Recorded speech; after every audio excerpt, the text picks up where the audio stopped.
Harper Audio presents Unearthly by Cynthia Hand. Performed by Samantha Kwan. Copyright 2011 by Cynthia Hand. Production copyright 2011 by HarperCollins Publishers. The Nephilim were on the earth in those days, and also afterward, when the angels went to the daughters of men and had children by them. They were the heroes of old, men of renown. Genesis, chapter 6, verse 4.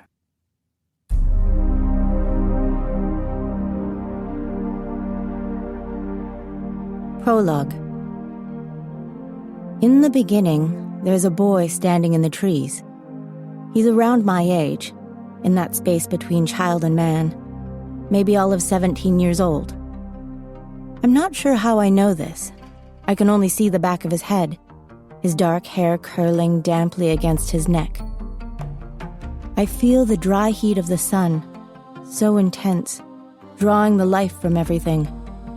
There's a strange orange light filling the eastern sky. There's the heavy smell of smoke. For a moment, I'm filled with such a smothering grief that it's hard to breathe. I don't know why. I take a step toward the boy, open my mouth to call his name, only I don't know it. The ground crunches under my feet. He hears me. He starts to turn. One more second and I will see his face. That's when the vision leaves me. I blink, and it's gone. Chapter 1. On Purpose. The first time, November 6th to be exact, I wake up at 2 a.m. with a tingling in my head like tiny fireflies dancing behind my eyes. I smell smoke. I get up and wander from room to room to make sure no part of the house is on fire. Everything's fine. Everybody's sleeping. Tranquil. It's more of a campfire smoke anyway, sharp and woodsy. I chalk it up to the usual weirdness that is my life. I try, but can't get back to sleep.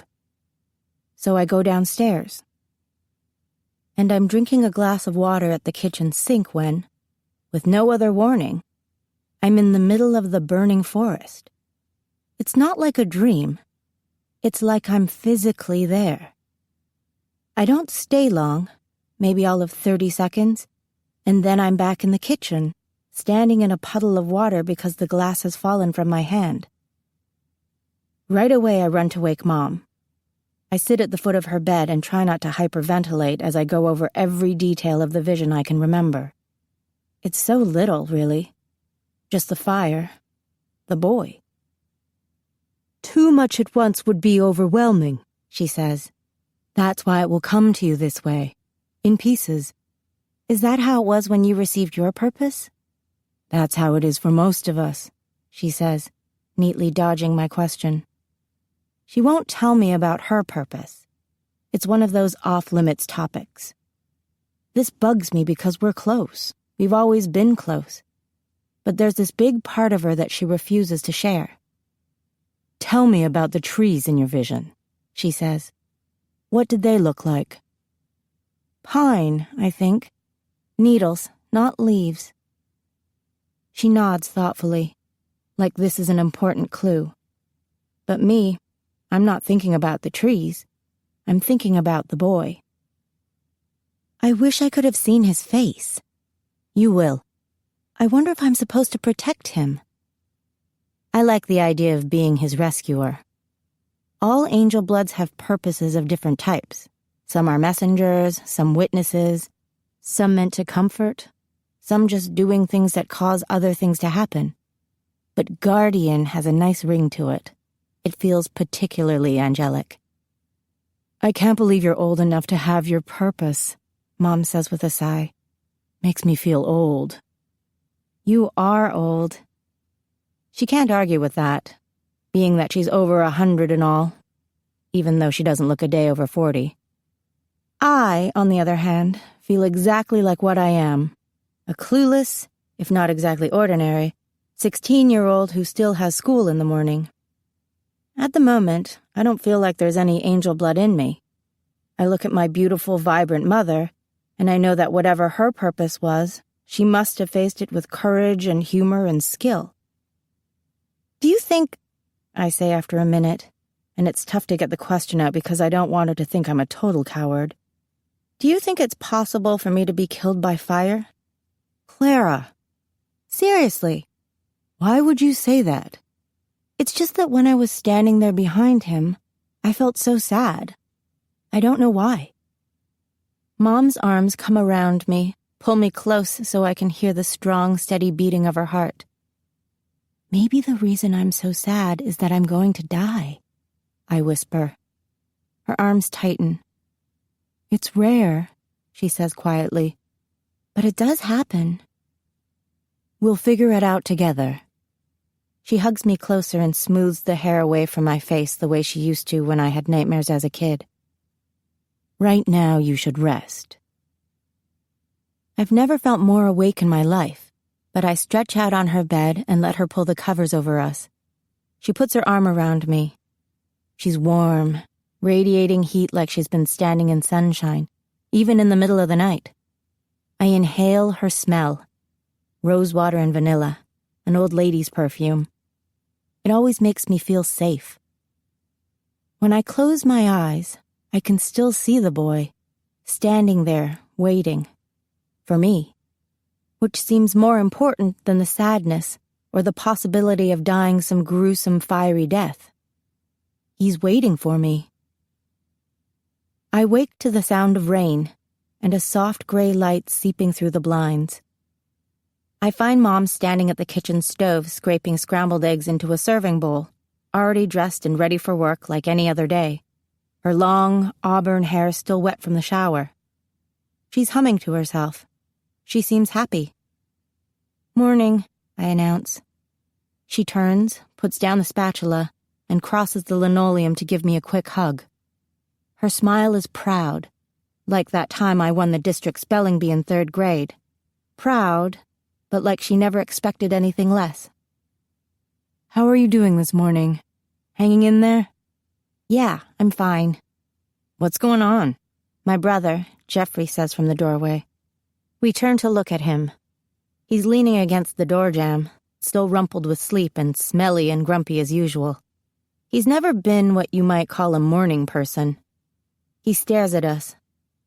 A flicker of fear crosses his face, like he's bracing for horrible news, like someone we know has died.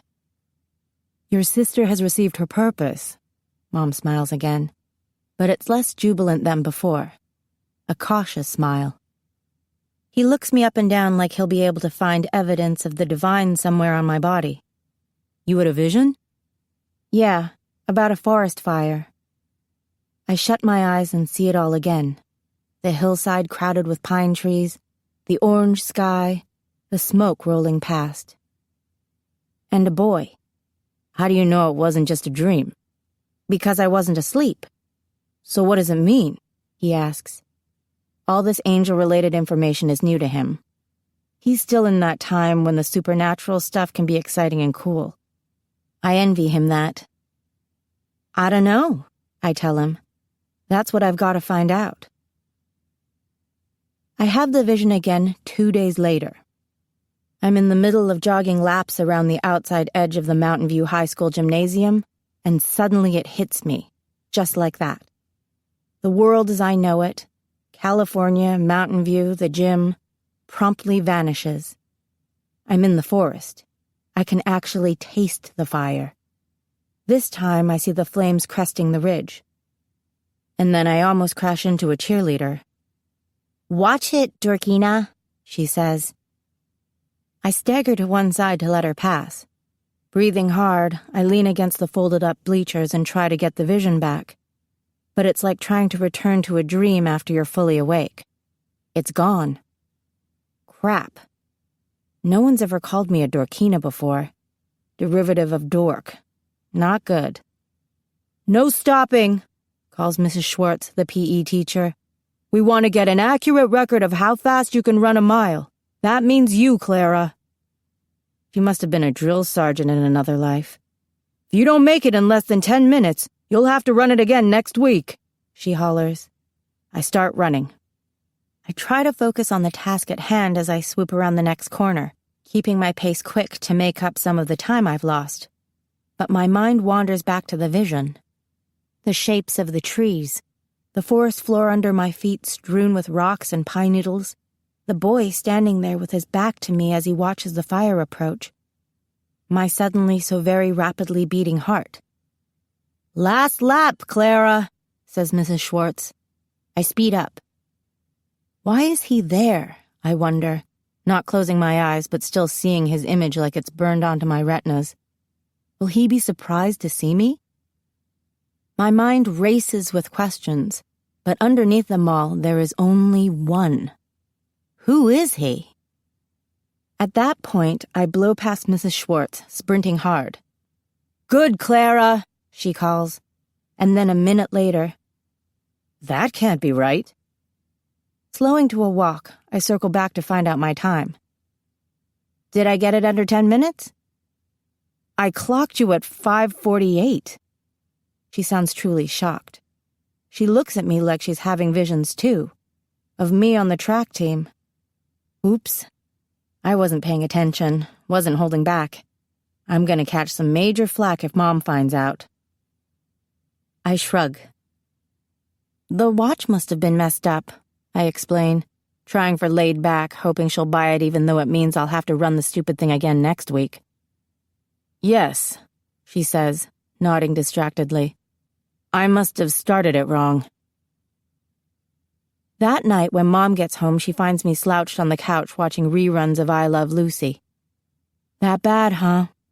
"It's my fallback when I can't find Touched by an Angel," I reply sarcastically.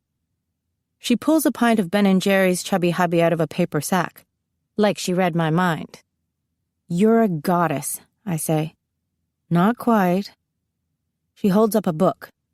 Trees of North America, A Guide to Field Identification. Maybe my tree's not in North America. Let's just start with this. We take the book to the kitchen table and bend over it together, searching for the exact type of pine tree for my vision. To someone on the outside, we'd look like nothing more than a mother helping her daughter with her homework, not a pair of part angels researching a mission from heaven. "That's it," I say at last, pointing to a picture in the book and then rocking back in my chair, feeling pretty pleased with myself. "The lodgepole pine. Twisted yellowish needles found in pairs," Mom reads from the book. "Brown, egg-shaped cone?" I didn't get a close look at the pine cones, Mom. It's just the right shape, with the branches starting partway up the trunk like that. And it feels right. I answer around a spoonful of ice cream. "Okay," she consults the book again. "It looks like the lodgepole pine is found exclusively in the Rocky Mountains and the northwestern coast of the U.S. and Canada. The Native Americans like to use the trunks for the main supports in their wigwams, hence the name lodgepole. And," she continues, "it says here that the cones require extreme heat, like, say, from a forest fire, to open and release their seeds." "This is so educational," I quip. Still, the idea of a tree that only grows in burned places sends a quiver of excitement through me. Even the tree has a kind of predestined meaning. "Good. So we know roughly where this will happen," says Mom. "Now all we have to do is narrow it down." "And then what?" I examine the picture of the pine tree, suddenly imagining the branches in flames. "Then we'll move." "Move? As in leave California?" "Yes," she says. Apparently she's serious. "But," I sputter, "what about school? What about my friends? What about your job?" "You'll go to a new school, I imagine, and make new friends. I'll get a new job or find a way to do my job from home." "What about Jeffrey?" She gives a little laugh and pats my hand like it's a silly question. "Jeffrey will come too." "Oh, yeah, he'll love that," I say, thinking about Jeffrey with his army of friends and his never-ending parade of baseball games, wrestling matches, football practices, and everything else. We have lives, Jeffrey and I. For the first time, it occurs to me that I'm in for so much more than I've anticipated. My purpose is going to change everything. Mom closes the book about trees and meets my eyes solemnly across the kitchen table. "This is the big stuff, Clara," she says. "This vision, this purpose, it's why you're here." I know. I just didn't think we'd have to move. I look out the window into the yard I've grown up playing in, my old swing set that Mom has never gotten around to taking down, the row of rose bushes against the back fence that have been there for as long as I can remember. Behind the fence, I can barely make out the hazy outline of the distant mountains that have always been the edges of my world. I can hear the Caltrain rumble as it crosses Shoreline Boulevard, and, if I concentrate hard enough, the faint music from Great America 2 miles away. It seems impossible that we would ever leave this place. A corner of Mom's mouth quirks up into a sympathetic smile. "You thought you could just fly in somewhere for the weekend, complete your purpose, and fly back?" "Yeah, maybe." I glance away sheepishly. "When are you going to tell Jeffrey?" "I think that should wait until we know where we're going." "Can I be there when you tell him? I'll bring popcorn." "Jeffrey's turn will come," she says, a muted sadness coming up in her eyes, that look she gets when she thinks we're growing up too fast. "When he receives his purpose, you'll have to deal with that, too. And then we'll move again? We'll go where his purpose leads us." "That's crazy," I say, shaking my head. "This all seems crazy, you know that, right?" "Mysterious ways, Clara." She grabs my spoon and digs a big chunk of Chubby Hubby out of the carton. She grins, shifting back into mischievous, playful Mom right before my eyes. Mysterious ways. Over the next couple of weeks, the vision repeats every 2 or 3 days. I'll be minding my own business, and then bang! I'm in a service announcement for Smokey the Bear. I come to expect it at odd times. On the ride to school, in the shower, eating lunch. Other times I get the sensation without the vision itself. I feel the heat. I smell smoke. My friends notice. They stick me with an unfortunate new nickname. Cadet, as in space cadet. I guess it could be worse. And my teachers notice. But I get the work done. So they don't give me too much grief when I spend the class period scribbling away in my journal on what can't possibly be class notes. If you looked at my journal a few years ago, that fuzzy pink diary I had when I was 12 with Hello Kitty on the cover, locked with a flimsy gold key I kept on a chain around my neck to keep it safe from Jeffrey's prying eyes, you'd see the ramblings of a perfectly normal girl. There are doodles of flowers and princesses, entries about school and the weather, movies I liked, music I danced around to, my dreams of playing the Sugar Plum Fairy in the Nutcracker, or how Jeremy Morris sent one of his friends to ask me to be his girlfriend, and of course I said no because why would I want to go out with someone too cowardly to ask me out himself? Then comes the Angel Diary, which I started when I was 14. This one's a midnight blue, spiral-bound notebook with a picture of an angel on it, a serene, feminine angel who looks eerily like Mom, with red hair and golden wings, standing on the sliver of the crescent moon surrounded by stars, beams of light radiating from her head. In it, I jotted down everything Mom ever told me about angels and angel bloods. Every fact or piece of speculation I could coax out of her. I also recorded my experiments, like the time I cut my forearm with a knife just to see if I would bleed, which I did, a lot, and carefully noted how long it took to heal. About 24 hours, from when I made the cut to when the little pink line completely disappeared. The time I spoke Swahili to a man in the San Francisco airport, imagine the surprise for both of us, or how I could do 25 grand jetés back and forth across the floor of the ballet studio without getting winded. That was when my mom started seriously lecturing me about keeping it cool, at least in public. That's when I started to find myself, not just Clara the girl, but Clara the angel blood, Clara the supernatural. Now my journal, simple black moleskin, focuses entirely on my purpose, sketches, notes, and the details of the vision, especially when they involve the mysterious boy. He constantly lingers at the edges of my mind, except for those disorienting moments when he moves blindingly to center stage. I grow to know him through his shape in my mind's eye.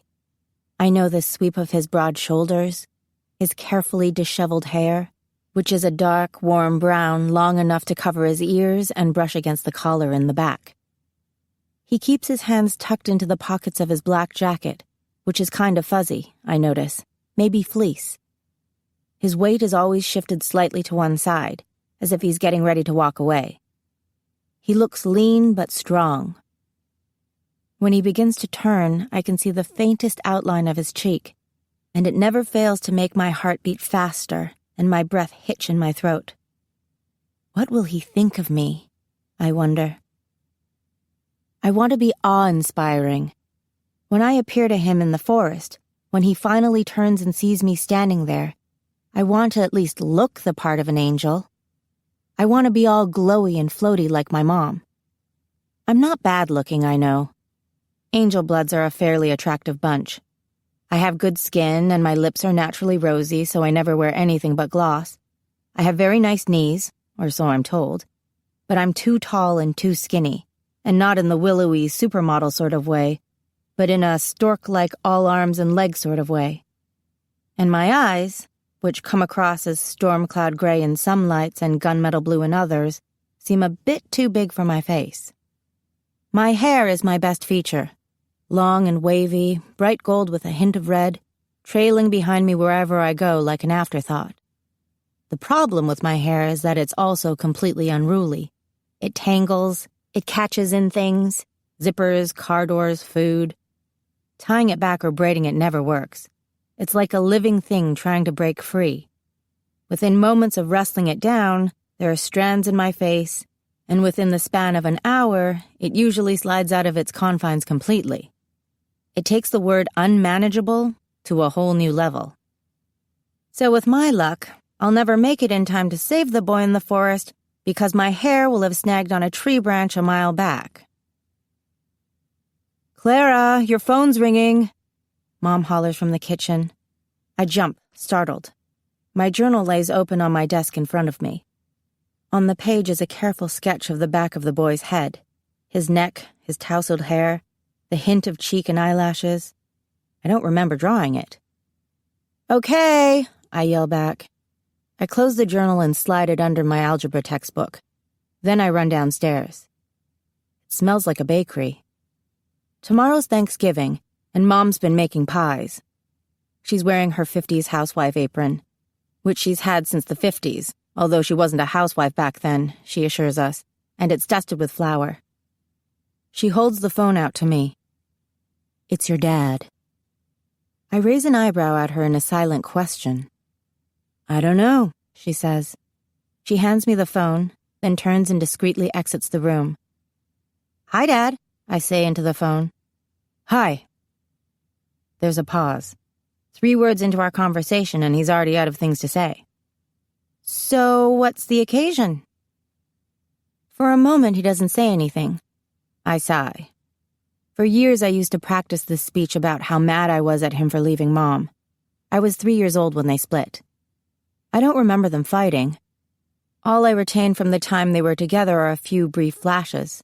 A birthday party, an afternoon at the beach, him standing at the sink shaving. And then there's the brutal memory of the day he left. Me standing with Mom in the driveway, her holding Jeffrey on her hip and crying broken-heartedly as he drove away. I can't forgive him for that. I can't forgive him for a lot of things. For moving clear across the country to get away from us, for not calling enough, for never knowing what to say when he does call. But most of all, I can't get past the way Mom's face pinches up whenever she hears his name. Mom won't discuss what happened between them any more than she'll dish about her purpose. But here's what I do know. My mother is as close to being the perfect woman as this world is likely to see. She's half angel, after all, even though my dad doesn't know that. She's beautiful, she's smart and funny, she is magic. And he gave her up. He gave us all up. And that, in my book, makes him a fool. I just wanted to know if you're okay, he says finally. Why wouldn't I be okay? He coughs. I mean, it's rough being a teenager, right? High school, boys. Now this conversation has gone from unusual to downright strange. Right, I say. Yeah, it's rough. Your mom says your grades are good. You talk to Mom? Another silence. How's life in the Big Apple? I ask to steer the conversation away from myself. The usual. Bright lights, big city. I saw Derek Jeter in Central Park yesterday. It's a terrible life. He can be charming, too. I always want to be mad at him, to tell him that he shouldn't bother trying to bond with me, but I can never keep it up. The last time I saw him was 2 years ago, the summer I turned 14. I'd been practicing my I hate you speech big time in the airport, on the plane, out of the gate, in the terminal. And then I saw him waiting for me by the baggage claim, and I filled up with this bizarre happiness. I launched myself into his arms and told him I'd missed him. I was thinking, he says now, maybe you and Jeffrey could come to New York for the holidays. I almost laugh at his timing. I'd like to, I say, but I kind of have something important going on right now. Like locating a forest fire, which is my one reason for being on this earth, which I will never be able to explain to him in 1,000 years. He doesn't say anything. Sorry, I say, and I shock myself by actually meaning it. I'll let you know if things change. Your mom also told me you passed driver's ed. He's clearly trying to change the subject. Yes, I took the test and parallel parked and everything. I'm 16, I'm legal now, only Mom won't let me take the car. Maybe it's time we see about getting you a car of your own. My mouth drops open. He's just full of surprises. And then I smell smoke. The fire must be farther away this time. I don't see it. I don't see the boy. A hot gust of gritty wind sends my hair flying out of its ponytail. I cough and turn away from the blast, swiping hair out of my face. That's when I see the silver truck. I'm standing a few steps away from where it's parked on the edge of a dirt road. Avalanche, it says in silver letters on the back. It's a huge truck with a short covered bed. It's the boy's truck. Somehow I just know. Look at the license plate, I tell myself. Focus on that. The plate is a pretty one. It's mostly blue. The sky with clouds. The right side is dominated by a rocky, flat-topped mountain that looks vaguely familiar. On the left is the black silhouette of a cowboy astride a bucking horse, waving his hat in the air. I've seen it before, but I don't automatically know it. I try to read the numbers on the plate. At first, all I can make out is the large number stacked on the left side. 22. And then the 4 digits on the other side of the cowboy. 99CX. I expect to feel crazy happy then, excited to have such an enormously helpful piece of information handed to me as easily as that. But I'm still in the vision, and the vision is moving on. I turn away from the truck and walk quickly into the trees. Smoke drifts across the forest floor. Somewhere close by, I hear a crack, like a branch falling. Then I see the boy, exactly the same as he's always been. His back turned. The fire suddenly licking the top of the ridge. The danger so obvious, so close. The crushing sadness descends on me like a curtain dropping. My throat closes. I want to say his name. I step toward him. Clara, you okay? My dad's voice. I float back to myself. I'm leaning against the refrigerator, staring out the kitchen window where a hummingbird hovers near my mom's feeder, a blur of wings. It darts in, takes a sip, then flits away. Clara! He sounds alarmed. Still dazed, I lift the phone to my ear. Dad, I think I'm gonna have to call you back. Chapter 2. Yonder is Jackson Hole. On the road to Wyoming, there are lots of signs. Most of them warn of some kind of danger. Watch for deer. Watch for falling rock. Trucks, check your brakes. Tune in for road closures. Elk crossing next 2 miles. Snowslide area. No parking or stopping. I drive my car behind Mom's the whole way from California with Jeffrey in the passenger seat, trying not to freak out about how all the signs point to the fact that we're headed someplace wild and dangerous.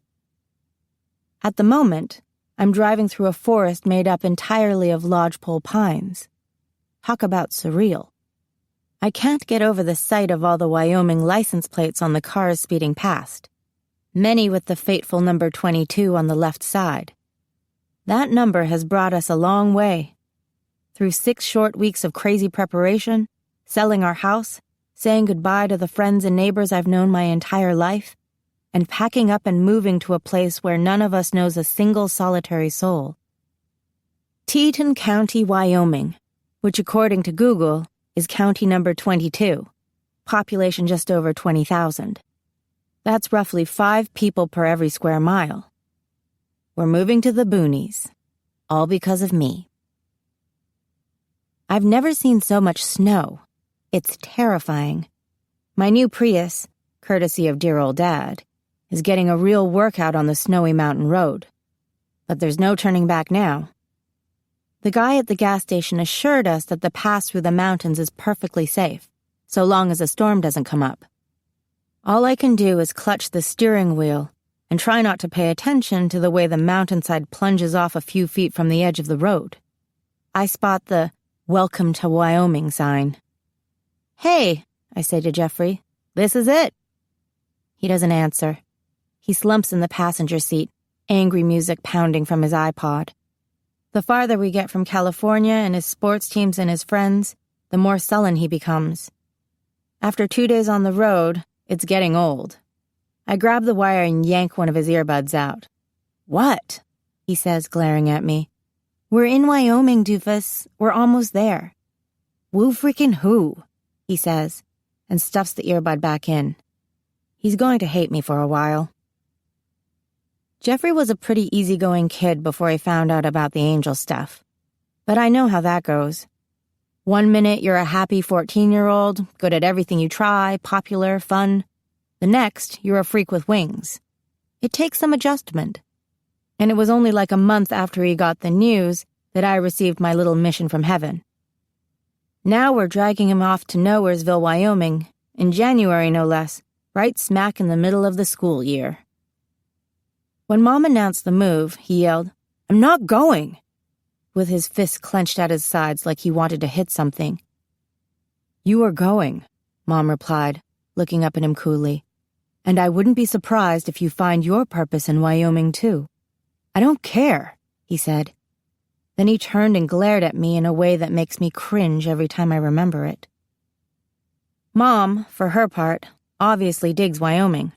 She's been back and forth a few times, scouting for a house, enrolling Jeffrey and me in our new school, smoothing out the transition between her job at Apple in California and the work she'll be doing for them from home after we move. She has chattered for hours about the beautiful scenery that will now be a part of our everyday lives, the fresh air, the wildlife, the weather, and how much we'll love the winter snow. That's why Jeffrey is riding with me. He can't stand to listen to Mom blather on about how great it's all going to be. The first time we stopped for gas on the trip, he got out of her car, grabbed his backpack, walked over to mine, and got in. No explanation. I guess he decided that he currently hates her more than he does me. I grab the earbud again. "It's not like I wanted this, you know," I tell him. "For what it's worth, I'm sorry." "Whatever." My cell rings. I dig around in my pocket and toss the phone to Jeffrey. He catches it, startled. "Could you get that?" I ask sweetly. "I'm driving." He sighs, opens the phone, and puts it to his ear. "Yeah," he says. "Okay, yeah." He flips the phone closed. "She says we're about to come up on Teton Pass. She wants us to pull over at the lookout." Right on cue, we come around a corner and the valley where we'll be living opens up below a range of low hills and jagged blue and white mountains. It's an amazing view, like a scene from a calendar or a postcard. Mom pulls into a turnoff for the scenic overlook, and I come to a careful stop next to her. She practically bounds out of the car. I think she wants us to get out, I say to Jeffrey. He just stares at the dashboard. I open the door and swing out into the mountainy air. It's like stepping into a freezer. I tug my suddenly much too thin Stanford hoodie over my head and jam my hands deep into the pockets. I can literally see my breath floating away from me every time I exhale. Mom walks up to Jeffrey's door and taps on the window. "Get out of the car," she commands in a voice that says she means business. She waves me toward the ridge, where a large wooden sign shows a cartoon cowboy pointing into the valley below. "Howdy, stranger," it reads. "Yonder is Jackson Hole, the last of the Old West." There's a scattering of buildings on either side of a gleaming silver river.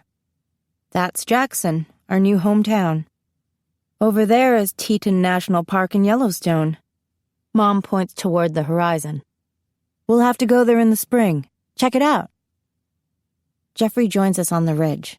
He isn't wearing a jacket, just jeans and a t-shirt, but he doesn't look cold. He's too mad to shiver. His expression as he surveys our new environment is carefully blank. A cloud moves over the sun, casting the valley in shadow. The air instantly feels about 10 degrees colder. I'm suddenly anxious, like now that I've officially arrived in Wyoming, the trees will burst into flame and I'll have to fulfill my purpose on the spot. So much is expected of me in this place. "Don't worry." Mom puts her hands on my shoulders and squeezes briefly. "This is where you belong, Clara." I know. I try to muster a brave smile. "You," she says, moving to Jeffrey, "are going to love the sports here. Snow skiing and water skiing and rock climbing and all kinds of extreme sports. I give you full permission to hurl yourself off stuff." "I guess," he mutters. "Great," she says, seemingly satisfied. She snaps a quick picture of us. Then she moves briskly back to the car. "Now let's go." I follow her as the road twists down the mountain. Another sign catches my eye. "Warning," it says, "sharp curves ahead." Right before we reach Jackson, we turn onto Spring Gulch Road, which takes us to another long, winding road. This one with a big iron gate we need a passcode to get through. That's my first inkling that our humble abode is going to be fairly posh. My second clue is all the enormous log houses I see tucked away in the trees. I follow Mom's car as she turns down a freshly plowed driveway and makes her way slowly through a forest of lodgepole pine, birch, and aspen trees until we reach a clearing where our new house poses on a small rise. "Whoa!" I breathe, gazing up at the house through the windshield. "Jeffrey, look!" The house is made of solid logs and river rock, the roof covered with a blanket of pure white snow like what you see on a gingerbread house, complete with a set of perfect silver icicles dangling along the edges. It's bigger than our house in California, but cozier somehow, with a long, covered porch and huge windows that look out on a mind-boggling, spectacular view of the snow-covered mountain range. "Welcome home," Mom says. She's leaning against her car, taking in our stunned reactions as we step out into the circular drive. She is so pleased with herself for finding this house, she's practically bursting into song. Our nearest neighbor is almost a mile away. This little wood is all ours. A breeze stirs the trees so that wisps of snow drift down through the branches, like our house is in a snow globe resting on a mantelpiece. The air feels warmer here. It's absolutely quiet. A sense of well-being washes over me. This is home, I think. We're safe here. Which comes as a huge relief because, after weeks of nothing but visions and danger and sorrow, the uncertainty of moving and leaving everything behind, the insanity of it all, I can finally picture us having a life in Wyoming, instead of only seeing myself walking into a fire. I glance over at Mom. She's literally glowing, getting brighter and brighter by the second, a low vibrating hum of angelic pleasure rolling off her. Any second now and we'll be able to see her wings. Jeffrey coughs. The sight is still new enough to weird him out. Mom, he says, you're doing the glory thing. She dims. Who cares, I say. There's no one around to see it. We can be ourselves here. Yes, says Mom quietly. In fact, the backyard would be perfect for practicing some flying. I stare at her in dismay. Mom has tried to teach me to fly exactly 2 times, and both were complete disasters. In fact, I've essentially given up on the idea of flight altogether and accepted that I'm going to be an angel blood who stays earthbound, a flightless bird, like an ostrich maybe, or, in this weather, a penguin. You might need to fly here, Mom says a bit stiffly. And you might want to try it out, she adds to Jeffrey. I bet you'd be a natural. I can feel my face getting hot. Sure, Jeffrey will be a natural when I can't even make it off the ground. I want to see my room, I say, and escape to the safety of the house. That afternoon, we stand for the first time on the boardwalk of Broadway Avenue in Jackson, Wyoming. Even in January, there are plenty of tourists. Stagecoaches and horse-drawn carriages pass by every few minutes, along with a never-ending string of cars. I can't help but scan for one particular silver truck, the mysterious Avalanche with the license plate 99CX. Who knew there'd be so much traffic? I remark as I watch the cars go by. What would you do if you saw him right now? Mom asks. She's wearing a new straw cowboy hat that she was unable to resist in the first gift shop we went into. A cowboy hat. Personally, I think she's taking this Old West thing a bit too far. She'd probably pass out, says Jeffrey. He bats his eyelashes wildly and fans himself, then pretends to collapse against Mom. They both laugh. Jeffrey has already bought himself a t-shirt with a snowboarder on it and is deliberating on a real, honest-to-goodness snowboard he liked in a shop window. He's been in a much better mood since we arrived at the house, and he saw that all is not completely lost. He's acting a lot like the old Jeffrey, the one who smiles and teases and occasionally speaks in full sentences. You two are hilarious, I say, rolling my eyes. I jog ahead toward a small park I notice on the other side of the street.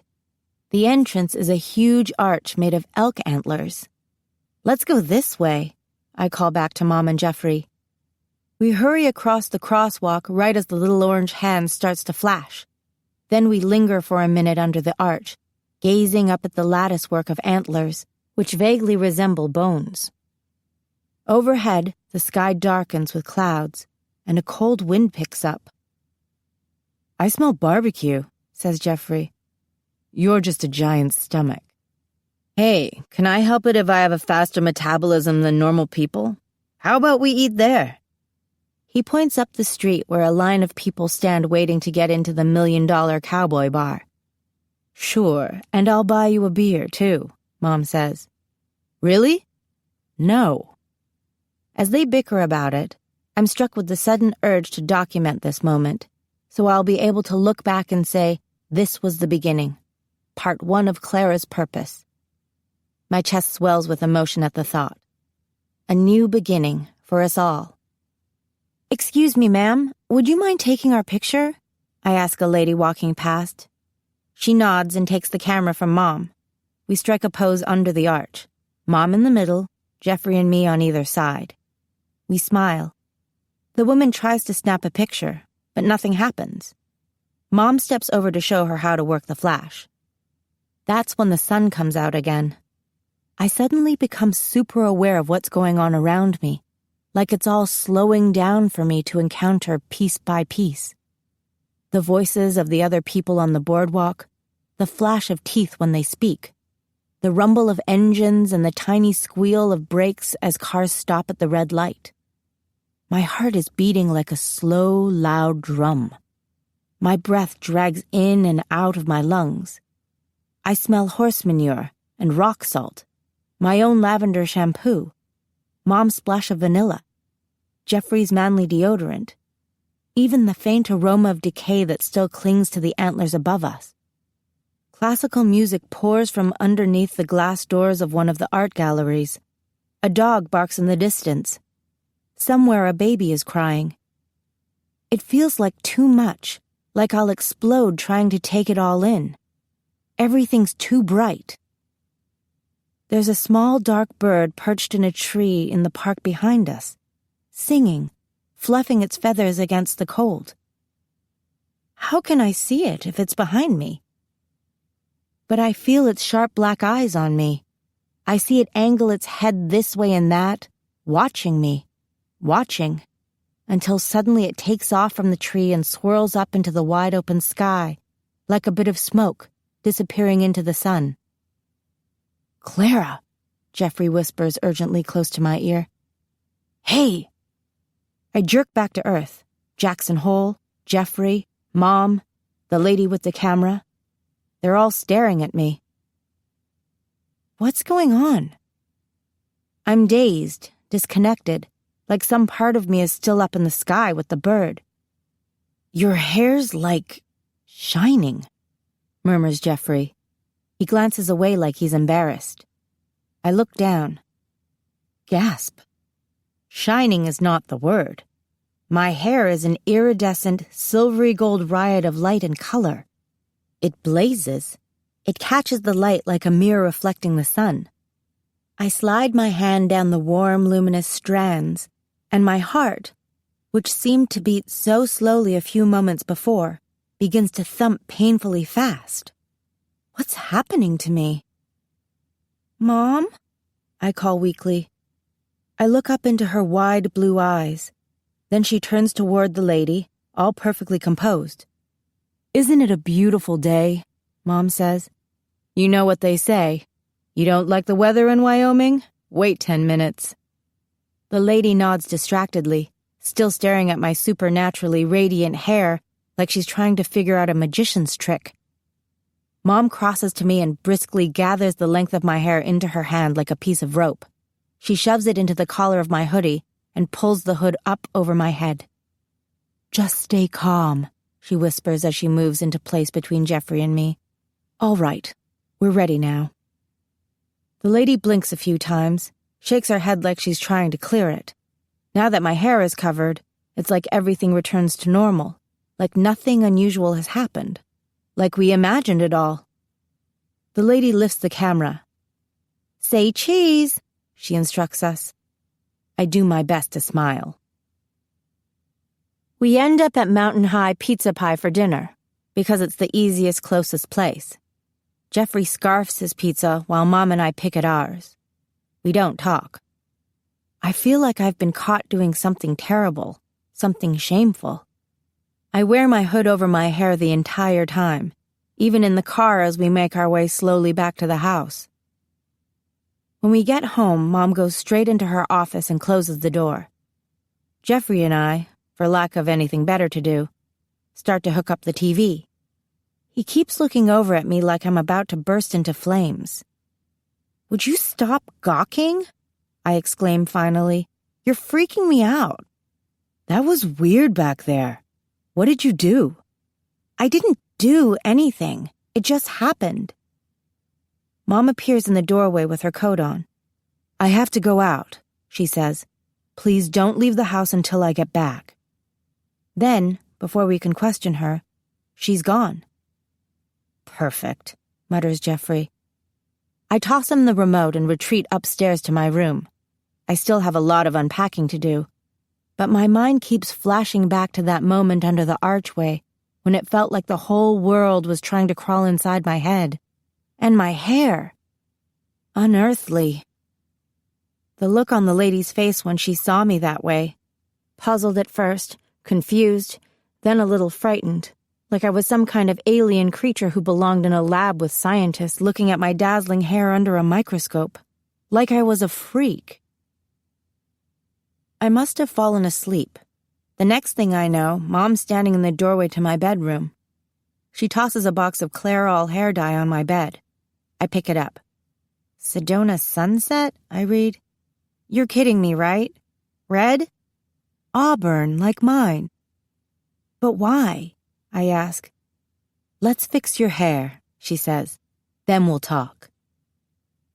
It's going to be this color for school, I whine as she works the dye into my hair in the bathroom, me sitting on the closed toilet with an old towel around my shoulders. I love your hair. I wouldn't ask you if I didn't think it was important. She steps back and examines my head for spots she might have missed. There, all done. Now we have to wait for the color to set. Okay, so you're going to explain this to me now, right? For all of 5 seconds, she looks nervous. Then she sits down on the edge of the bathtub and folds her hands into her lap. What happened today is normal, she says. It reminds me of when she told me about my period, or how she approached the topic of sex, all clinical and rational and perfectly spelled out for me, like she'd been rehearsing the speech for years. Hello, how was today normal? Okay, not normal, she says quickly. Normal for us. As your abilities begin to grow, your angelic side will start to manifest itself in more noticeable ways. My angelic side. Great. Like I don't have enough to deal with? It's not so bad, Mom says. You'll learn to control it. I'll learn to control my hair? She laughs. Yes. Eventually you'll learn how to hide it, to tone it down so that it can't be perceived by the human eye. But for now, dyeing seems the easiest way. She always wears hats, I realize. At the beach, at the park, almost any time we go out in public, she wears a hat. She owns dozens of hats and bandanas and scarves. I'd always assumed it was because she was old school. So it happens to you? I ask. She turns toward the door, smiling faintly. Come in, Jeffrey. Jeffrey slinks in from my room where he's been eavesdropping. The guilt on his face doesn't last long. He shifts straight to rampant curiosity.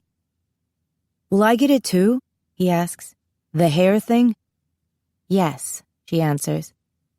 It happens to most of us. For me, the first time was 1908. July, I believe. I was reading a book on a park bench. Then, she lifts her fist up to the top of her head and opens her hand like a kind of explosion. I lean toward her eagerly. And was it like everything slowed down? Like you could hear and see things that you shouldn't have been able to? She turns to look at me. Her eyes are the deep indigo of the sky just after darkness falls, punctuated with tiny points of light, as if she's literally being lit up from within. I can see myself in them. I look worried. Was that what it was like for you? She asks. Time slowed down? I nod. She makes a thoughtful little noise and lays her warm hand over mine. Poor kid. No wonder you're so shaken up. What did you do when it happened with you? Jeffrey asks. I put on my hat. In those days, proper young ladies wore hats out of doors. And luckily, by the time that wasn't true anymore, hair dye had been invented. I was a brunette for almost 20 years. She wrinkles up her nose. It didn't suit me. But what is it? I ask. Why does it happen? She pauses like she's considering her words carefully. It's a part of glory breaking through. She looks slightly uncomfortable, as if we can't quite be trusted with this information. Now, that's enough class for today. If this kind of thing happens again, in public, I mean, I find it works best to just act normally. Most of the time, people will convince themselves that they didn't really see anything, that it was a trick of the light, an illusion. But it wouldn't be a bad idea for you to wear a hat more often now, Jeffrey, to be safe. Okay, he says with a smirk. He practically sleeps in his giant's cap. And let's try not to call attention to ourselves, she continues, looking at him pointedly, clearly referring to the way he feels the need to be the best at everything. Quarterback, pitcher, the all-star varsity kind of guy. No showing off. His jaw tightens. Shouldn't be a problem, he says. There's nothing to go out for in January, is there? Wrestling tryouts were in November. Baseball's not until spring. Maybe that's for the best. It gives you some time to adjust before you pick up anything extracurricular. Right, for the best. His face is a mask of sullenness again. Then he retreats to his room, slamming the door behind him. "Okay, so that's settled," Mom says, turning to me with a smile. "Let's rinse." My hair turns out orange, like a peeled carrot. The moment I see it, I seriously consider shaving my head. "We'll fix it," Mom promises, trying hard not to laugh. "First thing tomorrow, I swear." "Good night." I close the door in her face. Then I throw myself down on the bed and have a good long cry. So much for my shot at impressing Mystery Boy with his gorgeous wavy brown hair. After I calm down, I lie in bed listening to the wind knock at my window. The woods outside seem huge and full of darkness. I can feel the mountains, their massive presence looming behind the house. There are things happening now that I can't control. I'm changing, and I can't go back to the way things were before. The vision comes to me then like a familiar friend, sweeping my bedroom away and depositing me in the middle of the smoky forest. The air is so hot, so dry and heavy, difficult to breathe. I see the silver avalanche parked along the edge of the road.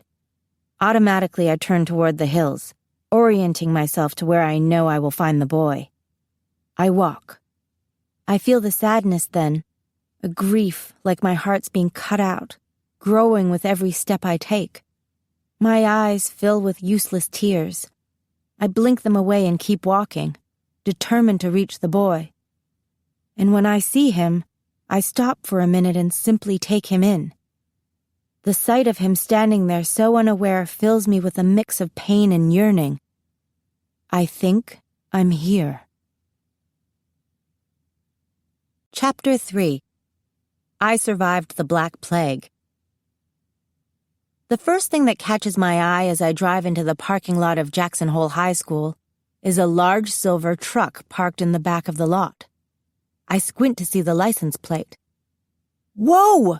yells Jeffrey as I nearly rear-end another much older, much rustier blue truck in front of me. "Learn to drive already!" "Sorry!" I try to wave apologetically to the guy driving the blue truck, but he yells something out of his window that I'm pretty sure I don't want to understand, and screeches away across the parking lot.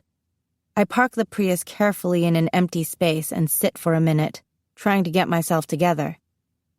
Jackson Hole High doesn't resemble a school so much as a resort. A large brick building framed by a series of huge log beams along the front, kind of like pillars but with a more rustic feel. Like everything else in our new hometown, it's postcard perfect. All shining windows and evenly spaced white-trunked trees that are beautiful even without leaves, not to mention the gorgeous towering mountains in the background on 3 sides. Even the fluffy white clouds in the sky look deliberately placed. "Later," says Jeffrey, jumping out of the car. He grabs his backpack and swaggers toward the front door of the school like he owns the place. A few girls in the parking lot turn to check him out.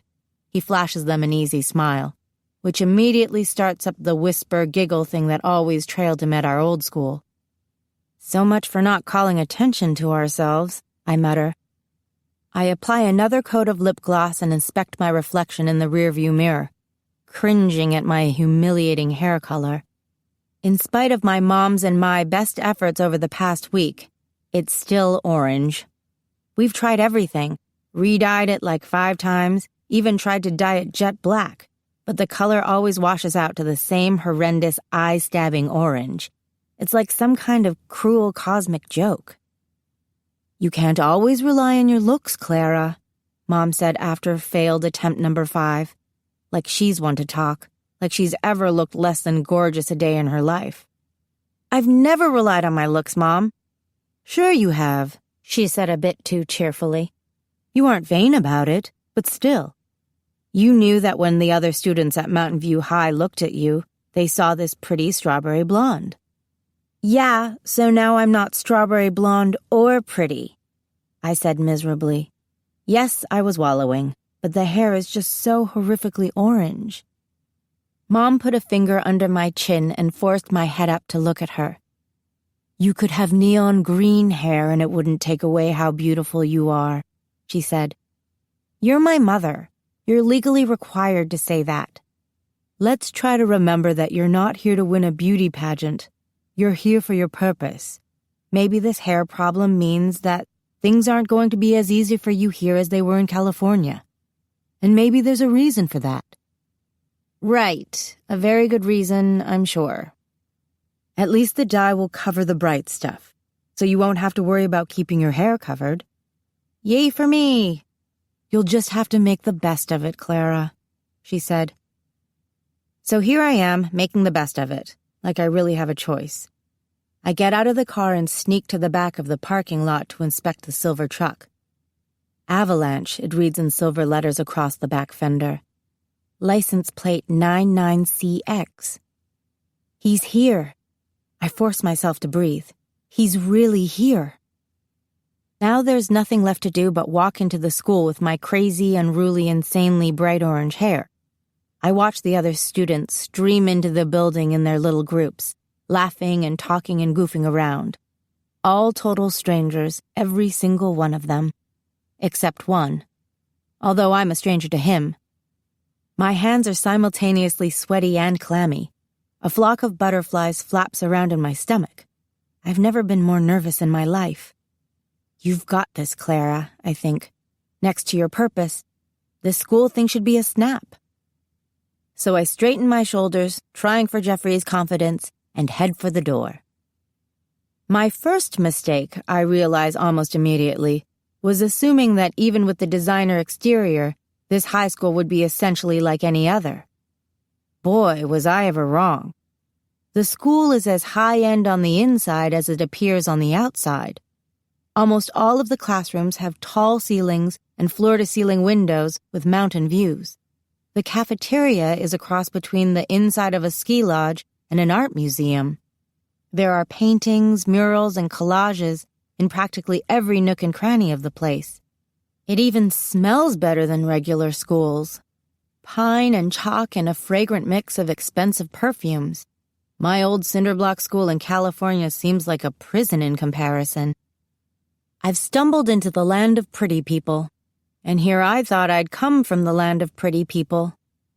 You know how sometimes on TV they'll show you a picture of a celebrity from high school, and that person looks perfectly normal, not really any more attractive than anyone else? And you think, what happened? Why is Jennifer Garner so hot now? I'll tell you. Money happened. Facials, fancy haircuts, designer clothes, and personal trainers happened. And the kids at Jackson Hole High had that celebrity polish, except for the few here and there who look like genuine cowboys, complete with Stetsons, pearl buttons on their Western-style plaid shirts, too tight Wranglers, and scuffed cowboy boots. Plus, the curriculum is fancy. Sure, you can take an art class if you feel like learning to draw, but you can also take AP Studio Art, which prepares you to enter Jackson Hole's lively art scene. There's a class called Power Sports, which teaches you how to tune up your motorcycle, ATV, or snowmobile. You can learn how to start your own business, draft your dream house, develop your passion for French cuisine, or take your first steps toward becoming an engineer. Just in case you want to get your pilot's license, the school offers a couple courses in aerodynamics. The world is your oyster at Jackson Hole High. It's definitely going to take some getting used to. I thought the other students would be excited to see me, or curious at the very least. I'm fresh meat after all, and from California, and maybe I have some big city wisdom to offer the natives. Wrong again. For the most part, they completely ignore me. After I make it through 3 periods, trigonometry, French 3, college prep chemistry, where nobody even bothers with a simple howdy, I'm ready to dash for my car and drive straight back to California, where I've known everybody for forever, and they've known me. Where right this minute my friends and I would be dishing about our holidays and comparing schedules, and I'd be pretty and popular. Where life is ordinary. But then I see him. He's standing with his back to me near my locker. A surge of electricity zings through me as I recognize his shoulders, his hair, the shape of his head. In a flash, I'm in the vision. seeing him both in the black fleece jacket among the trees and for real, just down the hall simultaneously, like the vision is a thin veil laid on top of reality. I take a step toward him, my mouth opening to call his name. Then I remember that I don't know it. Like always, it's as if he hears me anyway and starts to turn. And my heart skips a beat when I don't wake up but see his face now, his mouth curling up in a half smile as he jokes with the guy next to him. He glances up and his eyes meet mine. The hallway melts away. It's only him and me now, in the forest. The vision comes from behind him, the fire on the hillside roaring toward us, faster than it could ever possibly happen. I have to save him, I think. That's when I faint. I wake to a girl with long, golden brown hair sitting on the floor next to me, her hand on my forehead, talking in a low voice like she's trying to calm an animal. What happened? I look around for the boy, but he's gone. Something hard pokes into my back, and I realize I'm lying on my chemistry book. You fell, says the girl, as if that isn't obvious. Do you have epilepsy or something? It looked like you were having some kind of seizure. People are staring. I feel the heat rising in my cheeks. I'm okay, I say, sitting up. Easy. The girl jumps up and reaches down to help me. I take her hand and let her haul me to my feet. I'm kind of a klutz, I say, like that explains it. She's okay, go to class, the girl says to the kids who are still gawking. Did you eat this morning? She asks me. What? Could be a blood sugar thing. She puts her arm around me and steers me down the hallway. What's your name? Clara. Wendy, she says in response. Where are we going? The nurse. No, I object, breaking free of her arm. I straighten and attempt to smile. I'm fine, really. The bell rings. Suddenly the hallway's deserted. Then from around the corner bustles a plump, yellow-haired woman wearing blue nursing scrubs, walking fast. Behind her is the boy. My boy. There she goes again, Wendy says as I wobble into her. Christian, orders the nurse quickly as they rush toward me. Christian. His name. His arm comes under my knees and he lifts me. My arm is around his shoulder, my fingers inches away from the spot where his neck meets his hair. His smell, a mixture of ivory soap and some wonderful spicy cologne, washes over me. I look up into his green eyes, so close that I can see flecks of gold in them. Hi, he says. Heaven help me, I think as he smiles. It's just too much. Hi, I murmur, looking away, flushing to the roots of my loose, very orange hair. Hold on to me, he says, and then he's carrying me down the hall. Over his shoulder, I see Wendy watching me before she turns and walks the other way. When we reach the nurse's office, he puts me down gently onto a cot. I do my best not to gape at him. Thank you, I stammer. No problem. He smiles again in a way that makes me glad I'm sitting down. You're pretty light. My jumbled brain tries to make sense of these 3 words and put them in order, with little success. Thank you, I say again lamely. Yes, thank you, Mr. Prescott, says the nurse. Now get to class. Christian Prescott. His name is Christian Prescott. See ya, he says. And just like that, he's walking away. I wave as he rounds the corner, then feel like an idiot. Now, says the nurse, turning to me. Really, I say, I'm fine. She looks unconvinced. I could do jumping jacks, that's how fine I am, I say, and I can't wipe the stupid smile off my face. Thus I arrive at Honors English late. The students have pulled their chairs into a circle. The teacher, an older man with a short white beard, motions for me to come in. Pull up a chair. Miss Gardner, I presume? Yes. I feel the whole class staring directly at me as I grab a desk from the back of the room and drag it toward the circle. I recognize Wendy, the girl who helped me in the hall. She scoots her desk over to make room for me. "I'm Mr. Phibbs," says the teacher. "We're in the middle of an exercise that's largely for your benefit, so I'm glad you could join us. Everyone must give 3 unique facts about themselves. If anyone else in the circle has one in common, they raise their hand, and the person whose turn it is has to choose something else. We're currently on Sean, who was finishing up by claiming that he has the most rocking snowboard in Teton County." Mr. Phibbs raises his bushy eyebrows. "Which Jason here contested." "I ride the beautiful pink lady," brags the boy who I assume is Sean. "No one can argue that's unique," says Mr. Phibbs with a cough. "So now we're on to Kay. And say your name, please, for the new girl." Everyone looks to a petite brunette with large brown eyes. She smiles as if it's the most natural thing in the world for her to be the center of attention. "I'm Kay Patterson," she says. "My parents own the oldest fudge shop in Jackson. I've met Harrison Ford lots of times," she adds as her second thing, "because our fudge is his favorite. He said that I look like Carrie Fisher from Star Wars." So she's vain, I think. Although if you dress her up in a white gown and put the cinnamon roll buns on either side of her head, she really could pass for Princess Leia. She's very attractive, definitely one of the pretty people, with the peaches and cream complexion and brown hair that falls past her shoulders in perfect curls, so shiny that it almost doesn't look like hair. "And," Kay adds as her final touch, "Christian Prescott is my boyfriend." I dislike her already. "Very good, Kay," says Mr. Phibbs.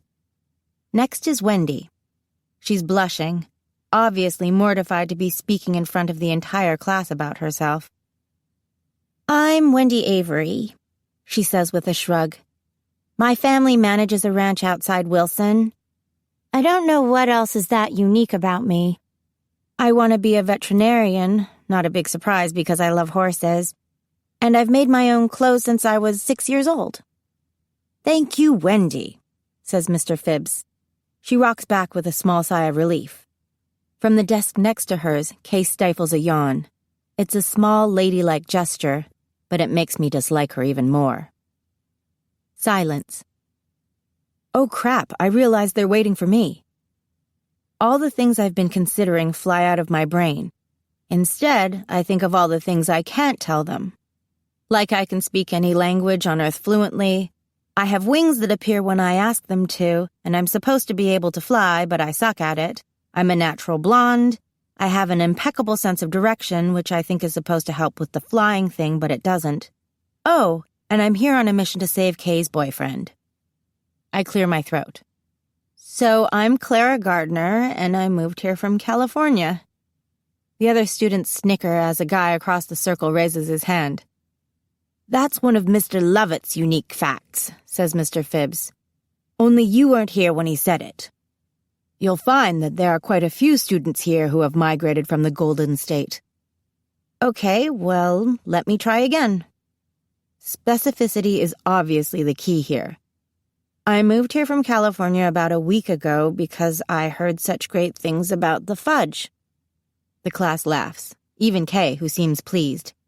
I suddenly feel like a stand-up comedian who's just told the opening bit. But anything's better than being known as the red-headed Dorkina who passed out in the middle of the hall after third period. So jokes it will be. "Birds are weirdly attracted to me," I continue. "They kind of stalk me wherever I go." This is true. My current theory about this is because they smell my feathers, although it's impossible to know for sure. "Are you raising your hand, Angela?" asks Mr. Phibbs. Startled, I glance to my right, where a raven-haired girl in a violet-colored tunic dress over black leggings is quickly lowering her hand. "No, just stretching," she says casually, looking at me with grave amber eyes. "I like the bird thing, though. That's funny." But nobody's laughing this time. They're staring at me. I swallow. "Okay, one more, right?" I say a little desperately. "My mom is a computer programmer, and my dad is a physics professor at NYU, which probably means that I should be good at math." I make a pained face. The idea that I can't do math is bogus, of course. I'm good at math. It's a language after all, which is why Mom understands the way computers talk to one another without having to work at it. And probably why she was attracted to Dad to begin with, who's like a human calculator, even without a drop of angel blood running through his veins. Jeffrey and I both find it ridiculously easy. This doesn't get a laugh either, just a pity chuckle from Wendy. I'm apparently not cut out to be a stand-up comedian. "Thank you, Clara," says Mr. Phibbs. The last student to name her 3 things is the black-haired girl who looked at me so attentively when I mentioned the weird thing with the birds. Her name, she says, is Angela Zerbino. She tucks her side-swept bangs behind her ear and lists her 3 unique things quickly. My mother owns the Pink Garter, I've never met my father, and I'm a poet. Another awkward silence.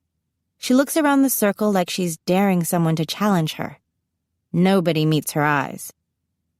"Good," says Mr. Phibbs, clearing his throat. He peruses his notes. "Now we know each other better. But how do people really get to know each other? Is it with facts, the specifics about ourselves that distinguish us from the other 6.5 billion people on this planet? Is it our brains that make us different? The way each person is like a computer, programmed with a different mix of software, memories, habits, and genetic makeup? Is it what we do, the actions we take? What would your 3 things have been, I wonder, if I told you to name the most defining actions you have taken in your life?" I see a flash of the fire in my mind's eye. "This spring, we'll be spending a lot of time discussing what it is to be unique," continues Mr. Phibbs. He stands and hobbles over to the small table at the back of the room, where he picks up a stack of books and begins to pass them out. "Our first book of the semester," he says. Frankenstein. "It's alive!"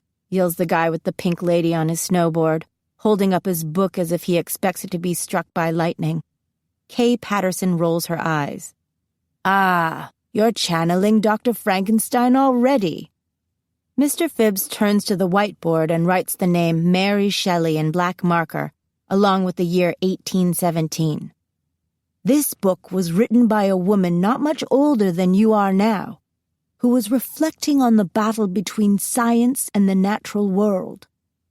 He launches into a lecture about Jean-Jacques Rousseau and the impact his ideas had on art and literature at the time that Mary Shelley was writing. I try not to stare at Kay Patterson. I wonder what kind of girl she is, to snag a guy like Christian. And then, since I don't know anything about him other than what the back of his head looks like, and that he likes to rescue girls who pass out in the hall, I wonder what kind of guy Christian is. I realize that I'm chewing on my pencil eraser. I put my pencil down. "Mary Shelley wanted to explore what it is that makes us human," Mr. Phibb concludes. He glances over at me, meets my eyes like he knows I haven't been listening to a thing he's said for the past 10 minutes, then looks away. "I guess we'll find out," he says as he holds up the book, and then the bell rings. "You can sit at my table for lunch if you want," Wendy offers as we're leaving the classroom. "Did you pack your lunch? Or were you planning to go off campus?" "No, I thought I'd get something here." "Well, I think today is chicken fried steak." I make a face. "But you can always get pizza or a peanut butter sandwich. Those are the JHHS staples. Healthy." I shuffle through the line to get my food and follow Wendy over to her table, where a bunch of nearly identical-looking girls peer up at me expectantly. Wendy rattles off their names: Lindsay, Emma, and Audrey. They seem friendly enough. Definitely not pretty people, all wearing t-shirts and jeans, braids and ponytails, not a lot of makeup, but nice. Normal. "So, you're like a group?" I ask as I sit down. Wendy laughs. "We call ourselves the Invisibles." "Oh," I say, unsure of whether she's joking or how to respond. "We're not freaks or geeks," says Lindsay, Emma, or Audrey, I can't tell which. "We're just, well, invisible." "Invisible to The popular people, says Wendy. They don't see us. Great. I fit right in with the invisibles. Across the cafeteria, I catch a glimpse of Jeffrey sitting with a bunch of guys in Letterman jackets. A little blonde girl is gazing up at him adoringly. He says something. Everybody at his table laughs. Unbelievable. In less than one day, he's Mr. Popular. Someone pulls a chair up next to me. I turn. There is Christian, straddling the chair. For a moment, all I can focus on is his green eyes. Maybe I'm not so invisible after all. So I hear you're from California, he says. Yes, I murmur, hurrying to chew and swallow a bite of peanut butter sandwich. The room is quieter now. The girls at the Invisibles table are gazing at him with wide eyes, as if he's never crossed into their territory before. As a matter of fact, pretty much everyone in the cafeteria is looking at us, a curious and almost predatory stare. I take a quick sip of milk and give him what I hope is a food-free smile. We moved here from Mountain View. That's south of San Francisco, I manage. I was born in L.A. We lived there till I was 5, although I don't really remember much. Nice. My mind races for the right response to this information, some way to acknowledge this amazing thing we have in common. But I've got nothing. The most I can come up with is a nervous giggle. A giggle, for crying out loud. I'm Christian, he says suavely. I didn't get the chance to introduce myself before. Clara. I put my hand out to shake, a gesture he seems to find charming. He takes my hand, and it's like my vision and the real world clap together at this moment. He smiles this stunning, lopsided smile. He's real. His hand around mine is warm and confident, just the right amount of pressure. I'm instantly dizzy. Nice to meet you, Clara, he says, shaking my hand. Totally. He smiles again. Hot is really not an adequate enough word for this guy. He is crazy beautiful, and it's more than his looks. The intentionally messy waves of his dark hair, the strong eyebrows that make his expression a bit serious, even when he smiles. His eyes, which I notice can look emerald in one light and hazel in another. The sweetly sculpted angles of his face. The curve of his full lips. I've been seeing him from the front for all of 10 minutes, total, and already I'm obsessing about his lips. Thank you for before, I say. You're very welcome. Hey, ready to go?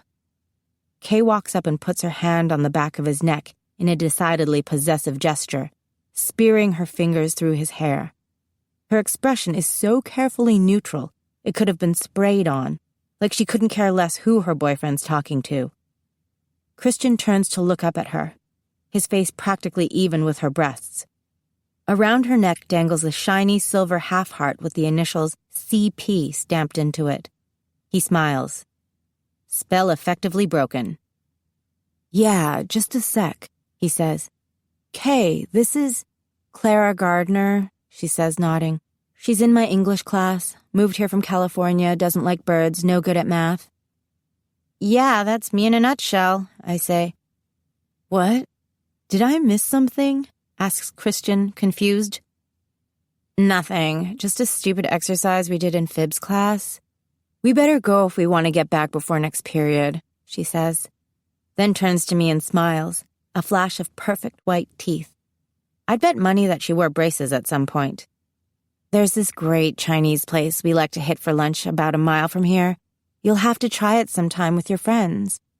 Translation. You and I will never be friends. I like Chinese, I say. Christian hops up from the chair. Kay tucks her arm in his and smiles at him from under her lashes and starts to lead him out of the cafeteria. Nice to meet you, he calls back to me. Again. And then he's gone. Wow, remarks Wendy, who's been sitting right next to me the entire time without making a sound. Impressive attempt at flirtation. I guess I was inspired, I say a bit dazedly. Well, I don't think there are many girls here who aren't inspired by Christian Prescott, she says, which makes the other girls titter. Freshman year, I had this fantasy that he'd ask me to the prom and I'd be crowned queen, sighs the one I think is Emma, who then flushes bright red. I'm over it now. I'd put money on Christian being prom king this year.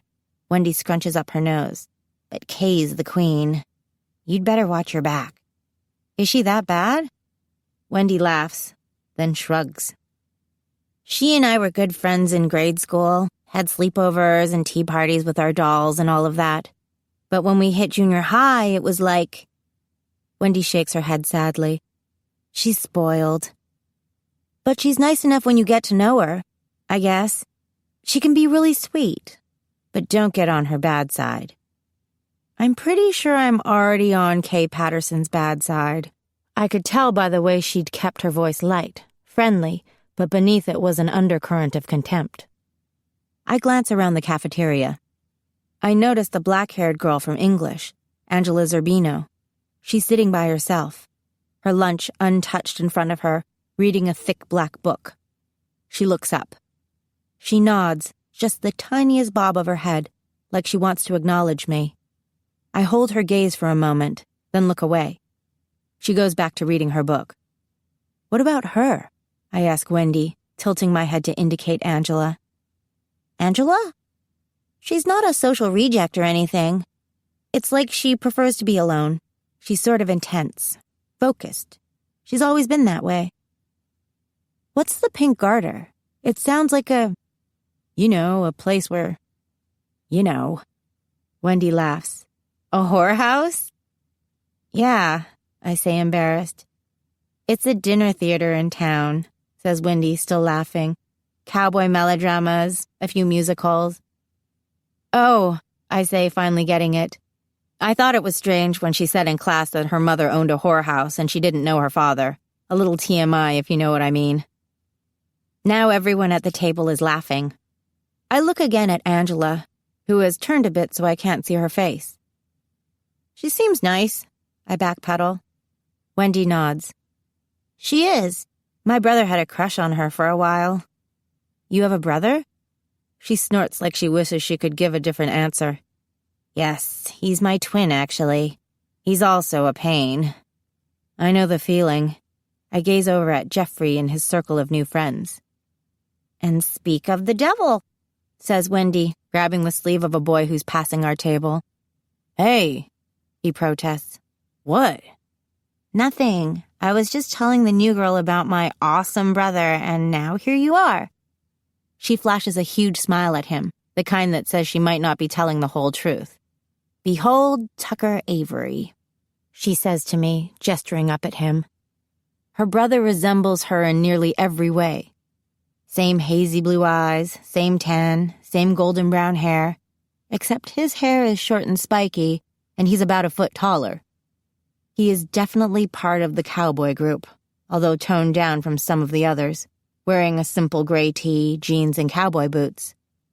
Also hot, but in a completely different way than Christian, less refined, more tan and muscle and a hint of stubble along his jaw.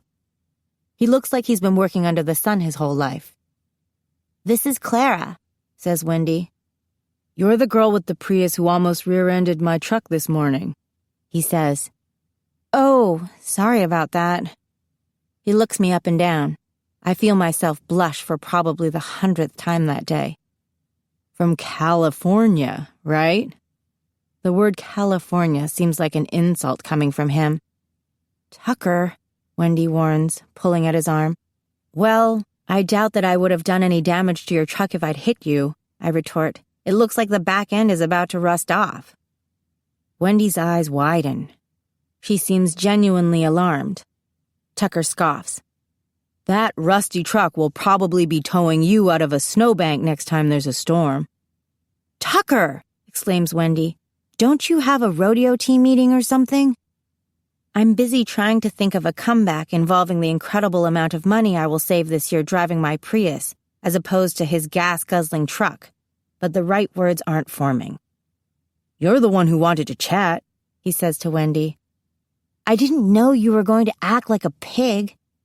Fine, he smirks at me. Nice to meet you, carrots. he says, looking directly at my hair.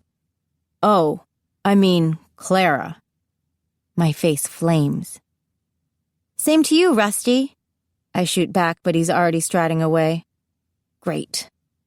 I've been at this school for less than 5 hours and I've already made 2 enemies simply by existing. Told you he was a pain, says Wendy. I think that might have been an understatement, I say, and we both laugh. The first person I see when I come into my next class is Angela Zerbino. She's sitting in the front row, already bent over her notebook. I take a seat a few rows back, looking around the classroom at all the portraits of the British monarchy that are stapled to the top of the walls. A large table at the front of the room displays a popsicle stick model of the Tower of London and a papier-mâché replica of Stonehenge. In one corner is a mannequin wearing a suit of chainmail. In another, a large wooden board with 3 holes in it. Real stockades. This looks like it could be interesting. The other students trickle in. When the bell rings, the teacher ambles out from a back room. He's a scrawny guy with long hair pulled back in a ponytail and thick glasses, but he somehow comes off as cool, wearing his dress shirt and tie over black jeans and cowboy boots. Hi, I'm Mr. Erickson. Welcome to spring semester of British history, he says. He grabs a jar off the table and shakes the papers inside. First, I thought we'd start by dividing up into British citizens. In this canister are 10 pieces of paper with the word serf on it. If you draw one of those, you're basically a slave. Deal with it. There are 3 pieces of paper with the word cleric. If you draw those, you're part of the church, a nun or a priest, whichever is appropriate. He glances toward the back of the room where a student has just slipped in the door. Christian, nice of you to join us. It takes all of my willpower not to turn around. Sorry, I hear Christian say. Won't happen again. If it does, you'll spend 5 minutes in the stocks. Definitely won't happen again. Excellent, says Mr. Erickson. Now where was I? Oh yes, 5 pieces of paper have the words Lord, Lady. If you draw one of these, congratulations, you own land, maybe even a serf or 2. 3 say knight, you get the idea. And there is 1 and only 1 paper with the word king, and if you draw that one, you rule us all. He holds the jar out to Angela. I'm going to be queen, she says. We shall see, says Mr. Erickson. Angela draws a paper from the jar and reads it. Her smile fades. Lady. I wouldn't whine about it, Mr. Erickson tells her. It's a good life, relatively speaking. Of course, if I want to be sold off to the richest man who offers to marry me. Touché, says Mr. Erickson. Lady Angela, everybody. He makes his way around the room. He already knows the students and calls them by name. Red hair, he says when he gets to me. Could be a witch. Someone snickers behind me. I steal a quick look over my shoulder to see Wendy's obnoxious brother, Tucker, sitting in the seat behind mine. He flashes me a devilish grin. I draw a paper. Cleric. Very good, Sister Clara. Now you, Mr. Avery. I turn to watch Tucker draw from the jar. A knight, he reads, looking pleased with himself. Sir Tucker. The role of king goes to a guy I don't know. Brady, who is, judging by the muscles and the way he accepts his rule like he deserves it instead of drawing it by chance, a football player. Christian goes last.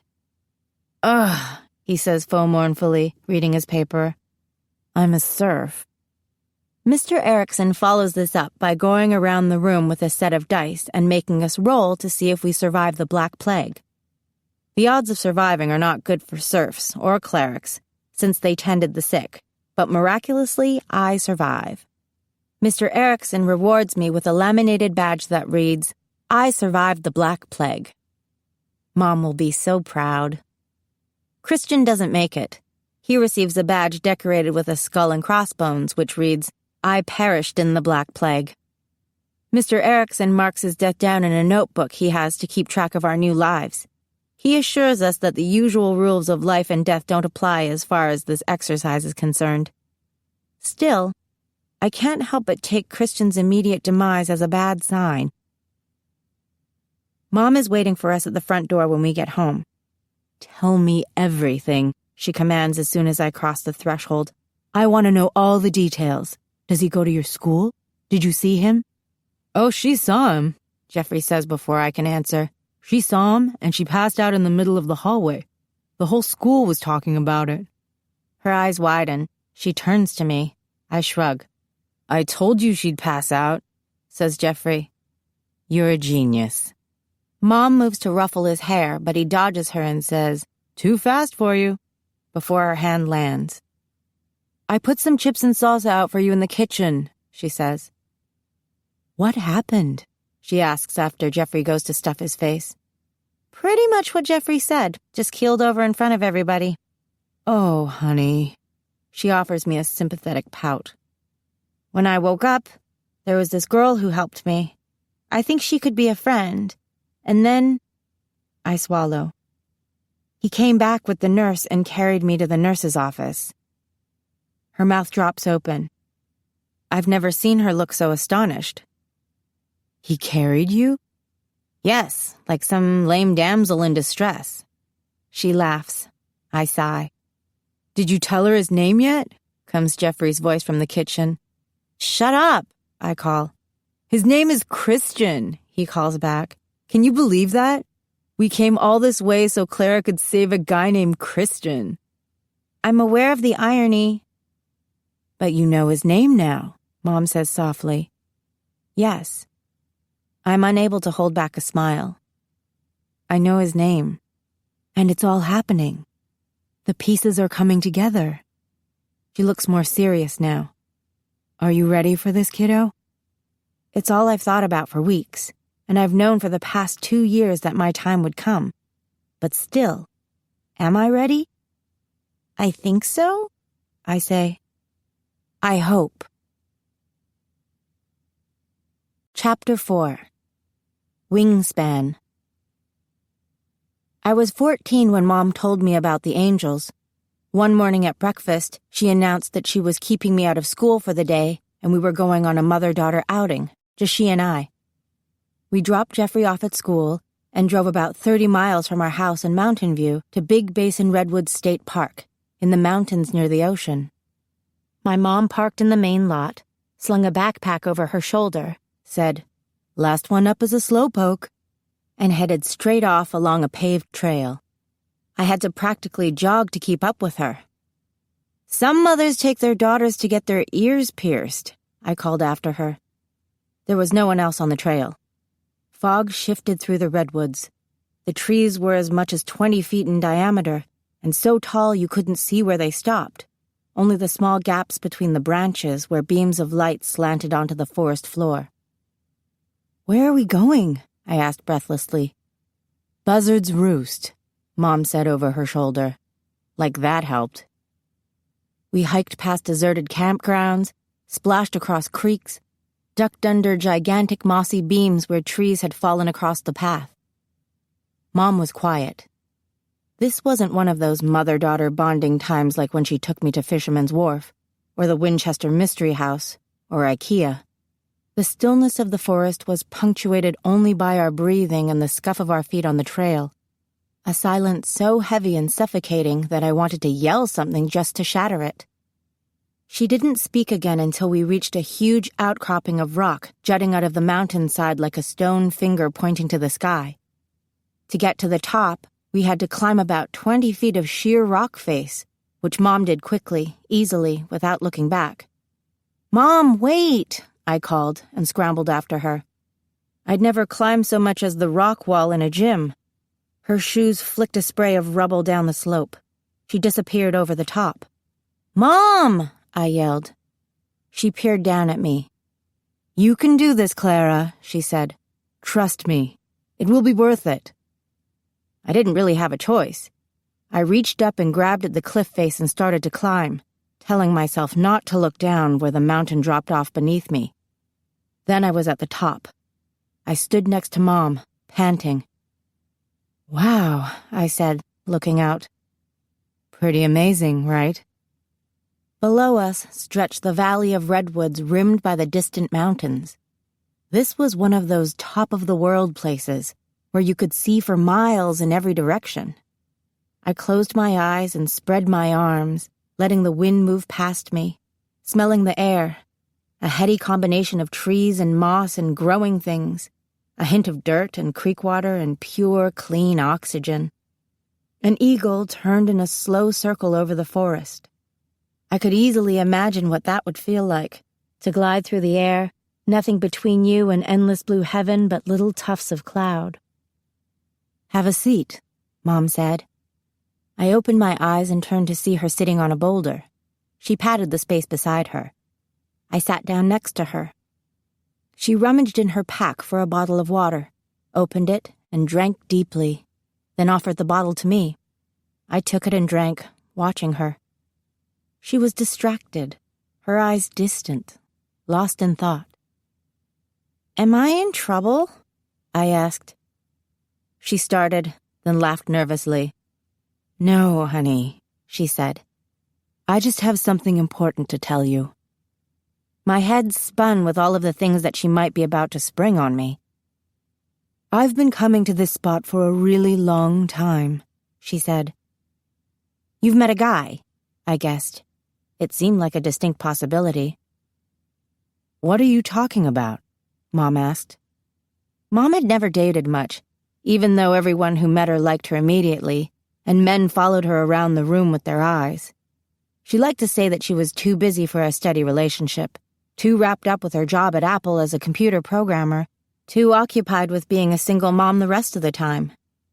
I thought she was still hung up on Dad.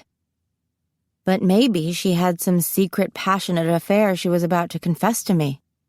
Maybe, within a couple of months, I'd be standing in a pink dress with flowers in my hair, watching her marry some guy I was supposed to call Dad. It had happened to a couple of my friends. "You brought me out here to tell me about this guy you met and you love him and you want to marry him or something," I said quickly, not looking at her because I didn't want her to see how much I hated the idea. "Clara Gardner." "Really, I'd be okay with it." "That's very sweet, Clara, but wrong," she said. "I brought you out here because I think you're old enough to know the truth." "Okay," I said anxiously. That sounded big. "What truth?" She took a deep breath and let it out, then leaned toward me. "When I was about your age, I lived in San Francisco with my grandmother," she began. I knew a little about this. Her father was out of the picture before she was born, and her mother died giving birth to her. I always thought it sounded like a fairy tale, like my mom was the orphaned, tragic heroine in one of my books. "We lived in a big white house on Mason Street," she said. "Why haven't you taken me there?" We'd been to San Francisco many times, at least 2 or 3 times a year, and she'd never said anything about a house on Mason Street. "It burned down years ago," she said. "There's a souvenir shop there now, I think. Anyway, early one morning I woke up to the house violently shaking. I had to grab onto the bedpost so I wouldn't be tossed right out of bed." Earthquake, I assumed. Growing up in California, I'd been through a few earthquakes, none that lasted more than a few seconds or done any real damage, but still pretty scary. Mom nodded. I could hear the dishes falling out of the china cabinet and windows breaking all over the house. Then there was a loud groaning sound. The wall of my bedroom gave way, and the bricks from the chimney crashed down on top of me in bed. I stared at her in horror. "I don't know how long I lay there," Mom said after a minute. "When I opened my eyes again, I saw the figure of a man standing over me. He leaned down and said, 'Be still, child.' Then he lifted me in his arms, and the bricks slid off my body like they weighed nothing. He carried me to the window. All the glass was broken out, and I could see people running out of their houses into the street. And then a strange thing happened, and we were someplace else. It still resembled my room, only different somehow, like someone else was living there, undamaged as if the quake had never happened. Outside the window there was so much light, so bright it hurt to look." Then what happened? The man set me on my feet. I was amazed that I could stand. My nightgown was a mess, and I was a bit dizzy, but aside from that, I was fine. "Thank you," I said to him. I didn't know what else to say. He had golden hair that gleamed in the light like nothing I'd ever seen before. And he was tall, the tallest man I'd ever seen, and very handsome. She smiled at the memory. I rubbed at the goosebumps that had jumped up along my arms. I tried to picture this tall, fine-looking guy with shiny blonde hair, like some kind of Brad Pitt sweeping in to rescue my mom. I frowned. The image made me uneasy, and I couldn't put my finger on why. He said, "You're welcome, Margaret," Mom said. "How did he know your name?" I wondered that myself. I asked him. He told me that he was a friend of my father's. They served together, he said. And he said that he'd been watching me from the day that I was born. Whoa, like your own personal guardian angel. Exactly. Like my guardian angel, Mom said, nodding. Although he wouldn't call himself that, of course. I waited for her to go on. That's what he was, Clara. I want you to understand. He was an angel. Right, I said. An angel, like with wings and everything, I'm sure. I didn't see his wings until later, but yes. She looked dead serious. Uh-huh, I said. I pictured the angel in the stained-glass window at church, wearing a halo and purple robes, huge golden wings fanned out behind him. Then what happened? This really can't get any weirder, I thought. And then it did. He told me that I was special, she said. Special how? He said that my father was an angel and my mother human, and I was a dimidius, which means half. I laughed. I couldn't help it. Come on, you're kidding, right? No. She looked at me steadily. It's not a joke, Clara. It's the truth. I stared at her. The thing was, I trusted her, more than anybody. As far as I knew, she'd never lied to me before. Not even those little white lies that so many parents tell their kids to get them to behave or believe in the tooth fairy or whatever. She was my mom, sure, but she was also my best friend. Cheesy but true. And now she was telling me something crazy, something impossible, as she was looking at me like everything depended on my reaction. So you're saying that you're half angel, I said slowly. Yes. Mom, really? Come on. I wanted her to laugh and tell me that the angel stuff was some kind of dream she had, like in The Wizard of Oz, where Dorothy wakes up and finds out the whole Oz thing was a big, colorful hallucination from getting conked in the head. So then what happened? He brought me back to Earth. He helped me find my grandmother, who was by that point hysterical, convinced I'd been crushed. And when the fires burned through our neighborhood, he helped us evacuate to Golden Gate Park. He stayed with us for 3 days, and then I didn't see him again for years. I was quiet, bothered by the details of her story. About a year before, my class had gone on a field trip to San Francisco Museum because they opened up a new exhibit about the Great San Francisco earthquake. We'd looked at all the pictures of the broken buildings, the cable cars thrown off their tracks, the blackened skeletons of the burned-up houses. We'd listened to old recordings of people who'd been there, their voices sharp and quivery as they described the terrible disaster. Everybody had been making such a huge deal out of it that year because it was the 100-year anniversary of when the quake had happened. You said there were fires? I asked. Terrible fires. My grandmother's house burned to the ground. And when was this? It was April, she said. 1906. I felt like I was going to throw up. That would make you what? 110? 116 this year. I don't believe you, I stammered. I know it's hard. I stood up. Mom reached for my hand, but I jerked it away. Hurt flashed in her eyes. She stood up too and took a step back, giving me some space, nodding slightly as if she completely understood what I was going through, like she knew that she was unraveling everything. I couldn't get enough air in my lungs. She was crazy. That was the only explanation that made sense. My mom, who up to that point seemed like the best mother ever, my own personal version of the Gilmore Girls, the envy of all my friends with her beautiful auburn hair and fabulous dewy skin and quirky sense of humor, was actually a raving lunatic. "What are you doing? Why are you telling me this?" I asked, blinking back furious tears. "Because you need to know that you're special too." I stared at her incredulously. "I'm special," I repeated. "Because if you're a half-angel, then that would make me, what, a quarter angel?" Quarter angels are called Quartarius. "I want to go home now," I said dully. I needed to call Dad. He might know what to do. I needed to find my mom some help. "I wouldn't have believed it either," she said. "Not without proof."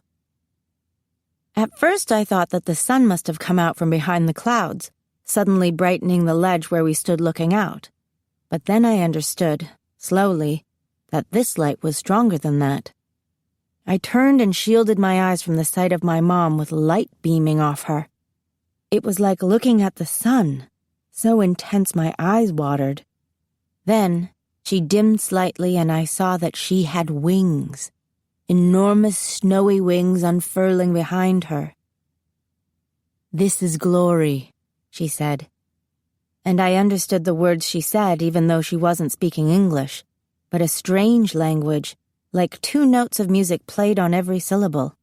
So eerie and alien it made the hairs stand up on the back of my neck. "Mom," I breathed helplessly.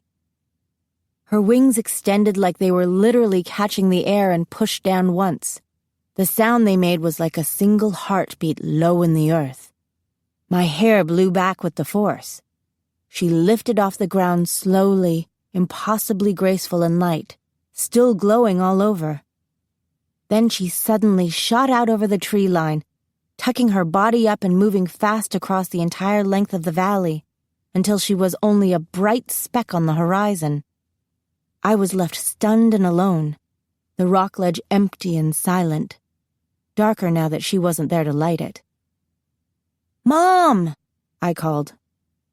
I watched her circle around and glide her way back to me, more slowly this time. She swept right up where the mountain dropped off and hovered, treading the air gently.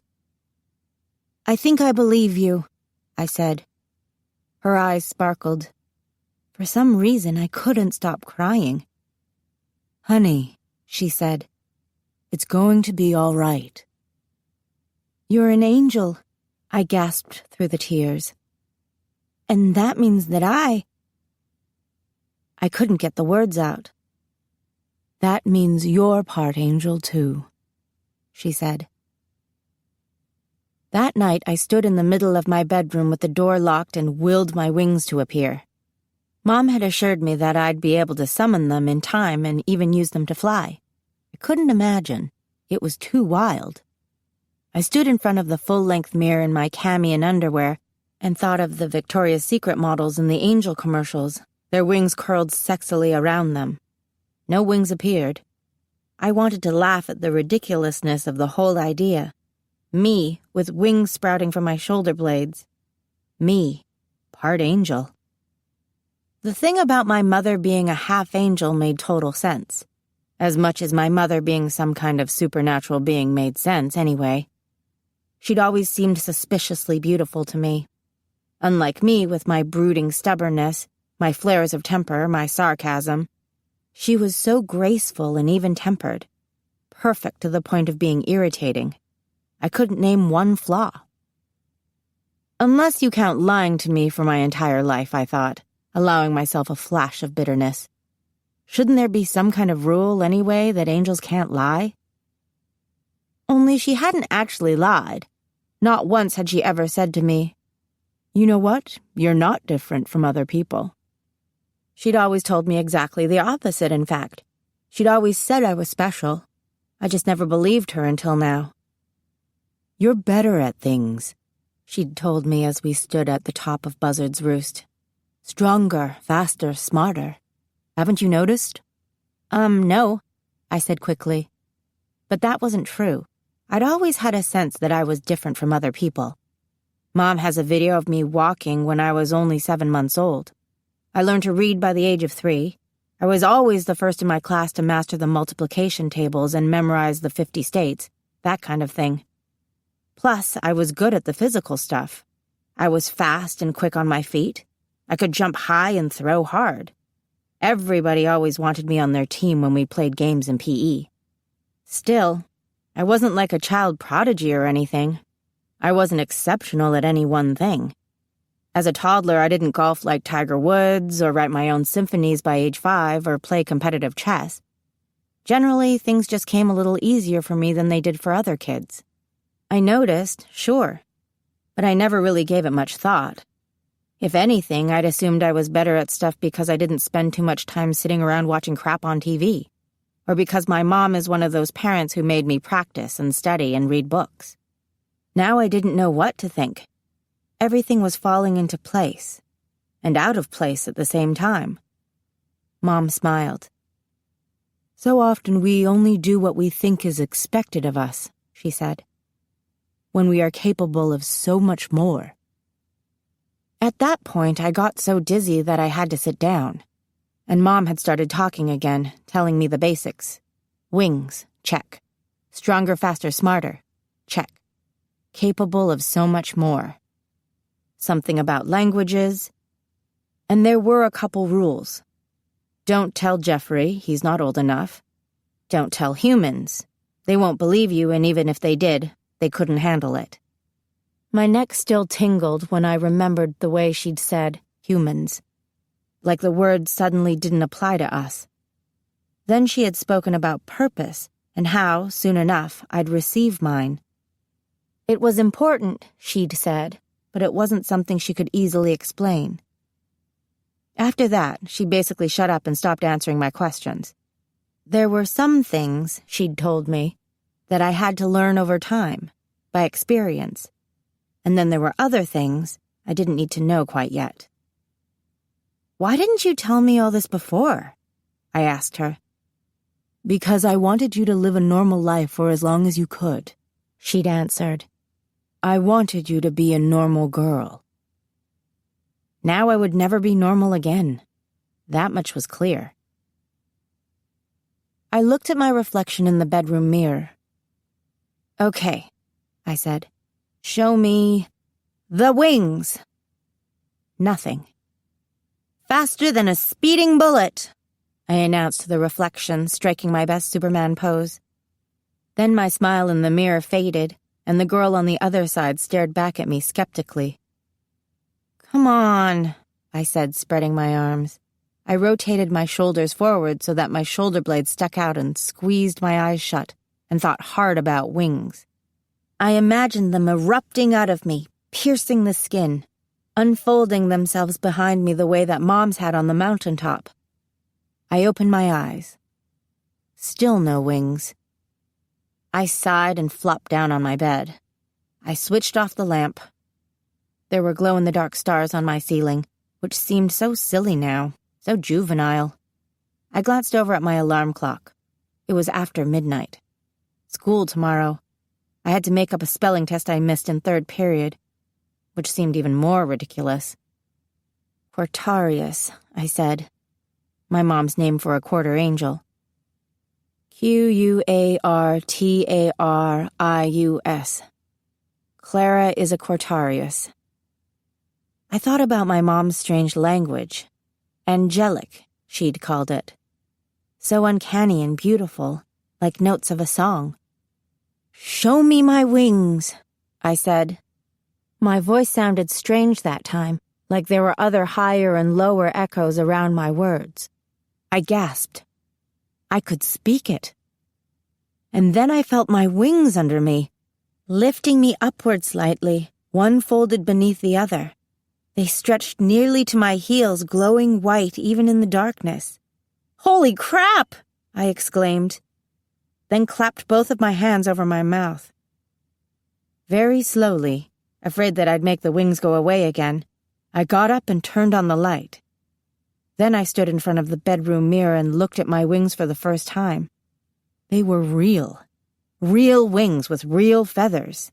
Weighty and tingling, and absolute proof that what happened earlier with my mom was no joke.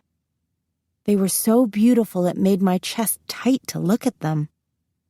Gently, I touched them. They were warm, alive. I could move them, I found, the same way I could move my arms, like they were truly a part of me, an extra set of limbs that I'd been oblivious to my whole life up till now. I would have guessed that I had a good 10 to 12-foot wingspan, but it was hard to be sure. All that wing simply didn't fit in the mirror. Wingspan, I thought, shaking my head. I have a wingspan. This is insane. I examined the feathers. Some were very long, smooth, and sharp. Others softer, more rounded. The shortest feathers, the ones closest to my body, where my wings connected at the shoulder, were small and downy, about the size of my thumb. I grabbed one of them and pulled it until it came free, which stung so fiercely my eyes teared up. I gazed intently at the feather in my hand, trying to get my head around the fact that it came from me. For a moment, it just lay there in my palm, and then, slowly, it started to dissolve, like it was evaporating into the air, until there was nothing left. I had wings. I had feathers. I had angel blood in me. What happens now? I wondered. I learn to fly? I dangle from a cloud strumming a harp? I'll receive messages from God? Dread uncurled itself in my gut. Our family was hardly what you'd call religious, but I'd always believed in God. But I was finding out then that there was a big difference between believing in God and knowing that He exists and apparently has some great master plan for my life. It was pretty freaky, to say the least. My understanding of the universe and my place in it had been turned completely upside down in less than 24 hours. I didn't know how to make the wings go away again, so I folded them against my back as tightly as I could and lay down on my bed, angling my arms so I could feel the wings underneath me. The house was quiet. It felt like everyone else on the earth was asleep. Everyone else was the same, and I had changed. All I could do that night was lie there with this knowledge, amazed and frightened, stroking the feathers under me gently, until I fell asleep. Chapter 5. Hot Bozo. Christian and I only have one class together, so catching his attention is no easy task. Every day I try to pick my seat in British history so there's a chance that he'll sit next to me. And so far in the span of 2 weeks, the stars align exactly 3 times, and he ends up in the desk next to mine. I smile and say hello. He smiles back and says hi. For a moment, an undeniable force seems to draw us together like magnets. But then he opens his notebook or checks his cell phone under his desk, signifying that our nice weather we're having chit-chat is over. It's like, in those few crucial seconds, one of the magnets gets flipped around and pulls him away from me. He's not rude or anything. He just isn't all that interested in getting to know me. And why should he be? He has no idea the future that awaits us. So for an hour each day, I secretly watch him, trying to memorize everything I can, unsure of what might be useful to me someday. He likes to wear button-down dress shirts, with the sleeves rolled casually to his elbow, and the same version of 7 jeans in slightly different shades of black or blue. He uses notebooks made from recycled paper and writes with a green ballpoint pen.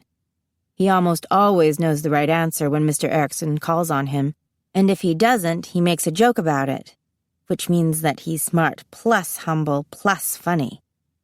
He likes Altoids. Every so often he reaches into his back pocket for the little silver tin and pops a mint into his mouth. To me, that says he expects to be kissed. On that note, Kay meets him right outside class every day. Like she saw the way the new girl looked at her man the first day in the cafeteria, and she never wants him vulnerable to that again. So all I have are the precious pre-class minutes, and so far, nothing I've done or said has elicited a significant response from Christian. But tomorrow is T-shirt day. I need a shirt that will start a conversation. "Don't stress about it," says Wendy after school as I parade a line of T-shirts in front of her. She's sitting on the floor of my room by the window, legs curled under her, the very picture of the BFF helping to make a huge fashion decision. "Should it be a band?" I ask. I hold out a black tee from a Dixie Chicks tour. "Not that one." "Why?" "Trust me." I pick up one of my favorites, forest green with a print of Elvis on it that I got on a trip to Graceland a few years before. Young Elvis, dreamy Elvis, bending over his guitar. Wendy makes a non-committal noise. I hold up a hot pink shirt that reads, "Everyone loves a California girl." This could be the winner, a chance to play up what Christian and I have in common, but it will also clash with my orange hair. Wendy scoffs. "I think my brother is planning on wearing a shirt that says, 'Go back to California.'" Shocker. What's his deal with Californians anyway? She shrugs. "It's a long story. Basically, my grandpa owned the Lazy Dog Ranch, and now some rich Californian owns it. My parents only manage it for him, and Tucker has rage issues. Plus, you insulted Bluebell." "Bluebell? Around these parts, you can't disrespect a man's truck without dire consequences." I laugh. "Well, he should get over himself. He tried to get me burned at the stake in Brit history yesterday. Here I am, minding my own business, taking notes like a good little girl, and out of the blue Tucker raises his hand and accuses me of being a witch." "Sounds like something Tucker would do," admits Wendy. "Everybody had to vote on it. I barely escaped with my nun's life. Obviously, I'll have to return the favor." Christian, I remember happily, voted against burning me. Of course, his vote doesn't count much because he's a serf. But still, he didn't want to see me dead, even in theory. That has to count for something. "You know that'll just encourage him, right?" Wendy says. I can handle your brother. Besides, there's some kind of prize for the students who can last the whole semester, and I'm a survivor." Now it's Wendy's turn to laugh. "Yeah, well, so is Tucker." "I can't believe you shared a womb with him." She smiles. "There are definitely moments I can't believe it either," she says. "But he's a good guy. He just hides it well sometimes." She gazes out the window, her cheeks pink. Have I offended her? For all her playful talk about how much of a pain Tucker is she sensitive about him? I guess I can understand why. I can make fun of Jeffrey all I want, but if somebody else messes with my little brother, they better watch out. "So, Elvis then? I'm running out of options here." "Sure."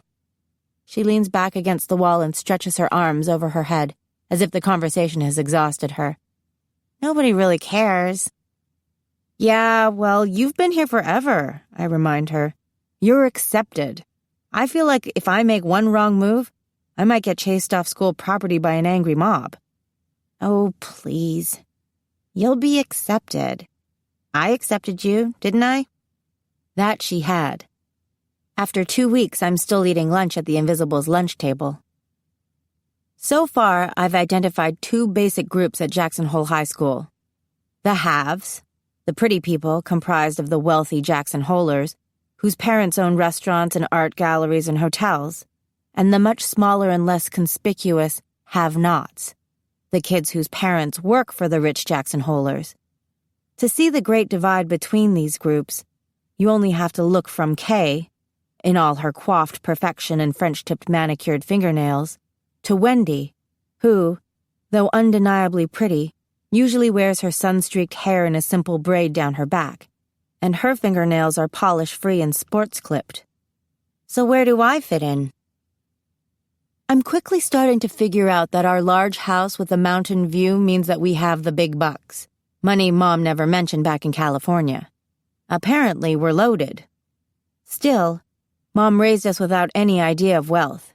She lived through the Great Depression, after all, insists that Jeffrey and I save a portion of our allowance each week, makes us eat every morsel of food on our plates, darns our socks and mends our clothes, and sets the thermostat to low because we can always put on another sweater. Yes, you accepted me, but I'm still trying to figure out why, I say to Wendy. I think you must be some kind of a freak. Either that, or you're trying to convert me to your secret horse religion. Darn, you got me, she says theatrically. You thwarted my evil plan. I knew it. I like Wendy. She's quirky and kind and just solidly good people. And she saved me from being labeled as a freak or a loner, as well as from the sting of missing my friends back in Cali. When I call them, already it feels like we don't have much to talk about now that I'm out of the loop.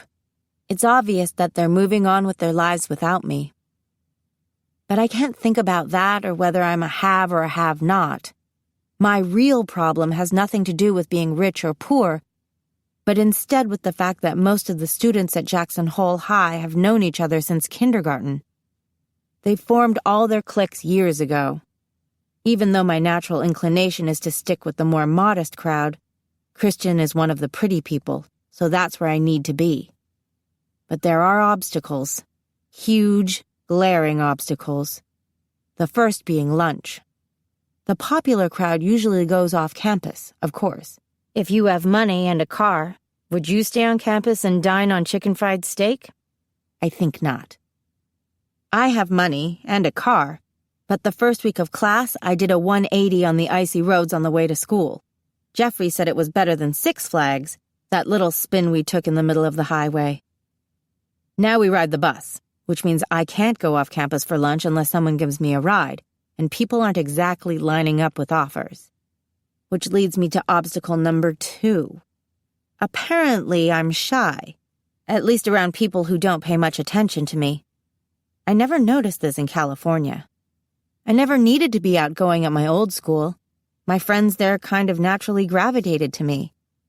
Here it's a whole different story, though, largely because of obstacle number 3, Kay Patterson. It's hard to make a lot of friends when the most popular girl in school is giving you the stink eye. The next morning, Jeffrey wanders into the kitchen wearing his "If idiots could fly, this place would look like an airport" shirt. I know that everyone at school will think it's funny and not be at all offended, because they like him. Things are so easy for him. Hey, you feel like driving today? He asks. I don't want to walk to the bus stop. It's too cold. You feel like dying today? Sure. I like risking my life. Keeps things in perspective. I chuck my bagel at him and he catches it in midair. I look at the closed door to Mom's office. He smiles hopefully. Fine, I tell him. I'll go warm up the car. See? He says as we slowly make our way down the long road to school. You can handle this driving on snow thing. Pretty soon you'll be like a pro. He's being suspiciously nice. Okay, what's up with you? I ask. What do you want? I got on the wrestling team. How do you pull that off if tryouts were back in November? He shrugs like it's no big deal. I challenged the best wrestler on the team to a match. I won. It's a small school. They need contenders. Does Mom know? I told her I'm on the team. She wasn't thrilled. But she can't forbid us from all school activities, right? I'm tired of this "we better lay low or someone will figure out we're different" crap. I mean, it's not like if I win a match people are going to say, "Who's that kid? He's a really good wrestler. He must be an angel." Right, I agree uneasily. But then Mom isn't the type to make rules simply because she can. There has to be an explanation for her cautiousness. The thing is, I need a ride to some of the practices, he says, shifting in his seat uncomfortably. Like, all of them. For a minute, it's quiet. The only sound the heater blowing across our legs. When? I ask finally. I brace myself for bad news. 5:30 a.m. Ha. Oh, come on. Get Mom to drive you.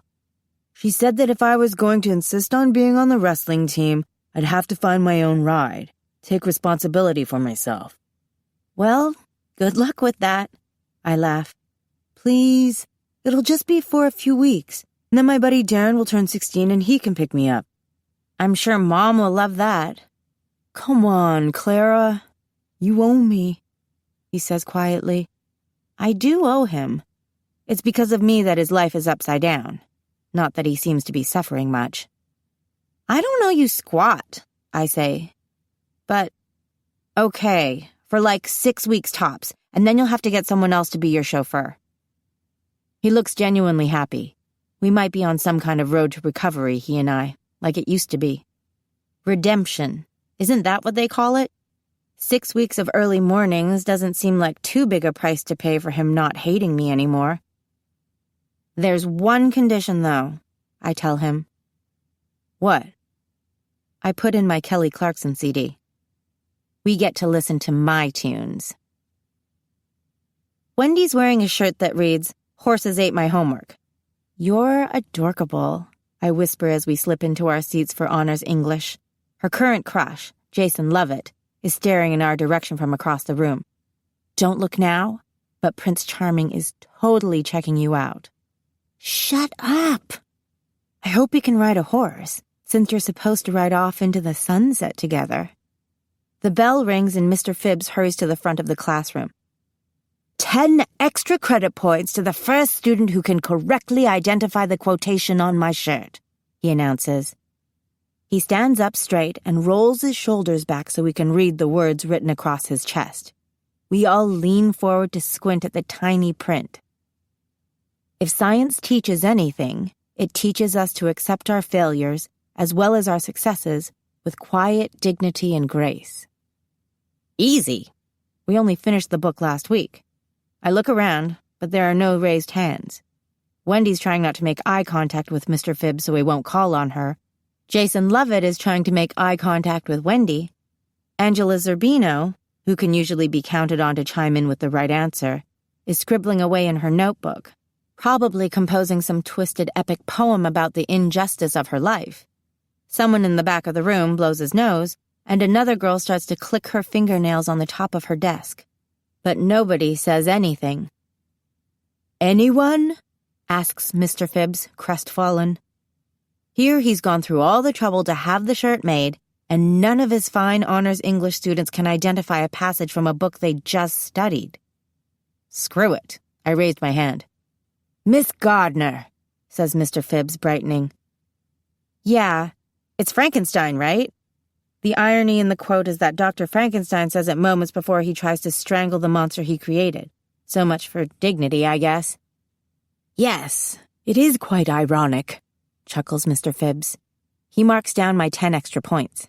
I try to look excited by this. Wendy slips a piece of paper onto my desk. I take a moment to unfold it discreetly. Smarty pants, it reads.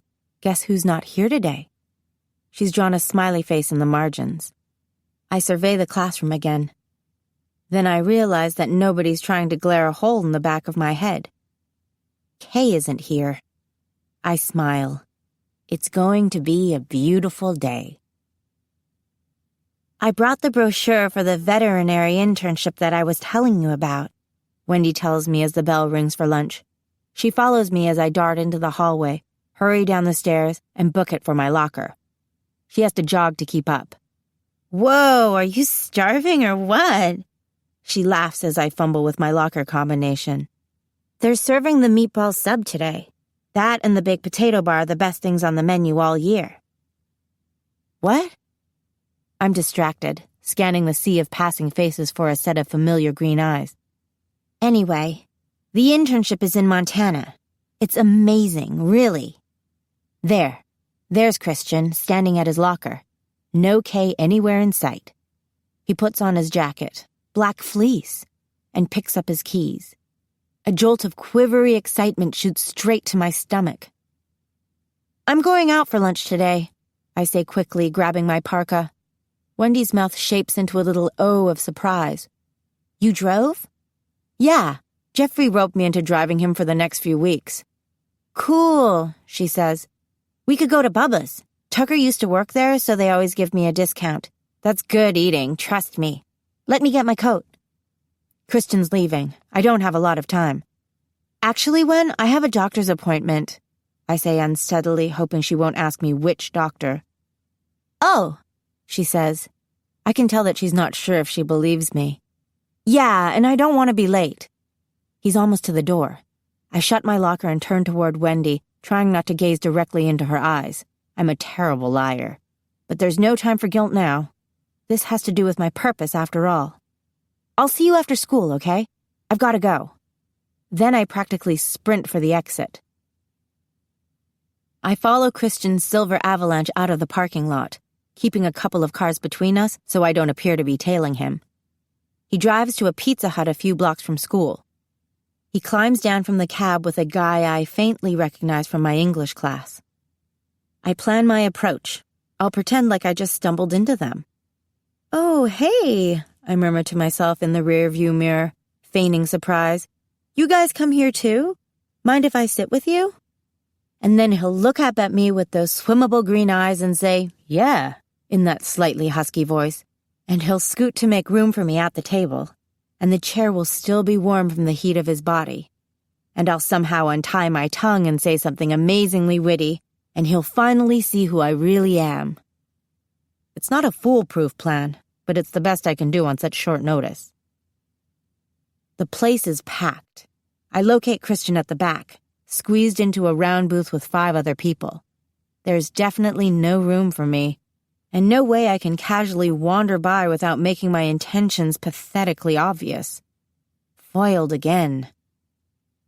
I find a tiny table in the front corner across from the arcade. I choose the chair facing away from Christian and his pals so they can't see my face, although I'm sure they'll recognize my wild orange hair if they give me more than a cursory glance. I need to come up with a new plan. As I wait for someone to come take my order, Christian and the other 2 guys at his table jump up and run to the arcade like little boys out for recess. I suddenly have a clear view of them as they gather around a pinball machine, Christian in the center putting his quarters in. I watch him lean into the machine as he plays, his strong eyebrows pushed together in concentration, his hands flicking rapidly against the sides. He's wearing a long-sleeve navy tee that says, "What's your sign?" in white letters. Then there's a white stripe across the chest with a black diamond symbol, a blue square, and a green circle. I have no idea what it means. Oh, man! The other guys grunt like a bunch of sympathetic cavemen as Christian apparently lets the ball slip past the paddles, not just once, but twice, 3 times. Pinball is clearly not his forte. Dude, what's with you today? Says the guy from my English class. Sean, I think his name is. The one with the unhealthy obsession with his snowboard. You're off your game, man. Where are the lightning-fast reflexes? Christian doesn't answer for a minute. He's still playing. Then he groans and turns away from the machine. Hey, I've got a lot on my plate right now, he says. Yeah, like making chicken soup for poor Widow Kay, teases the other guy. Christian shakes his head. You mock, but women love soup, more than flowers. Trust me. I try to summon the courage to go talk to him. In California, it was a well-known fact that I could play a mean game of pinball. I'll be that cool chick who rocks at video games. That's loads better than showing up at his table like a lost puppy. It's my chance. Hey, says Sean as I'm standing up to go over there. Isn't that Bozo? Who?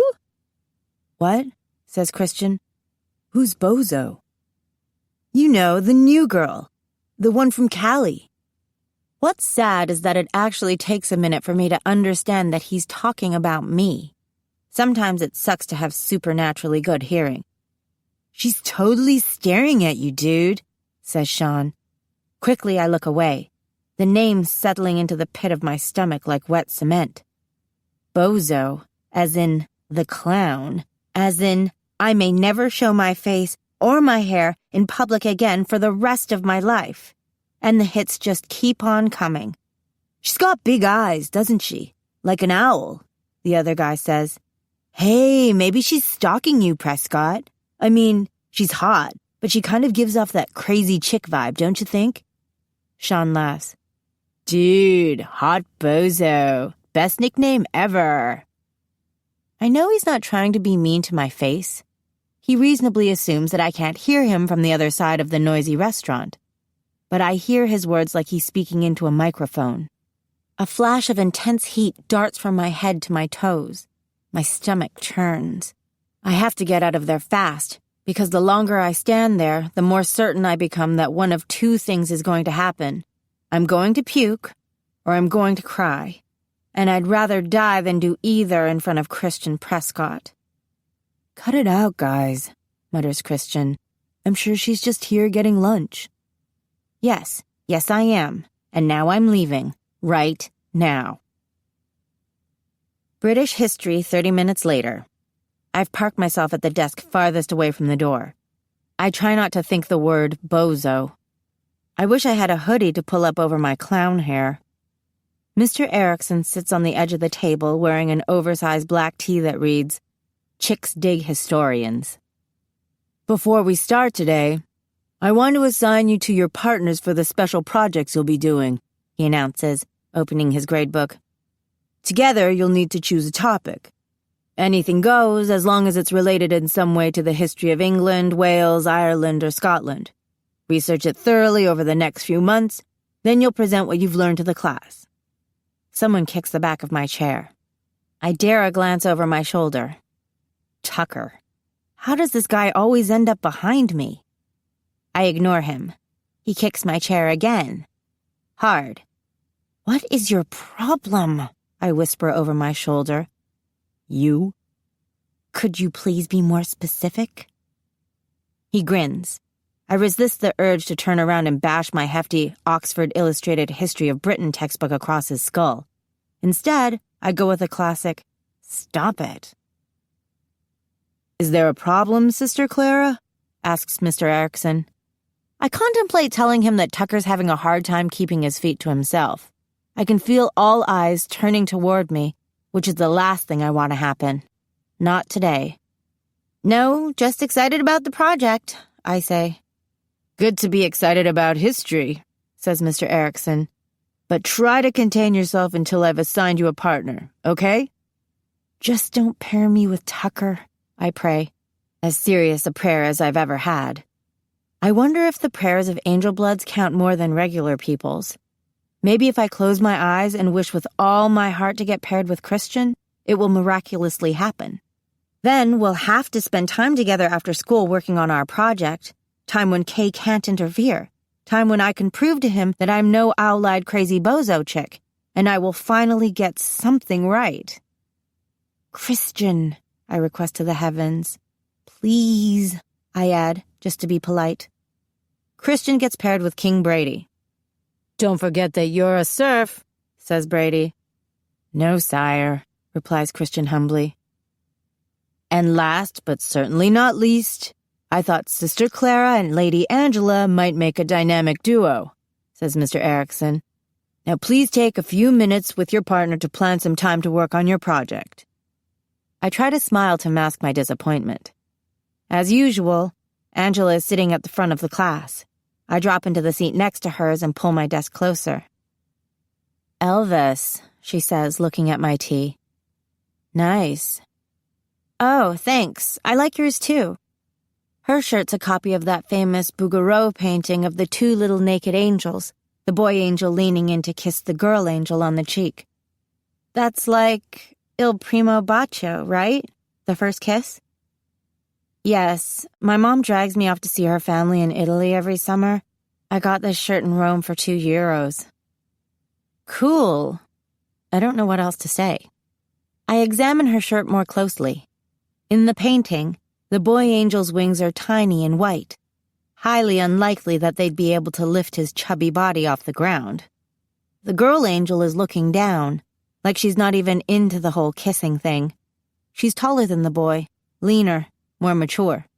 Her wings are dark gray. So, I thought we could meet Monday at my mom's theater, the Pink Garter. There's no show being rehearsed right now, so we have a lot of space to work, says Angela. Sounds terrific. I say with about a teaspoonful of enthusiasm. So, after school on Monday? I have orchestra. It gets out around 7. Maybe I could meet you at the Garter at 7:30? Great, I say. I'll be there. She's staring at me. I wonder if she calls me Bozo too, with her friends, whoever they are. You okay? She asks. Yeah, sorry. My face feels hot and tight as a sunburn. I manage another wooden smile. It's just been one of those days. That night, I dream of the forest fire. It's the same as always. The pines and aspens, the heat, the approaching flames. Christian standing with his back turned watching it. Smoke curls through the air. I walk to him. Christian, I call out. He turns toward me. His eyes capture mine. He opens his mouth to say something. I know what he says will be important, another clue, something crucial to understanding my purpose. Do I know you? He asks. We go to school together, I say to remind him. Nothing. I'm in your British history class. Still not ringing any bells. You carried me to the nurse's office on my first day of school. I passed out in the hall, remember? Oh, right. I remember you, he says. What was your name again? Clara. I don't have time to remind him of my existence. The fire's coming. I have to get you out of here, I say, grabbing his arm. I don't know what I'm supposed to do. I just know we have to go. What? I'm here to save you. Save me, he says incredulously. Yes. He smiles, then puts his fist up to his mouth and laughs into it. I'm sorry, he says, but how could you save me? It was just a dream, says Mom. She pours me a cup of raspberry tea and sits down at the kitchen counter, looking serene as ever, if not a bit tired and rumpled, which is only fair since it's 4 a.m. and her daughter just woke her up, freaking out. Sugar? She offers. I shake my head. How do you know it was a dream? I ask. Because it seems like your vision always happens while you're awake. Some of us dream our visions, but not you. And because I have a very hard time believing that Christian wouldn't remember your name. I shrug. Then because that's what I always do, I tell her everything. I tell her about the way I feel drawn to Christian, and the few times in class when we talked, and how I never know what to say. I tell her about Kay, and my brilliant idea to invite myself to lunch at Christian's table, and how it had backfired big time. And I tell her about Bozo. Bozo?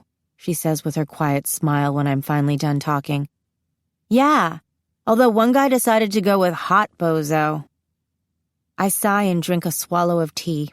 It burns my tongue. I'm a freak. Mom playfully shoves me. Clara, they called you hot. Not exactly, I say. Don't go feeling too sorry for yourself. We should think of some other ones. Other ones? Other names they could call you. So if you ever hear them again, you'll be prepared with a comeback. What? Pumpkinhead. Pumpkinhead, I repeat slowly. That was a major insult when I was a kid. Back in what, 1900? She pours herself some more tea. I got Pumpkinhead many times. They also called me Little Orphan Annie, which was a popular poem back then. And Maggot. I hated Maggot. It's hard for me to imagine her as a child, let alone one that other kids picked on. It makes me feel slightly, but only slightly, better about being called Bozo. Okay, what else you got? Let's see. Carrots, that's another common one. Somebody already called me that, I admit. Oh, Pippi Longstocking? Oh, snap, I laugh. Bring it on, matchstick. And so on it goes, back and forth until we're both laughing hysterically and Jeffrey appears in the doorway, glaring. I'm sorry, Mom says, still giggling wildly. Did we wake you? No, I have wrestling. He brushes past us to the refrigerator, gets out a carton of orange juice, pours himself a glass, drinks it in about 3 gulps, and sets it on the counter while we try to simmer down. I can't help it. I turn to Mom. "Are you a member of the Weasley family?" I ask. "Nice one, ginger nut," she shoots back. "What does that even mean?" "But you definitely have gingivitis." And off we go again like a couple of hyenas.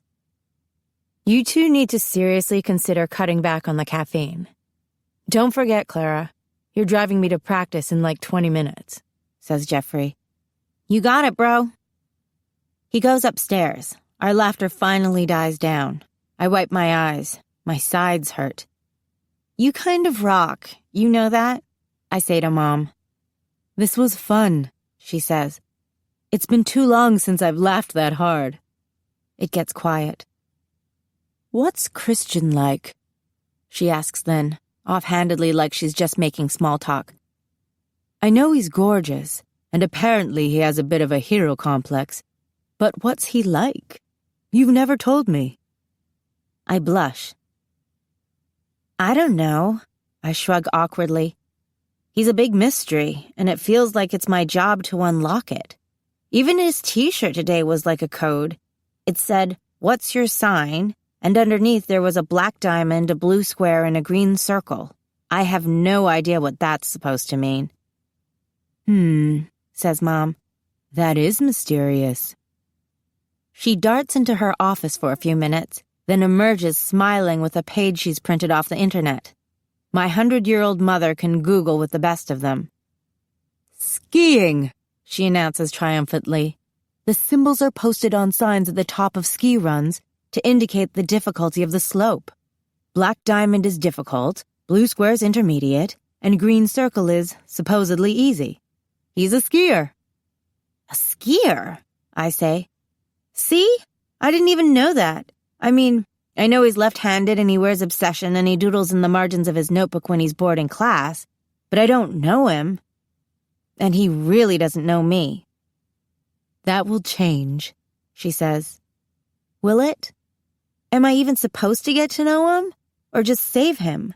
I keep asking myself why? Why him? I mean, people die in forest fires. Maybe not a lot of people, but some do every year, I'm sure. So why am I being sent here to save him? And what if I can't? What happens then?" "Clara, listen to me." Mom leans forward and takes my hands in hers. Her eyes aren't sparkling anymore. The irises are so dark they are nearly purple. "You aren't being sent on a mission that you don't have the power to accomplish.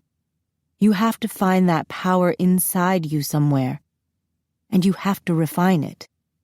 You were made for this purpose. And Christian isn't some random boy that you're supposed to encounter for no reason. There is a reason for all of this." "You think Christian might be important? Like he'll be president someday or find the cure for cancer?" She smiles. "He's terribly important," she says. "And so are you." I really want to believe her.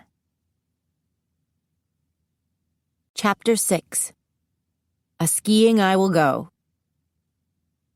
Sunday morning, we drive to Teton Village, a big, famous ski resort area a few miles outside Jackson. Jeffrey dozes in the back seat. Mom looks tired, probably from too many late nights working and too many serious discussions with her daughter in the wee hours of the morning. "We turn before we hit Wilson, right?" she asks, clutching the wheel at the 10 and 2 positions and squinting through the windshield like the sun is hurting her eyes. "Yeah, it's like Highway 380 on the right." "It's 390, says Jeffrey, his eyes still closed. Mom pinches the bridge of her nose, blinks a few times, then adjusts her hands on the steering wheel. "What's with you today?" I ask. "Headache. There's a project for work not coming together as I'd planned." "You're sure working a lot. What kind of project?" She turns carefully onto Highway 390. "Now what?" she asks. I consult the MapQuest directions I printed. "Just keep going for about 5 miles until we hit the resort somewhere on the left. We shouldn't be able to miss it." We drive for a few minutes, past restaurants and business areas, a few dude ranches. Suddenly, the ski area opens up on one side of us. The mountain rising behind it cut into big white lanes through the trees, the tram running all the way to the top. It looks crazy steep, all of it. Mount Everest kind of steep. Jeffrey sits up to get a better look. "That is one wicked mountain," he says, like he can't wait another minute to toss his body down it. He checks his watch. "Come on, Mom," he says. "Do you have to drive like a grandma?" "Do you need some money?" asks Mom, ignoring his comment. "I gave Clara some money for lessons." "I don't need lessons. I just need to get there sometime in the next millennium." "Lay off, doofus," I say. "We'll get there when we get there. We're like less than a mile now." "Maybe you should let me out and I could walk. It'd be faster." "Both of you be Mom starts to say, but then we slide on the ice. She hits the brakes and we drift sideways, picking up speed. Mom and I both scream as the car careens off the road and crashes through a snowbank. We come to a stop at the edge of a small field. She takes a deep, shaky breath. "Hey, you're the one who said we'd love the winters here," I remind her. "Perfect," says Jeffrey sarcastically. He unbuckles his seatbelt and opens the door. The car is resting in about 2 feet of snow. He glances at his watch again. "That's just perfect." "What, you have an important meeting you have to get to?" I ask. He shoots me a disgusted look. "Oh, I get it," I say. "You're meeting up with someone. What's her name?" "None of your business." Mom sighs and puts the car in reverse. The car moves back about a foot, and then the tires spin. She pulls forward and tries again. No luck. We're stuck. In a snowbank, in plain sight of the ski hill. It really can't get more humiliating. "I could get out and push," says Jeffrey. "Just wait," Mom says. "Someone will come." Right on cue, a truck pulls off to the side of the road. A guy gets out and tromps through the snow toward us. Mom rolls down the window. "Well, well, well, what have we here?" he asks. My mouth falls open. Tucker leans in the window, grinning from ear to ear. Oh yes, it can get more humiliating. "Hey, Carrots," he says. "Jeff?" He nods to my brother like the two are best buds. Jeffrey nods back. Mom smiles up at him. "I don't think we've met," she says. "I'm Maggie Gardner." "Tucker Avery," he says. "You're Wendy's brother." "Yes, ma'am." "We could really use some help," she says sweetly as I slump down in the seat and wish I was dead. "Sure thing. Just sit tight." He jogs back to his truck and returns with tow cables, which he hooks to the underside of the car quickly, like he's done this kind of thing a million times before. He gets back in his truck, pulls up behind us, and attaches the cables to his truck. Then he tows us smoothly onto the road. The whole thing takes all of 5 minutes. Mom gets out of the car. She gestures for me to do the same. I look at her like she's crazy, but she persists. "You need to say thank you," she says under her breath. "Mom." "Now." "All right." I get out. Tucker is kneeling in the snow, unhooking the cable from his truck. He looks up at me and smiles again, revealing a dimple in his left cheek. "In case you couldn't tell, that was my rusty truck towing you out of a snowbank," he says. "Thank you so much," says my mom. She looks pointedly at me.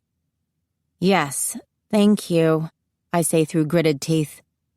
"Don't mention it," he says cordially, and in that moment, I see that Tucker can be charming when he wants to be. "And tell Wendy we said hello," Mom says. "Will do. Nice to meet you, ma'am." If he'd been wearing his cowboy hat, he would have tipped it at her. Then he gets back in his truck and drives off without another word. I look toward the ski hill, the same direction Tucker went, rethinking the whole skiing thing entirely. But Christian's a skier, I remind myself. So a skiing I will go.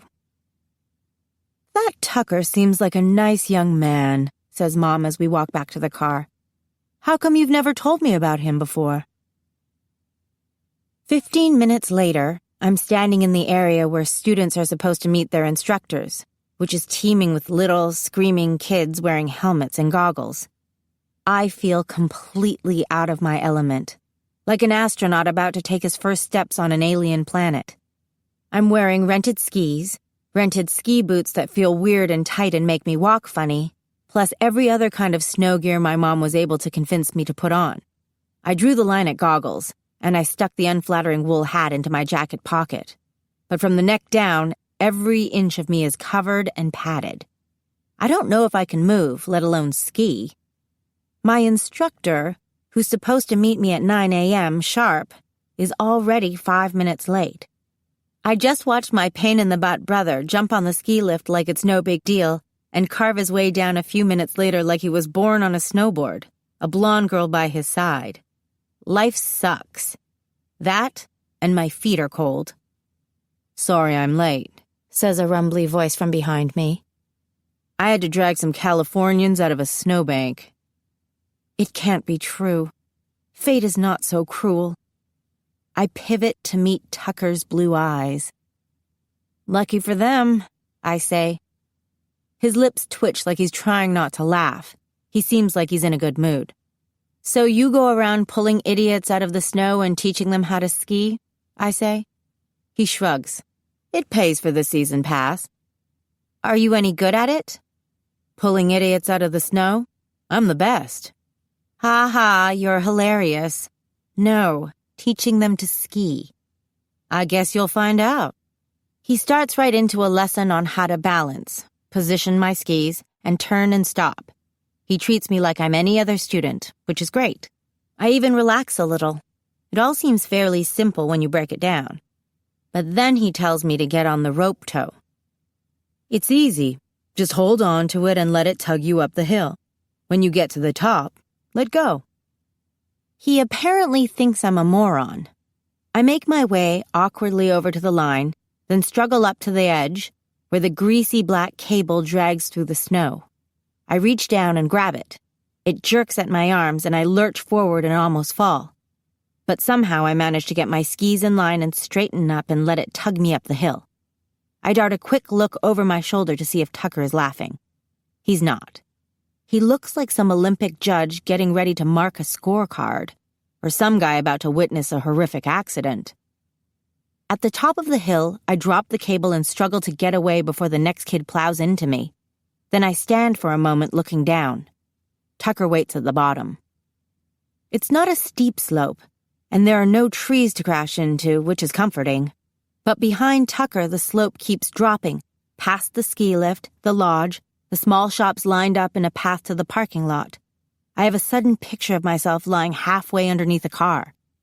"Come on," Tucker shouts. "The snow won't bite." He thinks I'm scared. Okay, I am scared. But the idea of Tucker thinking I'm chicken makes my jaw tighten in determination. I position my skis in a careful V the way he showed me. Then I push off. The cold air rushes my face, catches my hair and flutters it behind me like a banner. I put a bit of pressure on one foot and glide slowly to the left. I try again, this time arcing to the right. Back and forth, I make my way down the hill. I go straight for a while, picking up some speed, then try again. Easy. When I get closer to Tucker, I put my weight evenly on both feet and push the V wider, the way he taught me. I stop. Piece of cake. Maybe I could try it the other way, I say, with my skis straight. He stares at me, frowning, good mood apparently gone. "I guess you want me to believe that this is your first time skiing," he says. I look into his frowning face, startled. Surely he didn't expect me to crash on that little hill. I glance back at the other beginners. They resemble a flock of confused ducklings, just trying not to bump into each other. They don't crash so much as flop over. I should lie to Tucker now, tell him I've done this before. That'd be the low-profile thing to do. But I don't want to lie to another Avery this week. "Should I try it again?" "Yeah," he says. I think you should try it again. This time he rides up behind me, and when I ski down, he's right beside me. He makes me so nervous that I almost fall a couple of times, but I keep thinking about how humiliating it would be to crash and burn in front of Tucker, and manage to stay upright. When we get to the bottom, he demands that we go again, this time skiing parallel style, which I like much better. It's more graceful. It's fun. I've been teaching this class for 2 years, he says when we get to the bottom around the 5th time. And this is the first time anyone has ever made it through the whole hour without falling down once. I have good balance, I explain.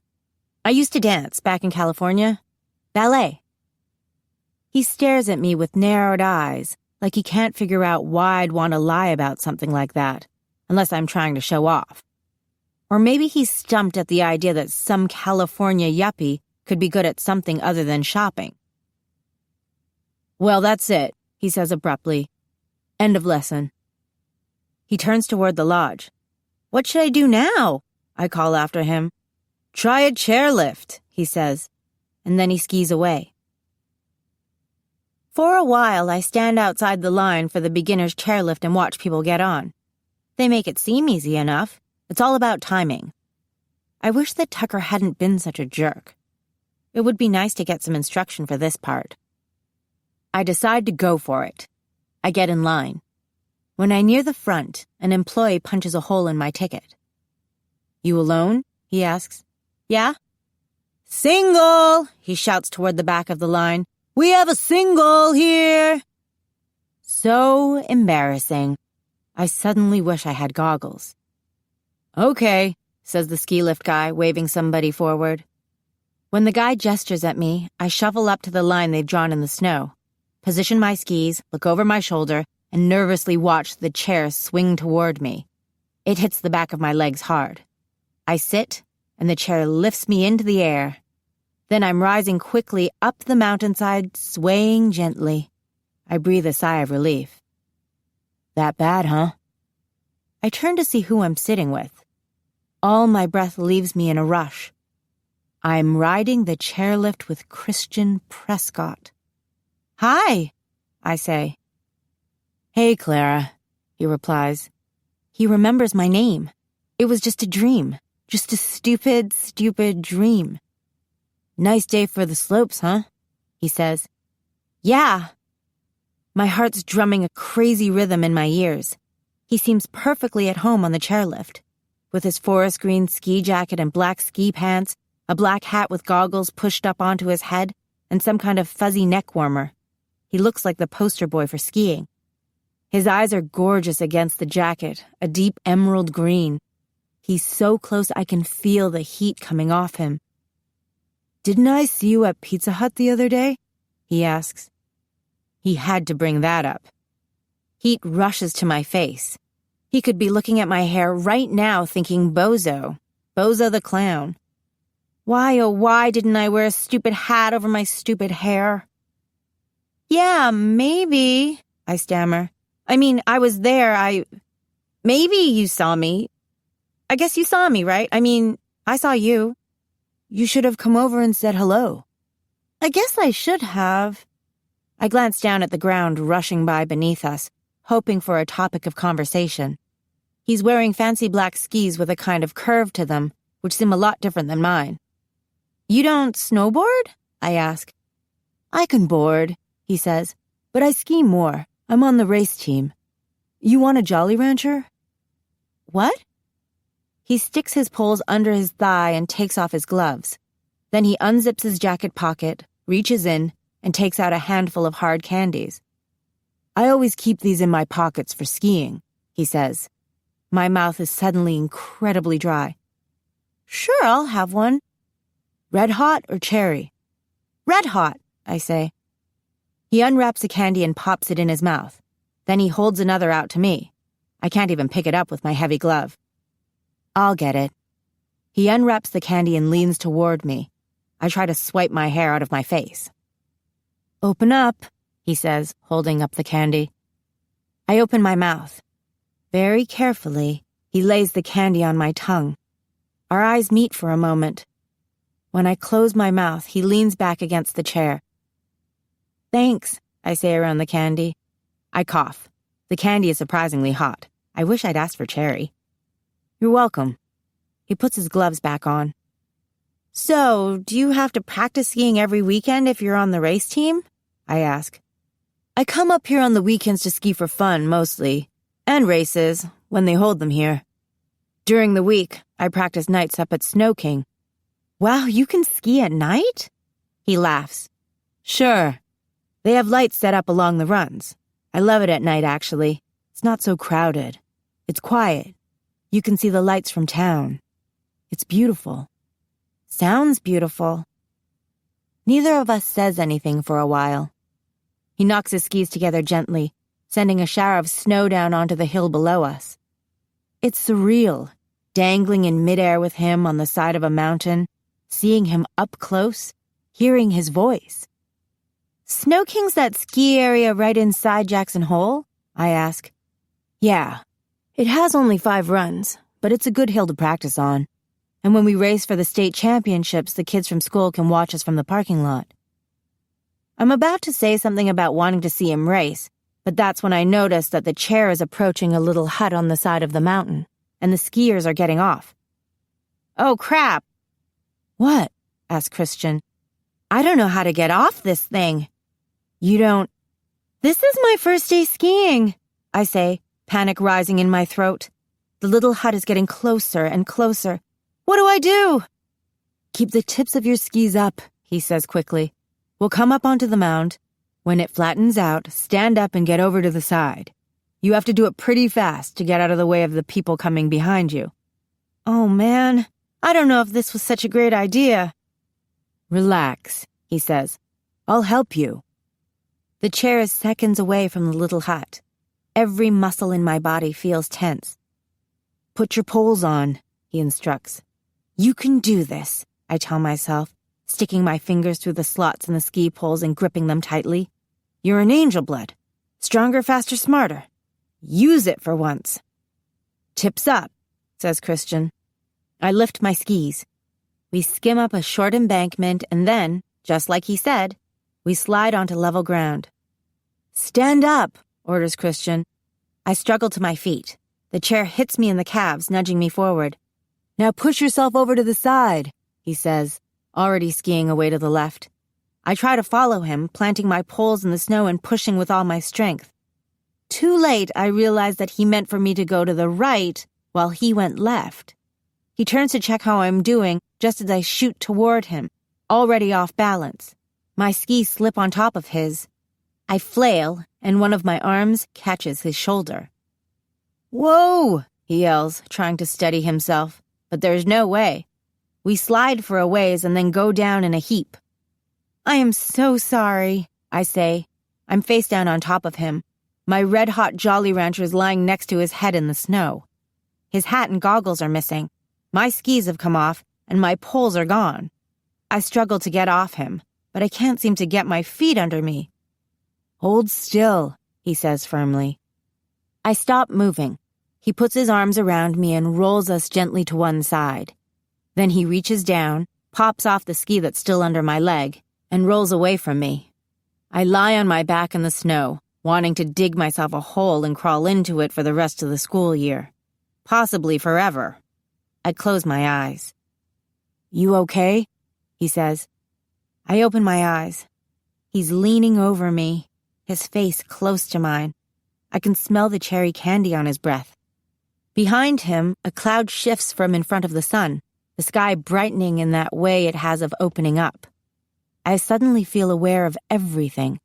My heart pumping blood through my veins, the snow slowly beginning to melt under my body, the needles on the trees shifting in the breeze, the mixed smell of pine and Christian's cologne and something that could be ski wax, the rattling of the chairs as they pass over the poles of the ski lift, and Christian, with hat hair, laughing at me with his eyes, a breath away. I don't think of the fire then, or that he's my purpose. I don't think about saving him. I think, what would it be like to kiss him? "I'm fine." "Here." He brushes a strand of my hair out of my face. his bare hand skimming my cheek. "That was fun," he says. "Haven't done that in a while." At first I think he means the thing with my hair, but then I realize he means falling. "I guess I'm going to have to practice the chairlift thing," I say.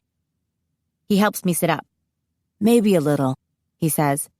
"You did great for a first-timer, though. If I hadn't gotten in your way, you totally would have made it." "Right, so you're the problem." "Totally."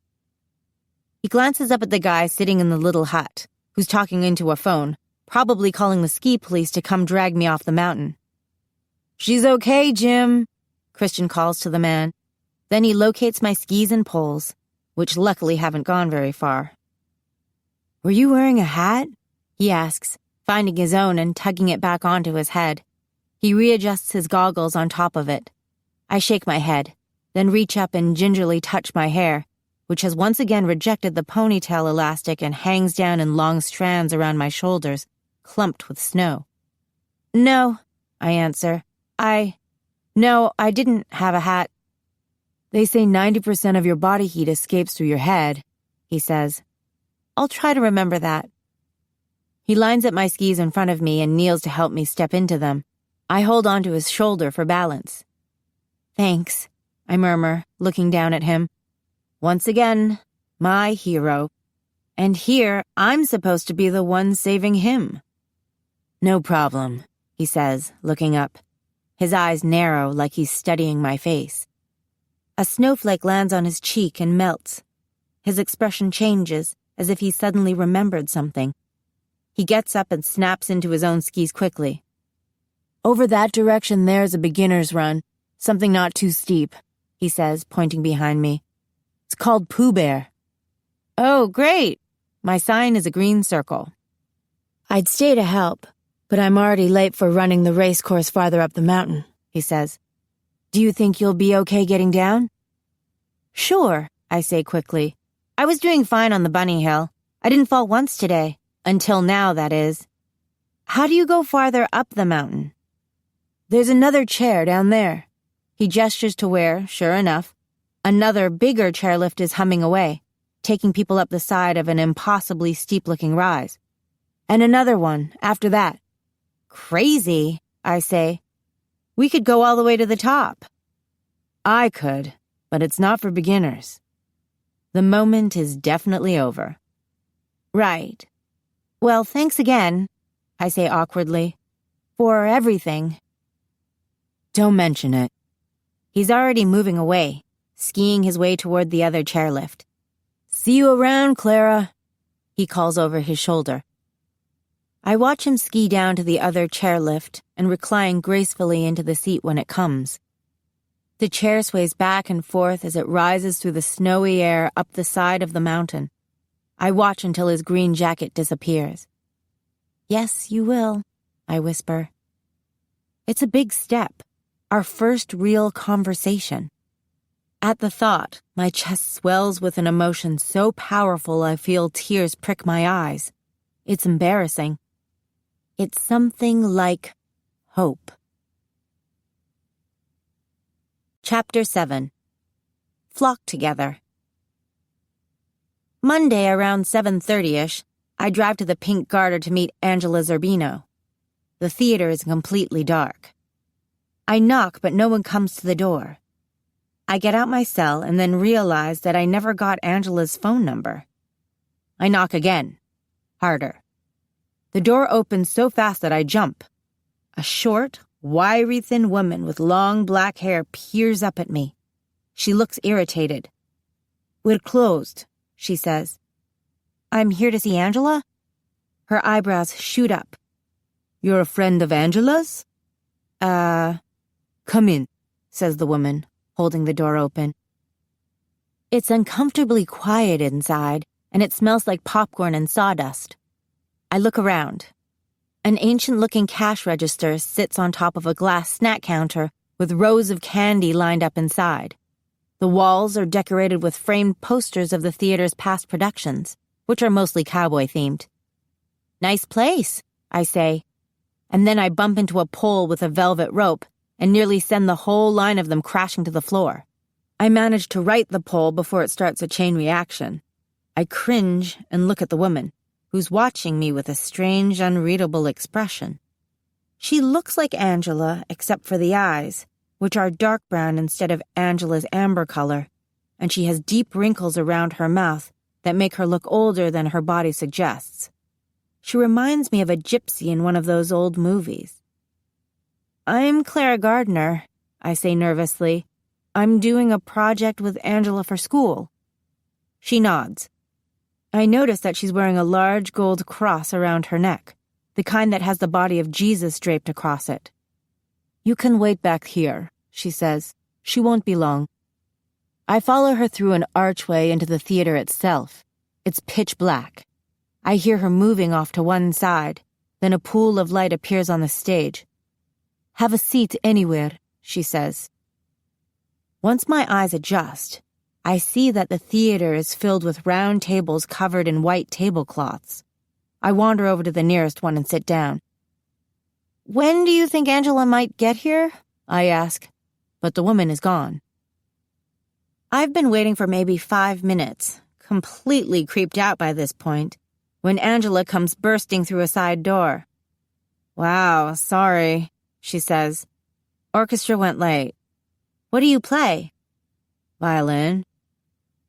It's easy to imagine her with a violin tucked under her chin, sawing away on some mournful Romanian tune. "Do you live here?" I ask. "Yep, in an apartment upstairs." "Just your mom and you?" She studies her hands. "Yes." "I don't live with my dad either," I say. "Just my mom and brother." She kind of examines me for a couple seconds. "Why did you move here?" she asks. She sits down in the chair across from mine and stares at me with solemn, honey-colored eyes. "I assume that you didn't actually burn your old school to the ground." "Excuse me?" I say. She looks at me sympathetically. "That's the rumor going around today. You mean you didn't know that your family had to flee California because of your delinquent behavior?"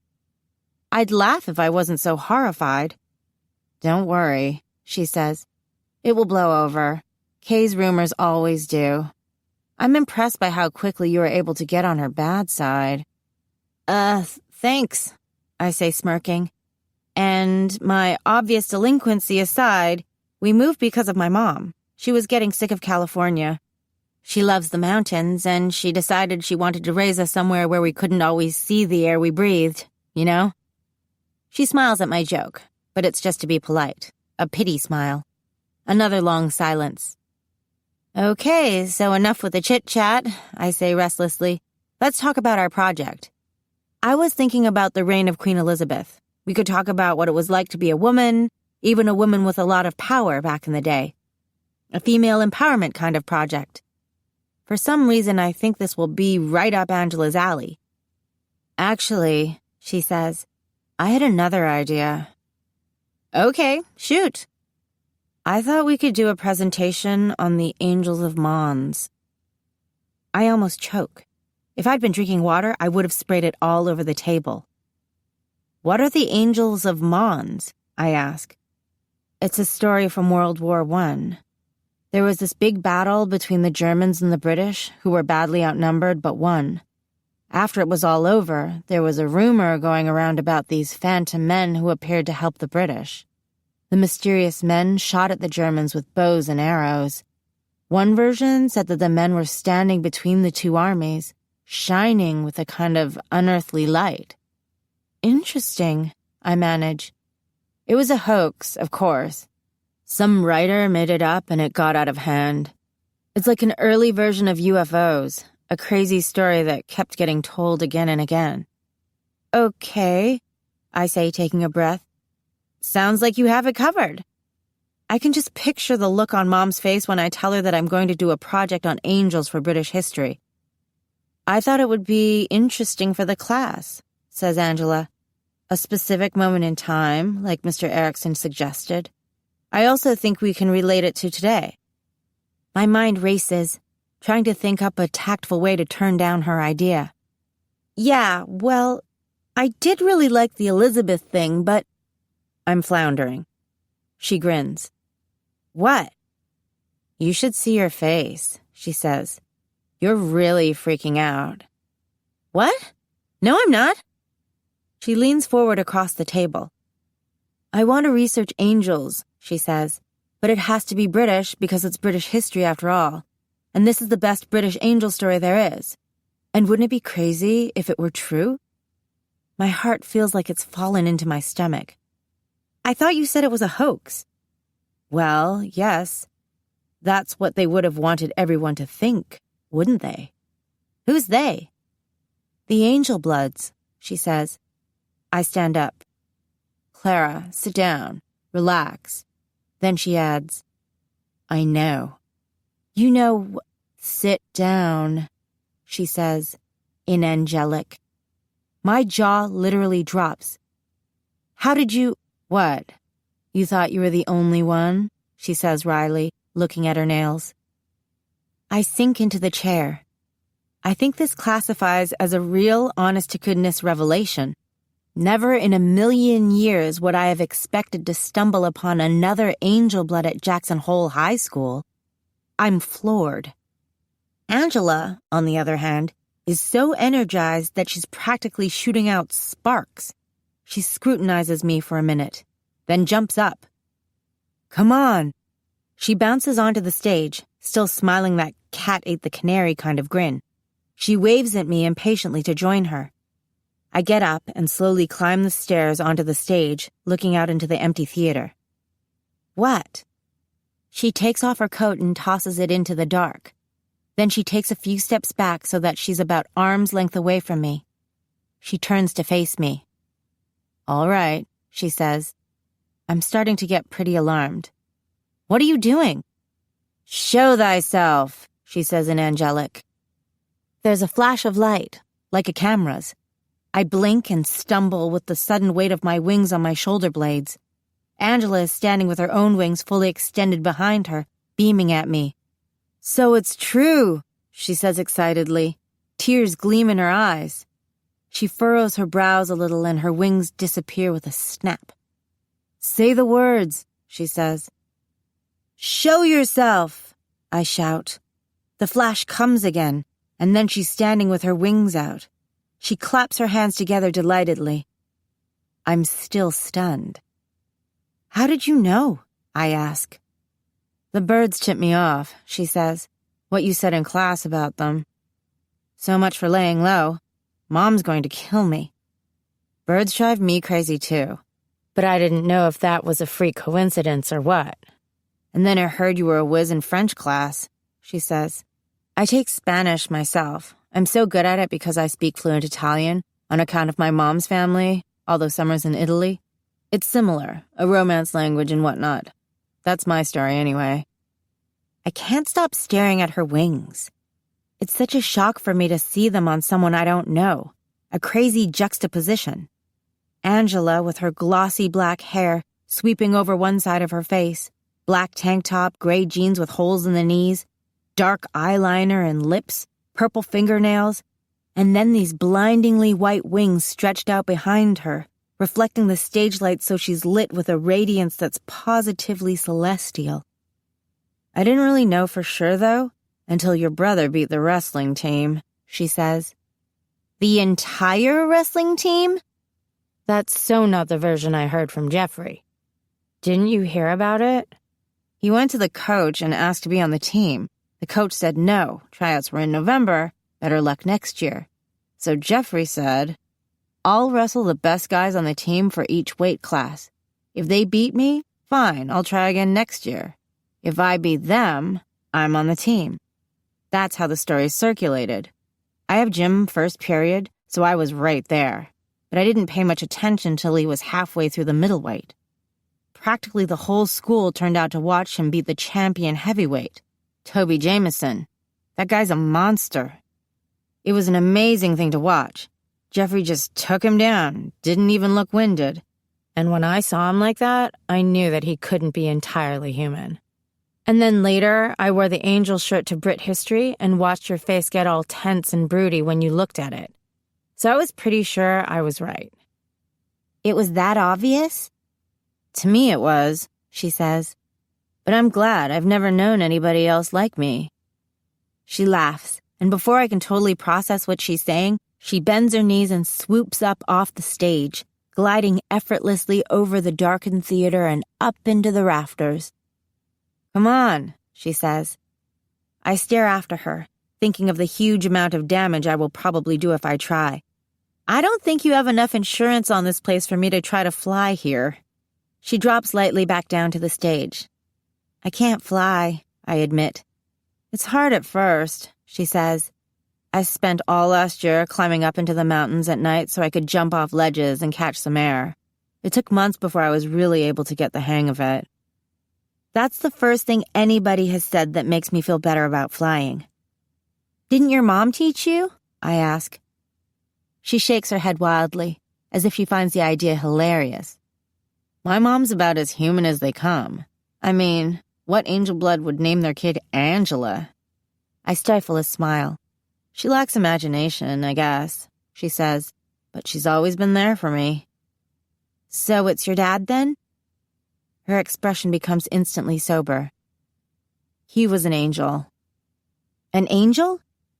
So that means you're a half-blood, a Dimidius." She nods, which means she's twice as powerful as me, and she can fly, and her hair's a normal color. I'm a pot of envy. "So your mom's not human," she says. "That means you're—" "I'm only a Quatarius. My mom is a Dimidius, and my dad's just a normal guy." I suddenly feel a little exposed, standing there on the stage with my wings out, so I fold them in and will them to disappear. Angela does the same. For a minute, we stand contemplating each other again. "You said in class you'd never met your father," I say. Her face is carefully blank. "Of course not," she says matter-of-factly. "He's a Blackwing." I nod like I completely understand what she's talking about, but I don't. Angela turns away and wanders out of the pool of light on the stage into one of the darkened corners. "My mother was married once, but her husband died of cancer right before she turned 30. He was an actor, and she was this shy costume designer. This was his theater. They never had any kids. After he died, she went on a pilgrimage to Rome. She's Catholic, so Rome's a pretty important place for her, plus she has family there. One night she walked home from evening mass, and a man followed her. She tried to ignore it at first, but she had a bad feeling about him. He started to walk faster, so she ran. She didn't stop until she was at the family's house." Angela sits down at the edge of the stage, her legs dangling over into the orchestra pit. She keeps her eyes downcast while she tells the story. Her face turns slightly away, but her voice is steady. "She thought she was safe," she says. "But that night she dreamed of the man standing at the foot of her bed. His face was like a statue," she said. "Like Michelangelo's David. Impassive, sad in the eyes. She started to scream, but then he said something in a language she couldn't understand. His words paralyzed her. She couldn't move or make a sound. She couldn't wake up." I sit down beside her. "And then he raped her," she murmurs, and she realized it wasn't a dream. She glances up, embarrassed. One corner of her mouth lifts. "So the downside is that I wasn't exactly conceived in love," she says. "But the upside is that I have all of these amazing powers." "Right," I say, nodding. "I've never heard of such a thing happening. An angel raping a human? I can't imagine it. The night is starting to take on a weird sort of Twilight Zone feel. I came to work on a history project, and now I'm sitting on the edge of a stage with another angel blood as she spills her entire life story to me. It's surreal." "I'm sorry, Angela," I say. "That sucks." She closes her eyes for a moment, as if she can see it all in her mind. "So if your mom is human, and you've never seen your dad, how did you even know you were an angel blood?" I ask. "My mom told me. She said that one night, a few days before I was born, another angel appeared to her and told her about the angel bloods. She thought it was a crazy dream for a while, but she told me as soon as she saw that there was something different about me. I was 10. It's not really the kind of story you want to hear from your mom. I think about the way Mom told me about the angel bloods only 2 years ago and how hard it was to accept. It blows my mind to think about what I would have done if she'd sprung that kind of information on me when I was a kid, or if she had been raped. It took me a long time to find out anything else, Angela says. My mom didn't know anything about angels besides what it says in the Bible. She said I was like a Nephilim, like in Genesis, and I would grow up to be a hero like in the days of Samson. No haircuts for you, then.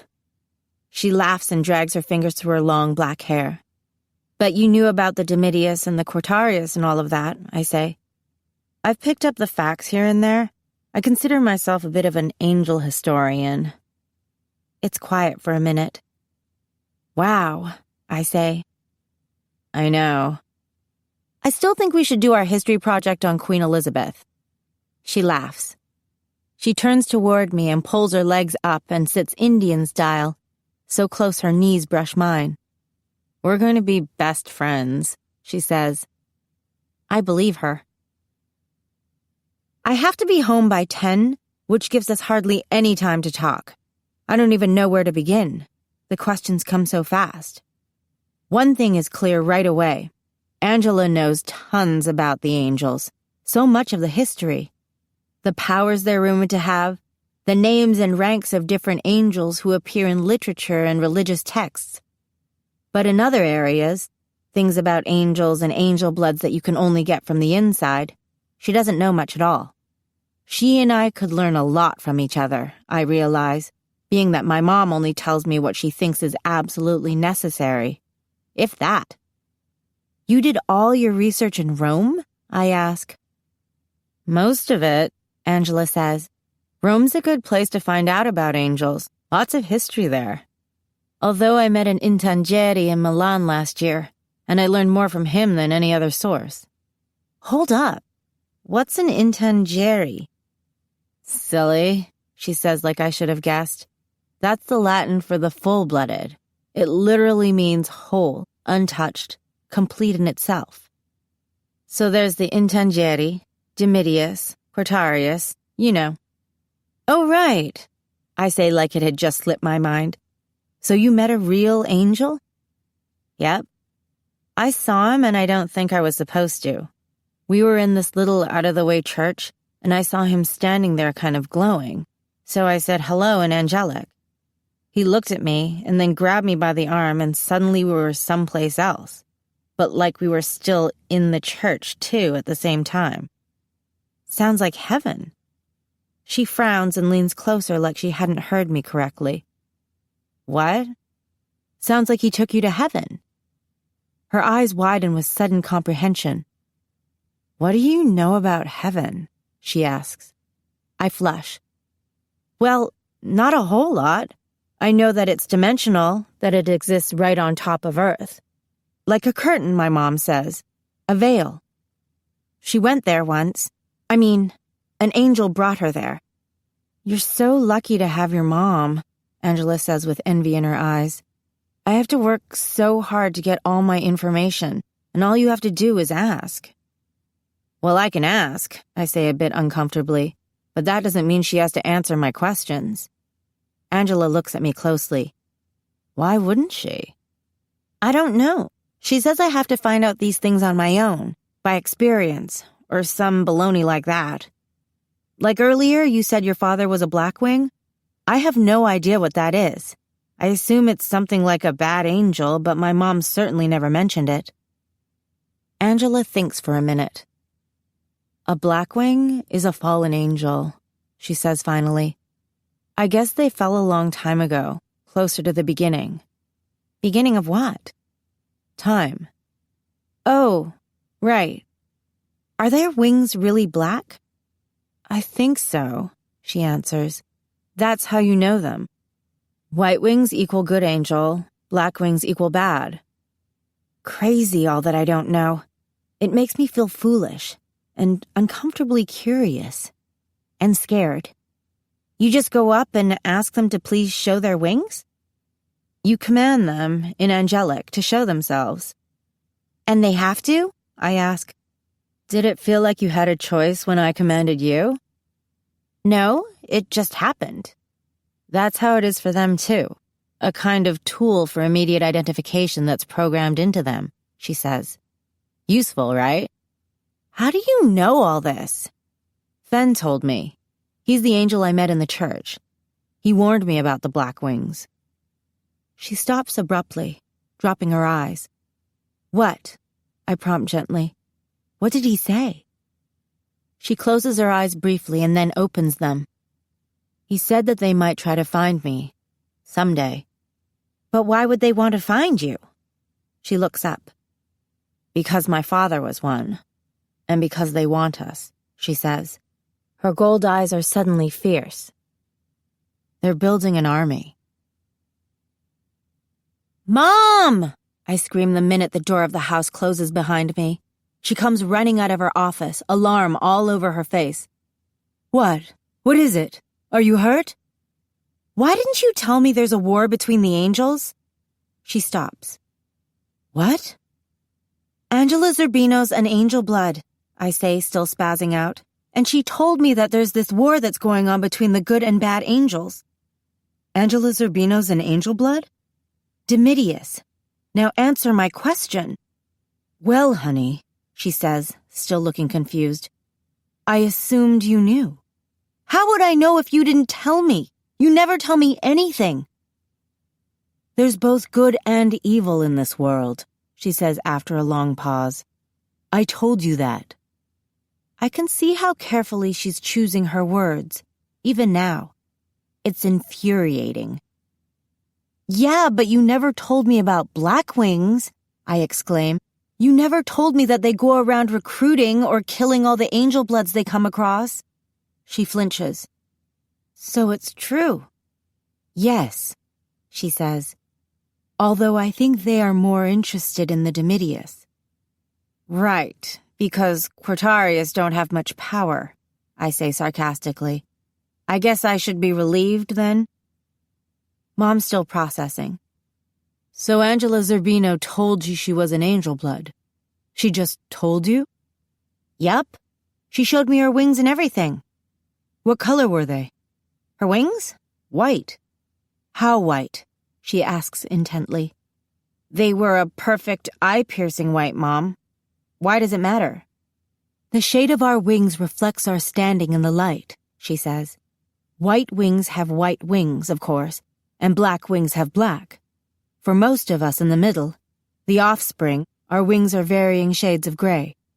Your wings have always looked pretty white to me, I say.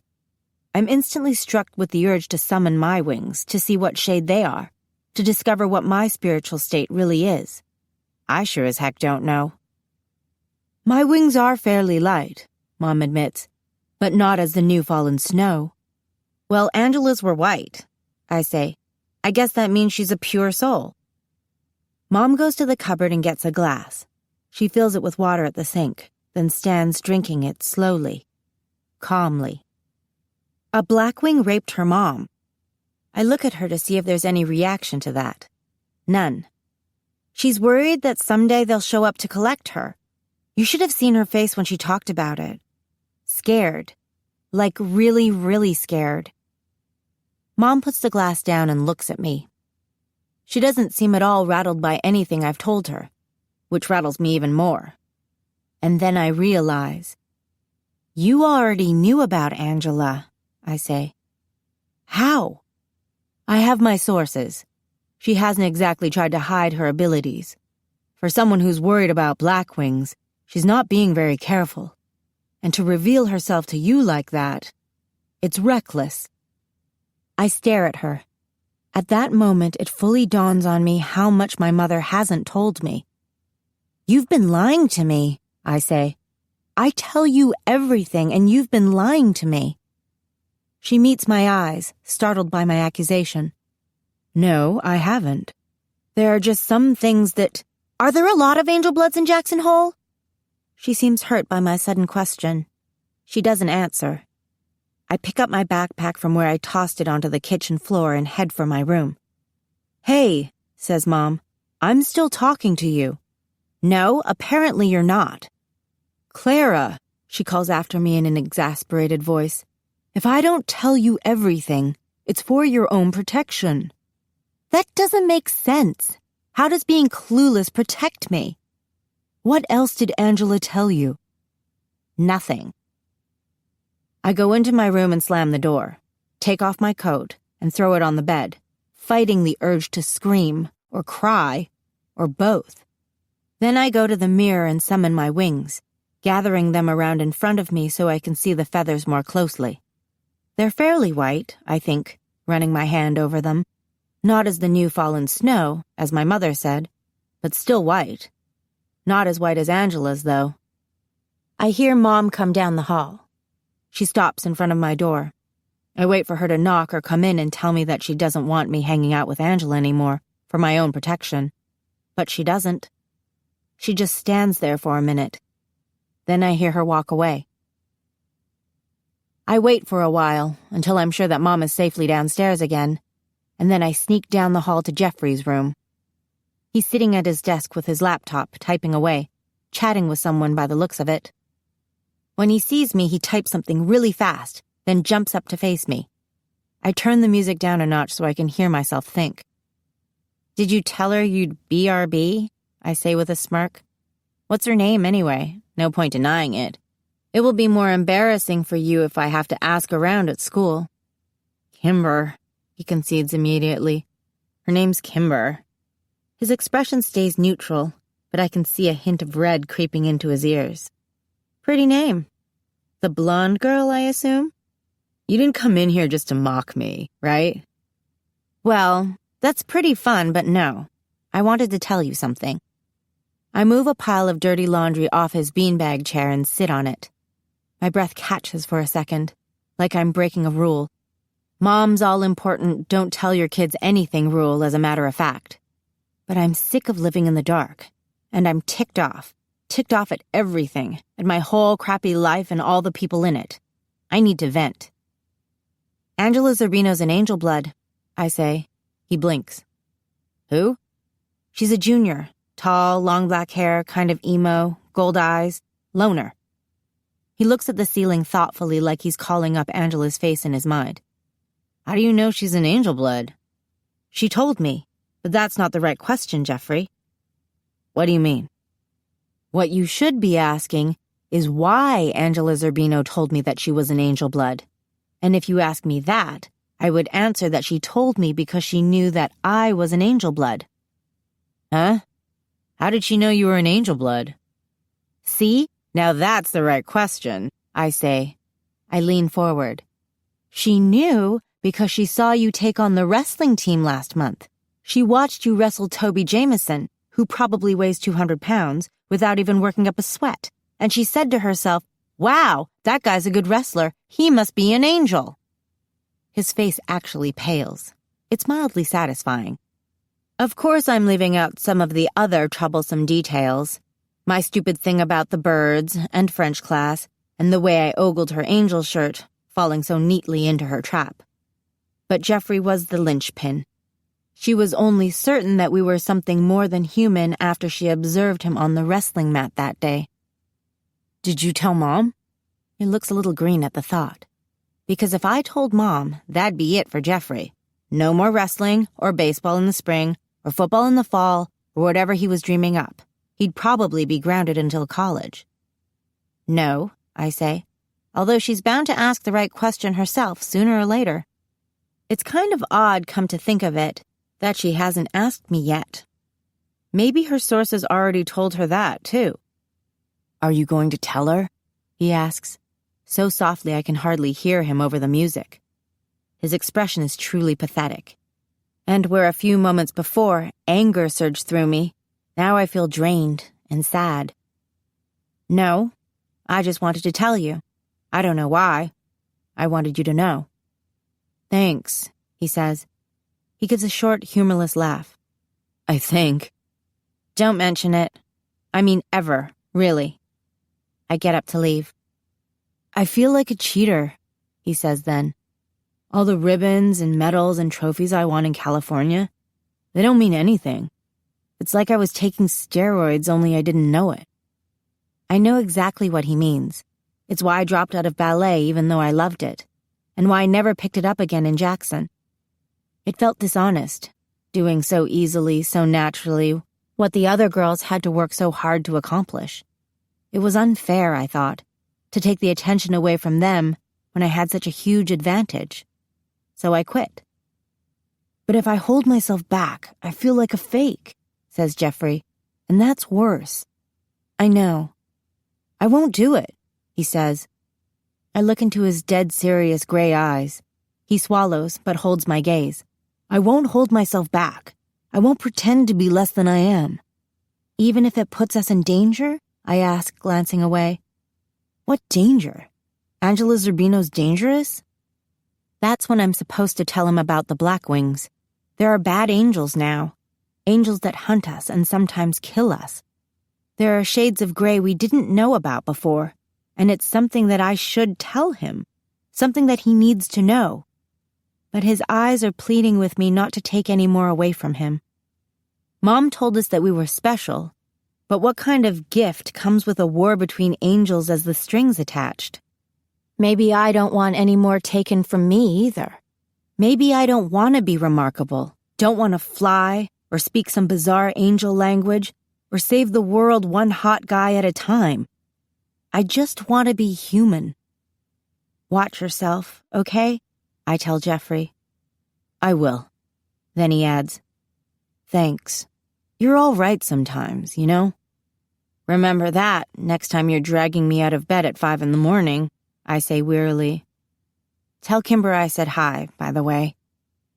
Then I escape to my room and lay in the dark, turning the words black wing over and over in my head. Chapter 8. Blue Square Girl. This morning, the sun's so bright it feels like I'm standing on a frozen cloud. I'm at the top of a run called Wide Open. It's a double blue square. More difficult than Green Circle, but not Black Diamond level. I'm getting there.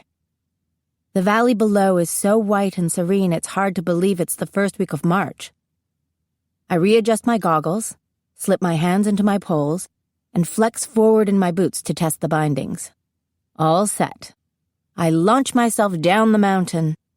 The cold air whips the exposed part of my face, but I'm grinning like an idiot. It feels so good. The closest I can come to flying. I almost feel the presence of my wings in moments like these, even though they're not there. There's a section of moguls on one side of the run, and I try them out, lifting and dropping in and out of them. It makes me aware of the strength of my knees, my legs. I'm getting good at moguls, and powder, which is literally like pushing through cloud, sinking up to your knees in fluffy white snow that flies out behind you as you go. I like to hit the runs first thing in the morning after a new snow, so I can carve my own path through the fresh powder. I've got it bad for skiing. Too bad the season's almost over. Wide Open deposits me at South Pass Traverse, a trail that cuts almost horizontally across the mountain. I straighten my skis and push off to gain momentum, cutting through the trees. There's a bird singing back there somewhere, and when I pass by, it stops. The trail opens up onto another groomed slope, Werner, one of my faves, and I stop at the edge. People are setting up giant slalom gates on the hill. Race today, which means that Christian will be here. What time is the race? I call to one of the guys setting up. High noon, he calls back. I check my watch. It's a few minutes before 11. I should go eat, then take the big quad chair up to the top of Werner and watch the race. At the lodge, I spot Tucker Avery having lunch with a girl. This is a new development. I've spent almost every weekend this winter at Teton Village. Yay, Mom, for not scoffing at the ridiculously expensive season pass. And almost every weekend, I see Tucker sometime in the afternoon, after he's done with his morning teaching on the Bunny Hill. But it's not like I'm bumping into him all over the mountain. He's more of a backcountry skier, off the groomed trails. I haven't tried that kind of thing yet. Apparently it requires a partner, so if something terrible happens to one of you, the other can go for help. I'm not into the extreme stuff. My goal is to become a Black Diamond girl. Nothing fancy. Teton Village is funny, with its signs always reminding you that This mountain is nothing you've ever experienced before. And if you don't know what you're doing, you just may die. The backcountry sign says stuff like, beyond this point is a high-risk area, which has many hazards including, but not limited to, avalanches, cliffs, and hidden obstacles. You may be responsible for the cost of your rescue. And I think, no thanks. I choose life. Is this girl talking to Tucker now his backcountry partner? I take a few discreet steps to the side so I can see her face. It's Ava Peters. She's in my chemistry class. Definitely one of the pretty people. A little busty with that super light blonde hair that almost looks white. Her dad owns a whitewater rafting company. It doesn't surprise me to see Tucker with a popular girl, even though he's definitely a have-not. At school, I've noticed that he's one of those guys who seems to get along with everybody. Everybody but me, that is. Ava's wearing too much eye makeup. I wonder if he likes that kind of thing. He glances over at me and smirks before I have a chance to look away. I smirk back, then try to saunter over to the deli counter, but I can't pull it off.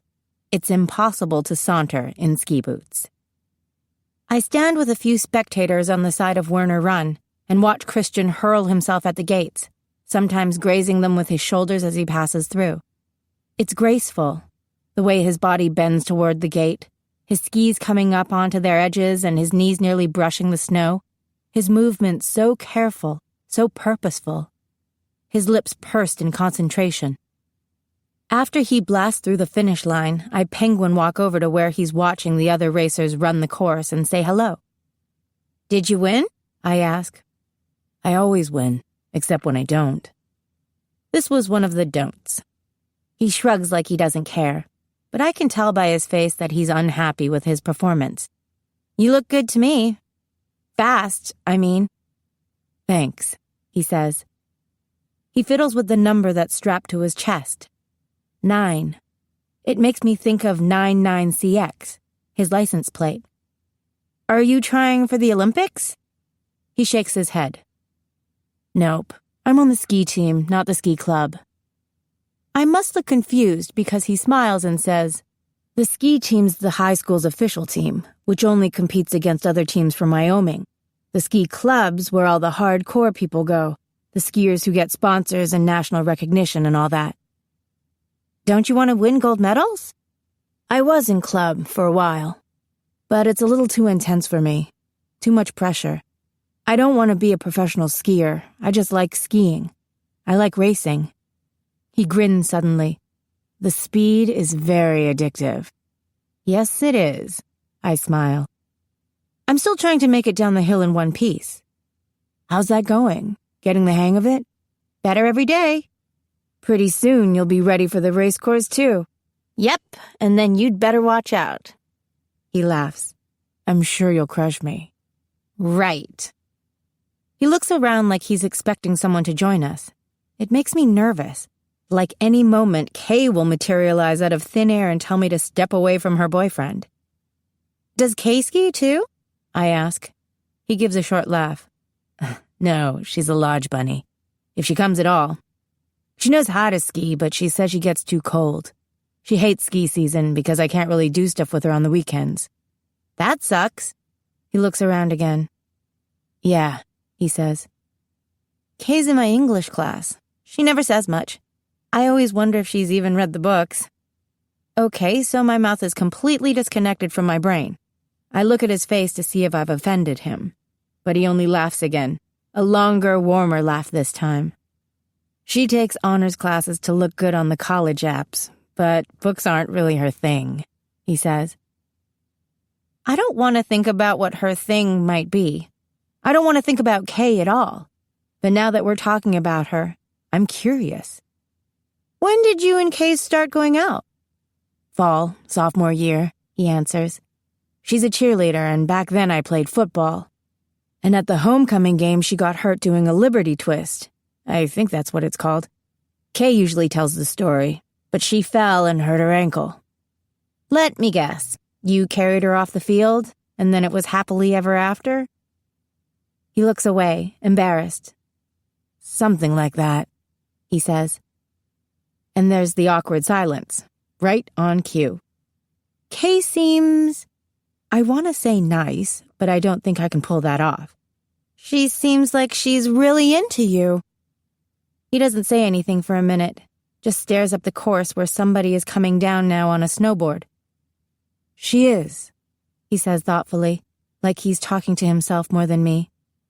She's a good person. Great, I manage. I don't particularly want Kay to be a good person. I'm perfectly comfortable thinking about her as the Wicked Witch. He coughs uncomfortably, and I realize that I'm staring at him with my big owl eyes. I flush and look up the hill where the snowboarder is crossing the finish line. Nice run, Christian shouts. Smoking! Thanks, dude, the snowboarder calls back. He pulls off his goggles. It's Sean Davidson, snowboarder Sean, the guy from the Pizza Hut who called me bozo. He looks from me to Christian and back again. I feel his gaze on me like a spotlight. I better go, says Christian. The race is over. Coach will want to break it down for us in the ski shack, watch the videos and all that. Okay, I say. Nice to... But he's already gone, tearing his way down the hill, leaving me once again to make it the rest of the way down the mountain by myself. In late March, we hit a warm spell, and the snow in the valley melts in the space of about 2 days. Our woods fill up with clusters of red and purple wildflowers. Bright green leaves pop up on the aspens. The land, which has been so quietly pristine all winter, fills with color and noise. I like to stand on our back porch and listen as the breeze stirs the trees into a rhythmic whispering. The creek that cuts across the corner of our land gurgling happily. Birds singing and occasionally dive-bombing me. Chipmunks chattering. The air smells like flowers and sun-warmed pine. The mountains behind the house are still white with snow, but spring has definitely sprung. With it comes the vision, in full force. All winter, that particular tingling in my head has been quiet. In fact, it only came to me twice since the first day of school, when I saw Christian in the hallway. I thought I was being given a little heavenly break, but apparently that's over. I'm halfway to school one morning when out of the blue, poof, I'm back in that familiar forest, walking through the trees toward Christian. I call his name. He turns toward me, his eyes a green gold in the slanted afternoon light. It's you, he says hoarsely. It's me, I answer. I'm here. Clara! I blink. The first thing I see is Jeffrey's hand on the steering wheel of the Prius.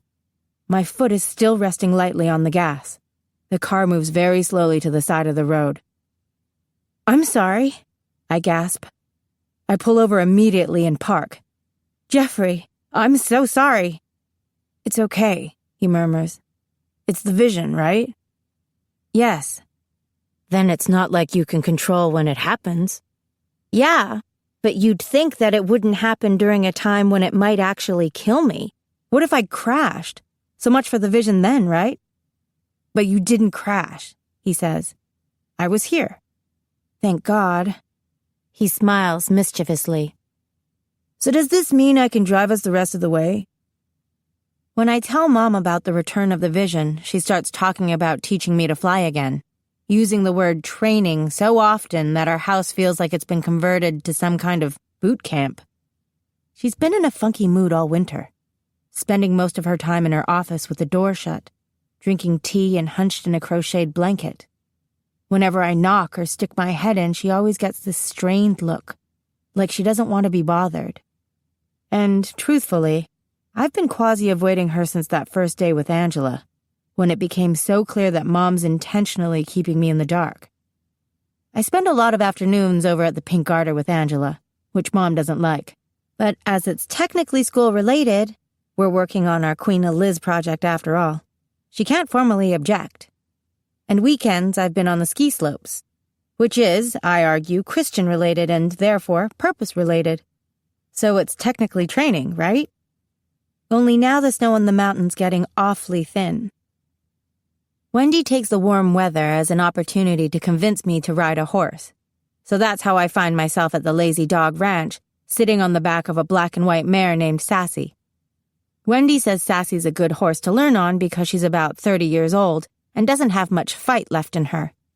That's fine by me, although I instantly feel comfortable in the saddle, like I've been riding all my life. "You're doing really well," says Wendy, watching me from the fence as I ride the horse slowly around the edge of the pasture. "You're a natural horsewoman." Sassy's ears perk up. In the distance, I see 2 men on horseback, galloping toward the big red barn at the end of the pasture. The sound of them laughing floats toward us across the field. "That's Dad and Tucker," says Wendy. "Dinner will be ready soon. Better bring Sassy in." I give Sassy a gentle kick, and she starts toward the barn.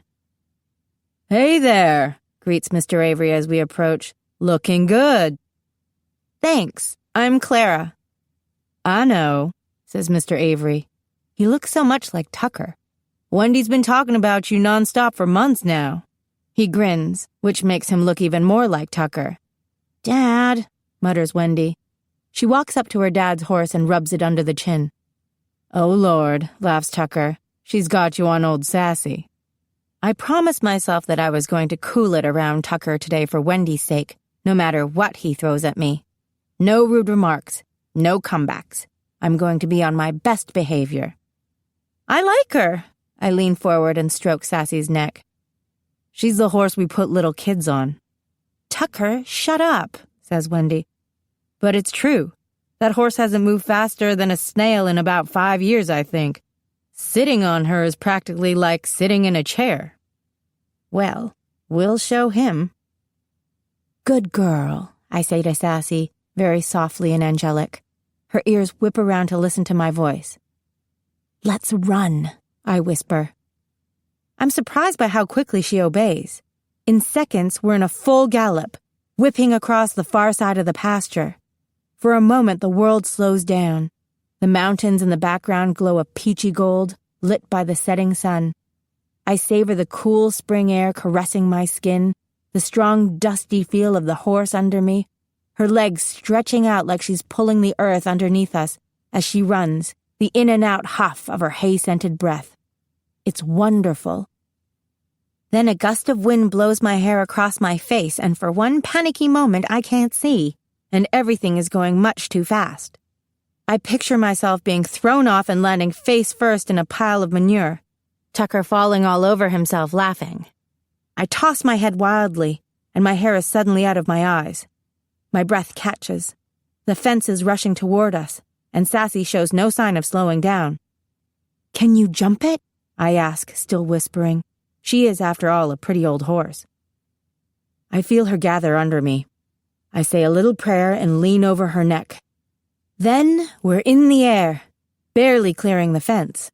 We come down so hard my teeth clatter together. I turn the horse toward the barn, pulling back on the reins a bit to slow her. We trot up to Tucker, Wendy, and Mr. Avery, who are all staring at me with their mouths hanging open. So much for being on my best behavior.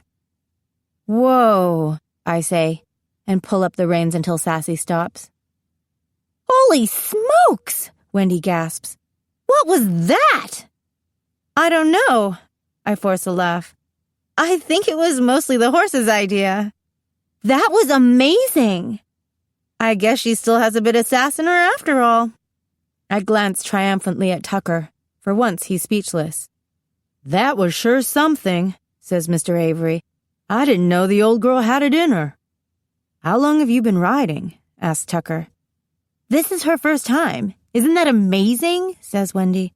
"She's a natural." "Right," Tucker said, meeting my gaze steadily. "A natural." "So, have you asked Jason Lovett to prom yet?" I ask Wendy as we're brushing down Sassy in the barn a few minutes later. She's immediately the color of a beet. "It's prom," she says with forced lightness. "He's supposed to ask me, right?" "Everyone knows he's the shy type. He's probably intimidated by your stunning beauty. So you should ask him." "But maybe he has a girlfriend back in California." "Long-distance relationship. Doomed. Anyway, you don't know that for sure. Ask him, then you'll find out." "I don't know." "When? Come on. He likes you. He stares at you all through English. And I know you've got the hots for him, too. What is it with you and Californians anyway? It's quiet for a minute, the only sound the steady breathing of the horse. So what's going on with you and my brother? Asks Wendy, completely out of the blue. Your brother? What do you mean, going on? It seems like there's something going on there. You're joking, right? We just like to mess with each other, you know that. But you like him, don't you? My mouth falls open. No, I stop myself. You like Christian Prescott, she finishes for me, arching an eyebrow. Yeah, I could tell. But he's like a god. You worship the gods, but you don't go out with them. You only like guys like that from a distance. I don't know what to say. Wendy, look, I'm not pushing you on my brother. It kind of gives me the creeps, truthfully. My best friend dating my brother. But I wanted to tell you, in case you were interested, that it'd be okay. I could get over it, if you wanted to go out with him. But Tucker doesn't even like me, I sputter. He likes you. Could have fooled me. In grade school, didn't you ever have a boy punch you on the arm? Tucker's a junior in high school. He's still in grade school. Trust me, she says. I stare at her. So you're saying Tucker's such a jackass because he likes me? Pretty much. No way. I shake my head in disbelief. The thought never crossed your mind? No. Huh, she says. I won't stand in the way or anything. It's okay. My heart's beating fast. I swallow. Wendy, I don't like your brother. Not that way. Not in any way, really. No offense. None taken, she says with a casual shrug. I just wanted you to know I'm okay with it, the you and Tucker thing, if there's ever a you and Tucker thing. There's no me and Tucker thing, okay? So can we talk about something else? Sure, she says, but I can tell by the pensive look on her face that she has more she wants to say. Chapter 10. Flying Lesson. I wish I could have had a fun spring break, some wild trip to Miami, or even a simple road trip with my friends. But Wendy was still not talking to me. Boy, can that girl ever hold a grudge. And Angela was busy helping her mom with spring cleaning at the Pink Garter. So, spring break consisted of 7 fun-filled days cooped up in the house with Jeffrey, who was grounded because he'd won the regional wrestling championships. 2 weeks with no TV, no phone, no internet. I thought this was a bit excessive. Jeffrey was furious, Mom was cranky, and no amount of standing on the porch soaking in the sun could take away the chill inside the house. It's a relief to be back at school. At lunch, I sit waiting for Angela to show up. I'm using a napkin to sop up the extra grease on a slice of pepperoni pizza when Wendy practically skips into the cafeteria. She gets in line for the fish and waves at the girls at the Invisibles table a little spastically. She's wearing her "I can't wait to tell you" face. I'm guessing it involves prom. I take a bite of soggy pizza and remind myself that I don't want to go to prom. I'd so much rather stay home with Ben and Jerry and watch chick flicks with Mom, who needs some major R&R. Why does this plan depress me so much? You'll never guess what happened, I pick up from Wendy as she flops down into the chair at the Invisibles table a few feet away. For a moment, she meets my eyes. And I know that we both wish that we could get over our stupid fight and make up, and then she'd be telling me all her exciting news. You got a date for prom? Asks Emma. Wendy's blue eyes sparkle. I wonder if a BFF victory squeal is going to be required in this situation. No, she says. Well, yes, I'm going with Jason Lovett. But that's not my big news. I got the internship. The internship, Lindsay repeats blankly. Of course. The internship in Montana that she's been talking about nonstop since she found out about it? The one where all the vets graduated from Washington State. Come on, people. And you call yourselves her friends? At the All West Veterinary Hospital, she explains. Oh, right, says Lindsay vaguely. The one in Bozeman? Yes, she says, sounding a bit out of breath. I would have killed to get that internship. Practically all of the vets graduated from Washington State, which is my dream school, as you know. She glances at me again. I smile faintly. She looks away. Congrats! The girls at the table are all saying practically in unison. Thanks. She looks genuinely happy and proud and excited for the future, even without the victory squeal. Wait, does this mean you're gonna be gone all summer? Audrey asks, frowning. June through August. That's great, says Emma. Now tell us about how Jason Lovett asked you. I can almost hear Wendy blush. Actually, I asked him. I lean forward and rest my chin in my hands, like I'm really bored and not listening in to everything that's going on. I'm glad for Wendy. Jason seems like a good guy, a bit on the short side. Big, hopeful brown eyes, a soft tenor voice that I hope for his sake deepens as he gets older. But nice. Someone who will treat Wendy right. Angela finally shows up. She tosses her brown paper lunch sack down on the table in front of me and slides into a chair. Intuitively, her eyes flicker over to the Invisibles table, where Wendy and her friends are still going on about how she asked Jason. You should make up with her, says Angela. She's over it, whatever it was. What was it anyway that got her panties in a bunch? Mostly I think it was because she was jealous of all the time I was spending with you, I say pointedly. Oh, well, I can't exactly help you there. I am amazing, you know. I grin. I know. Oh, speaking of me being amazing, have I got news for you? She leans forward, her eyes still bright with mischief. I heard that Christian and Kay were having major problems during spring break, she whispers theatrically. I quickly survey the cafeteria. It takes me a second, but I find Christian sitting by himself in the very back of the room. No Kay in sight. No friends. Interesting. What kind of problems? A big screaming match in front of like 100 people at a party kind of problems? There's this nasty rumor going around about Christian hooking up with a girl on the Cheyenne ski team at the state championships. And who'd start a rumor like that? She smiles with that annoying, knowing look in her eyes. I told you, didn't I? Rumor or not, it was only a matter of time. That's when Kay Patterson enters the room. Kay is wearing a skirt that I'm pretty sure violates the school dress code, and more makeup than usual, almost raccoon-like around the eyes. Her lips a deep brazen red. Her gaze immediately seeks out Christian. He appears to be completely absorbed by his tater tots, not looking up, but I can tell by his posture that he knows she's there. And she knows he knows it. For a moment, I think she's going to burst into tears. Then she starts walking and sways right up to a group of freshman, sophomore jocks in the corner. The whole cafeteria pivots to watch her. She chooses one of the guys seemingly at random and says something in a low, phone sex operator voice. She runs her fingers through his hair. Then she turns and sits in Jeffrey's lap.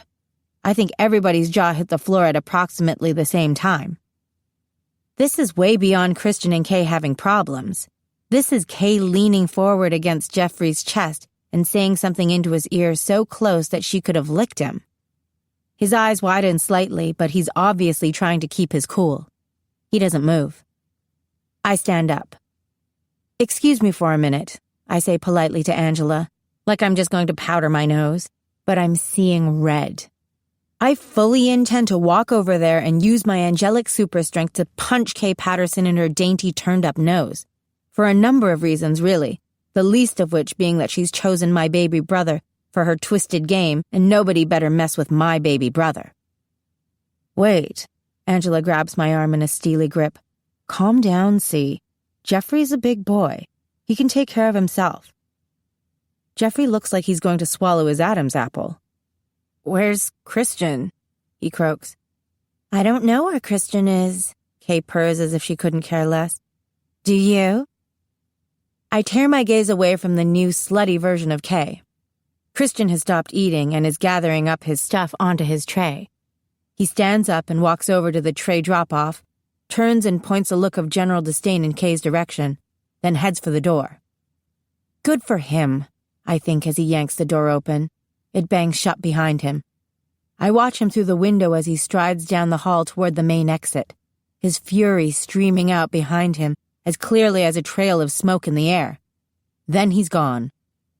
"Now's your chance," whispers Angela. "Go after him."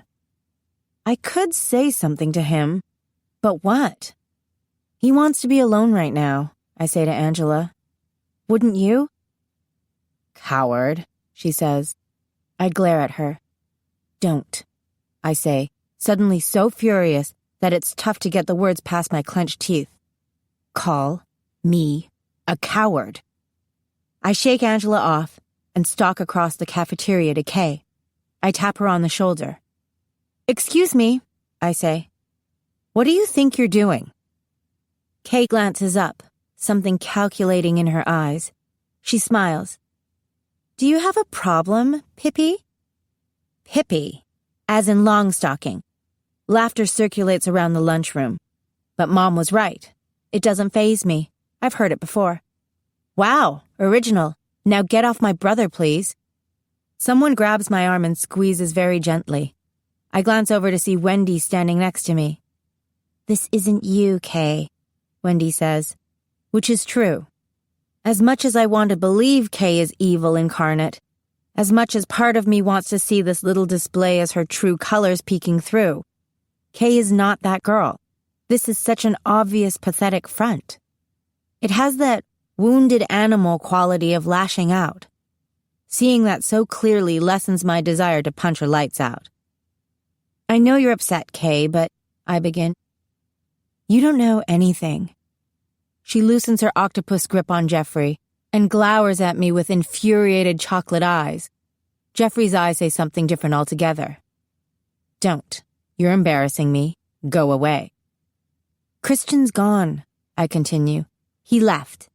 So what's the point in drooling all over someone else's boyfriend? You trying to ruin our appetites, or what?" If Kay looks embarrassed or uncertain, it's only for a millisecond. She turns to Jeffrey. "Do you have a girlfriend?" she asks in a sugary tone. He looks at Kay, with her dangerous black-ringed eyes, and then his gaze darts to Kimber, who was standing in the pizza line when this all went down. She reminds me of a Keebler elf, her white blonde hair braided and wrapped around her head, like the girl on the Swiss Miss Hot Chocolate. But she looks royally ticked off. Her face is pale, 2 hot splashes of red on her cheeks, her eyes throwing sparks. Maybe I'm not going to be the one beating up Kay after all. "Yeah," says Jeffrey, his mouth turning up in the hint of a smile. "Kimber Lane. She's my girlfriend." The look that passes between Jeffrey and Kimber right then feels like it requires a swell of cheesy music in the background. "Aw," I think. Baby brother's in love. I also find this kind of gross. "All right then," says Kay with forced lightness. She stands up and straightens her skirt, then lifts her head and gives this forced laugh like it was all a game, and it was amusing, but now she's bored. "See you later," she says to Jeffrey, and then she saunters off, orbited by her little posse the minute she's away from us. They leave the cafeteria, and then there's an explosion of noise as the other students all start talking at once. Wendy lets go of my arm. "Hey," I say, turning to her. "I'm sorry about all that stupid stuff I said before." "Me too. Do you want to hang out after school?" She smiles. "Sure," she says. "I'd love to." Wendy and I hole up in my room and do our homework together, bent over our books without talking much, only looking up occasionally to smile or ask a question. I, of course, am not thinking about my aerodynamics class and the 3 theories of physics that are supposed to explain lift. The class is all numbers and angles, nothing that resembles what it would be like to fly in real life. But ironically, I'm good at it. I can't stop thinking about Christian. He was a no-show in British history. "So, I heard you're going to prom with Jason Lovett," I say to Wendy, closing my book. I can't stand being trapped inside my own head a moment longer. "Is that a big woohoo or what?" "Yeah," she says with a happy smile. What are you going to wear? She bites her lip. There is clearly a snag in the wardrobe department. You don't have a dress yet? I ask. I have something, she says, trying to sound cheerful. I wear it to church, but I think I can fancy it up a bit. Oh no church dress. I jump up and run to the back of my closet, where I grab 2 formal gowns that I wore for dances in California, then march back to Wendy. I hold the dresses out to either side of me. Just pick the one you like. Wendy suddenly has trouble meeting my eyes. But what about you? She stammers. I'm not going. I can't believe somebody hasn't asked you yet. I shrug. Well, why don't you ask someone? I mean, what good is women's lib if we can't use it to ask guys to dances? I asked Jason. There's no one I want to go with. Uh-huh. What? I'm going to let that one slide. Anyway, Jason Lovett's going to be your Prince Charming on prom night, and you're totally going to need a Cinderella dress. So pick one. She's already eyeing the pale pink gown in my left hand with hungry eyes. I think it would rock on you, I say, waving it at her. Really? You don't think I'd look ridiculous? Try it on. She snatches it out of my hand and runs into the closet to try it. You're too tall, she whines through the door. That's what heels are for. You have bigger boobs than I do. Impossible. The door swings open. She stands there uncertainly, her long golden brown hair tumbling around her neck and shoulders. The gown sags around her feet, but it's nothing a hem won't fix. You look amazing. I rummage around in my jewelry box for the matching sparkly necklace. We should go into Jackson tomorrow and find you some earrings. Too bad the nearest mall is all the way in Idaho Falls. Claire's has the best prom stuff. What is that, like 2 hours away? 2.5, she answers. But I don't have pierced ears. I think I can find a potato and a sharp needle. She gasps and puts her hands up to cover her earlobes. What did you ever do for fun before I came along? I ask. Cow tipping. There's a sharp knock on my door and my mom sticks her head in. Wendy instantly flushes to the roots of her hair and starts backing toward the closet door, but Mom charges right in to look at her. What? Dress up? How come I wasn't invited? She exclaims. Prom, Saturday after next, I told you, remember? Oh, yes, she says, and you're not going. She sounds disappointed. Did you want something, Mom? Yes, I wanted to remind you that you and I have a date to practice our yoga tonight. It takes me a second to catch up and freak out a little. Couldn't we do it some other time? I'm kind of busy at the... I know you girls are having such fun, but I have to steal you for some mother-daughter time. I need to go anyway, mumbles Wendy. I've got to finish this homework. You look lovely, Wendy, says Mom, beaming at her. What about shoes? I think my black pumps will work. Mom shakes her head. No black pumps with that dress. We're going to look for earrings in Jackson tomorrow, I offer. We could look for shoes, too. Wendy starts to squirm unhappily at the suggestion. There aren't any shoe stores in Jackson that aren't priced for tourists. Or, Mom says, we could skip Jackson and bring out the big guns. Road trip to Idaho Falls this weekend?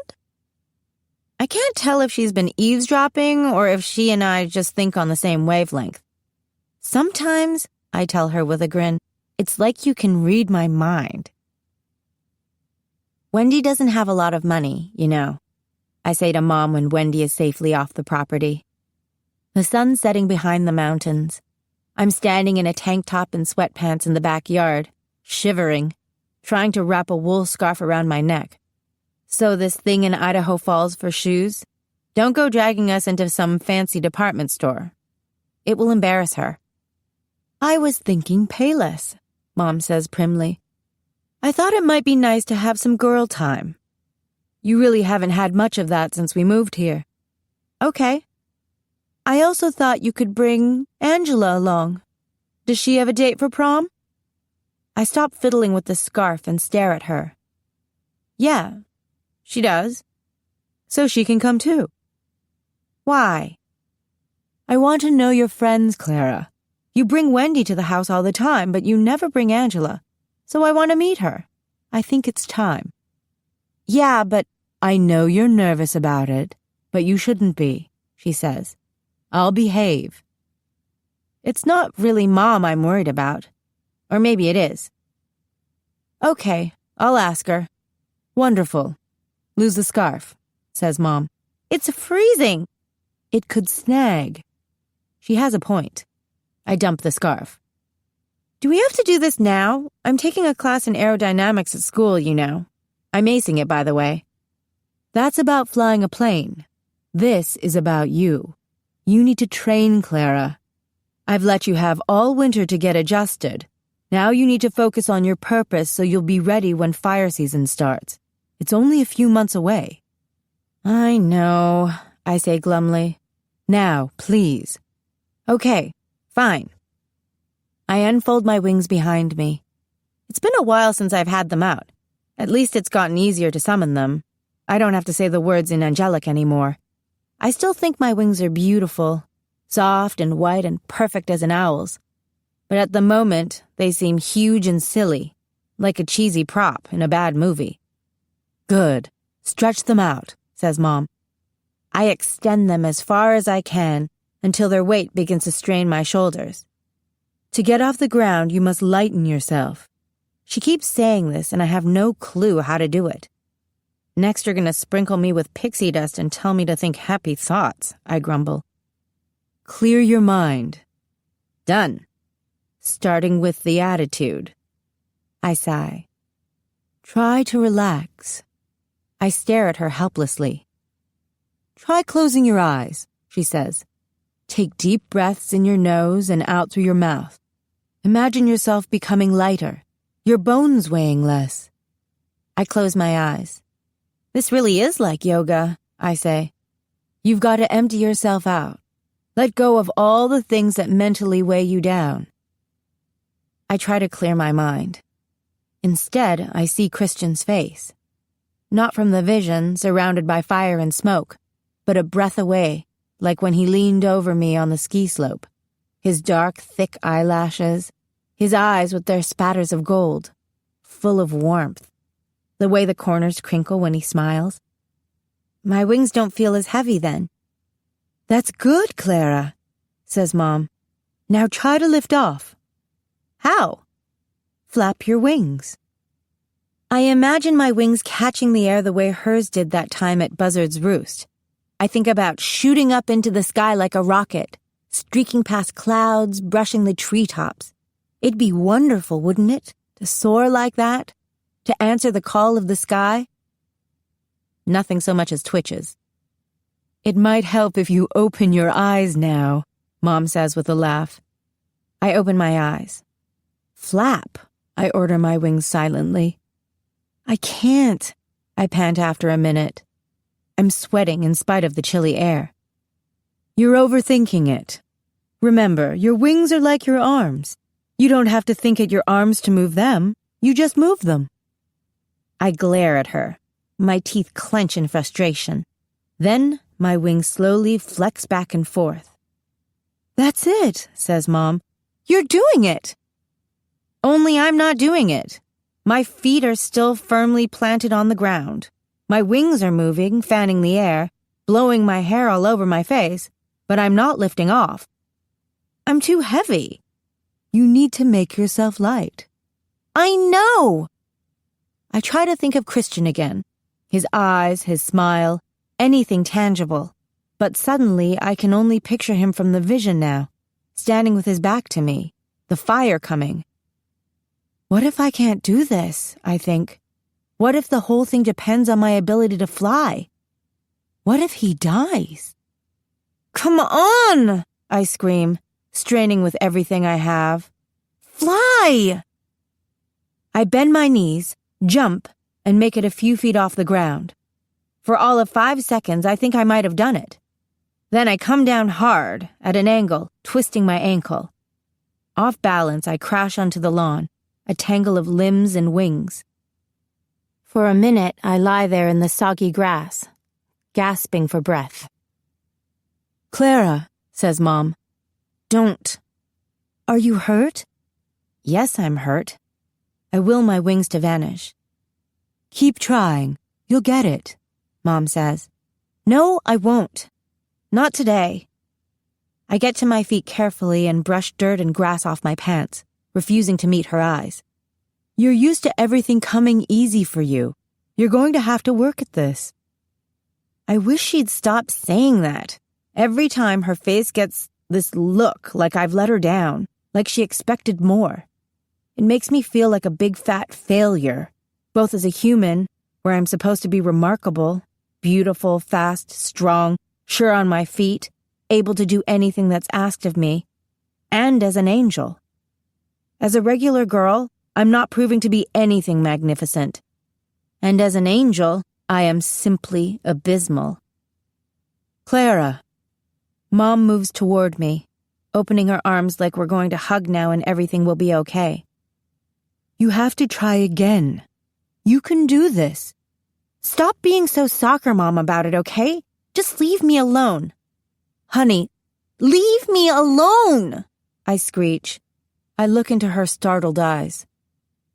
All right, she says. She turns and walks swiftly back toward the house. The door slams. I hear Jeffrey's voice in the kitchen, and her voice, low and patient, answering him. I rub my burning eyes. I want to run away, but there's nowhere to go. So I stand there, my neck and shoulders and ankle aching, feeling sorry for myself until the yard is dark, and there's nothing left to do but limp inside. Chapter 9. Long Live the Queen. Can I get into this thing by myself? I ask. Put on as much as you can, Angela calls back, and I'll help you with the rest. I contemplate the gown and all of its many parts, which are hanging from a hook in the backstage dressing room at the Pink Garter. It looks complicated. Maybe we should have gone with the Angels of Mon's idea. How long am I going to have to wear this tomorrow? I call, pulling on the silk stockings and tying them with ribbon under the knee. Not long, Angela answers. I'll help you put it on right before class, and then you'll wear it during the entire presentation. Just so you know, this may kill me. I may have to sacrifice my life for us just to get a good grade on this project. So noble of you, she says. I struggle into the corset and the long crazy hoops of the petticoat. Then I grab the hanger with the dress on it and march out onto the stage.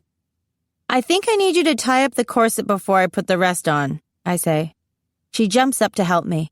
That's one thing about Angela. She never does anything halfway. She yanks the laces.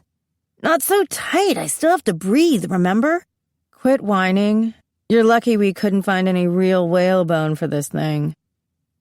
By the time she slides the dress over my head, I feel like I have on every item of clothing at the Garter.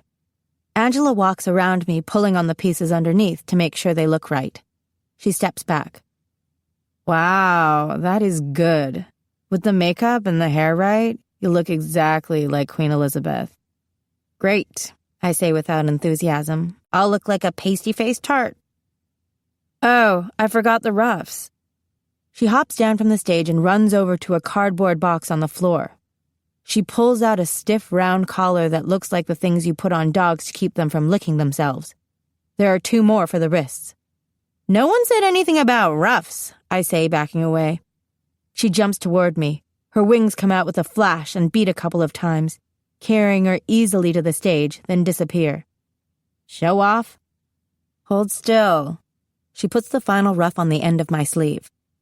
My mom's a genius. As if on cue, Anna Zerbino comes in from the lobby with a stack of table linens. She stops in the aisle when she sees me.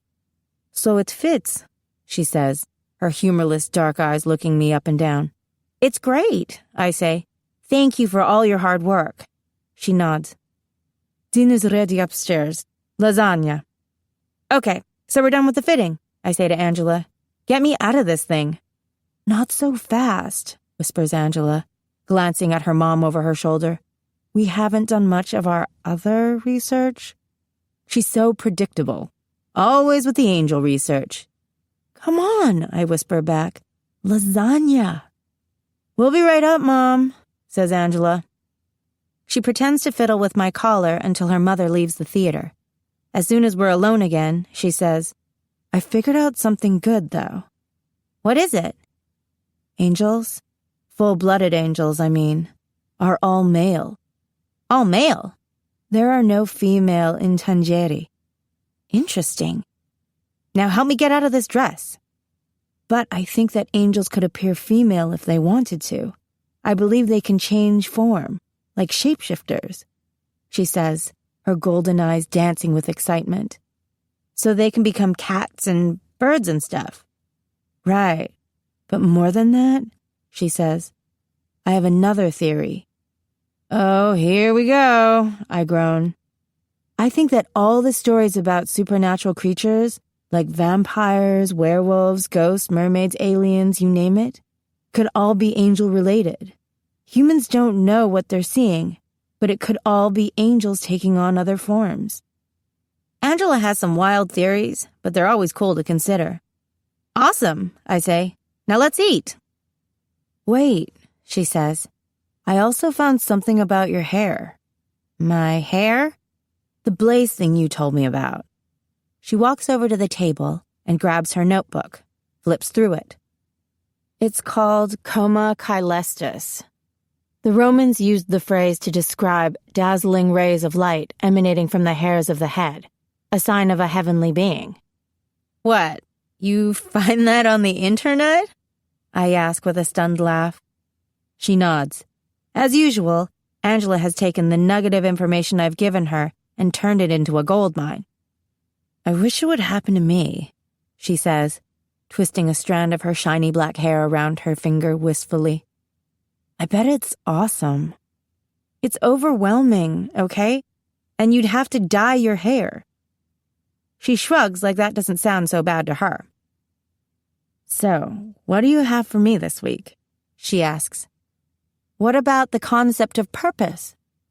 This is a big one, something I probably should have gotten into a lot earlier, only I didn't especially want to talk about purpose, because then I'd have to talk about mine. But now I've literally told her everything else I know. I even broke out the angel diary and showed her my old notes. Secretly, I hope that she, in her infinite wisdom, already knows all about purpose. To find purpose, she says. No such luck. First, get me out of this thing, I gesture to the dress. She moves around me quickly, loosening and unfastening all the laces and ties. I go into the dressing room and change back into my normal clothes. When I come out, she's sitting at one of the tables drumming her pencil on her notebook. Okay, she says. Tell me. I take a seat across from her. Every angel blood has a purpose on Earth. Usually it comes in the form of a vision. She scribbles furiously into her notebook. When do you see this vision? She asks. Everybody's different, but sometime between 13 and 20 usually. It happens after your powers start to manifest. I only got mine last year. And you only receive one purpose? As far as I know. Mom always says it's the one thing I was put on this earth to do. So what happens if you don't do it? I don't know, I say. And what happens after you complete it? You go on to live a normal, happy life? I don't know, I say again. Some expert I'm turning out to be. Mom won't tell me any of that. What's yours? She asks, still writing. She looks up when I don't say anything. Oh, is it supposed to be a secret? I don't know, it's just personal. It's okay, she says. You don't have to tell me. But I want to tell her. I want to talk about it with someone other than my mom. It's about Christian Prescott. She puts her pencil down, her face so surprised I almost laugh. Christian Prescott? She repeats like I'm about to hit her with the punchline to a very silly joke.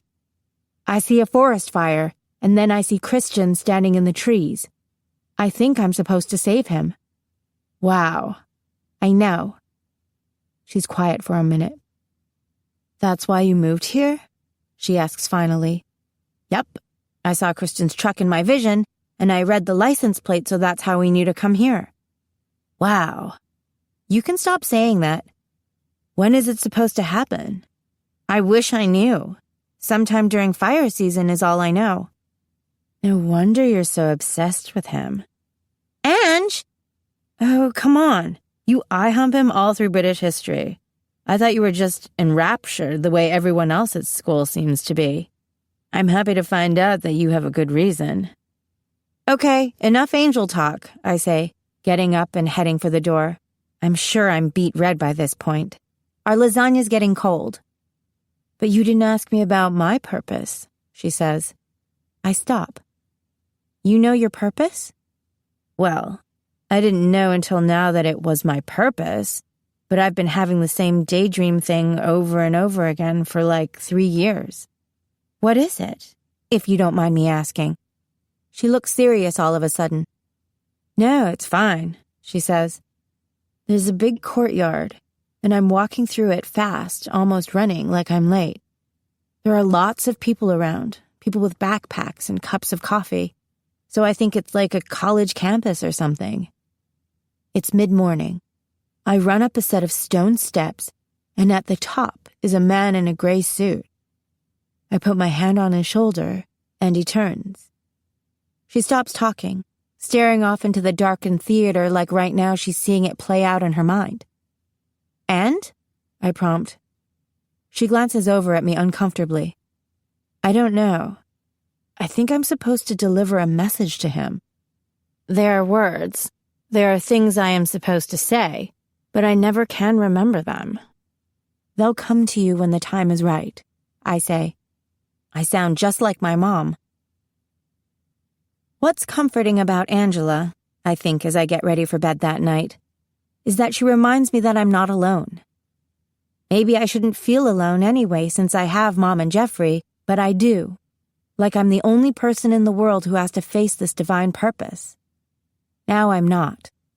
And Angela, in spite of her know-it-all nature, doesn't know what her purpose means any more than I do, and no amount of research or theorizing can help her.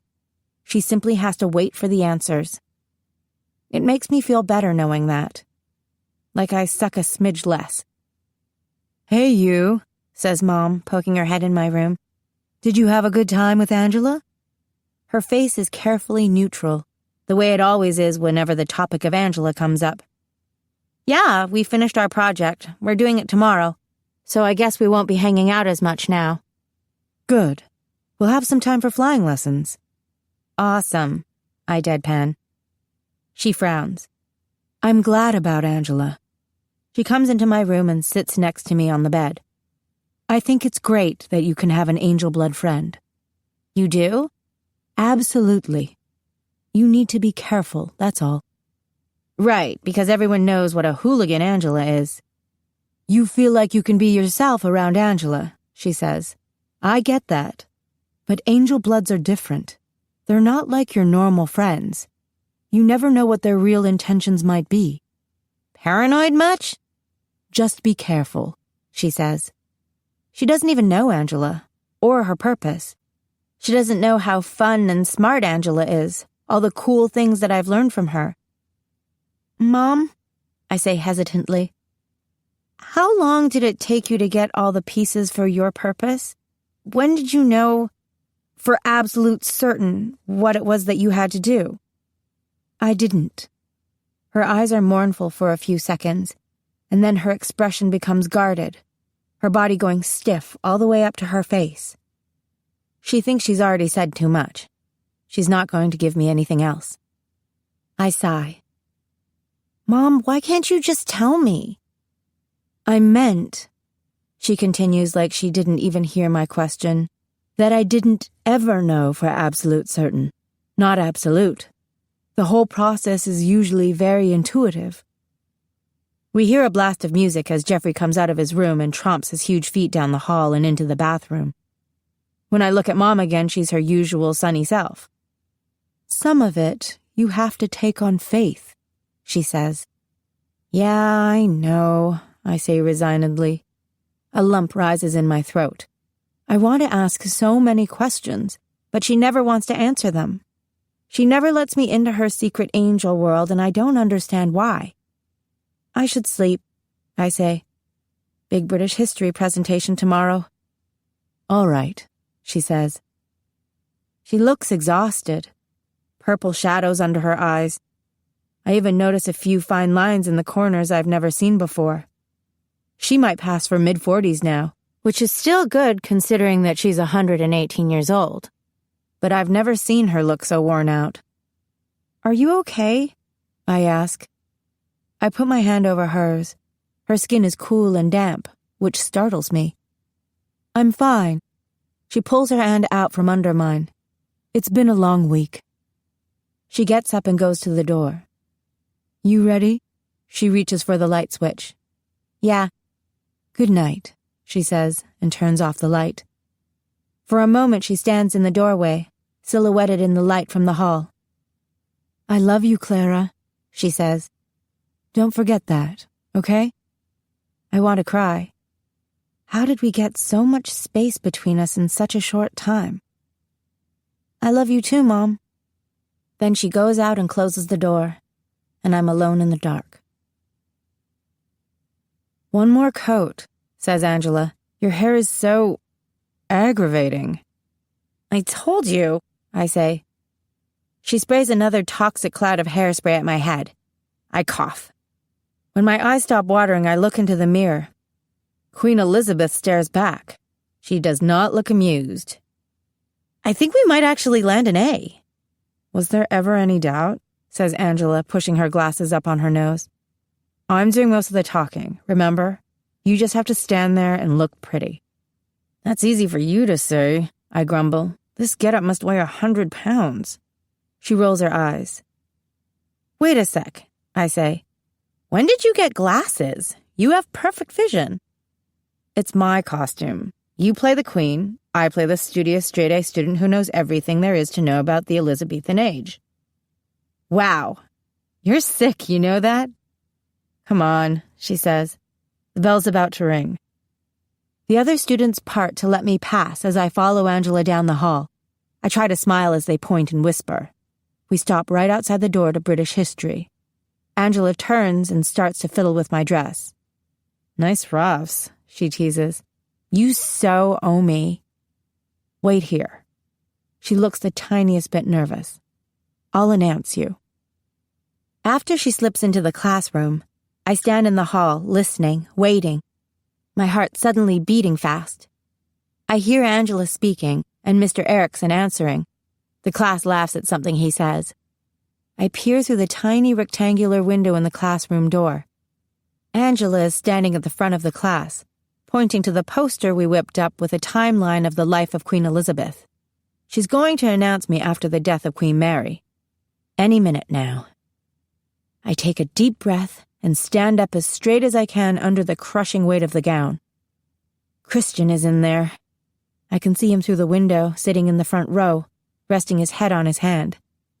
Christian has the nicest profile.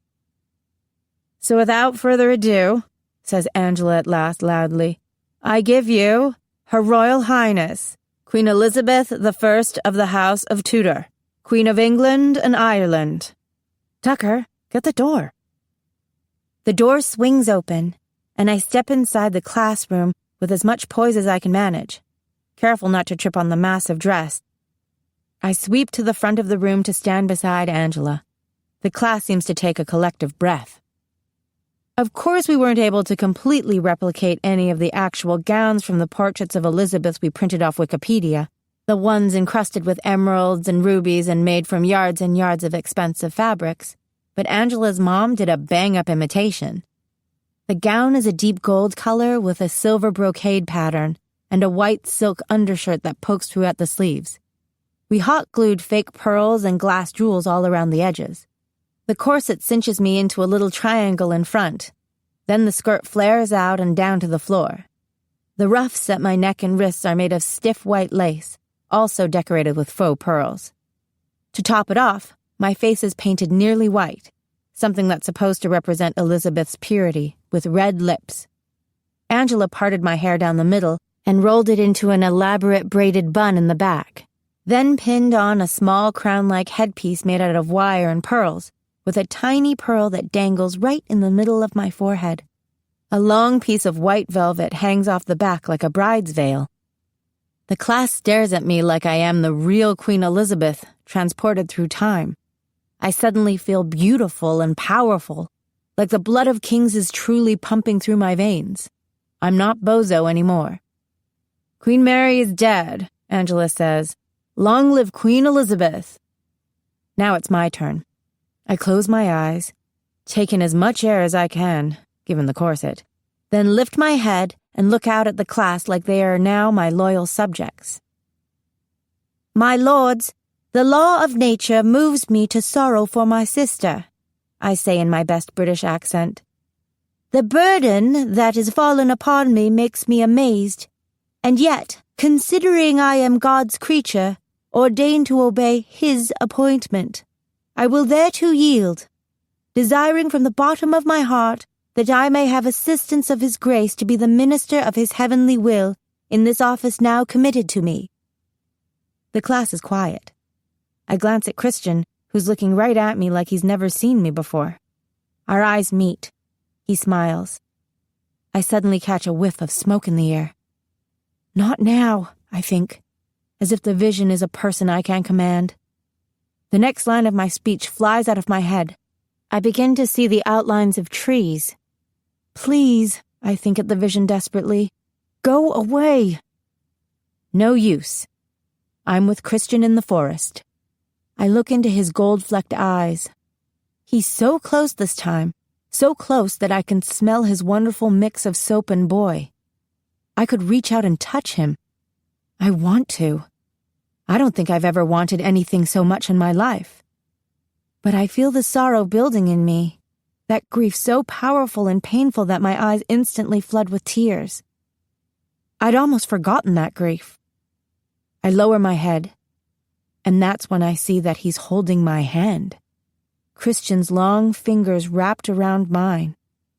His thumb drags over my knuckles. I suck in a shocked breath. What does it mean? I look up. I'm in the classroom again, staring at Christian. Somebody snickers. Everybody's looking at me expectantly. I can feel Angela's tension rising up off her in waves. She's freaking out. She wanted to give me note cards. Maybe that wasn't such a bad idea. Your Majesty? Prompts Mr. Erickson. I suddenly remember my next line. Take heart, I say quickly, unable to tear my gaze away from Christian's. He smiles again, like we're having our own private conversation. I know I have the body but of a weak and feeble woman, I say, but I have the heart and stomach of a king. Hear, hear, says Angela, her golden eyes wide behind her glasses.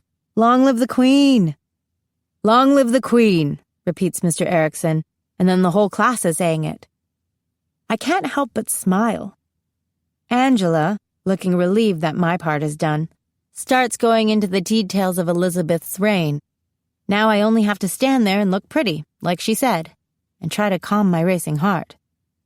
Of course, for a long time, all anybody in England seemed to be interested in was finding the right husband for Elizabeth, Angela says, glancing over at Mr. Erickson like she's proven a point. Everyone doubted that she'd be able to rule by herself, but she turned out to be one of the best and most revered monarchs in history. She ushered in a golden age for England. Yeah, but didn't she die a virgin? Asked Tucker from the back of the class. Angela doesn't waver. She immediately launches into her stuff about the Virgin Queen, the way Elizabeth used the image of the Virgin to make her unmarried status more attractive. Tucker is leaning against the back wall, smirking. Sir Tucker, I say suddenly, interrupting Angela. Yeah? I believe the correct response is, yes, Your Majesty, I say in my haughtiest tone. I can't just let him mock me in front of the entire class, can I? Yes, Your Majesty, he says sarcastically. Have a care, Sir Tucker, lest you find yourself in the stockades. He scoffs and looks at Mr. Erickson. She can't do that, can she? She's not the ruler of this class. Brady is. She's queen today, says Mr. Erickson, leaning back in his chair. I'd shut up if I were you. You could strip him of his title, suggests Brady, apparently not minding at all that I have usurped his throne. Make him a serf. Yeah, says Christian. Make him a serf. Being a serf blows. As a serf, poor Christian has already been killed several times in our class. Aside from dying of the Black Plague on the first day, he's starved to death, had his hands cut off for stealing a loaf of bread, and been run down by his master's horse just for kicks. He's like Christian V now. Or you could get rid of him altogether, throw him in the Tower of London, have him drawn and quartered, maybe the rack. Or a red-hot enema, says Mr. Erickson, laughing. You have to admire a teacher who suggests death via red-hot enema. Perhaps we should put it to a vote, I say, looking coolly at Tucker, remembering how he almost got me burned as a witch. Sweet revenge. All in favor of death to Sir Tucker the heretic, raise your hand, says Angela quickly. I look around the classroom at the raised hands. It's unanimous, except for Tucker, who stands in the back with his arms crossed. Red-hot enema it is, I say. I'll mark it down, says Mr. Erickson gleefully. Now that that's settled, says Angela, looking at me sharply, let me tell you about the defeat of the Spanish Armada. I cast a triumphant glance at Tucker. The corner of his mouth lifts in a half-smile. He nods at me as if to say, touché. Point Clara. Go me. What was that? Hisses Angela as we beeline it for the restroom after class. The thing with Tucker? I know, I can't figure him out. No, the thing where you spaced out in the middle of your speech and left me hanging in front of the entire class. Sorry, I say. I had the vision. How long was I out? Only like 10 seconds, but it was the longest 10 seconds ever. I thought I was going to have to slap you. Sorry, I say again. It's not something I can control. I know, it's fine. We burst into the girls' bathroom and stand in the handicap stall while Angela disassembles the dress and I step out of it. She unties the corset and I gasp in relief, finally able to take a full breath. You saw the forest fire? She asks, peeking out to make sure we're alone. No, not this time. She grins wickedly as she hands me my sweatshirt. You saw Christian. I feel a blush creeping up my cheeks. Yes. I carefully remove the headpiece and hand it to Angela, then pull the shirt over my head. So you were looking at Christian in class and then you were looking at him in the future. That's wild, see? Tell me about it. I pull on my jeans and walk over to the mirror to survey the damage to my hair. Ugh, I need a shower. And in the future, what happened? Nothing, I say quickly. It was only 10 seconds, remember? There wasn't time for anything to happen. I turn on the sink and lower my head to splash my face, watching the white makeup dissolve into my hand and swirl down the drain. The cool water feels good against my flushed skin. Angela hands me a paper towel and I dry off, then wipe at the bright red lipstick. She gets a brush out of her backpack and starts to pull the pins out of my hair. Nothing new, huh? She says, her eyes meeting mine in the mirror. No new part of the vision? I sigh. I might as well tell her. Angela has a way of ferreting out the truth one way or another. She's nothing if not perceptive and persistent. I begin softly. We were holding hands. Shut up, exclaims Angela. So you two are like lovers? No, I protest. I mean, maybe. I don't know what we are. We're holding hands, so what? It doesn't necessarily mean anything. Oh, right. Angela looks at me incredulously as she tugs the brush through my hairspray-saturated hair. Save it. You know you're totally in love with him. I don't even know him that well. Ouch, take it easy. Well, I've known him since kindergarten, says Angela, ignoring my protests as she works the tangles out of my hair. And trust me when I say that Christian Prescott is all that he's cracked up to be. He's smart, funny, nice, and, oh yeah, hotter than hell in July. Sounds like maybe you're in love with him, I point out. 8th grade, Angela says. Ava Peters' birthday party. We play spin the bottle. My bottle points to Christian, so we sneak out to the back porch to kiss. And, I say, and it was fine. But no sparks, no chemistry, nothing. It was like kissing my brother. Don't worry, he's all yours, see? Hey, this vision is a job, remember? I say. Not a date, and I believe he's all K's, so enough with the crazy talk. She scoffs. Kay's pretty, and she's clever enough to keep his attention, but Kay's a normal high school girl. You're an angelic being. You're smarter and more attractive than she is in every way. You're genetically superior. Okay, so there's the hair thing. It's a bad color, distracts people, whatever. But you're totally hot. You've got a whole Scarlett Johansson thing going on, minus the boobs. Every guy at Jackson Hole High knows who you are. Trust me. Then she adds, besides, Christian and Kay are almost over. What do you mean? What have you heard? Nothing, she says flippantly. It's just the timeline, you know? This kind of relationship has a definite shelf life. What kind of relationship is that exactly? She looks at me levelly. The physical kind. What, you think Kristen's attracted to Kay's dazzling wit? Their expiration date is almost up. Trust me, she says when I don't answer, the corner of her mouth twisting up into her evil smile. It's unbelievable that her wings are wider than mine. You're a weird one, you know that? I say, shaking my head. Weird. Just wait, she says.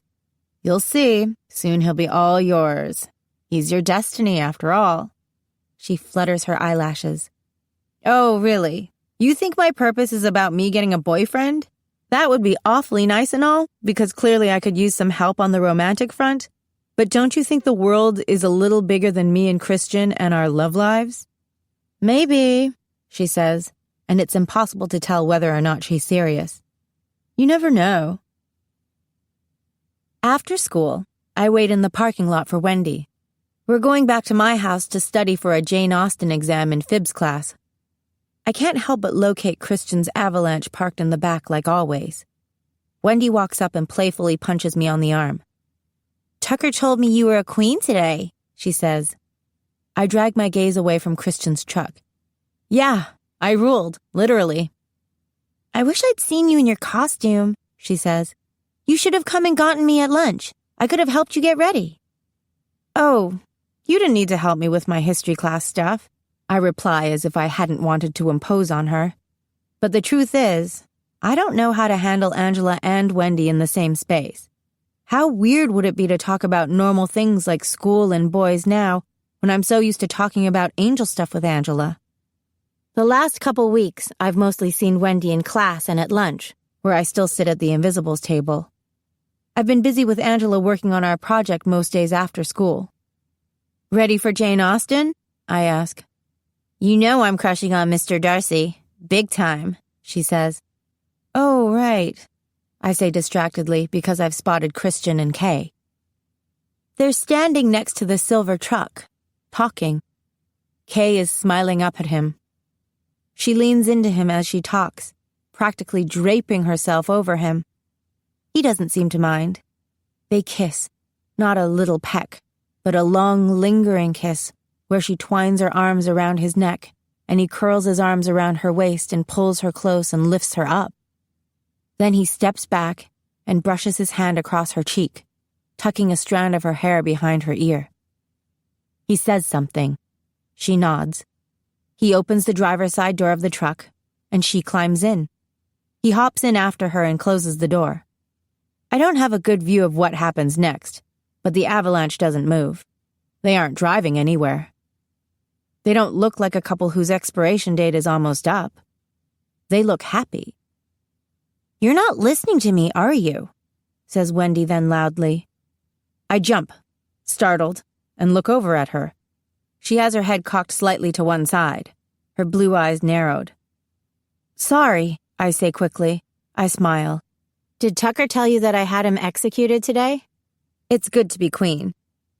I expect her to lighten up, make some smart aleck remark, but she just shakes her head.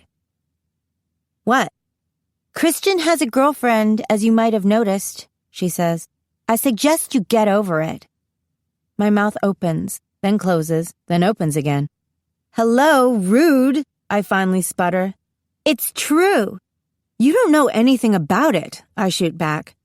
Well, maybe I would if you ever bothered to talk to me anymore, she says, crossing her arms over her chest. Oh, I see you're jealous now, hence the rudeness. She looks away quickly in a way that confirms it. She's jealous of Angela and all the time we've been spending together. I'm sick of watching you drool over Christian Prescott like he's a piece of meat is all. It's been a long day, and so I lose my temper. What's it to you, Wen? It's my life. Why don't you stop being invisible for once and get your own?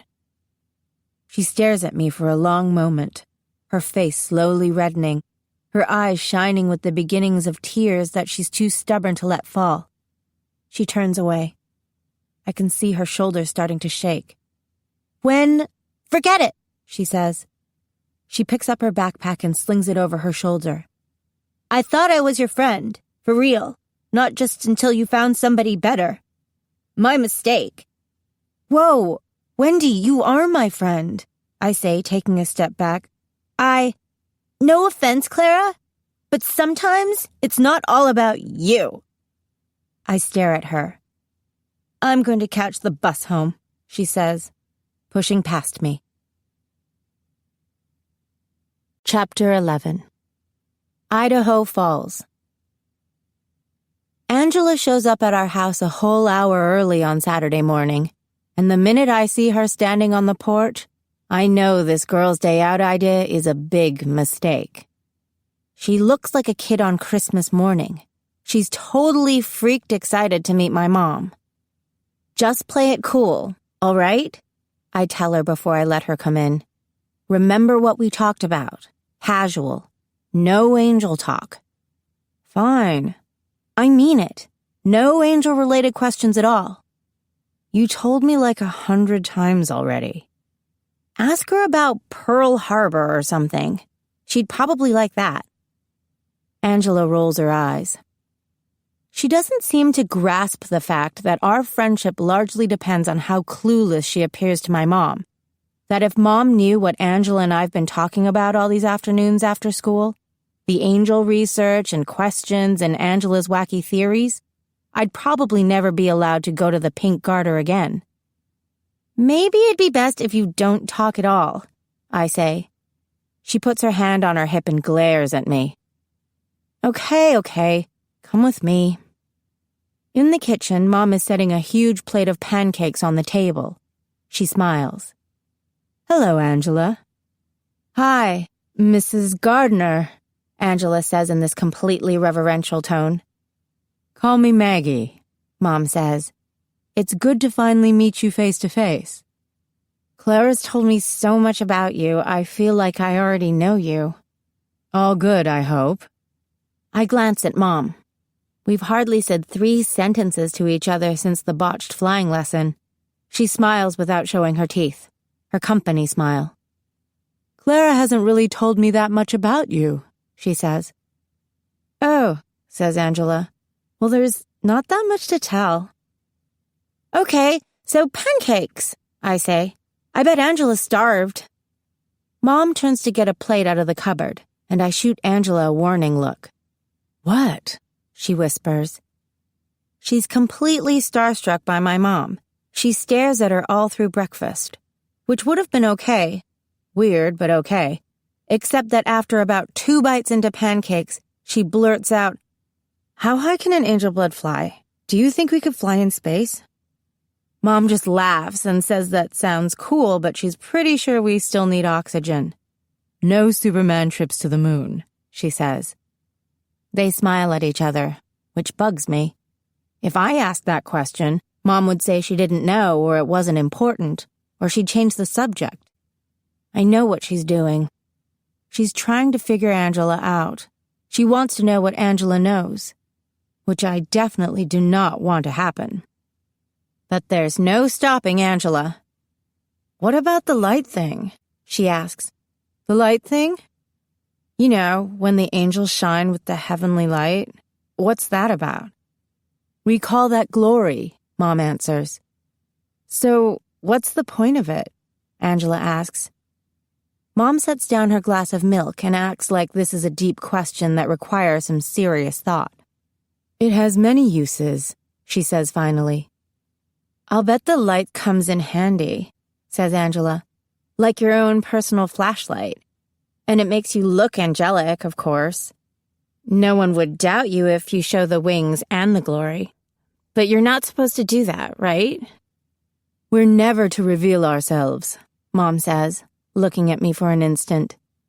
Although there are exceptions, glory has a strange effect on humans. Like what? It terrifies them. I sit up a little. I didn't know that, and neither did Angela. Oh, I see, says Angela, really cooking with gas now. But what is glory? It has to be more than just light to have that kind of effect, right? Mom clears her throat. She's in uncomfortable territory now, stuff she's never told me.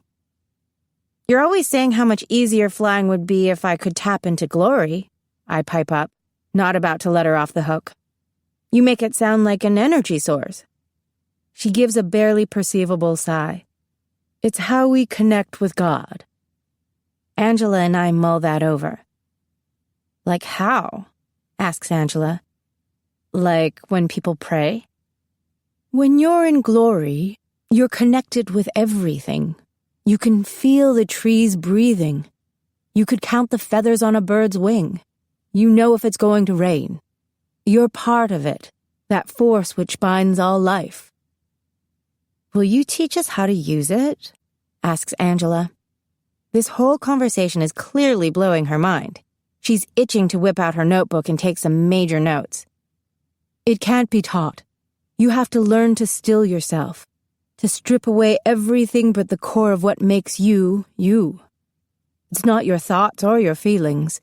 It's the self under all of that. Okay, so that sounds hard. I was 40 before I was able to do it well, Mom says. Some angel bloods never get to that state at all, although it can be triggered by powerful events or feelings. Like Clara's hair thing, right? You told her that gets triggered by emotions, Angela says. Mom gets up from the table and crosses to the window. Oh my God, shut up, I whisper to Angela. There's a blue truck in the driveway, Mom says after a moment. Wendy's here. I abandon Mom and Angela and run to meet Wendy, who, unbeknownst to her, will save me from this angel conversation. Tucker drove her over. He's leaning against Bluebell in the driveway, staring out at the woods, and somehow it feels like he shouldn't be allowed to be here. Shouldn't be allowed to peer into my woods or listen to my stream or enjoy my birds singing. Hey, Carrots, he says when he spots me. I look around for Wendy, who I find rummaging around in the truck for something. Beautiful day for shopping, he adds. He's mocking me, I think. I don't have a comeback. Yep, I say. Wendy slams the door of the truck and steps up onto the porch right as Angela exits the house. Hey, Angela, she says brightly. She's apparently determined to be friendly with this other best friend of mine. How's it going? Great, says Angela. I'm so excited to go to Idaho Falls. I haven't been there in forever. Me neither. Tucker's not leaving. He's looking at my woods again. Against my better judgment, I step down off the porch and walk over to him. Shopping for prom dresses, huh? He asks as I come up beside him. Kind of. Wendy needs shoes. Angela's after accessories since her mom's been making her dress, and I'm along for the ride, I guess. You're not going to prom? No. I glance away uncomfortably, back toward the house, where suddenly Wendy seems very into her awkward conversation with Angela. Why not? I give him a "why do you think" glare. No one's asked you? He looks at me. I shake my head. Shocking, right? Yeah, actually it is. He rubs the back of his neck, then gazes at the woods. He clears his throat. For a second, I get the crazy idea that he might be about to ask me to prom, and my heart does all kinds of stupid erratic leaps in my chest from sheer terror at the idea. Because I'd have to reject him right in front of Wendy and Angela, who are acting like they're talking but I can tell they're paying attention, and then he'd be humiliated. I have no real desire to see Tucker humiliated. "Go stag," he says instead. "That's what I would do." I almost laugh with relief. "I guess." He turns and calls to Wendy. "I gotta take off. Come here a sec." "Claire's going to take me home, so I won't be needing your services anymore today, Jeeves," says Wendy like he's her chauffeur. He nods and takes her arm and draws her over to the side of the truck, where he speaks in a low voice. "I don't know what prom shoes cost, but this might help," he says. "Tucker Avery," Wendy says. "You know I can't take that." "I don't know anything," she snorts. "You're sweet, but that's rodeo money. I can't take it." "I'll get more." He must keep holding the money out to her, because then she says no more emphatically. "Okay, fine," he grumbles. He gives her a quick hug and gets in his truck, pulls around the circle and stops, then rolls down the window to lean out. "Have fun in Idaho. Don't provoke any potato farmers," he says. "Right, because that would be bad." "Oh, and carrots." "Yes?" "If you end up going to prom, save me a dance, okay?" Before I have time to process this request, he drives away. "Men," Angela says from beside me. "I thought that was nice," says Wendy. I sigh, flustered. "Let's just go." Suddenly, Wendy gasps. She pulls a $50 bill out of her sweatshirt pocket. "That little stink," she says, smiling. The second I lay eyes on the dress, I'm in love with it. If I were going to prom, this would be it. The one. Sometimes you just know with dresses. They call to you. This one's Greek-inspired. Strapless with an empire waist and a swath of fabric that comes up the front and over one shoulder. It's a deep blue, a little brighter than navy. "Okay," says Angela after I've been staring at it on the rack for 5 minutes. "You have to try it on." "What? No, I'm not going to prom." "Who cares? Hey, Maggie, Wendy." Angela calls across the department store to Wendy, who's in the shoe department with my mom looking through the clearance heels. "Come see this dress for Clara." They drop everything and come to see the dress, and gasp when they see it, and insist I try it on. "But I'm not going to prom," I protest from the dressing room as I pull my shirt over my head. "You don't need a date," says Angela from the other side of the door. "You could go stag, you know." "Right, stag to prom. So I can stand around and watch everybody else dance? Sounds fantastic." "Well, we know one person who will dance with you," says Wendy faintly. "He did just break up with his girlfriend, you know," Mom says. "Tucker?" Wendy asks, confused. "Christian," Mom answers. My heart misses a beat, and when Wendy and Angela don't respond, I open the dressing room door and stick my head out. "How did you hear about Christian breaking up with Kay?" She and Angela exchange a look. I only left them alone together for like 5 minutes this morning, and Angela had obviously already presented her Christian and Claire are soulmates hypothesis. I wonder what Mom thinks of that. "If I were Christian, you wouldn't catch me anywhere near the dance," says Wendy. "It'd be like a snake pit for him." That's true. This last week at school, Christian seemed off. Nothing too noticeable, but I watch him a lot, so I noticed. He didn't crack any of his usual jokes in Brit history. He didn't take notes during class. And then he was absent 2 days in a row, which never happens. Late, yes, but Christian's never absent. I guess he must be pretty upset about Kay. I slipped the dress over my head. It fits, like it was made for me. So unfair. "Come on, let's see it," orders Angela. I go out and stand in front of the big mirror. "I wish my hair wasn't orange," I say, brushing an unruly strand out of my face. You should buy it, says Angela.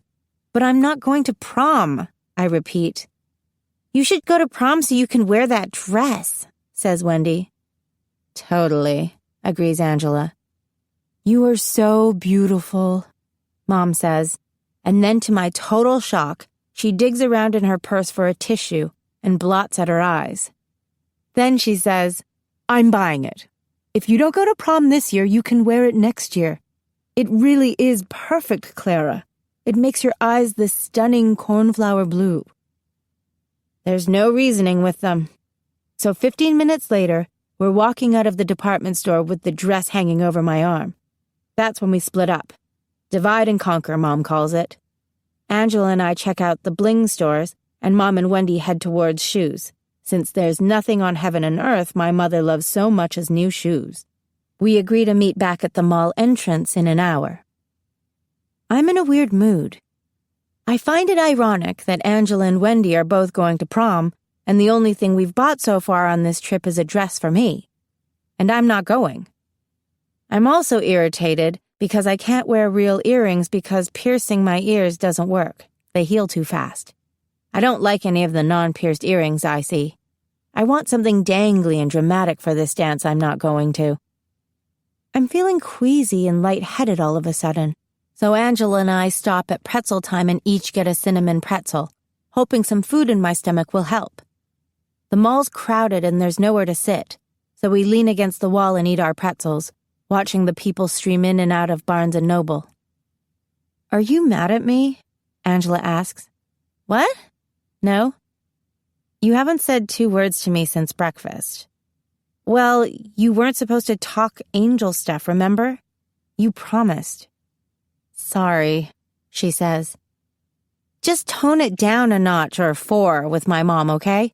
What, with the staring and the questions and everything? Am I staring? She blushes. You look like a Cupid doll. Sorry, she says again. She's the only Dimidius I've ever met. I want to know what she's like. I told you. She's like 1 part hip 30-something, 1 part tranquil angelic being, and 1 part crotchety old lady. I don't see the old lady part. Trust me, it's there. And you're like 1 part crazy teenager, 1 part angelic being, and 1 part private detective. She smiles. I'll try to behave. That's when I see him. A man, watching me from the doorway of the GNC. He's tall, with dark hair pulled back into a ponytail. He's wearing faded jeans and a brown suede coat that hangs off his body loosely. Out of all the people passing by in that swarming mall, I might not have noticed him except for how intensely he's staring at us. Angela, I say weakly, my pretzel dropping to the floor. A wave of terrible sadness crashes over me. I have to fight not to double over with the sudden intensity of the emotion. My hands clench into fists, my nails biting painfully into my palms. I start to cry. Whoa, what's the matter, C? Says Angela.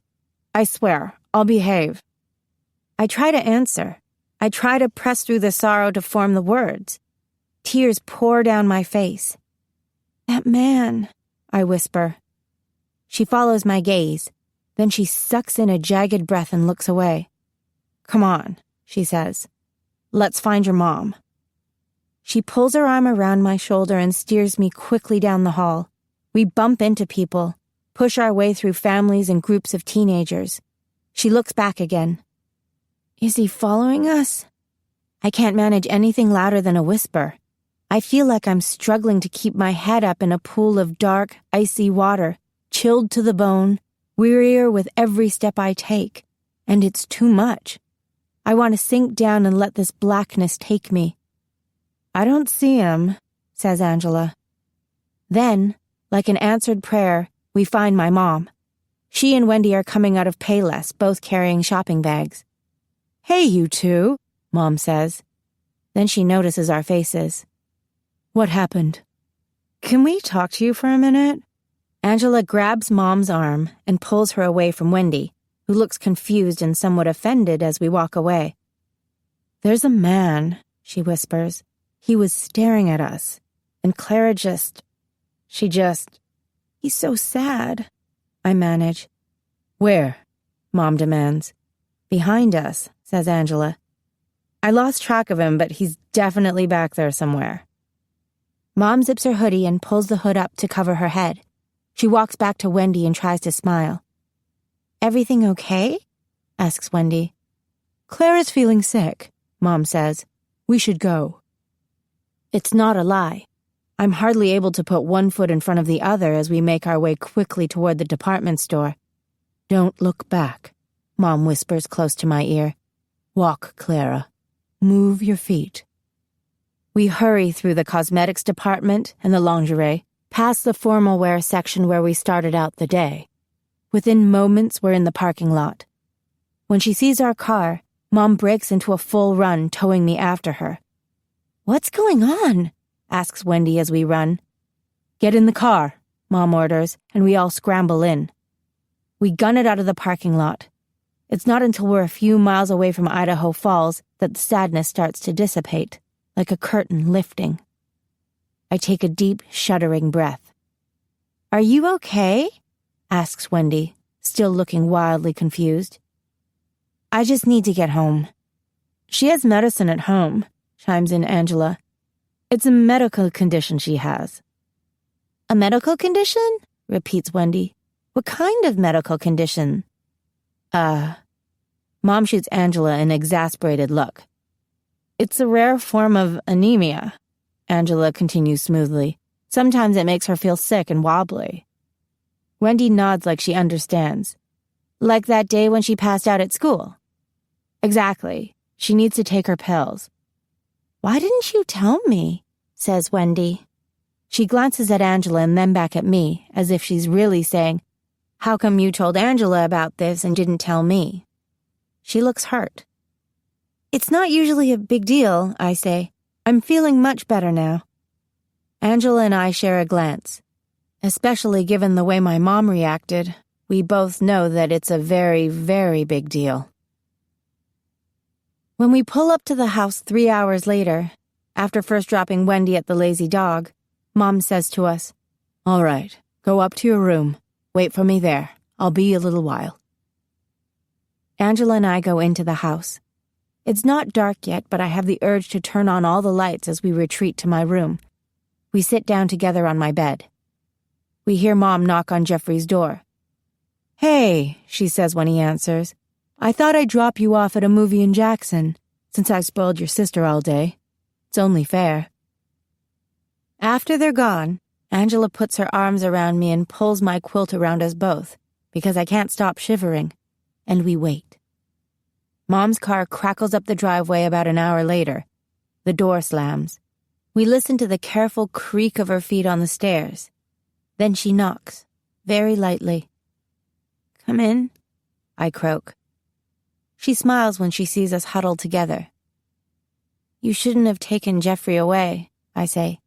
What if that guy's out there? I don't want you two to be scared, okay? She says. We're safe here. Who was he? Angela asks. Mom sighs, a resigned, tired exhalation. He was a Blackwing. Chances are he was only passing through. A fallen angel hanging out in the mall in Idaho Falls, says Angela. When I saw him, I start to choke up, remembering. You felt his sorrow. His sorrow, repeats Angela. Angels don't have the kind of free will that you or I do. When they go against their design, it causes them an enormous amount of physical and psychological pain. All Blackwings feel this. Why didn't you or Angela feel it? I ask. Some of us are more sensitive than others to their presence, she says. It's actually an advantage. You can feel them coming. And what should we do if we see them? You do what we did today. You run. We can't fight them? Angela asks, her voice higher pitched than normal. Mom shakes her head. Not even you? No. Angels are almost infinitely powerful. The best you can do is escape. If you're lucky, and today we were lucky, the angel won't consider you worth his time. We're all quiet for a minute. The surest defense is to stay undetected, Mom says. So why didn't you want me to know about them? I can't keep the accusation out of my voice. Why don't you want Jeffrey to know? Because your consciousness draws them, Clara. If you're aware of their existence, you're more likely to be discovered. She looks steadily at Angela, who meets her gaze for a few seconds before she turns away, her fingers tightening on the edge of my quilt. Angela was the one who told me about the Blackwings. I'm sorry, whispers Angela. It's all right, says Mom. You didn't know. Later, I crawl into bed with Mom. I want to feel safe next to her radiating heat, but she's cold. Her face is pale and pinched, like she's worn out trying to be the brave and knowing one, trying to protect us. Her feet are like blocks of ice. I put my feet against them, hoping to warm her. Mom, I say into the dark. I was thinking. Uh-oh. In my vision, when I suddenly feel so sad, is that a Blackwing? Silence. Then another sigh. When you talked about the sorrow you felt, the way you described it, it seemed like a possibility. Mom grabs my waist and pulls me closer. Don't worry, Clara. You won't help it by worrying. You don't know your purpose yet. You're still working with a few very small pieces. I don't want to fill your head with preconceptions before you see everything for yourself. Another shiver passes through me. Chapter 12. Shut Up and Dance. By Monday, everything starts to get back to normal. I walk the halls of Jackson High with the same students, and I attend the same boring classes. Except for Brit history, of course, where I watch Christian and Brady do a presentation on William Wallace and entertain a brief fantasy of Christian in a kilt. And soon enough, the Blackwing seems like a bad dream, and I feel safe again. Still, I decide I need to take the whole purpose thing more seriously. No more playing at being a normal girl. I'm not. I'm an angel blood. I have a job to do. I need to quit whining, quit stalling, quit questioning everything. I need to do it. So Wednesday after school, I catch up with Christian at his locker. I go right over to him and touch him on the shoulder. A small zing passes through me like a static shock. He turns and fixes me with those green eyes. He doesn't look like he's in any mood to talk. Hey, Clara, he says. Can I help you with something? I thought I could help you. I noticed you were out of class last week. My uncle took me camping. Do you want to borrow my notes for British history? Sure. Notes would be great. He says like he couldn't care less about British history, but he's humoring me. He's not acting like himself at all. No jokes, no confidence, no subtle swagger in his step. There are shadows under his eyes. I hand him my notebook. Right as he takes it, a group of girls pass by. Popular girls. Kay's friends. They whisper and shoot him dirty looks. His shoulders stiffen. They'll forget, I tell him. You're front page news today, but give it another week. It will all settle down. Yeah? How do you know so much? Oh, I'm queen of the rumor mill. It seems like there's been a new rumor about me every week since I got here. Comes with being the new girl, I guess. Have you heard the one where I seduced the basketball coach? That's a personal favorite. The rumors about me aren't true, says Christian heatedly. I broke up with Kay, not the other way around. Oh, in my experience, rumors aren't usually... I was trying to do the right thing. I couldn't be what she needed, and I was trying to do the right thing, he says, a fierceness in his eyes that reminds me of how he looks in the vision, this combination of intensity and vulnerability, which only makes him impossibly hotter. It's really none of my business, I say. I didn't know it was going to be like this. We stand in the hallway as the other students stream by. On the ceiling, practically dangling over Christian's head, hangs a banner for prom. Mythic Love, it reads in bright blue letters. Saturday, 7 to midnight. mythic love. My mind is suddenly spinning 1,000,000 miles an hour, like the wheel on Wheel of Fortune. Then it stops. "Do you want to go to prom with me?" I blurt out. "What?" "I don't have a date, and you don't have a date, so maybe we should go together." He stares at me. If my heart beats any harder, I will pass out. I try to keep cool, act casual, like if he says no, it's no big deal. "No one's asked you?" he asks. Why does everyone keep saying that? No. A light comes on in his eyes. "Sure, why not? A date with Queen Elizabeth." He smiles. I can't help but smile back. "Apparently it's Saturday, 7 to midnight." I gesture at the banner. He turns and looks up at it. "I don't even know where to pick you up," he says. I quickly rattle off my address and start to explain how to get there. He stops me by doing this thing where he laughs by exhaling. He shakes his head and reaches into his locker to pull out a pen. Then he grabs my wrist, and instantly the back of my neck prickles with electric heat. "Email me your address," he says. He uncurls my fingers and writes his email address across my palm in green ink. "Okay," I say, my voice suddenly ridiculously high and quivery. A strand of hair falls across my face, and I swipe it behind my ear. He clicks the pen closed and swings his backpack over his shoulder. 7 o'clock? "Okay," I say again. It seems that I've been reduced to single syllables by a touch.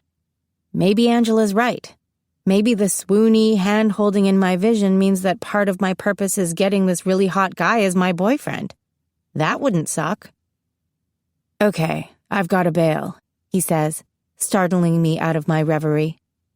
His mouth lifts into that lopsided half-smile he pins on all the girls. He seems himself all of a sudden, the thing about Kay forgotten for the moment. "See you Saturday," he says. "See you then." As he walks away, I close my hand into a fist around his email address. I'm a genius, I think. This is a genius idea. I'm going to prom with Christian Prescott. Mom's crying again. I'm standing in front of the full-length mirror in her bedroom a few minutes shy of 7 o'clock on prom night, and she's crying. Not sobbing or anything because that would be too undignified for her, but tears spilling down her cheeks. It's alarming. 1 minute she's helping me pull 2 silver ribbons through my hair, something Greekish, she said, and the next she's sitting on the edge of her bed silently weeping. "Mom," I say helplessly. "I'm just so happy for you," she sniffles, embarrassed. "Right. Happy." I can't help the disconcerting feeling that she's unraveling lately. "Get it together, okay? He's gonna be here any minute." She smiles. "Silver avalanche coming up the driveway," calls Jeffrey from downstairs. Mom stands up. "You stay up here," she says, wiping at her eyes. "It's always better for him to have to wait." I go to the window and covertly watch Christian pull up to the house and park. He straightens his tie and sweeps a hand through his tousled dark hair before he comes to the door. I give myself a last once-over in the mirror. The theme mythic love is supposed to bring to mind the myths of gods and goddesses, Hercules, that kind of thing, so my Greek-inspired dress is perfect. I've let my hair hang in waves down my back so I won't have to wrestle it into a style. I'll have to dye it again soon. My gold roots are starting to show. "Here she comes," says Mom when I appear at the top of the stairs. She and Christian look up at me.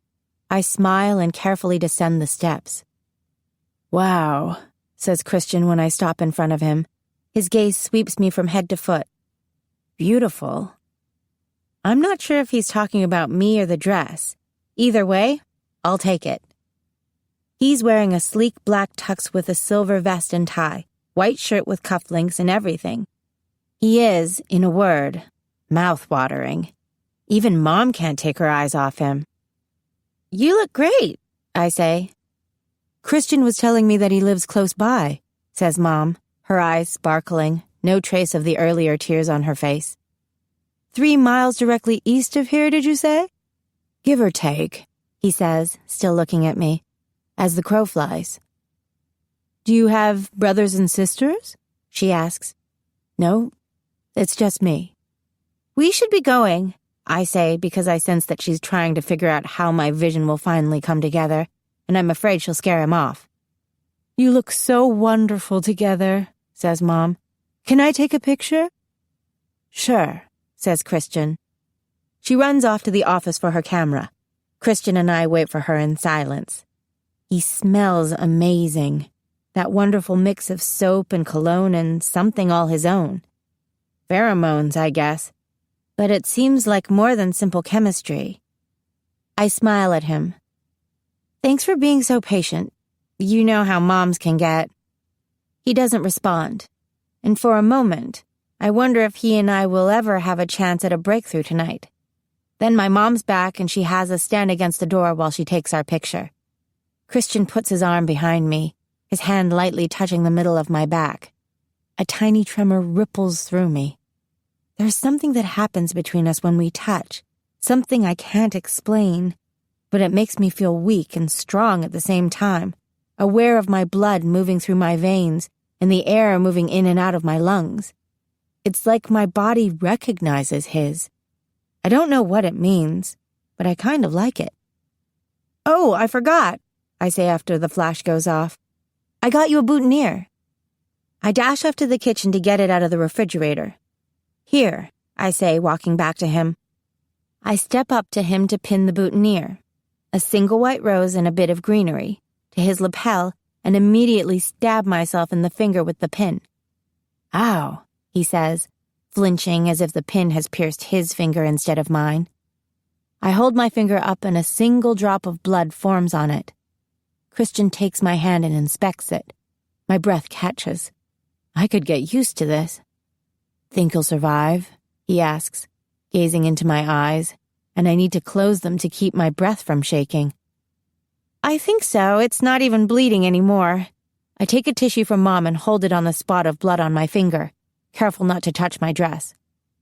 Let's try this again, I say, and this time I lean close, our breath mingling as I carefully fasten the boutonniere. It's the same feeling I had when we were lying in the snow on the ski hill, a breath apart.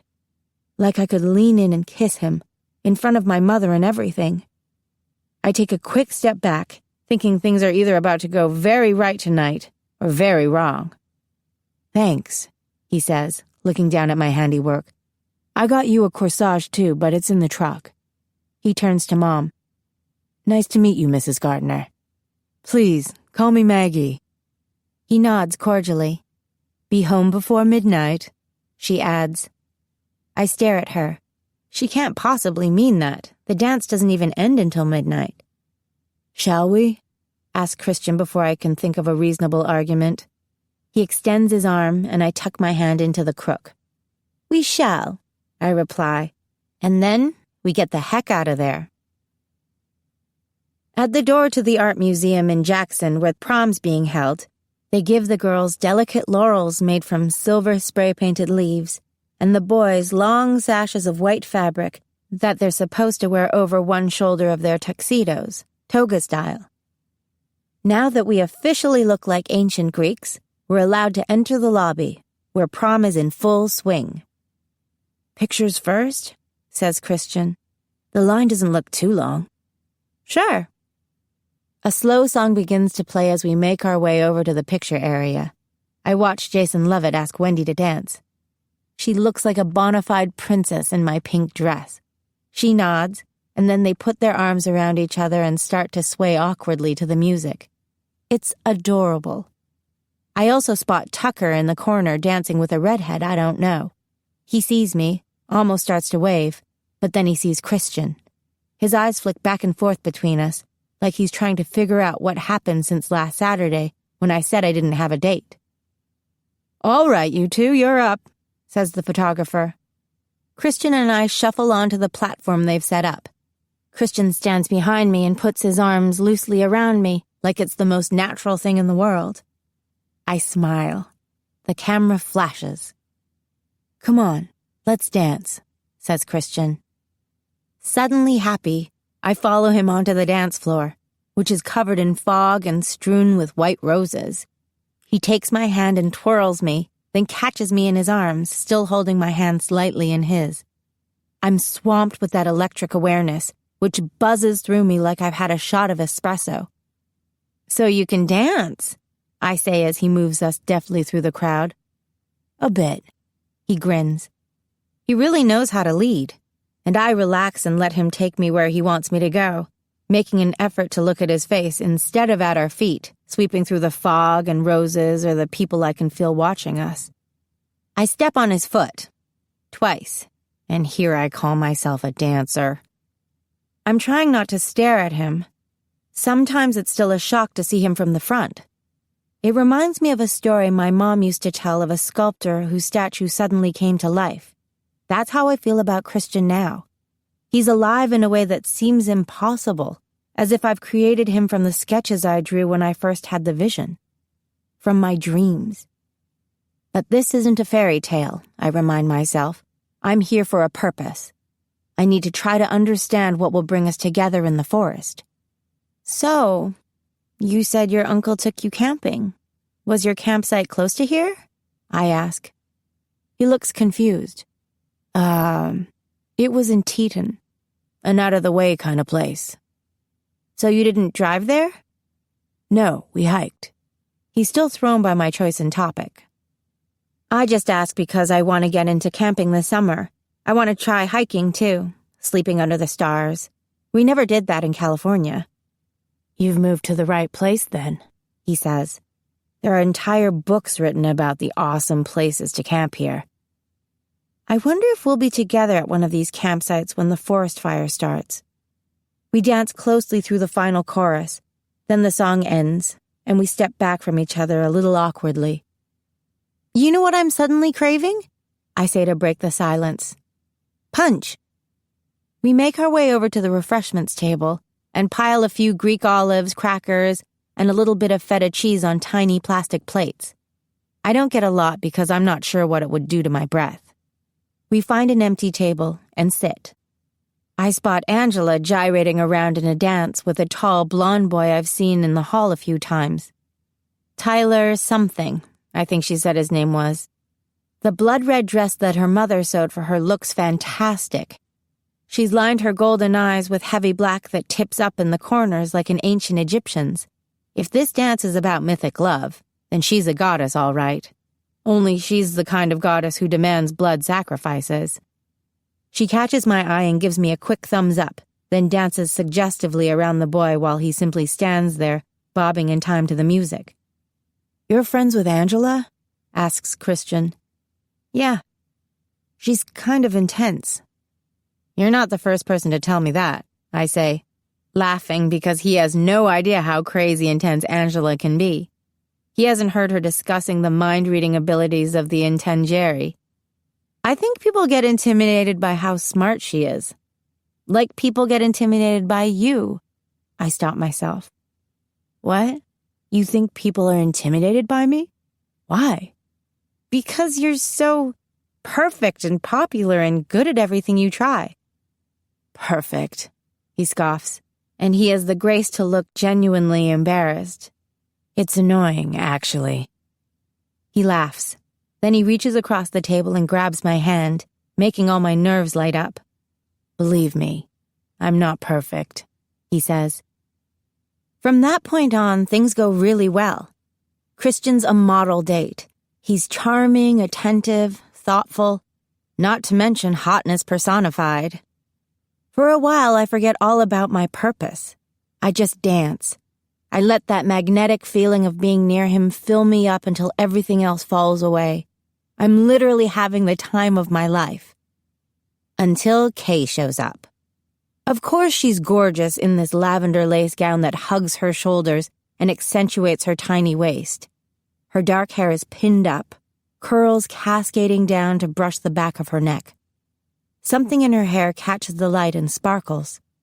She has one elbow-length white satin glove-covered arm curled around her date's waist as she walks in, laughing up into his face like she's having a marvelous time. She doesn't even look in our direction. She pulls her date onto the dance floor as the next slow song begins to play. Christian draws me closer. Our bodies come together. My head fits perfectly against the curve of his shoulder. I can't help but close my eyes and breathe him in. And suddenly I'm having the vision again, the strongest I've ever had it. I walk down a dirt road through the forest. Christian's truck is parked at the road's edge. I smell smoke. My head feels clouded with it. I start to move away from the road, deeper into the trees. I'm not worried, I know exactly where to find him. My feet take me there without me even having to direct them. When I see him, standing there with his back to me in his black fleece jacket, hands in his pockets, I'm filled with that familiar grief. The intensity of the sadness makes it hard to breathe. I'm so fragile in that moment, like I could be shattered into a million pieces. "Christian!" I call. He turns.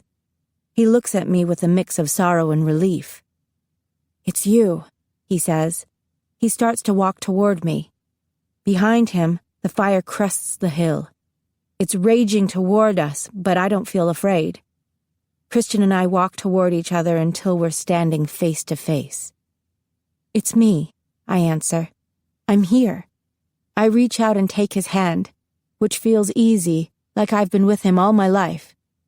He lifts his other hand to touch my cheek. His skin's so hot it's like a burn, but I don't pull away. For a moment we stay like that, standing still as if time has stopped, as if the fire isn't coming for us.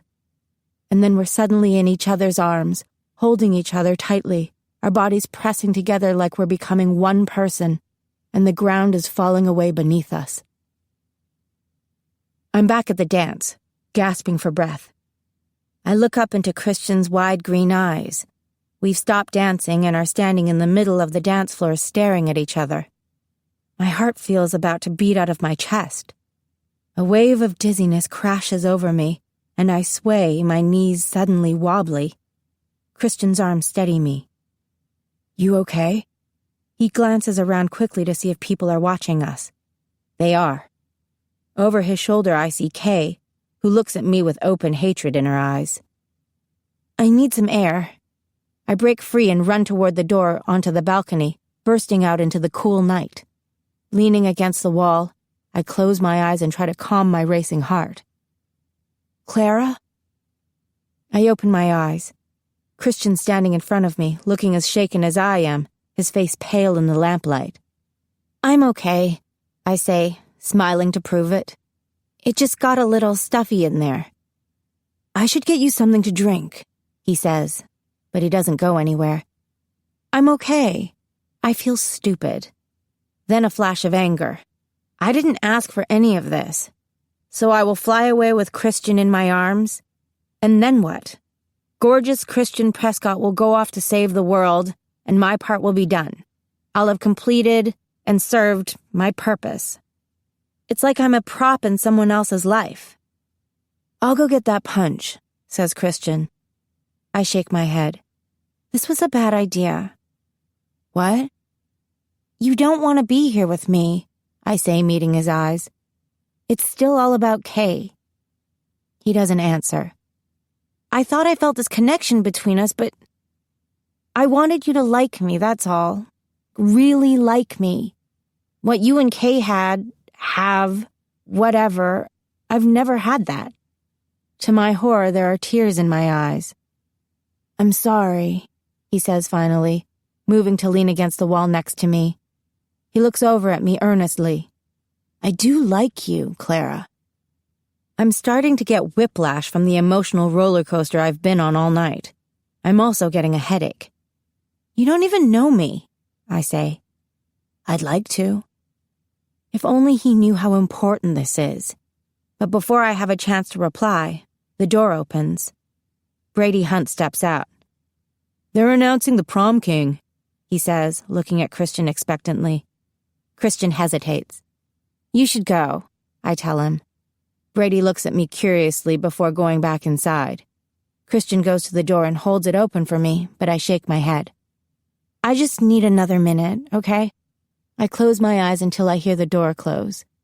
The air is suddenly cold.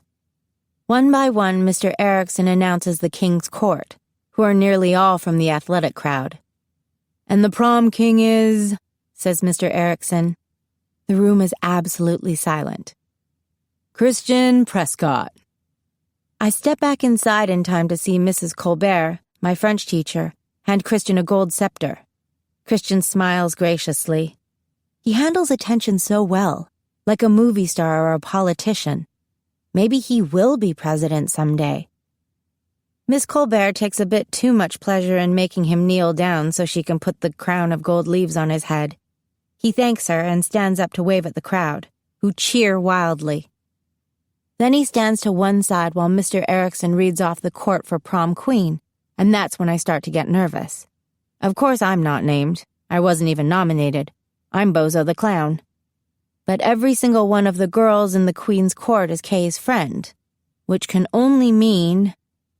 And now the prom queen, says Mr. Erickson, Kay Patterson.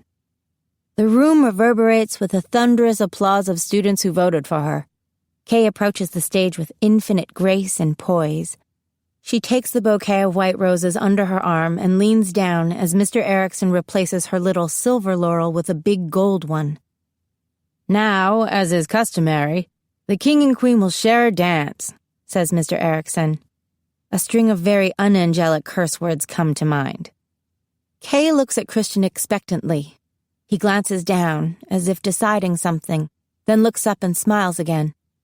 As the music starts to play, he walks over to Kay and takes her hand. She puts her other arm around his shoulder. They start to dance.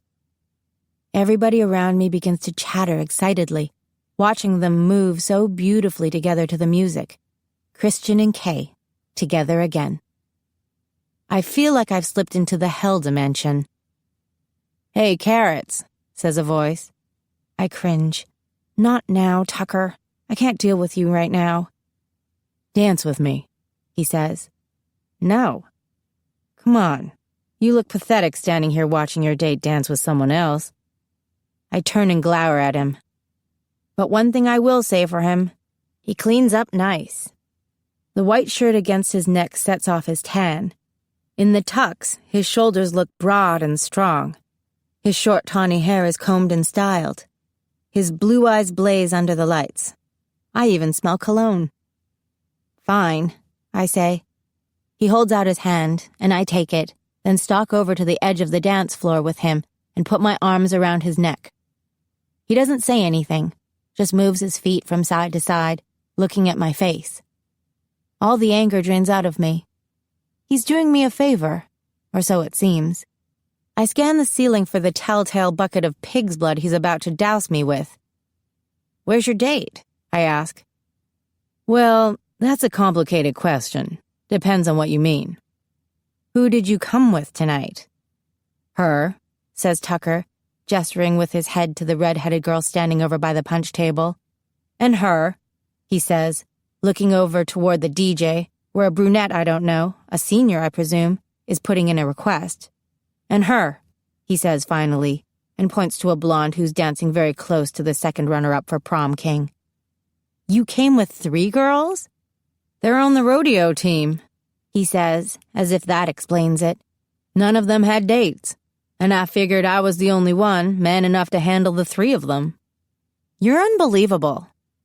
And you came with Christian Prescott, he says. Your dream come true. At the moment, it seems like more of a nightmare. I cast a look at Christian and Kay over my shoulder.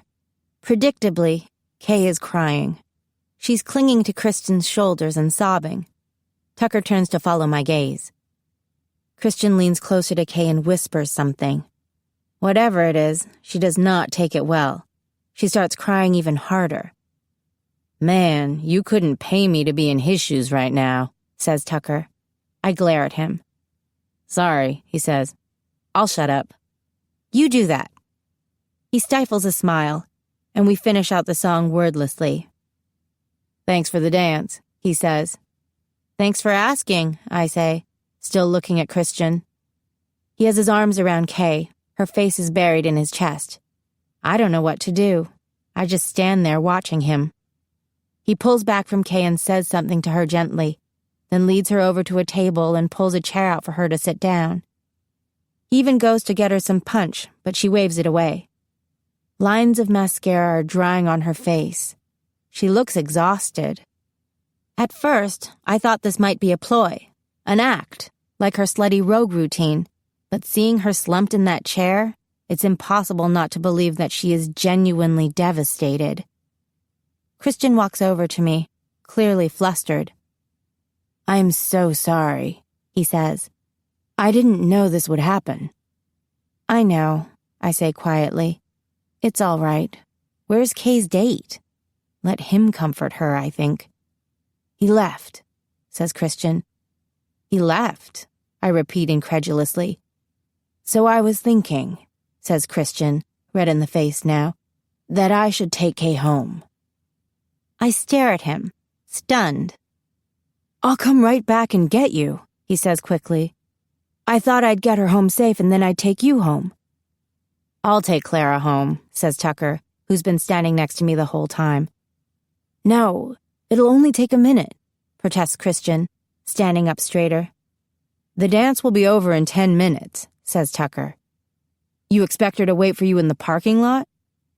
I feel like Cinderella sitting in the middle of the road with a pumpkin and a couple of mice, while Prince Charming charges off to rescue some other chick.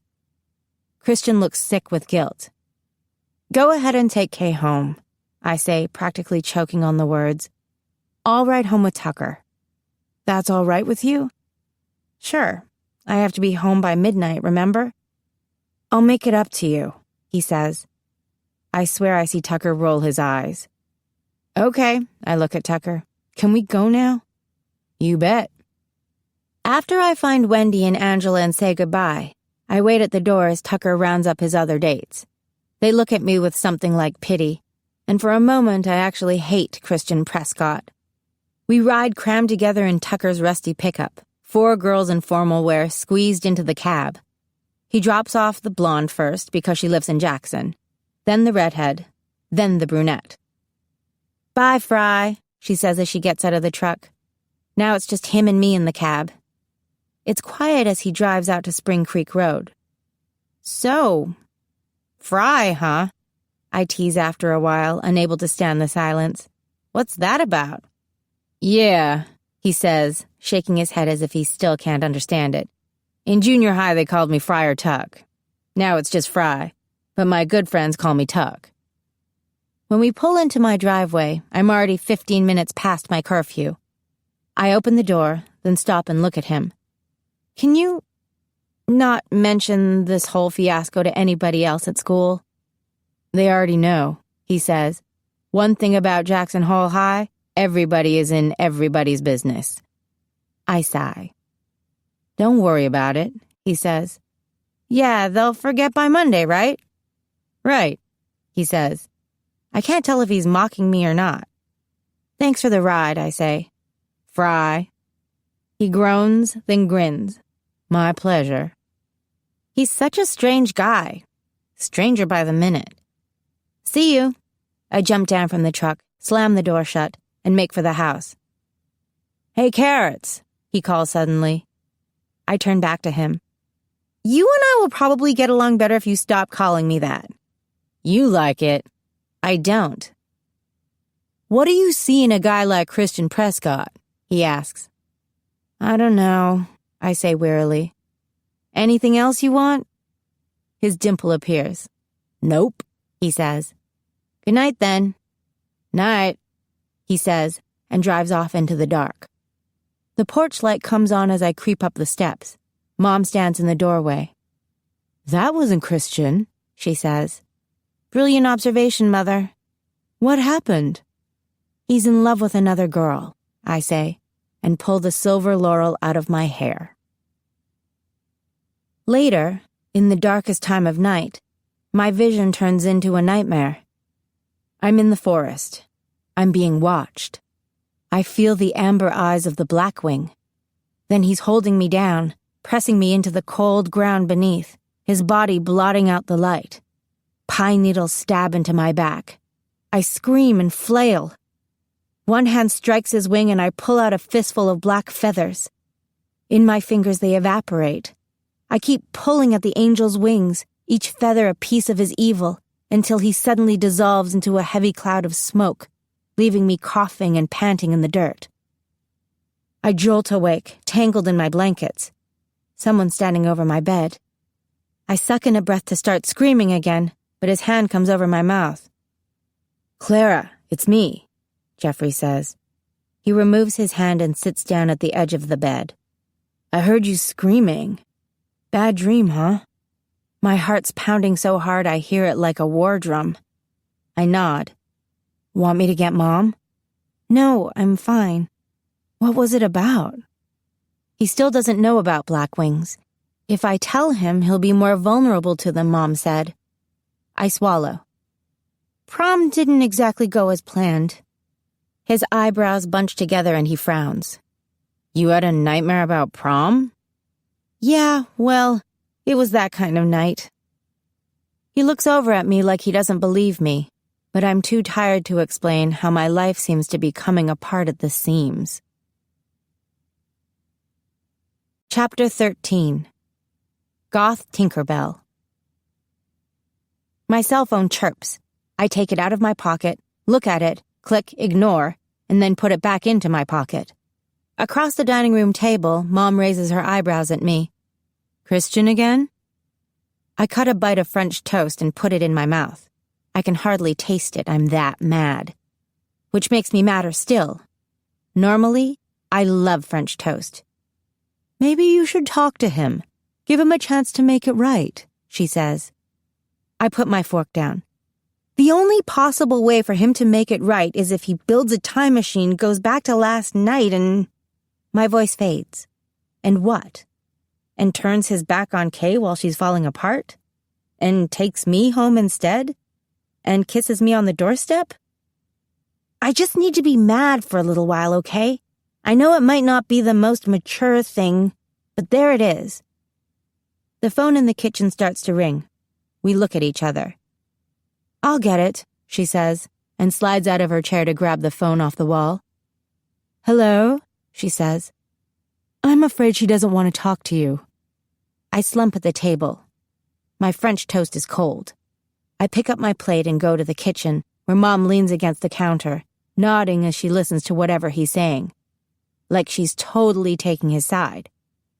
She puts her hand over the receiver. "I really think you should talk to him." I slide my French toast into the trash, then casually rinse my plate in the sink, put it in the dishwasher, and dry my hands on a kitchen towel. I hold out a hand for the phone. Surprised, she gives it to me. I put it to my ear. "Clara?"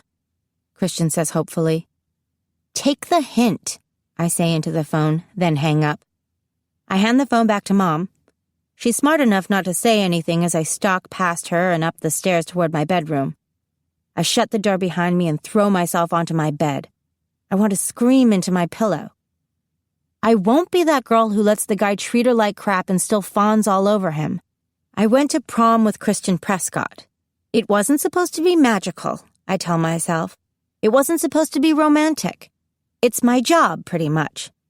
But it wasn't supposed to end up with me being dumped out of Tucker's truck at the end of the night. So that's it, I decide. From now on, this Christian thing is strictly business. You go to the forest, fly him out of there, apparently, drop him wherever he needs to go, and that's that. No need to be his friend or anything else. No hand-holding, no staring rapturously into his eyes. At the memory of the vision, the vividness of it, my chest gets tight. His hot hand against my cheek. I close my eyes. I curse the warmth that floods my belly. I curse the vision for, I don't know, leading me on. My cell phone rings. It's Angela. I answer it. "Don't say anything," I say. There's silence on the other end. "Are you there?" "You told me not to say anything." "I meant about last night." "Okay, let's see. My mom has decided to run Oklahoma this fall at the Garter. I'm trying to talk her out of it. Whoever heard of Oklahoma in Wyoming?" "Was everybody talking about it?" I ask, after we left. She pauses for a minute, then dutifully changes the subject. "Nice weather we're having today, almost like summer." "Angela," she sighs. "Yes," she admits. I groan. Do they think I'm a total dork? Well, I can only speak for myself. I can actually hear her grinning. I start to smile in spite of myself. Come over for dinner, she says. My mom's making fettuccine alfredo. I'll find something for you to punch. I literally go limp with relief. God bless Angela. I'd never be able to make it through the day in the house with the constant ringing of the phone and Mom breathing down my neck. When can I come over? How soon can you get here? She says. Angela and I see a double feature at the Teton Theater, a horror movie and an action movie. Sheer mindless fun, just what the doctor ordered. Afterward, we hang out on the empty stage at the Garter.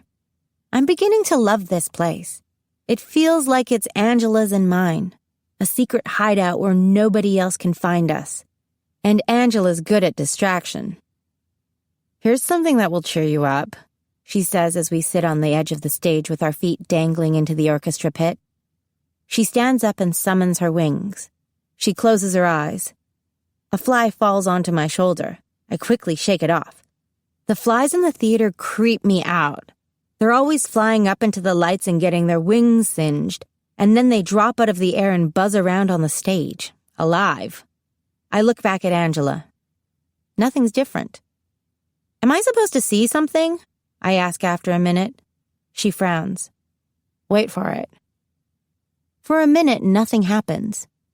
Then, her wings begin to shimmer, the way the air does over concrete on a hot summer day. Slowly, they start to change form, smoothing out, curving into a different shape. Angela opens her eyes.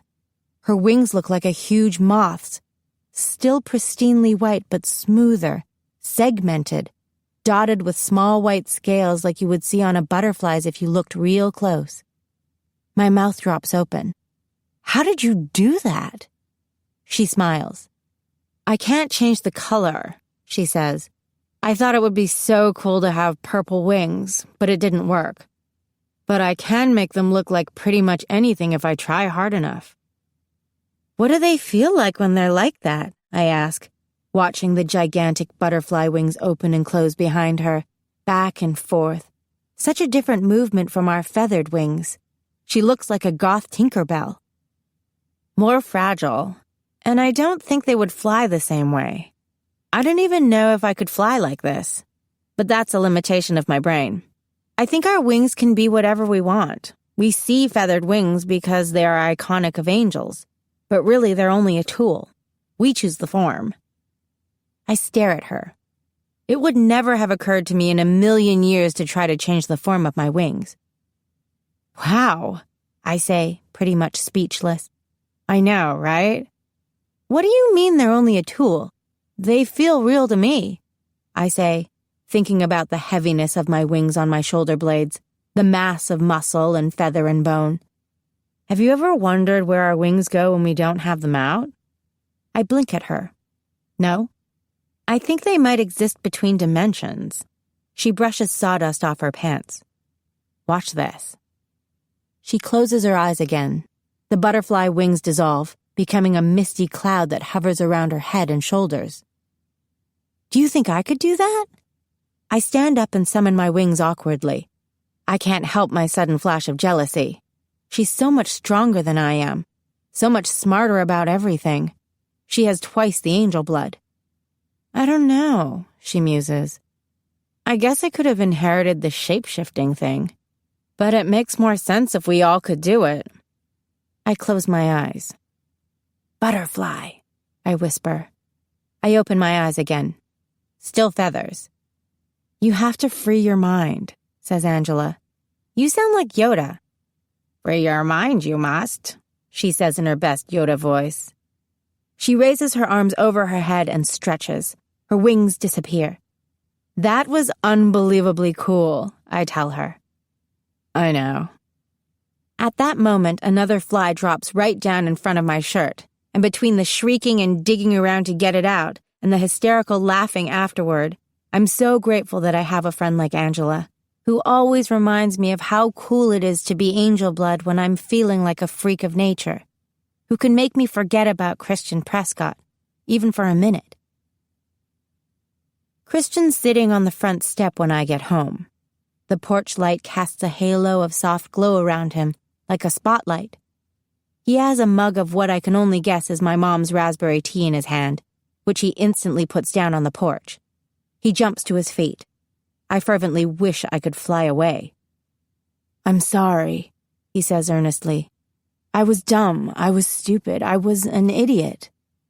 I have to admit, he does look adorable standing there all moony-eyed telling me how stupid he is. Not fair. I sigh. "How long have you been sitting here?" I ask. "Not long," he says. "Like 3 hours." He points to the mug. The free refills made it only seem like 2. I refuse to smile at his joke and push past him into the house, where my mom suddenly jumps up from the couch and heads for her office without a word.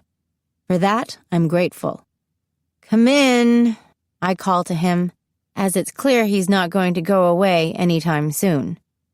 He follows me into the kitchen. "Okay," I say, "here's the deal. We will not discuss prom ever again."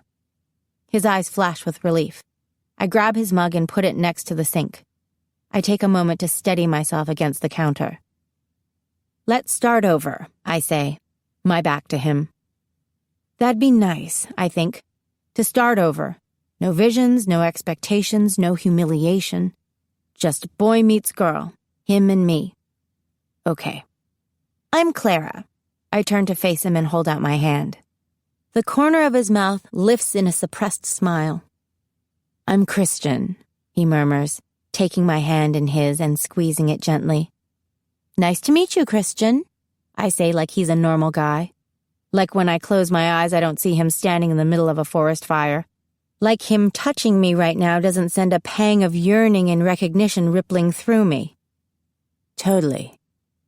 We go back out to the front porch. I make more tea and get a blanket for him and a blanket for me, and we sit on the front step, looking out at the diamond-studded sky. "Stars were never this bright in California," he says. I was thinking the same thing. By the time my mom comes out of her office and politely, and ecstatically, I think, informs us that it's late and it's a school night and Christian had better get himself home, I know so much more about him. I know that he lives with his uncle, who owns the Bank of Jackson Hole and a couple of real estate offices in town. Where his parents are, he doesn't really go into, although I get the distinct impression that they're dead and have been for a long time. He's super attached to their housekeeper, Marta, who's been around since he was 10 years old. He loves Mexican food and skiing, of course, and playing the guitar. "Enough about me," he says after a while. "Let's talk about you. Why did you come here?" he asks. I search my brain for my rehearsed answer. My mom, she wanted to get out of California, move somewhere that's not so crowded, get some fresh air. She thought it'd be good for us. And was it? Good for you, I mean. Sort of. I mean, school hasn't exactly been easy, trying to make friends and all that. I blush and glance away, wondering if he's thinking about the nickname Hot Bozo that's so popular among his buddies. But I like it. I feel like I belong here. "I know what that's like," he says. "What?" Now it's his turn to look embarrassed. "I just mean, when I moved here, it was hard for a while. I didn't fit in." "Weren't you, like, 5? "Yeah, I was 5, but even then. This is a weird place to move to on a lot of levels, especially from California. I remember that first snowstorm. I thought the sky was falling down." I laugh and shift slightly, and our shoulders touch. Zap. Even through our clothes. I move away. "Business, Clara, business," I tell myself. Don't lose it over this guy now. I clear my throat lightly. "But you feel like you belong now, right?" He nods. "Yeah, of course. There's no doubt in my mind that this is where I belong." Then he tells me that he's thinking about going to New York for the summer, on some kind of business school internship for high school students. I'm not stoked at the idea of the internship, but summer in New York City sounds like an adventure, he says. "I'll probably go." "All summer?" I ask, a little stricken. But the fire. I want to say, you can't go. My uncle, he says, and then he's quiet for a moment. He wants me to get a business degree and take over at the bank someday. He's got expectations, things he thinks I should do to prepare myself and all that mumbo-jumbo. I don't know what I want to do. I get that, I say, thinking he doesn't know the half of it. My mom's like that, always expecting so much out of me. She's always saying that I have a purpose in life, something I was born to do, and that I just need to figure out what it is. No pressure there, right? I'm afraid of letting her down. Well, he says, turning to me and smiling in a way that makes my heart speed up. Sounds like we're both in trouble. The remaining weeks of school fly past in a blur. Christian calls me every few days, and we make small talk. He sits next to me in class and cracks jokes all period. A couple of times he even eats lunch at my table, which totally wigs out the invisibles. In the space of a week, the entire school is speculating over whether or not we're a red-hot item. I'm wondering that myself. Told you, says Angela when I talk to her about it. I'm never wrong, see? That's comforting. Can you focus, please? I still don't know anything about the fire. I don't know why he would be there that day. I don't know where it happens. I thought if I got to know him better, I'd find out, but you've got time. Just enjoy the company, she says. Wendy, on the other hand, is barely masking her disapproval over the whole Christian thing. But then she never liked the idea. I told you, she says primly. Christian's like a god, and gods don't make good boyfriends. If you're about to try to sell me on Tucker again, save it. Although it was nice of him to drive me home from prom. Hey, I'm on your side. I'll cheer for you and Christian if that's what you want me to do. Thanks, I say, even if I think it's a big mistake. Great friends I have. I'm confused by Christian suddenly coming on so strong. Just when I decide to keep it strictly professional between us, angel business only, he seems totally into me in a way that makes my head spin. But he doesn't ask me out. He doesn't touch me. I tell myself that I shouldn't care whether or not he does. Silver avalanche coming up the driveway, calls Jeffrey from upstairs. What are you, security? I call back. Something like that. Thanks for the heads up. I'm standing on the porch when Christian pulls up to the house. Hey, stranger, I say. He smiles. Hey. Fancy meeting you here. I wanted to say goodbye, he says.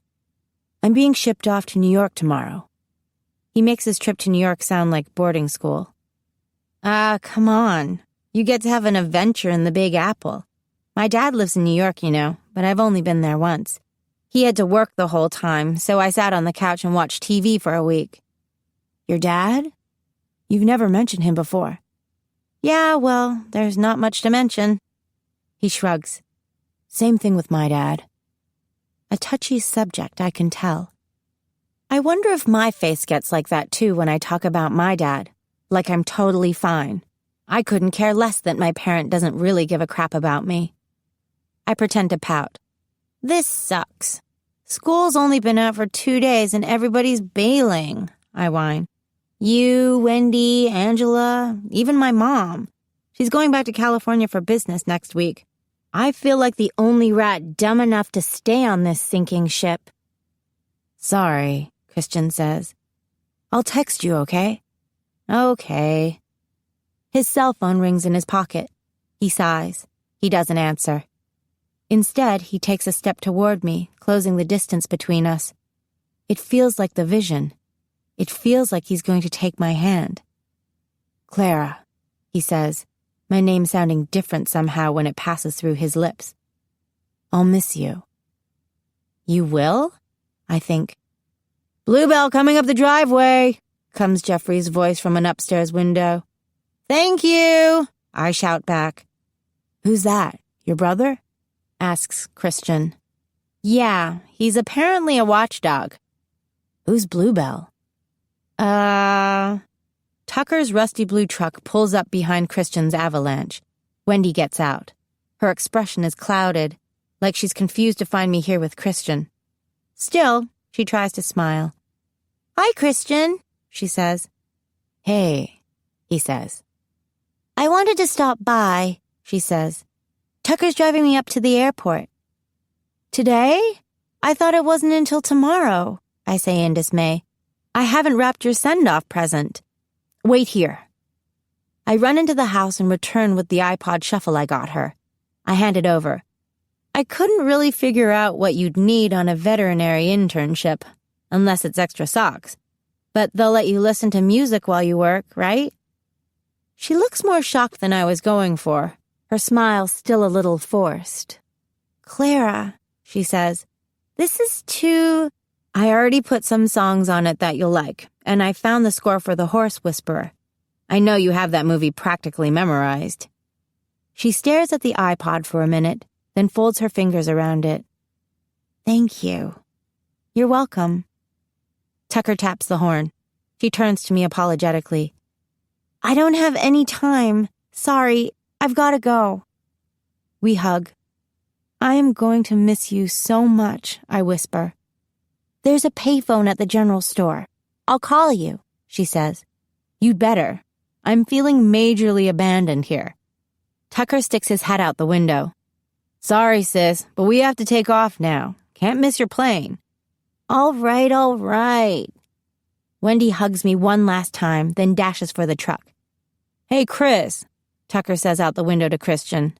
Christian smiles. "How's it going, Friar Tuck?"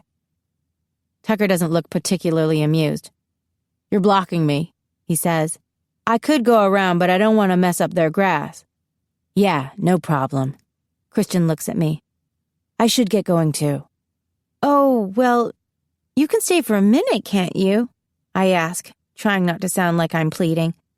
"No, I really have to go," he says. He hugs me, and for the first few seconds it's awkward, like we don't know where to put our hands. But then the familiar magnetic force takes over and our bodies fit together perfectly. I rest my head on his shoulder and close my eyes, which keeps the business part of my brain temporarily disabled. Tucker revs the engine. I pull back abruptly. "Okay, so call me." "I'll be back the first week of August," he tells me. "And then we'll hang out more, okay?" "Sounds like a plan."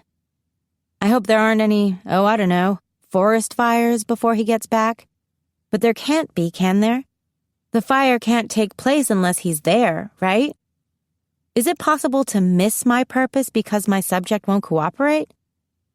"Bye, Clara," says Christian. He nods at Tucker and walks back to the Avalanche, which roars to life and makes Bluebell look even rustier and shabbier. I wave as both trucks pull out and disappear into the woods, leaving me in a literal cloud of dust. I sigh. I think about how Christian's goodbye seemed so final. A few days later, I help Angela pack for Italy, where she spends every summer with her mom's family. "Think of it as a time-out," Angela says as I mope around her bedroom. "A time-out? I'm not two, you know." "A time to reflect. A time to learn how to fly, for crap's sake, and try for glory and find out all the other cool stuff you can do." I sigh and throw a pair of socks into her suitcase. "I'm not like you, Ange. I can't do what you can do." "You don't know what you can do," she says matter-of-factly. "You won't know until you try." I change the subject by lifting up a black silk nightdress that she's laid out with her other clothes. "What's this for?" I ask, gawking at her. She snatches the fabric from my hand and stuffs it at the bottom of her suitcase, her face expressionless. "Is there a sexy Italian boy you never told me about?" I ask. She doesn't answer, but her pale cheeks take on a rosy glow. I gasp. "There is a sexy Italian boy I don't know about. I have to get to bed early tonight, long flight tomorrow." "Giovanni, Alberto, Marcello," I say, trying out all the Italian names I can think of, watching her face for a reaction. "Shut it." "Does your mom know?" "No." She grabs my hand and pulls me down to sit on the bed. "And you can't tell her, all right? She would freak." "Why would I say anything to your mom? It's not like we hang out." "This is big." Angela is usually all talk when it comes to boys, nothing serious. I picture her with a dark-haired Italian boy, darting hand in hand down a narrow street in Rome, kissing under archways. I'm instantly wildly jealous. Just don't, okay? She squeezes my hand hard. Promise me, you won't tell anybody. I promise, I say. I think she's being a tad melodramatic. She refuses to say anything more about it, closes up tighter than a clam. I help her pack the rest of her things. She's leaving really early in the morning, driving to Idaho Falls to catch her first flight at some ungodly hour, so I'll have to say goodbye tonight. At the doorway to the theater, we hug tightly. I'm going to miss you most of all, I tell her. Don't worry, she says. I'll be back before you know it, and I'll have tons of new information for us to chew on. Okay. Keep sharp. She mock punches me in the arm. Learn to fly already. I will, I sniffle. It's going to be a very lonely summer. The next night, I drive to Teton National Park after dinner. I park the car at Jenny Lake. It's a small, quiet lake, surrounded by trees, the mountains towering over it. For a while, I stand on the shore, as the setting sun glimmers on the water before it drops beneath the horizon. I watch a white pelican glide over the lake. It dives into the water and comes up with a fish. It's beautiful. When it's dark, I start to hike. The quiet is unbelievable. It's like there's no one else on earth. I try to relax and breathe in the cold, pine-scented air deeply, letting it fill me. I want everything in my life to fall away and simply enjoy the strength of my muscles as I climb. I go up and up, out of the tree line, closer to that big, open sky. I climb until I'm warm, and then I look for a good place to stop. I find a perch on the side of the mountain where the earth drops away. The map calls this spot Inspiration Point. It sounds like a good place for my experiment. I climb out onto the perch and look down. It's a long drop. I see the lake reflecting the moon. Let's do this, I whisper. I stretch my arms. I summon and stretch my wings. I look down again. Big mistake. But I'm going to fly if it kills me. I have to fly. I've seen it in the vision. Gotta be light, I say, rubbing my hands together. No big deal. Light. I take another deep breath. I think of the pelican I saw over the lake, the way the air just seemed to carry it. I spread my wings. And I jump. I drop like a rock. The air rushes my face, sucks the breath out of my lungs so that I can't even scream. The trees reach up for me. I try to brace for impact, although I have no idea how exactly one is supposed to brace for impact. I haven't really thought the whole thing through, I realize a tad too late. Even if the fall miraculously doesn't kill me, I could land on the rocks below and break my legs, and nobody knows I'm out here. Nobody will find me. Just jump off the mountain, I scold myself. What a great idea, Clara. But then, my wings catch and open. My body wrenches down like a skydiver's when the parachute finally deploys. I wobble awkwardly in the air, trying to get my balance. My wings strain to bear my weight, but they hold me. I sweep out and away from Inspiration Point, carried by the wind. I'm flying, I whisper. I suddenly feel so incredibly light, relieved that I'm not going to die. High on adrenaline and the pure thrill of feeling the cold air holding me, lifting me. It's the best feeling of my life, bar none. I'm flying! Of course, I'm not flying so much as coasting over the treetops like a hand glider or a freakishly large flying squirrel. I think the birds in the area are dying laughing watching me try not to crash. So I'm not a natural, not some beautiful, angelic being winging my way heavenward. But I haven't died yet, which I consider a plus. I push down with my wings once, trying to go higher. Instead, I swoop farther downward over the trees until my feet nearly brush the top branches. I try to remember a single thing I've learned in all those hours in aerodynamics class, but I can't translate any of that stuff about planes, lift, thrust, drag, to what my wings are doing in this moment. Flying in real life isn't a mathematical equation. Anytime I try to change direction, I overdo it and careen around wildly in the air, and my life flashes before my eyes before I get it all under control again. The best I can do for now is to flap every now and then and angle my wings to keep me in the air. I come to the lake. As I pass over it, my reflection is a blur of shining white on the dark moon-touched surface.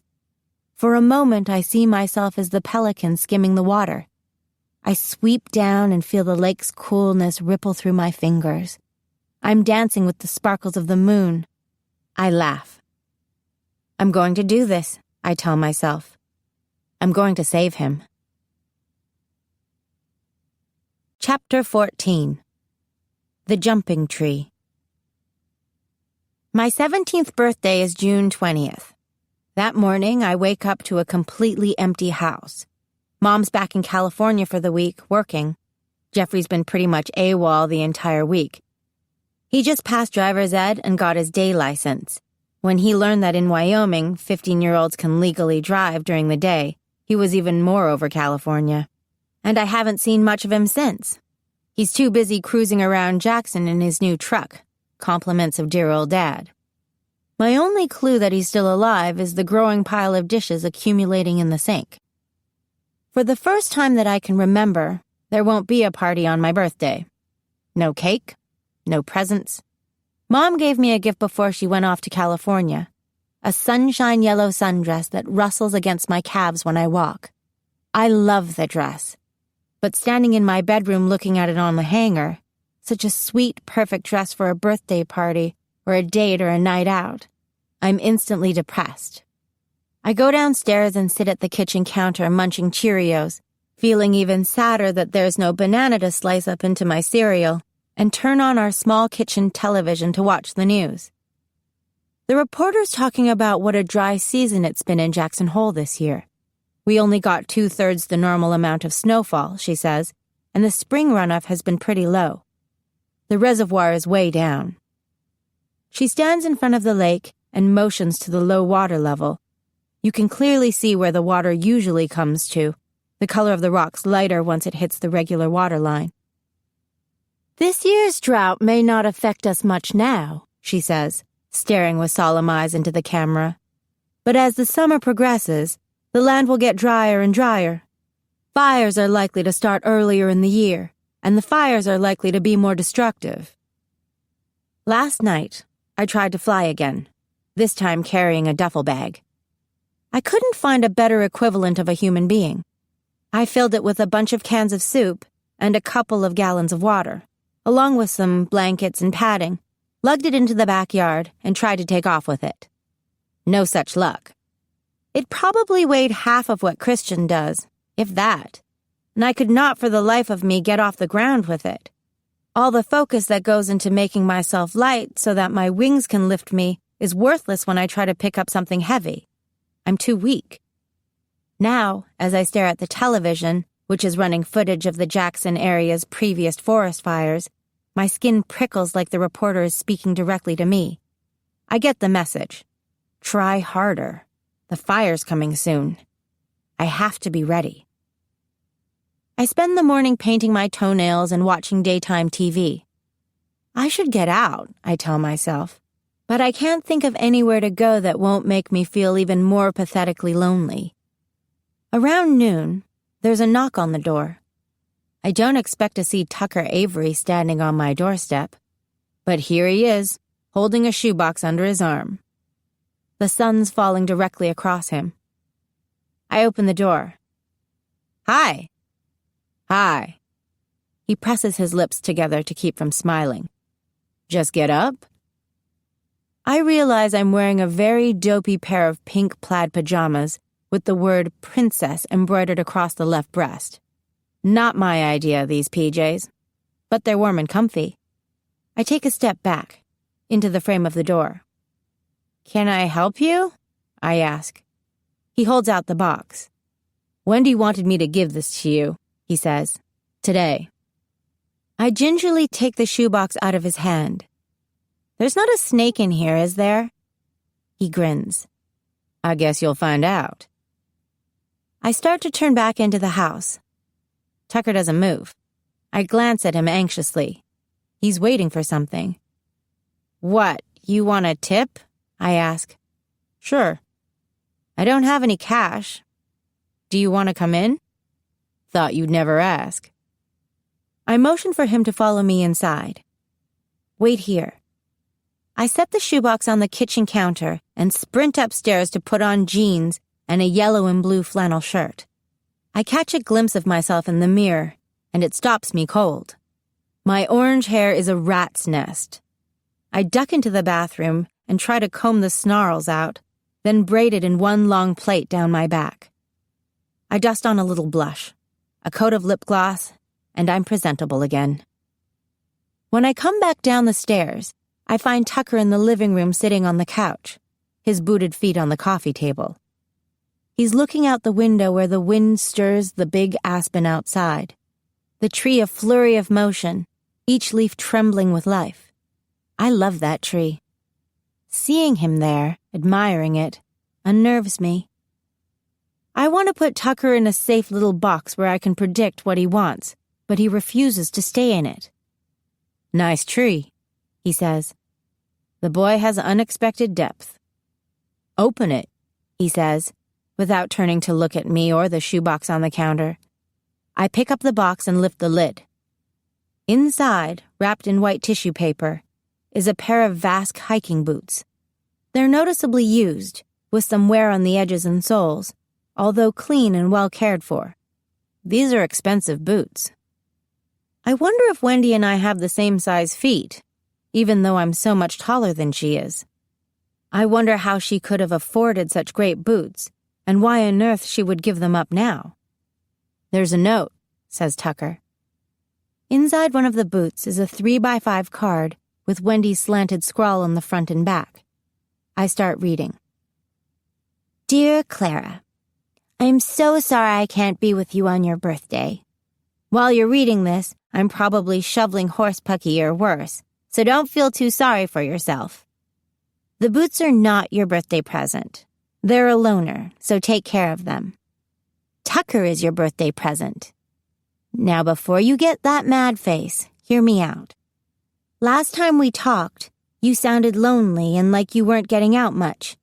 I refuse to allow you to mope around your house when you're surrounded by the most beautiful land ever. No one on earth knows this part of the country better than Tucker.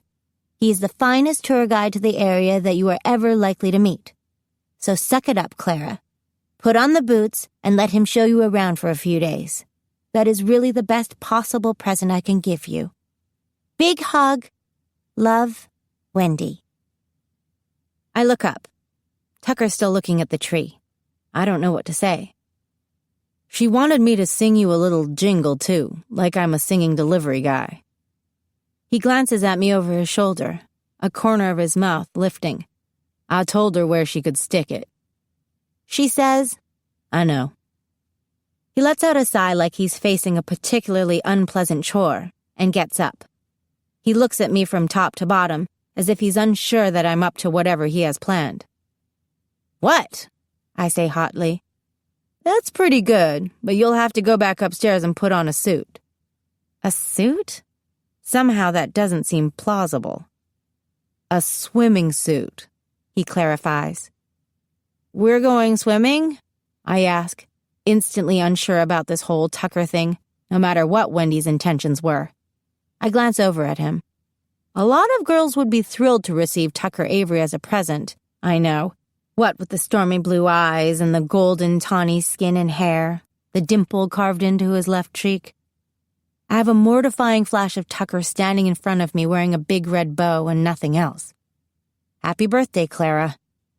My cheeks are suddenly unpleasantly warm. Tucker doesn't answer my swimming question. I guess the surprise is supposed to be part of the experience. He gestures back to the stairs. I smile and run upstairs to agonize over which of my California beach bikinis would be the least humiliating in this situation. I settle on a deep sapphire-colored two-piece. only because it covers the most skin. Then I hurriedly throw on my jeans and the flannel shirt, grab a towel from the linen closet, and go down to meet Tucker. He tells me to put on the boots. After I'm outfitted to Tucker's liking, he walks me to his truck and opens the door for me before crossing around to climb in himself. We bump along the dirt road away from my house in silence. I'm hot in my flannel shirt. It's a full-blown summer day, the sky a perfect cloudless blue, and while it isn't as hot as California, it's shorts weather. I wonder if we're going to have a long hike. Does this thing have air conditioning? My shirt is already starting to stick to my back. Tucker shifts to a higher gear. Then he reaches across me and rolls down the window. I could have done that, I say. Sure, he did that just so he could jostle me.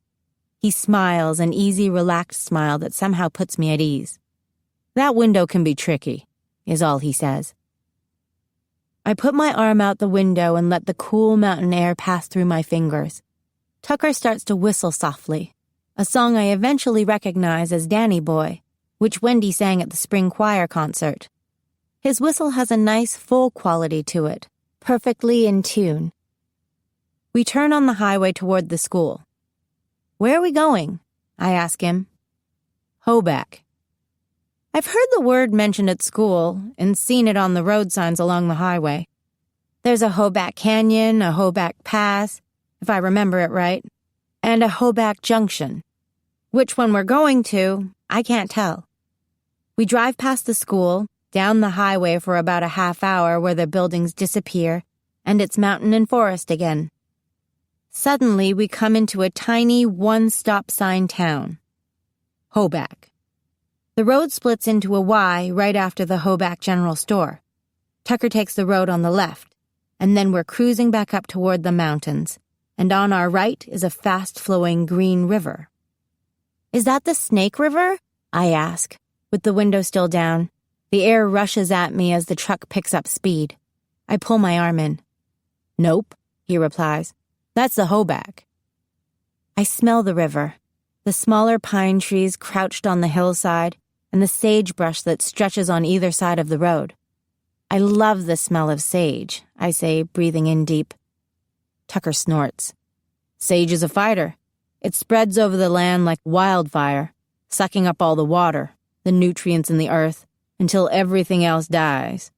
It's a hardy little plant, that I'll give it.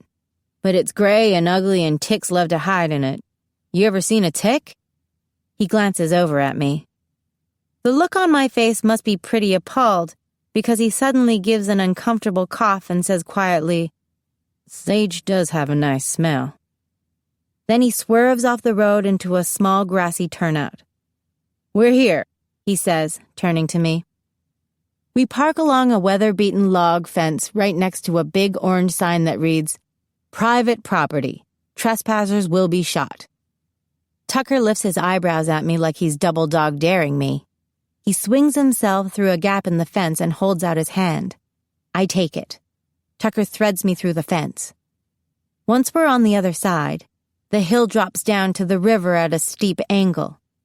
Beer cans litter the sagebrush. Tucker keeps hold of my hand and starts on a path winding over to a huge tree right at the water's edge.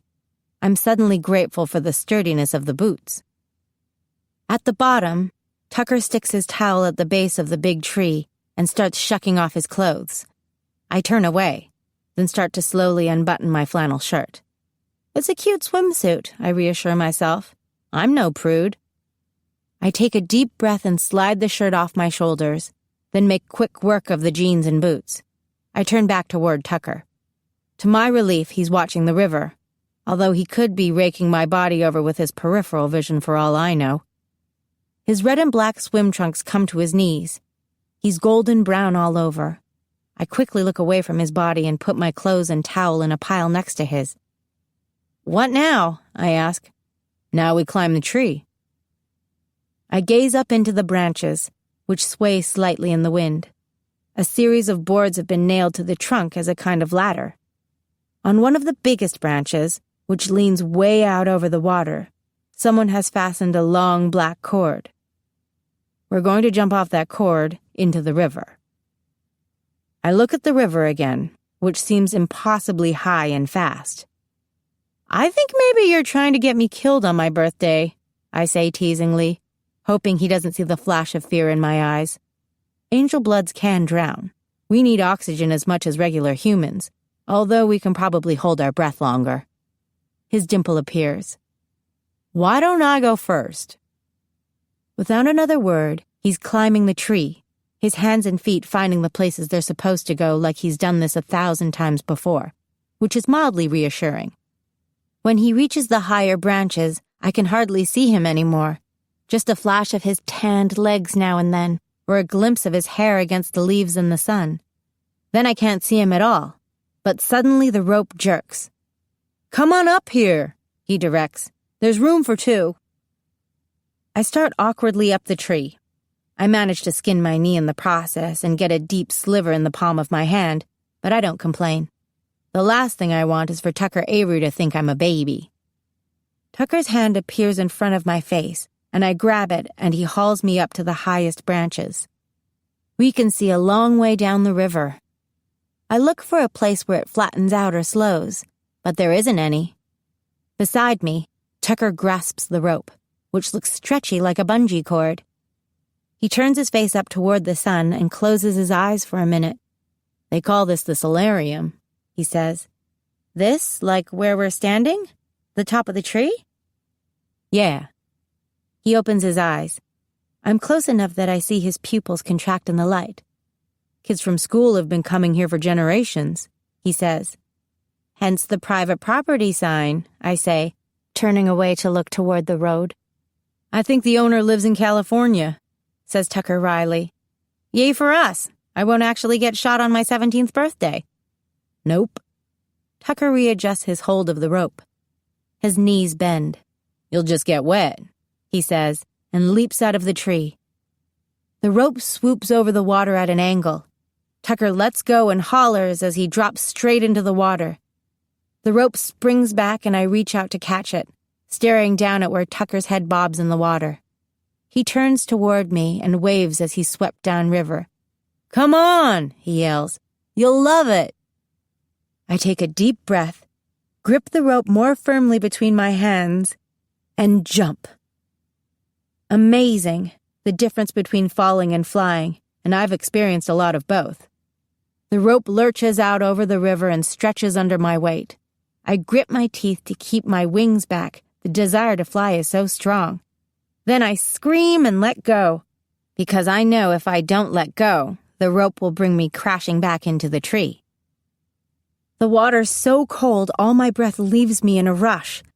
I pop up to the surface, coughing. For a minute, I don't know what to do. I'm a competent swimmer, but not a great one. Most of my swimming has taken place in swimming pools and along the beaches of the Pacific Ocean. Nothing could have prepared me for the way the river grabs me and pulls me along. I get another mouthful of river water. It tastes like dirt and ice and something else I can't identify. Something mineral. I come up sputtering, then start to swim for the side in earnest before I'm swept completely down the river, never to be seen again. I can't see Tucker. Panic rises in my throat. I can just see the news report now. Mom's sorry face. Angela's. Wendy's when she realizes that this whole thing is her fault. An arm snakes around my waist. I turn and almost knock heads with Tucker. He tightens his hold on me and pushes hard toward the shore. He's a strong swimmer. All that beefy arm muscle definitely helps. I can do little better than hang on to his shoulders and kick with my legs in the right direction. In no time, we're gasping on the sandy riverbank. I flop onto my back and watch a fluffy white cloud pass over. "Well," says Tucker simply, "you're brave." I glare at him. Water drips off his hair, down his neck. And then I jerk my gaze up to his eyes again, which are impossibly blue and filled with laughter. I want to punch him. "That was dumb. We both could have drowned." "Nah," he says. "The river's not so fast right now. I've seen it worse." I sit up and look upriver toward the tree, which looks like it's a good half-mile away now. "I guess the next step is to hike back to the tree." Tucker chuckles at the irritation in my voice. Yup. Barefoot. It's pretty sandy, not too bad. Are you cold? He asks, and I see in a flash that if I am, he'll gladly put his arms around me. But I'm not really cold. Not now that the sun is out and the water has mostly evaporated from my skin. Just a little damp and chilly. I try not to think of Tucker so close with his bare chest, heat pouring off him, and me in this itsy-bitsy two-piece with goosebumps rising across my belly. I scramble to my feet and start walking up the bank. Tucker jumps up to walk alongside me. Sorry, he says. Maybe I should have warned you about how fast the river is. Maybe, I agree, but I'm sick of being mad at Tucker, when after all, he did come to my rescue at prom. I haven't forgotten that. And he's here now. It's okay. Want to try it again? He asks, his dimple showing as he smiles at me. It's a lot easier the second time. You really are trying to get me killed. I shake my head at him incredulously. You're crazy. I work for the crazy river rafting company during the summers. I'm in the river 5 days a week, sometimes more. So he was pretty confident that he'd be able to pull me out, no matter how crappy a swimmer I was. But what if I'd gone straight to the bottom? Tucker! Someone yells from upriver. How's the water? At the tree, there are at least 4 or 5 people watching us make our way toward them up the shore. Tucker waves. It's good, Tucker calls back. Nice and smooth. By the time we reach the tree, 2 other people have climbed up and jumped into the river. Neither of them seems to have the least bit of trouble getting to shore. Seeing that is what has me up in the tree again. This time, I make an effort to whoop as I fall, the way Tucker did, and strike out for the shore as soon as I'm in the water. By the 4th time I jump, I'm not scared anymore. I feel invincible. And that, I now understand, is the draw of places like this. You're Clara Gardner, right? Asks a girl waiting to climb the tree. I nod. She introduces herself as Ava Peters, even though we were in chemistry together. She's the girl I saw with Tucker that one day at the ski lodge. There's a party Saturday at my house if you want to come, she tells me, like I've suddenly been allowed in her club. Oh, I say stunned. I will. Thanks. I flash a grateful smile at Tucker, who nods like he's tipping his hat. For the first time, it feels like we might, just maybe, be friends. Tucker takes me to dinner at Bubba's that night. Even in that casual barbecue joint, it feels enough like a real date that I'm a bit antsy. But after the food arrives, it's so delicious that I relax and wolf it down. I haven't eaten since my bowl of Cheerios this morning, and I don't remember ever being so hungry. Tucker watches me as I gnaw on a barbecued chicken wing like it's the best thing I've ever tasted. The sauce is insanely good. After I've cleared a quarter of a chicken, barbecued beans, and a big helping of potato salad off my plate, I dare to look up at him. I half expect him to say something snide about the way I pigged out. I'm already formulating a comeback. Something to call attention to the fact that I need some extra meat on my bones. Get the vanilla custard pie, he says without a trace of judgment. He's even looking at me with a hint of admiration in his eyes. They bring it with a slice of lemon, and when you bite the lemon and then eat a piece, it tastes exactly like lemon meringue. Why not just get the lemon meringue? Trust me, he says, and I find that I do trust him. Okay. I wave at the waiter to order the vanilla custard pie, which is divine, and I ought to know. Wow, I am so full, I say. You're gonna have to roll me home. For a minute, neither of us says anything, the words hanging in the air between us. Thank you for today, I say finally, finding it hard to meet his eyes. A good birthday? Yes, thank you. Also, for not blabbing to the restaurant so they would come over here and sing to me. Wendy said you would hate that. I wonder how much of this day was orchestrated by Wendy. What are you doing tomorrow? He asks. Huh? I have tomorrow off, and if you want, I could take you to Yellowstone, show you around. I've never been to Yellowstone. I know. He's just the gift that keeps on giving. Yellowstone sounds loads better than sitting at home channel surfing, worrying about Jeffrey, and trying to lug a big Christian-sized duffel bag into the air. I'd love to see Old Faithful, I admit. Okay. He looks suspiciously pleased with himself. We'll start there. Chapter 15. Tucker Me Out. Our trip to Yellowstone is marred only by me accidentally speaking Korean to a tourist who'd lost track of her 5-year-old son. I help her talk to the ranger, and they locate the kid. Happy story, right? Except for the part where Tucker stares at me like I'm a mutant until I lamely explain that I have a Korean friend back in California and I'm good with languages. I don't expect to see him after that, assuming that my birthday gift from Wendy is all used up. But Saturday, there's a knock on my door, and there he is again. And an hour later, I find myself in a large inflated raft with a group of out-of-state tourists, feeling enormous and bloated in the bright orange life jacket we all have to wear. Tucker perches on the end of the boat and rows in the direction of the rapids, while the other guide sits at the front and shouts orders. I watch Tucker's strong brown arms flex as he tugs the oars through the water. We hit the first set of rapids. The boat lurches, water sprays everywhere, and the people in the raft scream like we're on a roller coaster. Tucker grins at me. I grin back. That night, he takes me to the party at Ava Peters' house and stays by me through the entire thing, introducing me to people who don't know me past my name. I'm amazed at how being with him changes everything for me, socially speaking. When I walked the halls of Jackson Hole High, the other students looked at me with careful disinterest, not entirely hostile, but definitely like I was an intruder on their turf. Even Christian's attention in those final weeks hadn't made much of a difference in getting people to talk to me instead of about me. Now with Tucker by my side, the other students actually converse with me. Their smiles are suddenly real. It's easy to see that they all, regardless of what clique they belong to or how much money their parents rake in, genuinely like Tucker.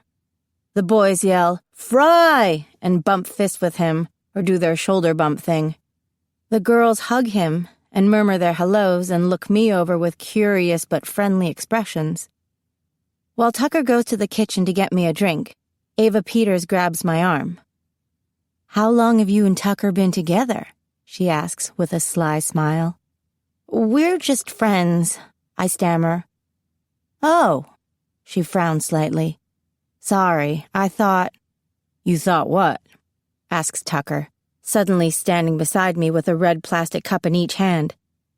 "I thought you two were an item," says Ava. "We're just friends," he says. He meets my eyes briefly, then hands me one of the cups. "What is this?" "Rum and Coke. I hope you like coconut rum." I've never had rum, or tequila, or vodka, or whiskey, or anything but the tiniest bit of wine at a fancy dinner now and then. My mom lived during Prohibition. But right now, she's 1,000 miles away, probably sound asleep in her hotel room in Mountain View, completely unaware that her daughter is at an unsupervised teen party, about to guzzle down her first hard liquor. What she doesn't know can't hurt her. Cheers! I take a sip of the drink. I don't detect even the slightest hint of coconut or alcohol. It tastes exactly like regular old Coca-Cola. "It's good, thank you," I say. "Nice party, Ava," Tucker says. "You really pulled out all the stops." "Thanks," she says serenely. "I'm glad you made it. You too, Clara. Good to finally get to know you." "Yeah," I say. "It's good to be known."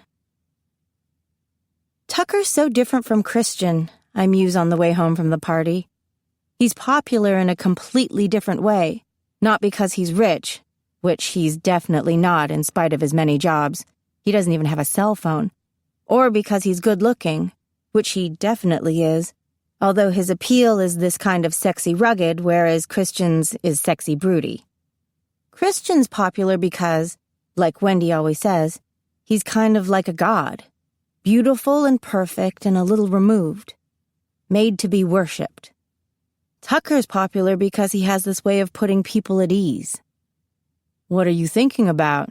he asks because I haven't said anything in a while. "You're different than I thought you were." He keeps his eyes on the road, but the dimple appears in his lean cheek. "What did you think I was?" "A rude hick." "Geez, blunt much?" he says, laughing. "It's not like you didn't know. You wanted me to think that." He doesn't reply. I wonder if I've said too much. I can never seem to hold my tongue around him. "You're different than I thought you were, too," he says. "You thought I was this spoiled California chick." "I still think you're a spoiled California chick." I punch him hard on the shoulder. "Ow, see?" "How am I different?" I ask, trying to mask my nervousness. It's amazing how much I suddenly care about what he thinks of me. I look out the window, dangling my arm out as we drive through the trees toward my house. The summer night air is warm and silky on my face.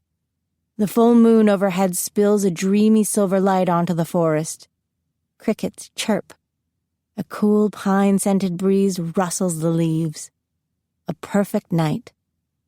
"Come on! How am I different?" I ask Tucker again. "It's hard to explain." He rubs the back of his neck. "There's just so much to you that's under the surface." How mysterious," I say, trying hard to keep my voice light. "Yep, you're like an iceberg." "Gee, thanks. I think the problem is that you always underestimate me." We pull up to my house, which seems dark and empty, and I want to stay in the truck. I'm not ready for the night to be over. "Nope," he says. He puts the truck in park and turns to look at me with somber eyes. "I wouldn't be surprised if you could fly to the moon." I suck in a breath. "You want to pick huckleberries with me tomorrow?" he asks. "Huckleberries?" "They sell in town for $50 a gallon. I know this spot where there are like 100 bushes. I go out there a few times a summer. It's early in the season, but there should be some berries because it's been so hot lately. It's good money." "Okay," I say, surprising myself. "I'll go." He jumps out and circles around to open the door for me. He holds out his hand and helps me climb down from the truck. "Thanks," I murmur. "Not carrots. Night, Tuck." He leans against the truck and waits as I go inside. I flip on the porch light and observe him from a corner of the living room window until the back of the rusty truck disappears in the trees. Then I run upstairs to my bedroom and watch the tail lights as they move smoothly down our long driveway to the main road. I look at myself in the full-length mirror on my closet door. The girl who stares back was tossed around by a wild river, and her tangerine-colored hair dried in loose waves all around her face. She's starting to tan, even though angel bloods don't burn or tan easily. And tomorrow she'll be on the side of some mountain, hunting for huckleberries with a real live rodeo cowboy. "What are you doing?" I ask the girl in the mirror. She doesn't answer. She gazes at me with bright eyes like she knows something I don't. I'm not totally cut off from the world. Angela emails me every now and then, tells me about Rome and says, in her own version of code, that she's finding out amazing stuff about angels. She'll write things like, "It's dark outside right now. I'm turning on the light," which I take to mean she's getting a lot of good info on Blackwings. When she writes, "It's so hot I have to change my clothes all the time," I think she's telling me she's practicing changing the form of her wings. She doesn't say much more. Nothing about the mysterious Italian lover, but she sounds happy. Like she's having a suspiciously good time. I also hear from Wendy occasionally, whenever she can make it to a payphone. She sounds tired but content, spending her days with horses, learning from the best. She doesn't mention Tucker or the time I've been spending with him lately, but I suspect that she knows all about it. When I get a text from Christian, I realize it's been a while since I've thought about him. I've been so busy running around with Tucker. I haven't even had the vision lately. This week, I almost forgot I was an angel blood and simply let myself be a regular girl, having a perfectly normal summer. Which is nice. And makes me feel guilty, because I'm supposed to be focusing on my purpose. His text says, "Have you ever been to a place you're supposed to love, but all you can think about is home?" Cryptic. And as usual, when it comes to Christian, I don't know how to respond. I hear a car pulling into the driveway, and then the sound of the garage door. Mom's home. I do a quick sweep around the house to make sure everything is in order. Dishes washed, laundry folded, Jeffrey's still in a food coma upstairs. All is right in the Gardner house. When she comes in, towing her huge suitcase, I'm sitting at the kitchen counter with 2 tall glasses of iced tea. "Welcome home," I say brightly. She puts her suitcase down and holds out her arms. I jump off my stool and step sheepishly into her hug. She squeezes me tight, and it makes me feel like a kid again. Safe. Right. Like nothing was normal when she was gone. She pulls back and looks me up and down. "You look older," she says. 17 suits you. I feel older, and stronger lately for whatever reason. I know. You should be feeling stronger every day now, the closer we get to your purpose. Your power is growing. There's an uncomfortable silence. What are my powers exactly? "I can fly now," I blurt out suddenly. It's been 2 weeks since Inspiration Point. 100 crashes and scrapes, but I've finally gotten the hang of it. It feels like something she should know. I lift my pant leg to show her a scratch on my shin from the top of a pine tree I passed over too closely. "Clara!" she exclaims, and she tries to act pleased, but I can tell she's disappointed that she hadn't been there, like I'm a baby taking my first steps and she missed it. "It's easier for me when you're not watching," I explain. "Less pressure or something." "Well, I knew you'd get it." "I totally love the dress you gave me," I say in an attempt to change the subject. "Maybe we could go out to dinner tonight and I'll wear it." "Sounds like a plan." She releases me, grabs her suitcase, and lugs it down the hall toward her bedroom. I follow. "How was work?" I ask, as she lays her suitcase on her bed, opens her top dresser drawer, and begins to stack her underwear and socks neatly inside. I have to shake my head at what a neat freak she is. All her panties folded, arranged by color in perfect little rows. It seems impossible that we're related, she and I. "Did you get it all straightened out?" "Yes. It's better anyway. I really needed to go out there." She moves on to the next drawer. "But I'm sorry I missed your birthday." "It's okay." "What did you do?" For some reason, I've been dreading telling her about Tucker, the jumping tree, and the time I've been spending with him all week hiking, picking huckleberries, whitewater rafting, speaking Korean to random people in front of him. Maybe I'm afraid that she'll call Tucker what I know deep down that he is. A distraction. She'll tell me to get back to work on the Saving Christian mission. Then I'll have to tell her that, even though I'm feeling stronger lately, finally flying, I still can't get that heavy duffel bag off the ground. And then she'll give me that look, that speech about lightness and strength, and how much I'm capable of, if only I put my mind to it. I just don't want to go there. Not yet, anyway. But I have to give her something. Wendy loaned me her brother and a pair of hiking boots, and he took me out to this place where all the kids go to jump into the Hoback River, I say all in one breath. Mom looks at me suspiciously. "Wendy loaned you her brother?" "Tucker. You met him that time our car slid off the road, remember?" "The boy who brought you home from prom," she says thoughtfully. "Yep, that's him, and thanks so much for bringing that up."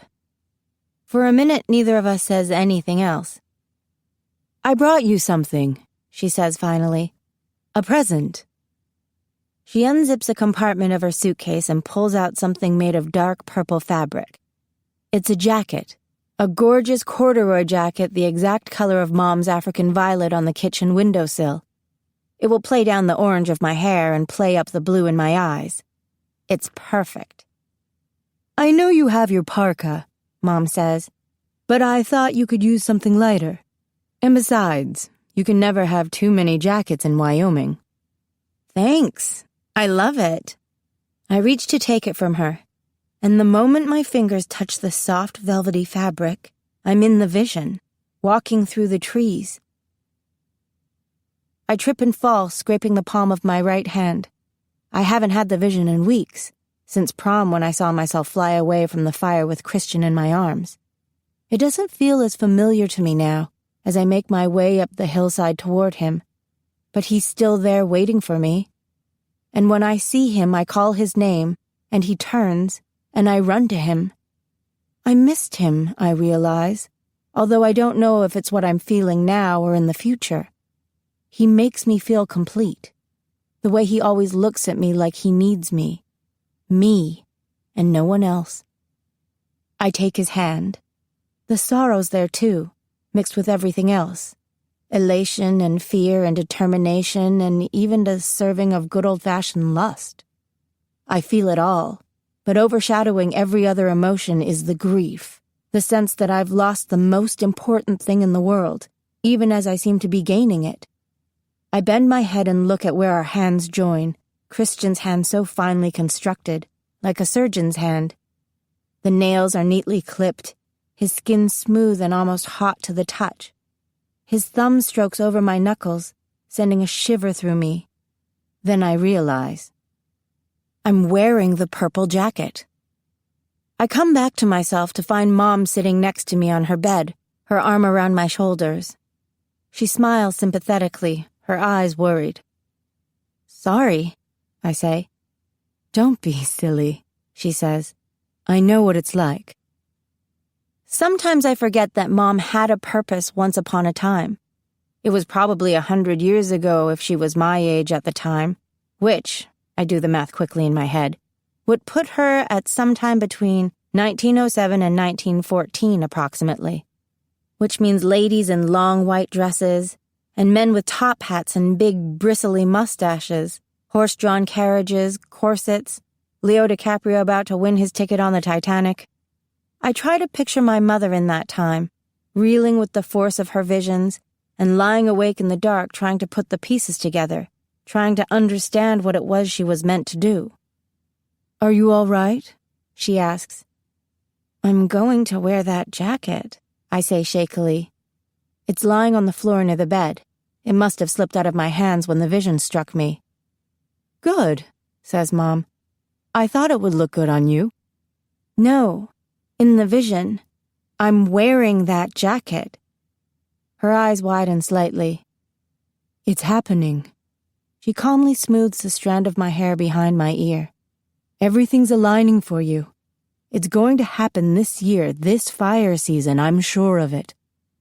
That's weeks away. Just weeks. "What if I'm not ready?" She smiles knowingly. Her eyes are twinkling again with that strange inner light. She lifts her arms and stretches them over her head, yawning. She looks a lot better, not so tired, not so worn down and frustrated about everything. She looks like her old self, like she's ready to jump up and get started on my training again, like she's excited about my purpose and determined to help me succeed at it. "You'll be ready," she says. "How do you know?" "I just know," she says firmly.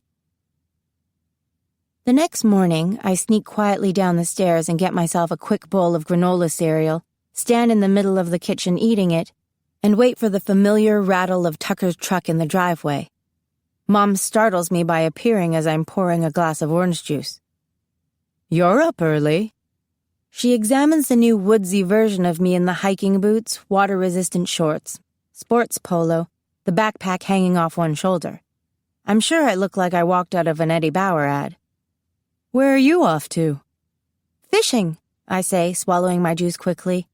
Her eyebrows lift. I've never been fishing in my life. The closest I've come is marinating salmon steaks for dinner. "With who?" "Some kids from school," I say, inwardly wincing. Not quite a lie, I tell myself. Tucker is a kid from school. She cocks her head to one side. "What's that smell?" she asks, wrinkling up her nose. "Bug spray. Mosquitoes never bother me, but apparently they eat Tucker alive if he forgets bug spray, so I wear it for solidarity." "All the kids wear it," I explain to Mom. They say the mosquito is the Wyoming state bird. You're really fitting in now. Well, I wasn't exactly friendless before, I say a little too sharply. Of course not, but something's new, I think. Something's different. Nah. She laughs. Nah?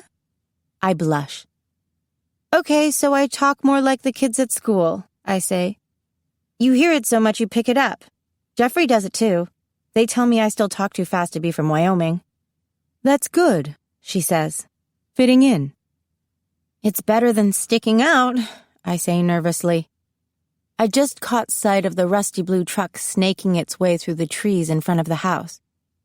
Gotta run, Mom. I give her a quick hug. Then I'm out the door, down the driveway, jumping into Tucker's truck while it's still moving. He yelps in surprise and slams on the brake. Let's go, I flash him an innocent smile. His eyes narrow. What's with you? Nothing? He frowns. He can always tell when I lie. It's annoying when there's so much I have to hide from him. I sigh. My mom's back, I confess. And you don't want her to see you with me? He asks, offended. I glance over my shoulder, out the window of the truck where I clearly see Mom's face in the front window. I wave at her, then look back at Tucker. No, silly, I say.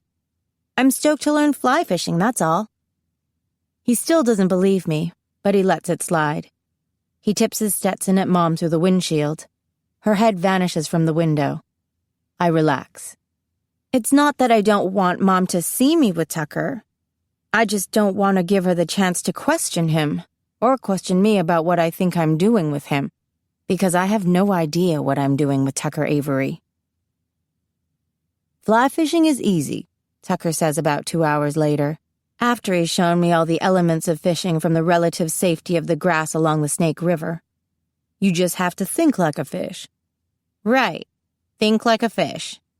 Don't mock, he warns. Look at the river. What do you see? Water, stones, and sticks and mud. Look closer. The river's its own world of fast and slow, deep and shallow, bright and shadowed. If you look at it like that, like a landscape where the fish live, it'll be easier to catch one. Nicely said. Are you some kind of cowboy poet? He blushes, which I find completely charming. Just look, he mumbles. I gaze upriver. It does seem like its own little corner of paradise. There are golden motes of sunlight cutting through the air, deep pockets of shade along the bank, aspen and cottonwoods rustling in the breeze. And above everything else is the sparkling river. It's alive, rushing and bubbling, its green depths full of mysteries, and supposedly full of wonderful tasty fish. Let's do it. I lift the fly rod. I promise, I'm thinking like a fish. He snorts and rolls his eyes. All right, fish. He gestures to the river. Right there's a sandbar you can stand on. Let me be sure I've got this right. You want me to stand in the middle of the river? Yup, he says. It'll be a bit chilly, but I think you can handle it. I don't have any waders your size. This isn't another one of your ploys to have to rescue me, is it? I tilt my head and squint at him in the sun. Because I don't think I've forgotten the jumping tree. Nah, he says with a grin. Okay. I take a step into the river, gasping at the cold, then another and another, until I'm standing up to just above my knee. I stop on the edge of the narrow sandbar that Tucker pointed out, trying to get a firm footing on the smooth river rocks under my feet. The water is cool and strong against my bare legs. I straighten my shoulders and adjust my hands on the rod the way he showed me earlier, pull the line through the guides, and wait as he wades out next to me and starts to tie on the fly. This is one of my favorites, he says. His hands move quickly, gracefully, to fasten on the bit of fluff and hook meant to look like an insect on the water. Pale morning dun. Nice, I say, although I have no clue what he's talking about. It looks kind of like a moth to me. To a fish, it's supposed to look like prime rib, apparently. All set. He releases the line. Now try it like we practice on the grass. 2 beats back to 2 o'clock, 1 beat forward to 10. Pull out a little line and back again. Once you cast the line forward, relax it to about 9 o'clock. 10 and 2, I repeat. I raise the rod and cast the line backward to what I hope is about 2 o'clock, then whip it forward. Gently, coaches Tucker. Try to hit along that log over there so the fish thinks it's a nice juicy bug. Right, think like a fish, I say with an embarrassing giggle. I try it. 10 and 2, 10 and 2, over and over, the line looping around and around. I think I'm getting it, but after about 10 minutes, no fish has even looked at my pale morning dun. I don't think I'm fooling them. Your line is too tight. Your fly is dragging. Try not to cast like windshield wipers, says Tucker. You have to pause on the back cast. You're forgetting to pause. Sorry. I can feel him watching me, and frankly, it's wrecking my concentration. I suck at fly fishing, I realize. I don't suck because I'm holding back. I just plain suck. This is fun, I say. Thanks for bringing me. Yeah, it's kind of my favorite thing. You wouldn't believe some of the fish I've caught in this river. Brook trout, rainbow trout, cutthroat trout, some brown trout. The native cutthroat are getting rarer, though. The introduced rainbows breed them out. Do you throw them back? I ask. Mostly. That way they grow to be bigger, smarter fish. Better to catch next time. I always release the cutthroat. But if I catch the rainbows, I'll take them home. Mom makes a fierce fish dinner. Just fries them up in butter with some salt and pepper, a bit of cayenne sometimes, and it almost melts in your mouth. Sounds heavenly. Well, maybe you'll catch one today. Maybe. I have tomorrow off, he says. You want to meet me at the butt crack of dawn and hike up to watch the sunrise from the best place in Teton? It's kind of a special day for me. Sure. I have to admit that as distractions go, Tucker is top-notch.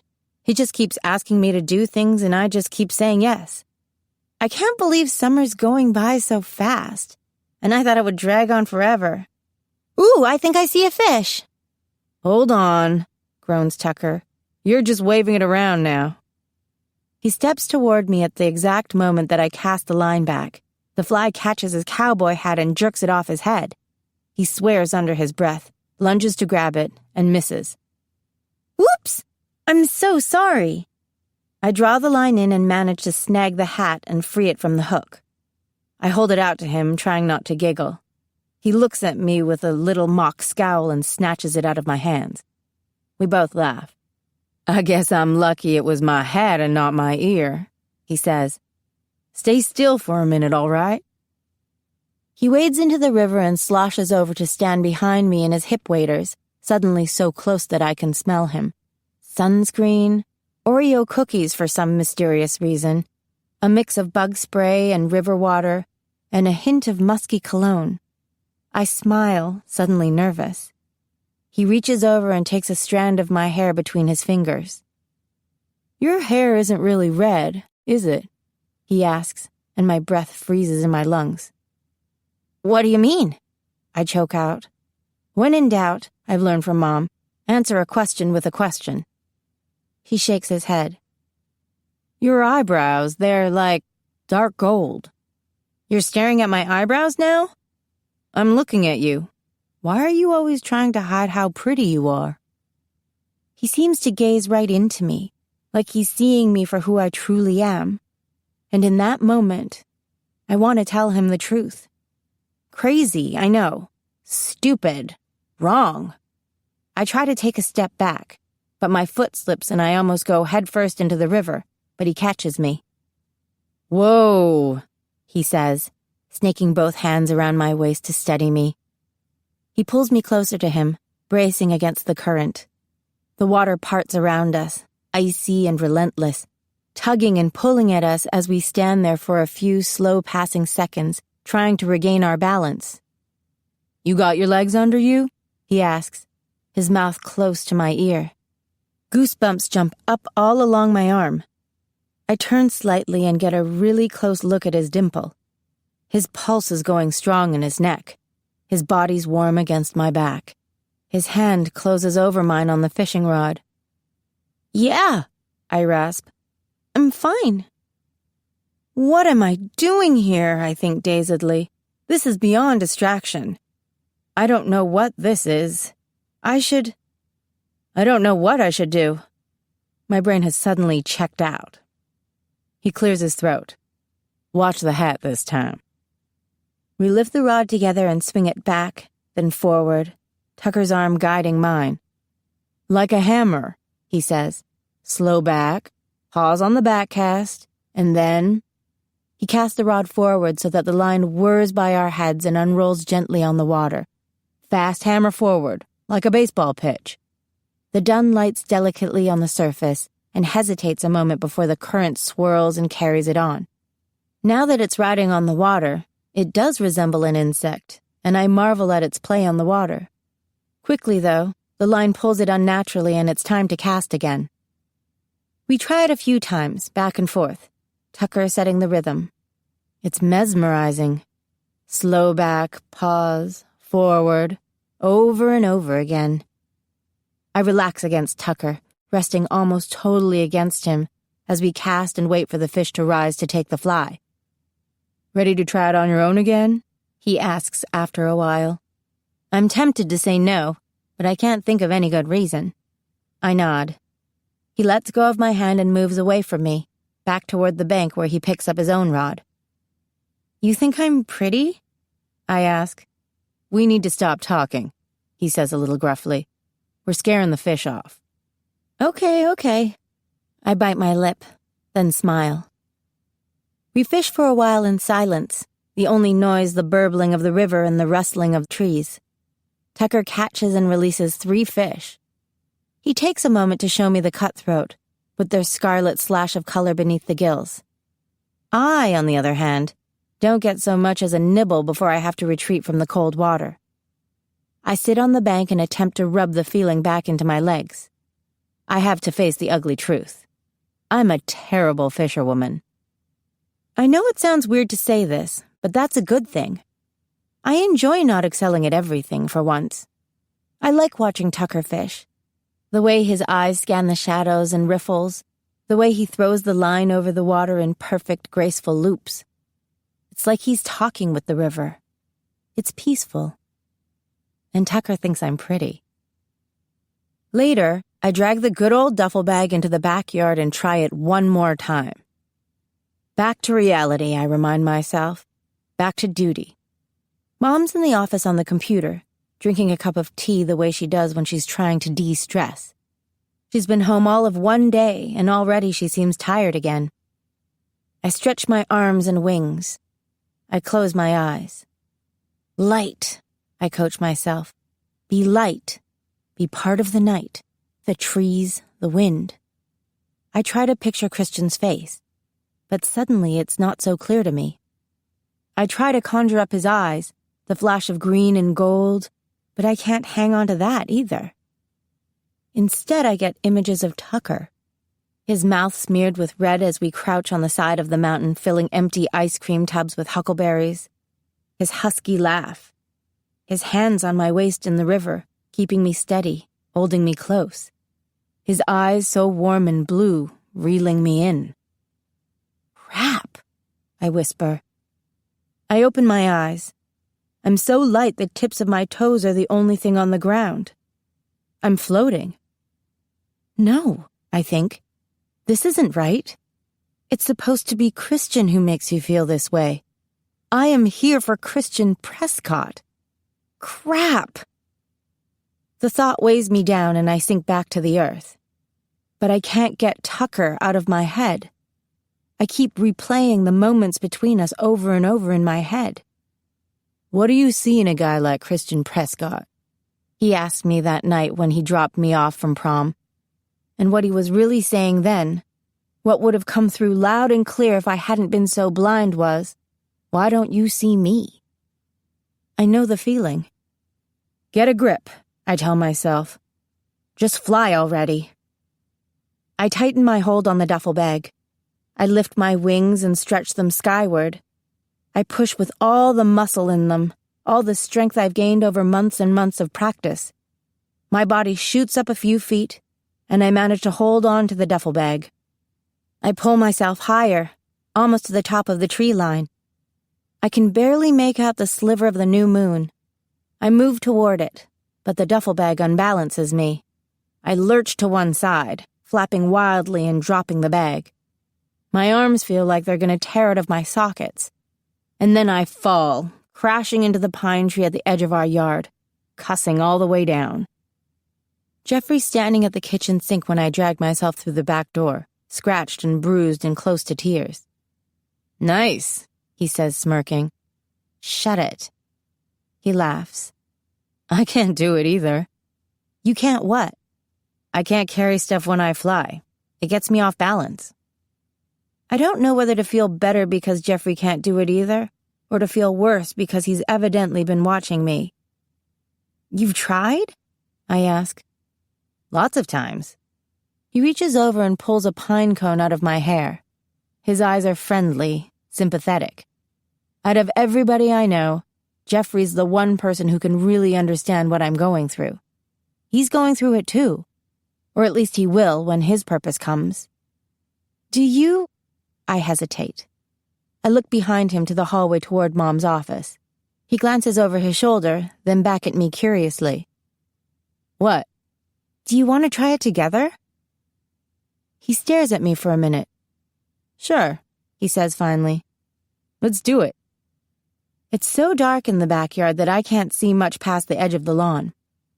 "This would be so much easier during the day," I say.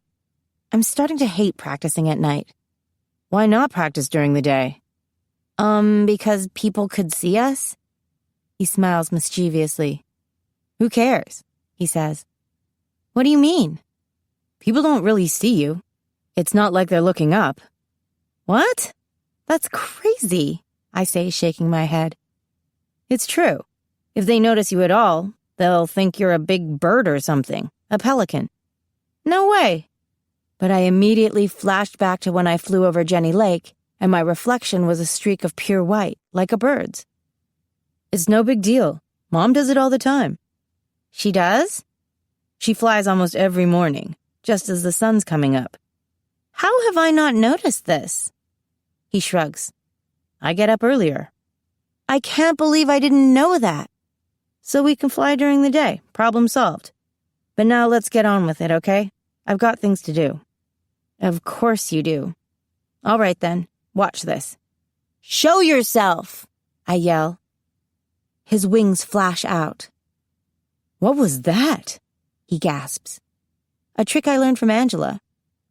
His wings are a light gray color, several shades darker than mine. Probably nothing to worry about, though. Mom said we're all varying shades of gray. And his don't look dark so much as they look dirty. "Well, warn me next time, okay?" Jeffrey folds his wings slightly, makes them smaller, and turns his back to me as he walks over to the edge of the lawn where I left the duffel bag. He lifts it easily and jogs over to me. All those muscles from the wrestling team are a big advantage. "Okay, let's do this thing." He holds the bag out, and I grab one of the handles. On the count of 3. I suddenly picture the two of us bashing our heads together as we lift off. I take a step back, putting as much space between us as I can while still holding the duffel bag. With him sharing half the weight, it isn't too heavy at all. 1, he says. "Wait, which direction should we go?" "That way." He tilts his head toward the northern end of our property, where the trees are thinner. "Good plan." 2. "How high?" "We'll figure that out," he says in an exasperated tone. "You know, your voice is starting to sound just like Dad's. I don't think I like it." 3, he exclaims, and then he bends his knees and flexes his wings and heaves upward while I do my best to do the same. There's no room for hesitation. We go up and up and up, timing the beats of our wings together, holding the duffel bag between us a bit shakily, but in a way that we're able to handle it. In about 10 seconds, we're over the tree line. Then we start to move north. I look over at Jeffrey, and he shoots me a smug, self-satisfied smile, Like he knew all along that this would be easy. I'm kind of shocked by how easy it is. We could have lifted twice as much. My mind races with all that this could mean. If I can't lift Christian myself, am I meant to have help? Is it against the rules? Jeffrey, maybe this is it. This is what? He says a bit distractedly, trying to pull the duffel bag up to get a better grip on it. Your purpose. Maybe we do it together. He lets go. The bag jerks me down instantly, and then I let go too. We watch it crash into the brush on the forest floor. It's not my purpose, he says in a flat voice. His gray eyes grow cold and distant. What's the matter? Nothing. Everything's not about you, Clara. The same thing that Wendy said to me, like a punch to the gut. Sorry, I mumble. I guess I got excited at the idea of getting some help. I'm having a hard time doing this on my own. We have to do it alone. He turns away in the air, heading back toward the yard. It's just the way it is. I stare after him for a long time, then drop down to the ground to pick up the duffel bag. One of the gallons of water I put inside is broken, and the water leaks out in a slow trickle onto the dry earth. Chapter 16. Bear Repellent.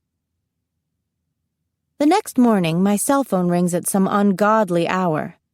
Under the covers, I groan and grope around for it on the nightstand, find it, pull it in with me, and answer cheerfully. What? Oh, good, you're up. Tucker. What time is it? 5. I'm going to kill you. I'm on my way over, he says. I'll be there in about a half hour.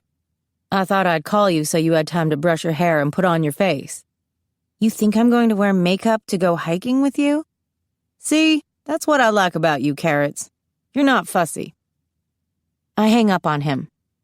I throw the blankets off and lie for a minute gazing up at the ceiling. Outside it's pitch dark.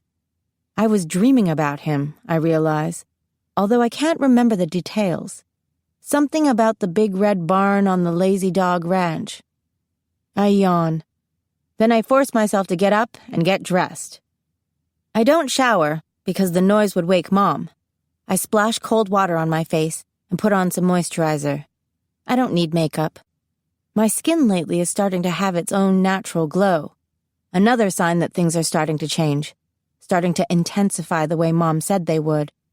I put on mascara and apply some lip gloss, then turn my attention to the wild waves of hair cascading down my back. There's a clump of tree sap clinging to a strand, evidence of last night's flying practice. I spend the next 15 minutes trying to get rid of the sap, and when I finally remove it, along with a fat chunk of my hair, I hear tires on the gravel road outside. I slip quietly downstairs. Jeffrey's right. Mom's not in her room. On the kitchen counter, I write her a note. Mom, going out to see the sunrise with friends. Be back later. I have my cell. See. Then I'm out the door. This time I'm nervous, but Tucker acts like nothing's changed. So completely normal that I wonder if maybe I imagined all the tension between us yesterday. I relax into our familiar banter. His smile's infectious. His dimples out the whole drive, and he drives fast enough to have me clutching that handle above the door as we round corners. He takes a secret side road to get into Grand Teton, bypassing the main gate, and then we're zooming down the empty highway. So what day is it? I ask. Huh? You said it was a special day. Oh, I'll get to that. We drive to Jackson Lake. He parks and hops out of the truck. I wait for him to come around and open my door. I'm getting used to his yes ma'am manners, so much that I'm starting to find his gentlemanly ways sweet. He checks his watch. We've got to hike fast, he says. Sunrise is in 26 minutes. I lean down to tighten the laces on my boots. And we're off. I follow him up and out of the parking lot and into the woods. So what classes are you taking next year? He asks over his shoulder as we make our way up the hill on the other side of the lake. The usual, I say. AP Calculus, College English, Government, French, Physics. You know. Physics, huh? Well, my dad is a physics professor. No kidding. Where? NYU. He whistles. That's a long way from here. When did your folks split up? Why are you suddenly so chatty? I ask a tad sharply. Something about the idea of telling him about my personal history makes me uncomfortable. Like I'll start telling him and won't be able to stop. I'll blab the whole story. Mom's half angel, I'm a quarter, my vision, my powers, my purpose, Christian, and then what? He'll tell me about the rodeo circuit? He stops and turns around to look at me. His eyes are dancing with mischief. We've got to talk because of the bears, he says in a low tone, hamming it up. The bears. Gotta make some noise. Don't want to surprise a grizzly. No, I guess we don't want to do that. He starts up the trail again. So, tell me about this thing that happened with your grandpa, where your family lost the ranch. I say quickly, before he has a chance to get back to the subject of my family. He doesn't break his stride, but I can almost feel him tense up. The tables are turned. Wendy says it's why you hate Californians. What happened there? I don't hate Californians, clearly. Whew, that's a relief. It's a long story, he says, and we don't have that long to hike. Okay, sorry, I didn't mean to... It's fine, Carrots. I'll tell you about it someday, but not now. Then he starts to whistle and we stop talking, which seems to suit us both fine, bears or not. After a few more minutes of hard climbing, we come out on a clearing at the top of a small rise. The sky's bathed in a mix of gray and pale yellow, with a tangle of bright pink clouds hanging right above where the Tetons jut into the sky. Pure purple mountain majesty, standing like kings on the edge of the horizon. Below them is Jackson Lake, so clear it looks like two sets of mountains and two skies, perfectly replicated. Tucker checks his watch. 60 seconds. We're right on time. I can't look away from the mountains. I've never seen anything so formidably beautiful. I feel connected to them in a way I've never felt anywhere else. It's like I can feel their presence. Just looking at the jagged peaks against the sky makes peace wash over me like the waves lapping on the shore of the lake below us. Angela has a theory that the angel kind are attracted to mountains, that somehow the separation between heaven and earth is thinner here, just as the air is thinner. I don't know. I only know that looking at them fills me with the yearning to fly, to see the earth from above. This way. Tucker turns me to face the opposite direction, where across the valley the sun's coming up over a distant, less familiar set of mountains. We're completely alone. The sun is rising only for us. Once it clears the mountaintops, Tucker takes me gently by the shoulders and turns me again, back toward the Tetons, where now there are a million golden sparkles on the lake. Oh, I gasp. Makes you believe in God, doesn't it? I glance over at him, startled. I've never heard him talk about God before, even though I know from Wendy that the Averys attend church nearly every Sunday. I would have never pegged him as the religious type. Yes, I agree. Their name means breasts, you know. The side of his mouth hitches up in a mischievous smile. Grand Teton means big breast. Nice, Tucker, I scoff. I know that. 3rd year French, remember? I guess the French explorers hadn't seen a woman in a really long time. I think they just wanted a good laugh. For a long while we stand side by side and watch the lights stretch and dance with the mountains in complete silence. A light breeze picks up, blows my hair to the side where it catches against Tucker's shoulder. He looks over at me. He swallows. He seems like he's about to say something important. My heart jumps to my throat. I think you're... he begins. We both hear the noise in the brush behind us at the same moment. We turn. A bear has just come onto the trail. I know immediately that it's a grizzly. Its massive shoulders glow in the rays of the rising sun as it stops to look at us. Behind it, 2 cubs tumble out of the bushes. This is bad. Don't run, warns Tucker. Not a possibility. My feet are frozen to the ground.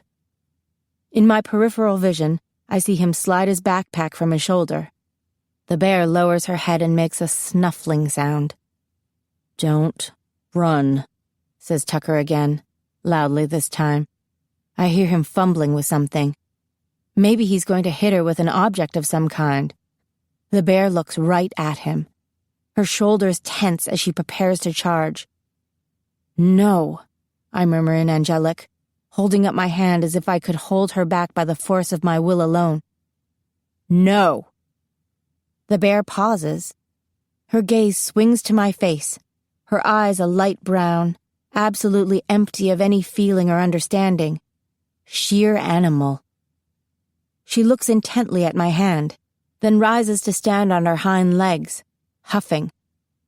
We won't harm you, I say in angelic, trying to keep my voice low. I don't know how it will sound to Tucker. I don't know if the bear will understand. I don't have time to think, but I have to try. The bear makes a noise that's half roar, half bark. I stand my ground. I look into her eyes. Leave this place, I say firmly.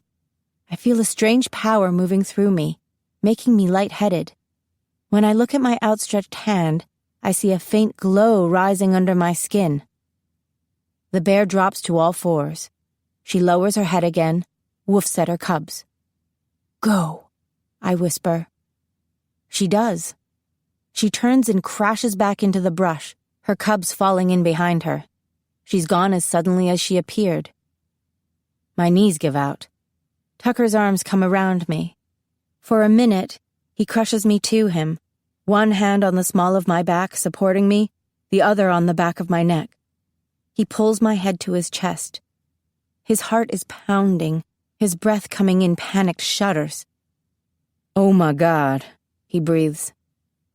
He has something in one of his hands. I pull away to investigate. It's a long silver canister that looks vaguely like a fire extinguisher, only smaller and lighter. Bear repellent, says Tucker. His face is pale, his blue eyes wild with alarm. Oh, so you could have handled it. I was trying to read the directions on how to spray the thing, he says with a grim laugh.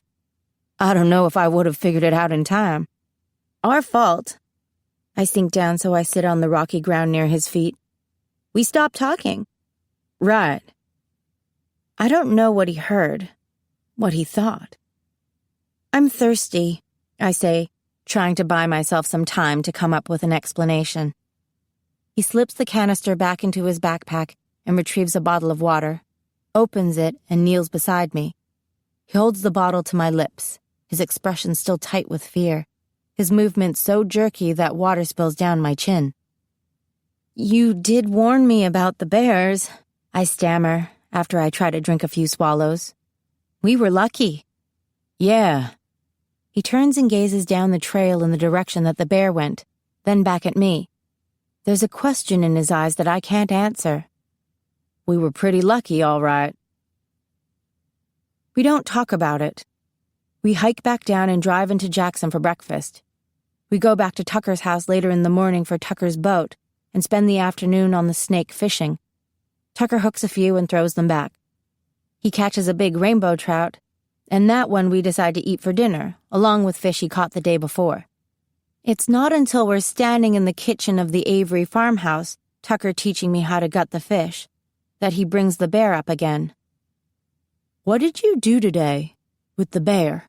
He asks, as I stand with the fish at the kitchen sink, trying to make a clean incision up the belly the way he showed me. This is so gross, I complain. He turns to look at me, his expression hard, the way it always gets whenever I try to get something past him. I don't know what to say. What are my options? Tell the truth, which is against the only absolute rule Mom has really given me about being an angel blood. Don't tell humans, they won't believe you, and if even they did, they couldn't handle it. And then there's option 2. Come up with some sort of ridiculous-sounding lie. I sang to the bear. I try. You talk to it. I sort of hummed at it, I say slowly. That's all. I'm not stupid, you know, he says. I know. Tuck. The knife slips. I feel it slide into the fleshy part of my hand below my thumb, slicing through skin and muscle. There's a sudden rush of blood. Instinctively, I close my fingers around the gash. Okay, whose brilliant idea was it to give me a knife? That's a bad cut. Here.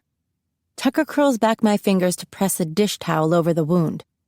Put pressure on it, he directs, letting go. He dashes out of the room. I press for a moment, like he said, but the bleeding's already stopped. I feel suddenly strange, lightheaded again. I lean against the counter dizzily. My hand starts to throb, and then a flare of heat like a tiny lick of flame shoots from my elbow to the tip of my pinky finger. I gasp. I can actually feel the gash closing itself, the tissue knitting together deep inside my hand. Mom was right. My powers are growing. After a moment, the sensation fades. I peel back the dish towel and examine my hand. By now it's only a shallow cut, little more than a scratch. It seems to have stopped healing itself. I flex my fingers back and forth gingerly. Tucker appears with a tube of antibiotic ointment and enough bandages to fix up a small army. He dumps it all on the counter and crosses quickly over to me. I pull the dish towel tight across my palm and tuck my hand into my chest protectively. I'm okay, I say quickly. Let me see, he orders. He holds out his hand. No, it's fine. It's only a scratch. It's a deep cut. We need to close it. I slowly lower my hand to his.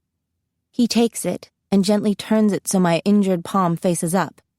He tugs back the dish towel. See, I say. Only a minor flesh wound. He stares at it intently. I'm holding my breath, I realize. I tell myself to relax. Just act normally like Mom says. I can explain this.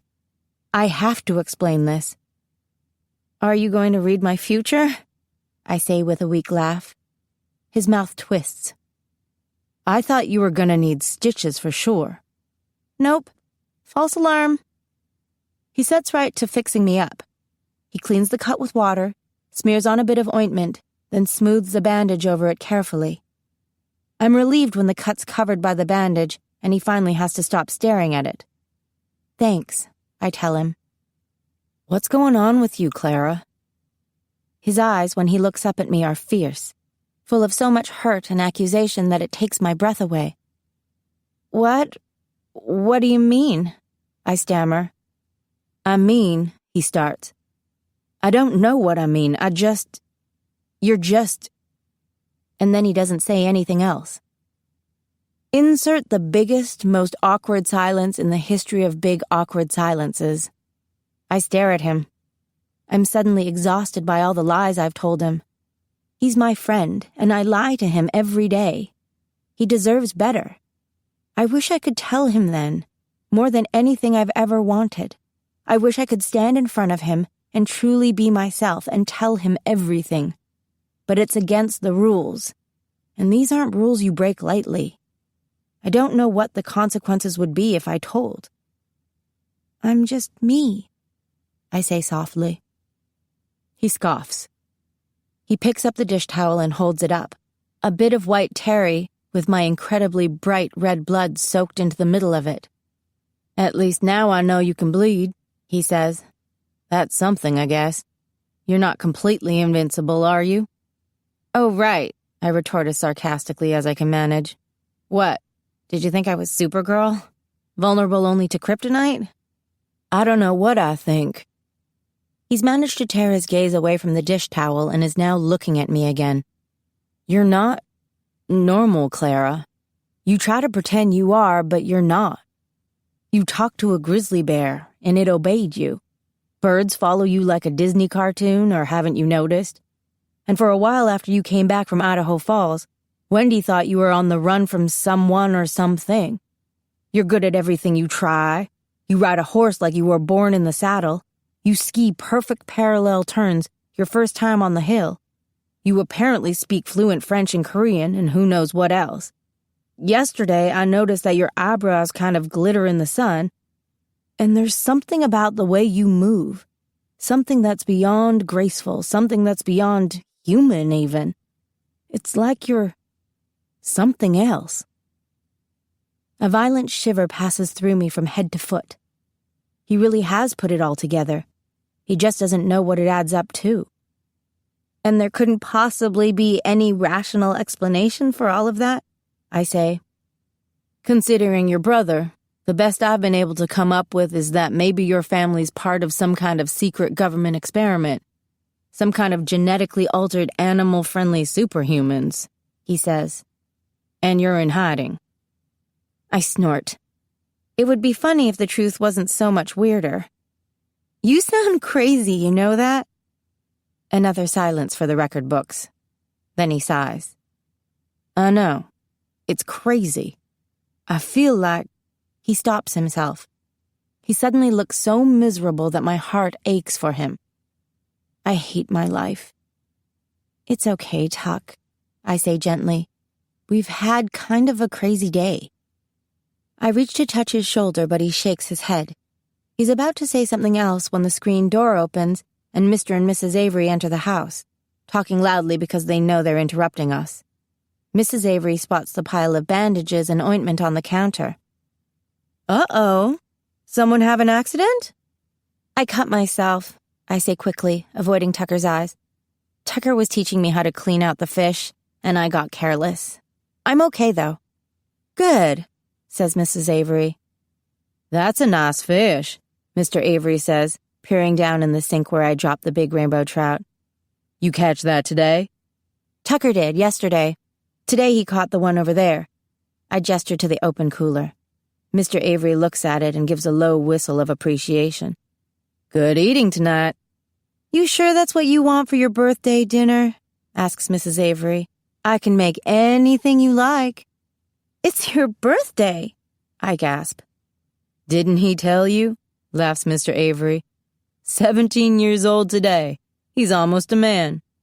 Thanks, Pop, mutters Tucker. Don't mention it, son. I would have gotten you something, I say softly. You did. You gave me my life today. Guess what? He says to his parents, louder than his usual gruff speech.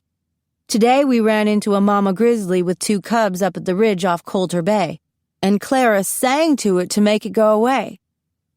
Mr. and Mrs. Avery stare at me, aghast. You sang to it? Mrs. Avery repeats. Her singing is that bad, said Tucker, and they all laugh. They think he's joking. I smile weakly. Yep, I agree.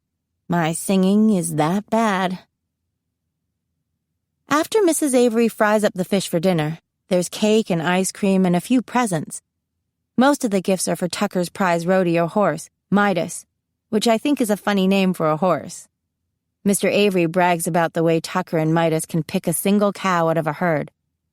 Most horses that compete are trained by professionals and cost well over 40 grand, he says, but not Midas. Tucker raised and trained him from a colt. I'm impressed. Tucker looks restless. He rubs the back of his neck, a gesture I know means he's wildly uncomfortable with the way the conversation's going. I wish I could have seen you compete, I say. I bet that's something to behold. You'll have to catch him this year, says Mr. Avery. I know, I exclaim. I drop my chin into my hand as I lean on the kitchen table and grin at Tucker. I know I'm making it worse, teasing him. But maybe if I just act normal, everything will go back to the way it was. Let's go out to the barn and show Midas the new bridle, Tucker says. With that, he whisks me out of the house to the safety of the barn. The horse comes to the front of his stall the moment we go in, ears cocked forward expectantly. He's a beautiful, shiny chestnut color with large, knowing brown eyes. Tucker strokes under his chin. Then he puts on the new bridle his parents gave him. You should have told me it was your birthday, I say. I was going to, but then we were almost eaten by a grizzly. Oh, right. What about Wendy? I ask. What about her? It's her birthday, too, I'm the worst friend ever. I should have sent her something. Did you exchange gifts? Not yet. He turns toward me. But she gave me the perfect gift. The way he's looking at me sends butterflies into my stomach. What? You. I don't know what to say. This summer hasn't turned out at all the way I'd planned. I'm not supposed to be standing in the middle of a barn with a blue-eyed cowboy who's looking at me like he's about to kiss me. I shouldn't be wanting him to kiss me. What are we doing? I ask. Carrots. Don't call me that, I say shakily. That's not me. What do you mean? An hour ago you thought I was some kind of freak. He tugs a hand through his hair in agitation and then looks directly into my eyes. I didn't ever think you were a freak. I thought you were magic or something. I thought that you were too perfect to be real. I so want to show him, to fly to the top of the hayloft and smile down on him, to tell him everything. I want him to know the real me. I know I said some stupid things today, but I like you, Clara, he says. I really like you. It might be the first time he's actually said my name. He sees the hesitation in my eyes. It's okay. You don't have to say anything. I just wanted you to know. No, I say. He's a distraction. I have a purpose, a duty. I'm not here for him. Tuck, I can't. I have to... His expression clouds. Tell me this isn't about Christian Prescott, he says. Tell me you're over that guy. I feel a flash of anger at how condescending he sounds, like I'm some silly girl with a crush. You don't know everything about me, I say, trying to rein in my temper. Come here. His voice is so warm and rough-edged that it sends a shiver down my spine. No, I don't think you really want to be with Christian Prescott, he says. Like you know what I want. I do. I know you. He's not your type. I stare helplessly down at my hands, afraid to look at him. Oh, and I suppose you're my type, right? I suppose I am, he says, and he's crossing the distance between us and taking my face in his hands before I can even think to stop him. Tuck, please, I manage in a quivery voice. You like me, Clara, he says. I know you do. If only I could laugh at him. If only I could laugh and pull away and tell him how stupid and wrong he is. Try to tell me you don't, he murmurs, so close his breath is on my face. I look up into his eyes and see the beckoning heat in them. I can't think. His lips are too close to mine and his hands are drawing me closer. Tuck, I breathe, and then he kisses me. I've been kissed before, but nothing like this. He kisses me with surprising tenderness for all of his gutsy talk. Still cupping my face, he gently brushes his lips against mine, slowly, like he's memorizing what I feel like. My eyes close. My head swims with his smell, grass and sunshine and musky cologne. He kisses me again, a little more firmly, and then he pulls back to look down into my face. I so don't want it to be over. All other thoughts vanish from my brain. I open my eyes. Again, I whisper.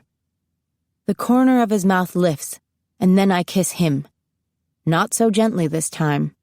His hands drop from my face and grab at my waist and pull me to him. A small, soft groan escapes him, and that noise makes me feel absolutely crazy. I lose it. I wind my hands around his neck and kiss him without holding anything back. I can feel his heart thundering like mine, his breath coming faster, his arms tightening around me. And then I can feel what he feels. He's waited such a long time for this moment. He loves how I feel in his arms. He loves the smell of my hair.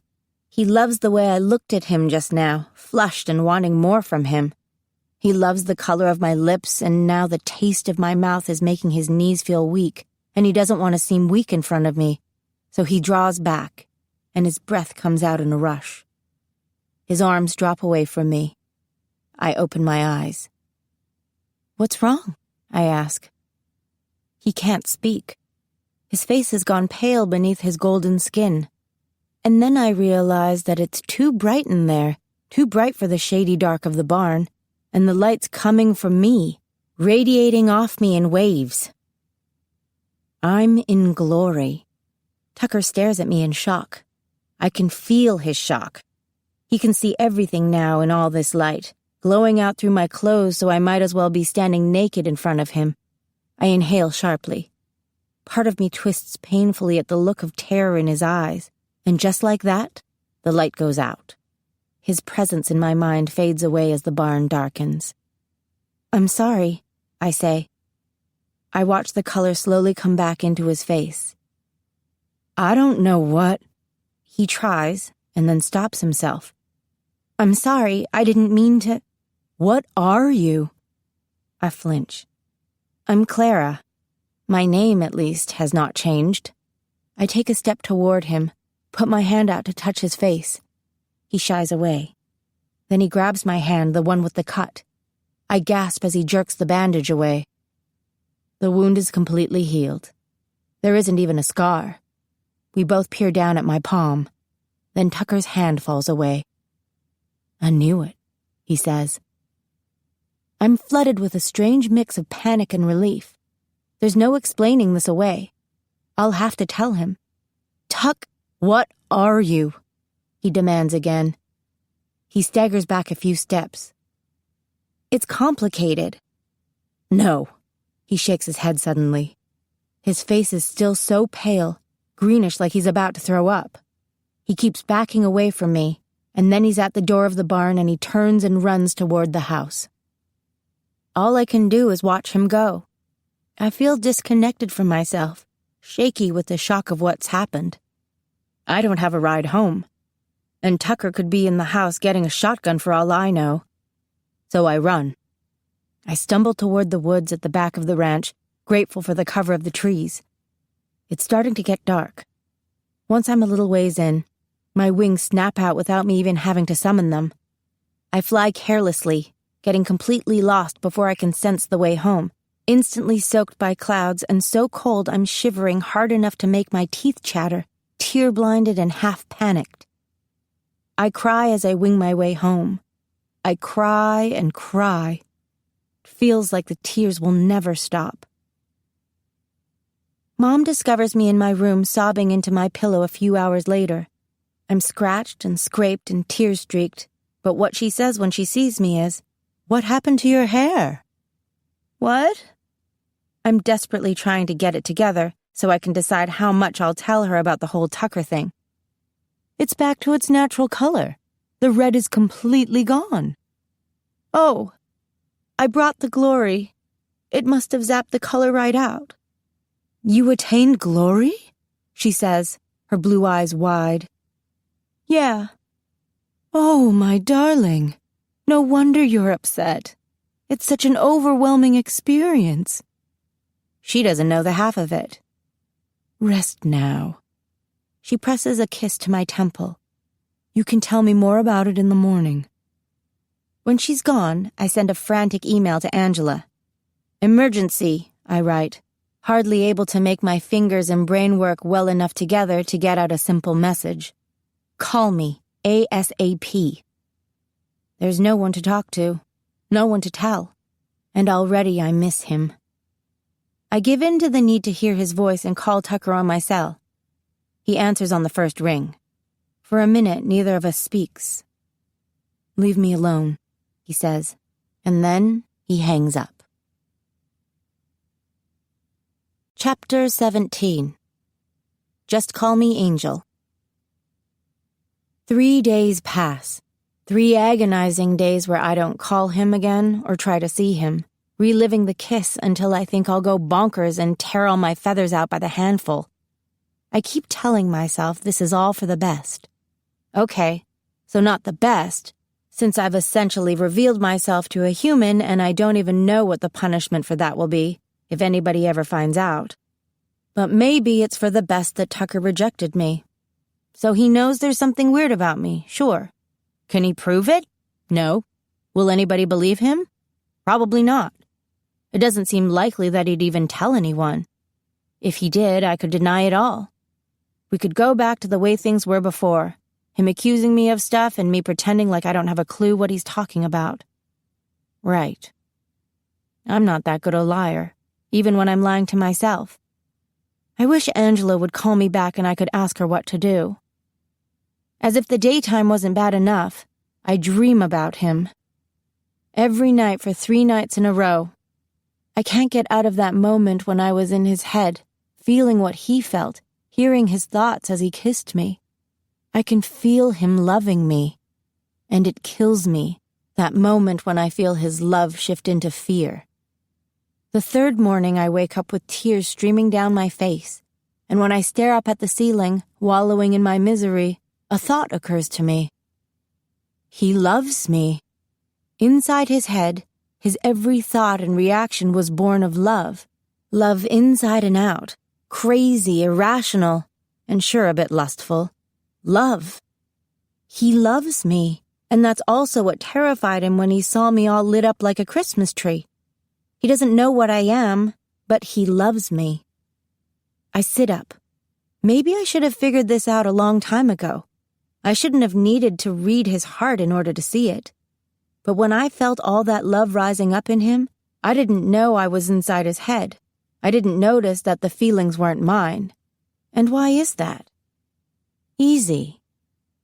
It's all me, the human part, the angel part. I love Tucker Avery. Talk about revelation. So that's why I'm waiting now outside the Crazy River Rafting Company, sitting on the sidewalk outside of his workplace like some creepy stalker ex-girlfriend, waiting for him to come out so I can ambush him with love. Only he doesn't come out of the building. I wait for more than an hour past when he usually gets off, and nobody comes out but a blonde woman who I assume is the secretary. "Can I help you?" she asks. "I don't think so." She hesitates, not quite sure how to interpret my answer.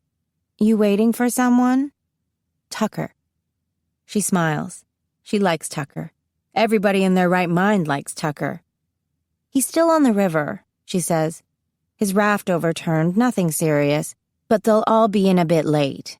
You want me to walkie him? Tell him you're here?" "No," I say quickly. "I'll wait." Every few minutes I check my watch, and every time a truck drives by I hold my breath. A few times I decide that this is all a very bad idea and get up to leave. But I can never make myself get into my car. If anything, I just have to see him. Finally, a big red truck pulls into the parking lot towing an open trailer loaded with rafts. Tucker's sitting in the passenger seat, talking with the older guy I met before who led the rafting trips. Tucker called him Murphy, although I don't know if that's his first or last name. When they announced the rules of the raft that time he took me down the river with him, he'd called them Murphy's Laws. Tucker doesn't see me right away. He smiles the way he does when he delivers the punchline for a joke, a wry, knowing little flash of teeth and dimple. I melt seeing that smile, remembering the times when it's been aimed at me. Murphy laughs, then they both hop out of the truck and circle back to the trailer to start unloading the rafts. I stand up, my heart beating so fast I think it's going to shoot right out of my chest and hit him. Murphy rolls open a huge garage door, then turns back toward the truck, which is when he sees me standing there. He stops in his tracks and looks at me. Tucker is busily unfastening the rafts from the trailer. "Tuck," says Murphy slowly, "I think this girl's here for you." Tucker goes completely still for a minute, like he's been hit with a freeze ray. The muscles in his back tighten, and he straightens and turns to look at me. A succession of emotions flashes across his face: surprise, panic, anger, pain. Then he settles back on anger. His eyes go cold. A muscle ticks in his jaw. I wilt under his glare. "You need a minute?" Murphy asks. "No," says Tucker in a low voice that would break my heart if it wasn't already in pieces around my feet. "Let's get this done." I stand like I'm rooted to the spot as Tucker and Murphy drag the rafts from the trailer and into a garage on the side of the office. Then they inspect each one, work through some kind of checklist with the life vests, and lock the garage up. "See ya," says Murphy, then jumps into a Jeep and gets the heck out of here. Tucker and I stand in the parking lot staring at each other. I still can't form words. All the things I planned to say flew out of my head the minute I laid eyes on him. He's so beautiful, standing there with his hands shoved in his pockets, his hair still damp from the river, his eyes so blue. I feel tears in my eyes and try to blink them away. Tucker sighs. "What do you want, Clara?" The sound of my name is strange coming from him. I'm not Carrots anymore. My hair is back to blonde. He can probably tell even now that I'm not quite what I appear to be. "I'm sorry I lied to you," I say finally. "You don't know how much I wanted to tell you the truth."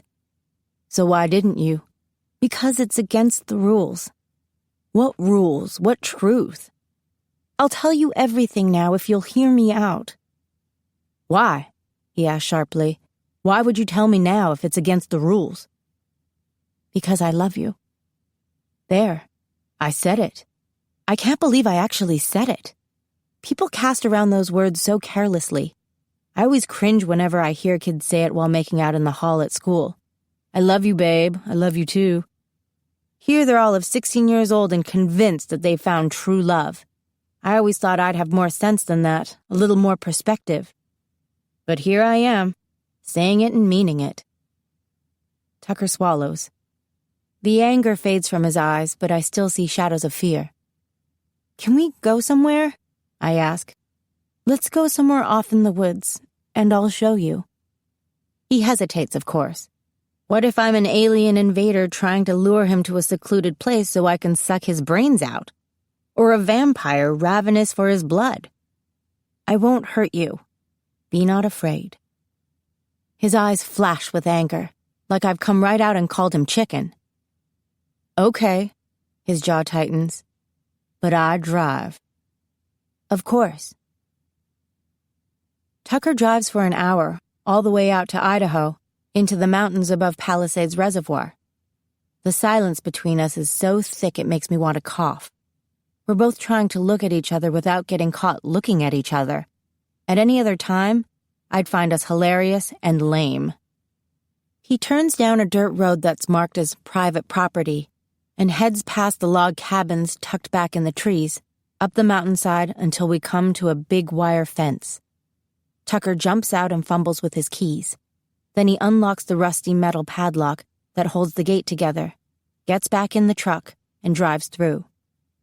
When we reach a broad, empty clearing, he puts the truck in park and finally looks at me. "Where are we?" I ask. "My land." "Yours?" "My grandpa was going to build a cabin here, but then he got cancer. He left the land to me. It's about 8 acres.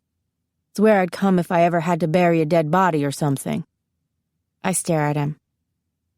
"So, tell me," he says. I take a deep breath and try not to focus on his eyes staring me down. I want to tell him. I've always wanted to tell him. I just don't exactly know how. I don't even know where to start. "How about you start with the part about you being some kind of supernatural being made of light?" My breath catches. "You think I'm made of light?" "That's what I saw." I can see the fear in him again, in the way he averts his eyes and shifts slightly to put more space between us. "I don't think I'm made of light. What you saw is called glory. It's kind of hard to explain, but it's this way of communicating, being connected to each other." "Communicating?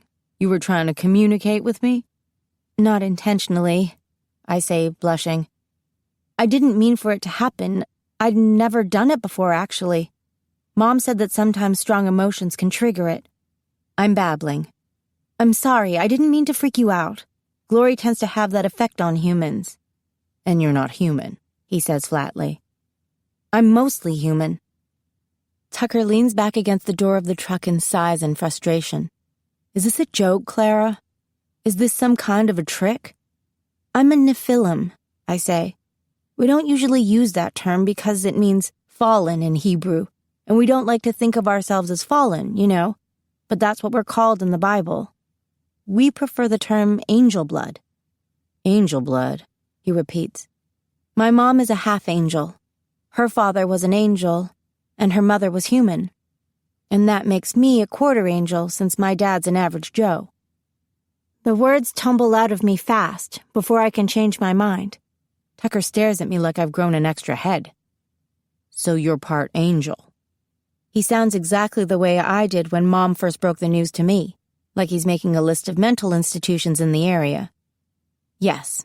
Let's get out of the truck. His eyes widen slightly. Why?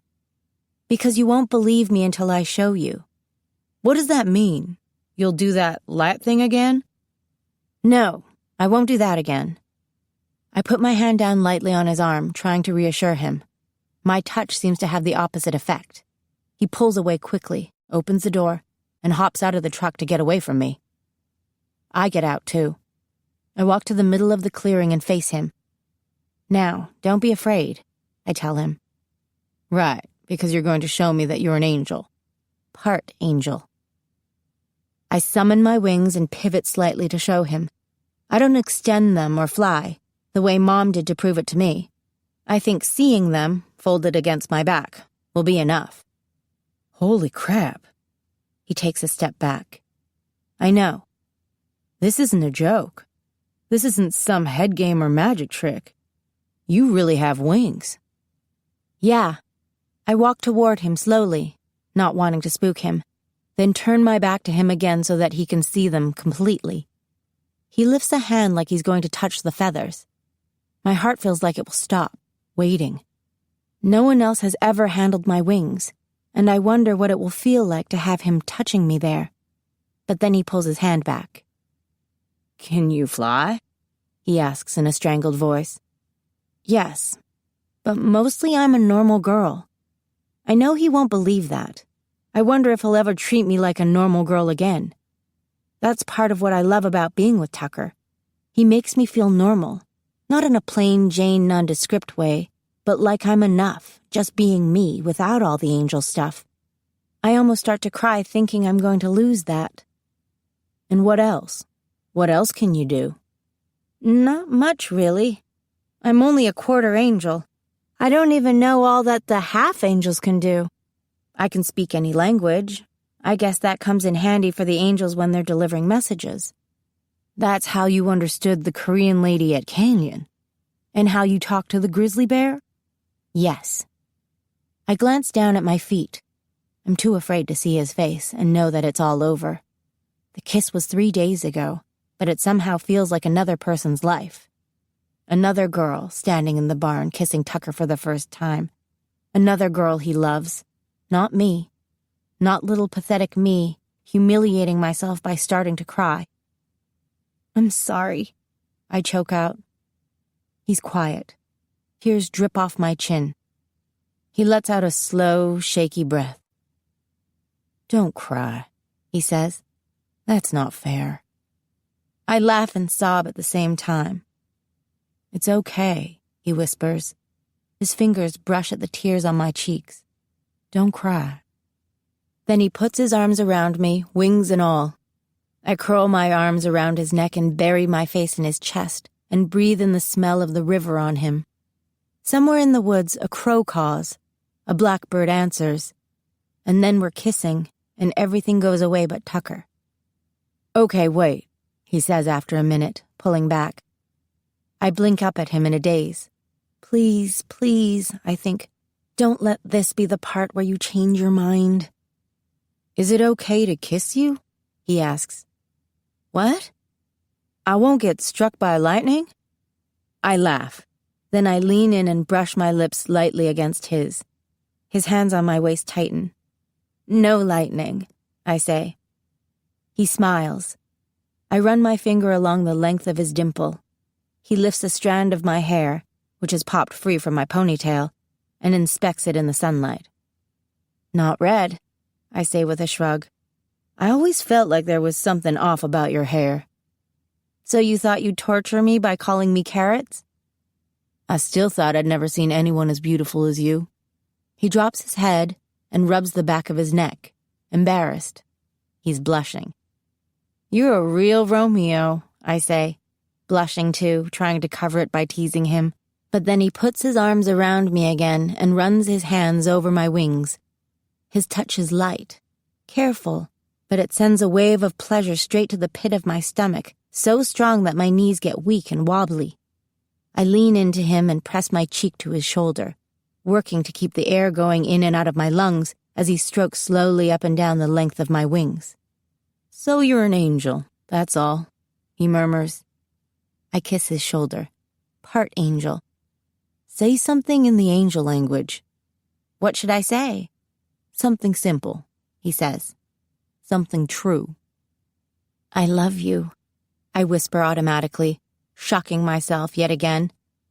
The words in angelic are like murmurs of wind and stars, a low, clear music. His arms tighten around me. I gaze up into his face. "What did you say?" he asks, but his eyes tell me he heard me loud and clear. "Oh, I just kinda like you." "Huh." He kisses the corner of my mouth and pushes a strand of hair away from my face. "I really, really like you too." So I'm in love. That crazy, forget to eat, float around in a daze, talk on the phone all night and bounce out of bed every morning hoping to see him kind of love. The days of summer fly past, and every day I find something else I love about him. It feels like no one else knows him the way I do. I know that he doesn't really dig country music, but it's part of the whole Western scene, so he tolerates it. He admits that he inwardly cringes every time he hears the twang of a steel guitar. I think it's hilarious whenever we hear it, knowing that. He loves Cheetos. He believes one of the greatest tragedies in this world is the way the land keeps getting eaten up, all the wild spaces filled with condos and dude ranches. He both loves and hates the lazy dog for that reason. His recurring fantasy is to go back in time and ride the range in those days before fences, out in the heat with the little doggies, driving them across the land like a real cowboy. He's good to people, respectful. He doesn't cuss. He's kind, thoughtful. He likes to pick me wildflowers, which I weave into garlands for my hair so I can smell them all day long. He doesn't make a big deal about me being different. In fact, he hardly ever brings up the whole angel blood thing, although sometimes I see him looking at me with a kind of curiosity in his eyes. I love how he sometimes gets embarrassed by the mushy stuff between us, and then his voice gets all gruff and he tickles me or kisses me to shut us both up. Boy, do we ever kiss. We make out like champions. Tucker never takes it too far, though I sometimes want him to. He'll kiss me, kiss me, kiss me until my head swims and my body goes light and heavy at the same time. Kiss me until I start tugging at our clothes, wanting as much contact as I can get. Then he groans, grabs my wrists, and moves away from me, closing his eyes and taking deep breaths for a minute. I think he seriously believes that deflowering an angel could mean an eternity in fiery hell. "What about church?" he asks me one night after he pulls away, gasping for breath. It's the first week of August. We're lying on a blanket in the bed of his pickup truck, a riot of bright stars over our heads. He kisses the back of my hand and then twines my fingers with his. For a second, I forget the question. "What?" He laughs. "Church. Why doesn't your family go to church?" Another thing I usually love about Tucker, he's unflinchingly honest, forthright to a fault. I gaze up at the stars. I don't know. My mom took us every Sunday when we were kids, but not since we got older. He rolls over to look at me. "But you know that there's a God. I mean, you're part angel. You have proof, right?" "What proof do I really have?" "Wings, the speech thing, glory. All powered by God, or so I've been told. God seems like the most likely explanation." "Well, there's the glory thing," I say, "how we connect with God. But I don't know a lot about that. I've only felt it that one time." "What was it like?" "It was good.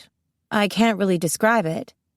It was like I could feel everything you felt. Your heart beating, your blood moving through your veins, your breath. Like we were the same person, and we felt this incredible joy. Didn't you feel it too?" "I don't think so."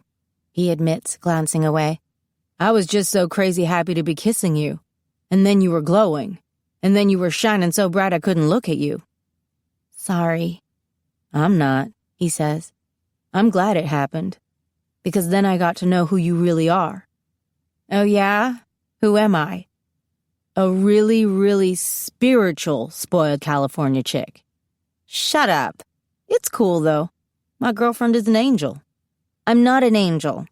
I don't live in heaven or play a golden harp or have heart-to-heart conversations with the Almighty. You don't? You don't have a big Christmas dinner with God? No, I say, giggling.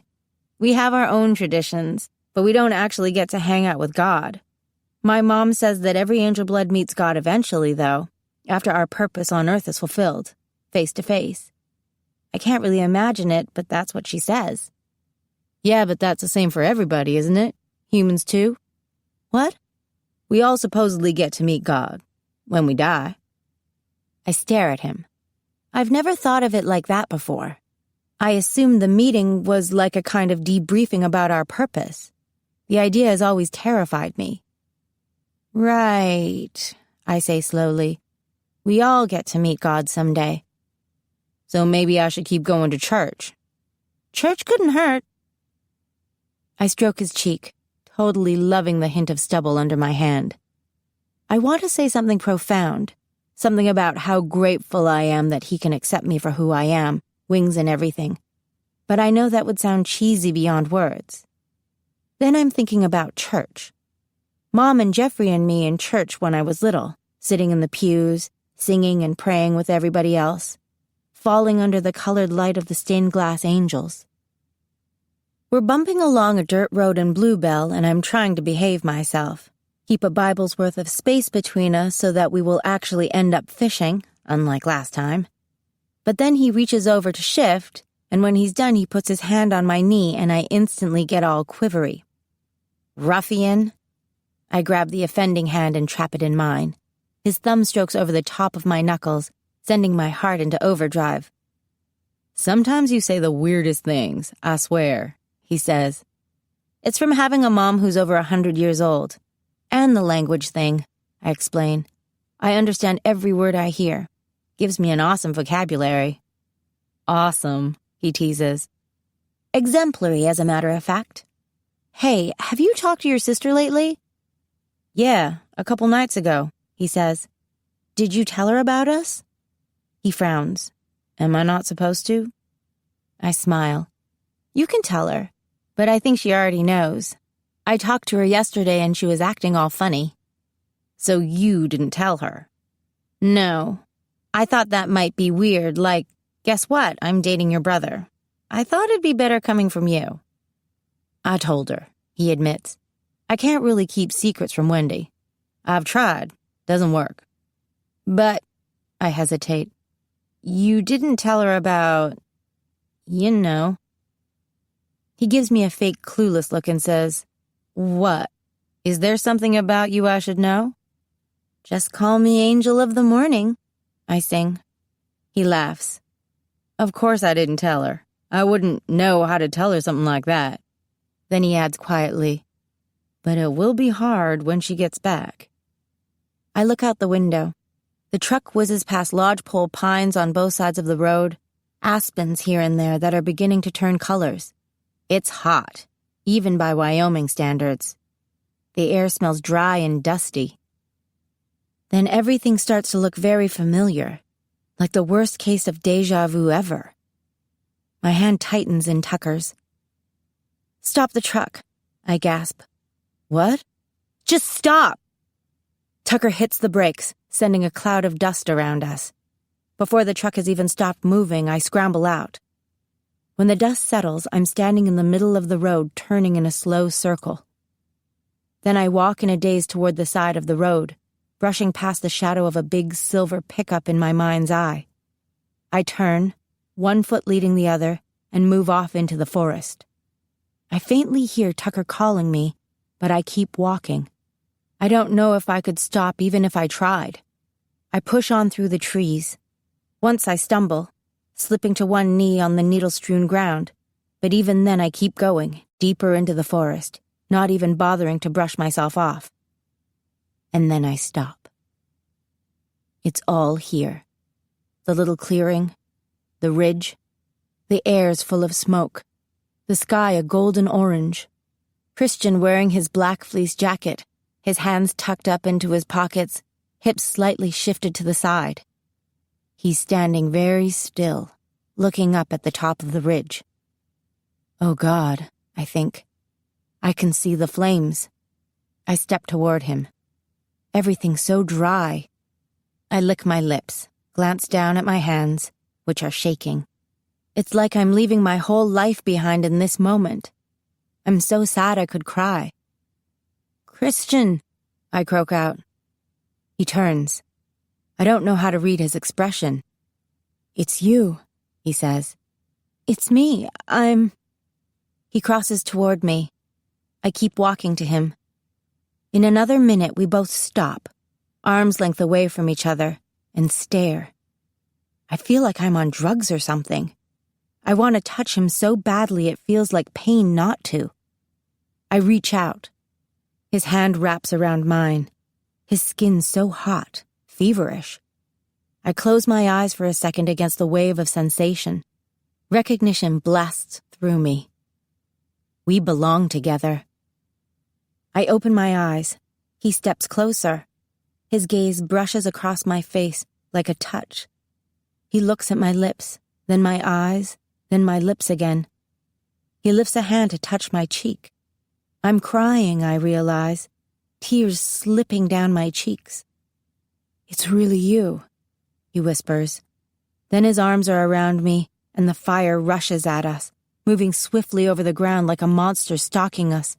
Clouds of thick, white smoke, curling from its nostrils, crackling and roaring its warning. I press my body into Christian's and summon my wings, grab at the air with all my strength, and push us skyward. Only I don't fly.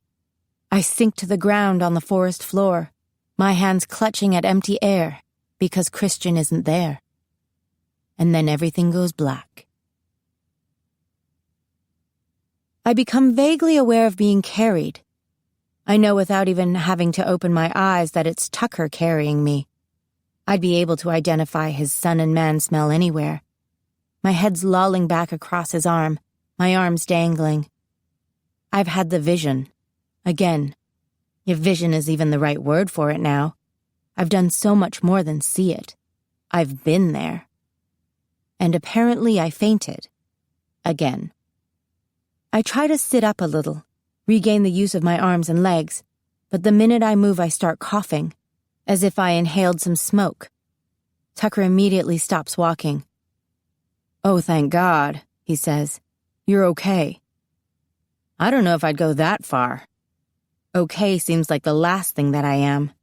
I cough, and my lungs finally clear, and I look up into Tucker's crazy, worried eyes and try to smile.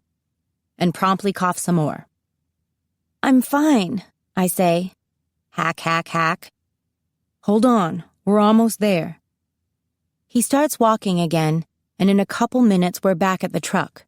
He opens the back, grabs that big familiar blanket, and spreads it out, all with one hand as he holds me with the other. He lays me gently down into the bed of his truck. Then he climbs in beside me. "Thanks," I rasp. "You're my hero." Understatement. The coughing, at least, has stopped. What happened? I stare up at the sky, the big, fluffy clouds slowly lumbering over us. A tiny shiver passes through me. Tucker notices. "You can tell me." "I know." I look at him. His sweet blue eyes are filled with so much love and concern, it makes a lump rise in my throat. "Are you all right? Do you need a doctor?" "No, I just passed out." He waits.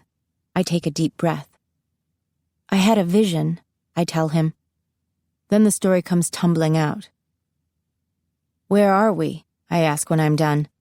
We're both sitting up now, Tucker leaning back against the cab trying to process it all.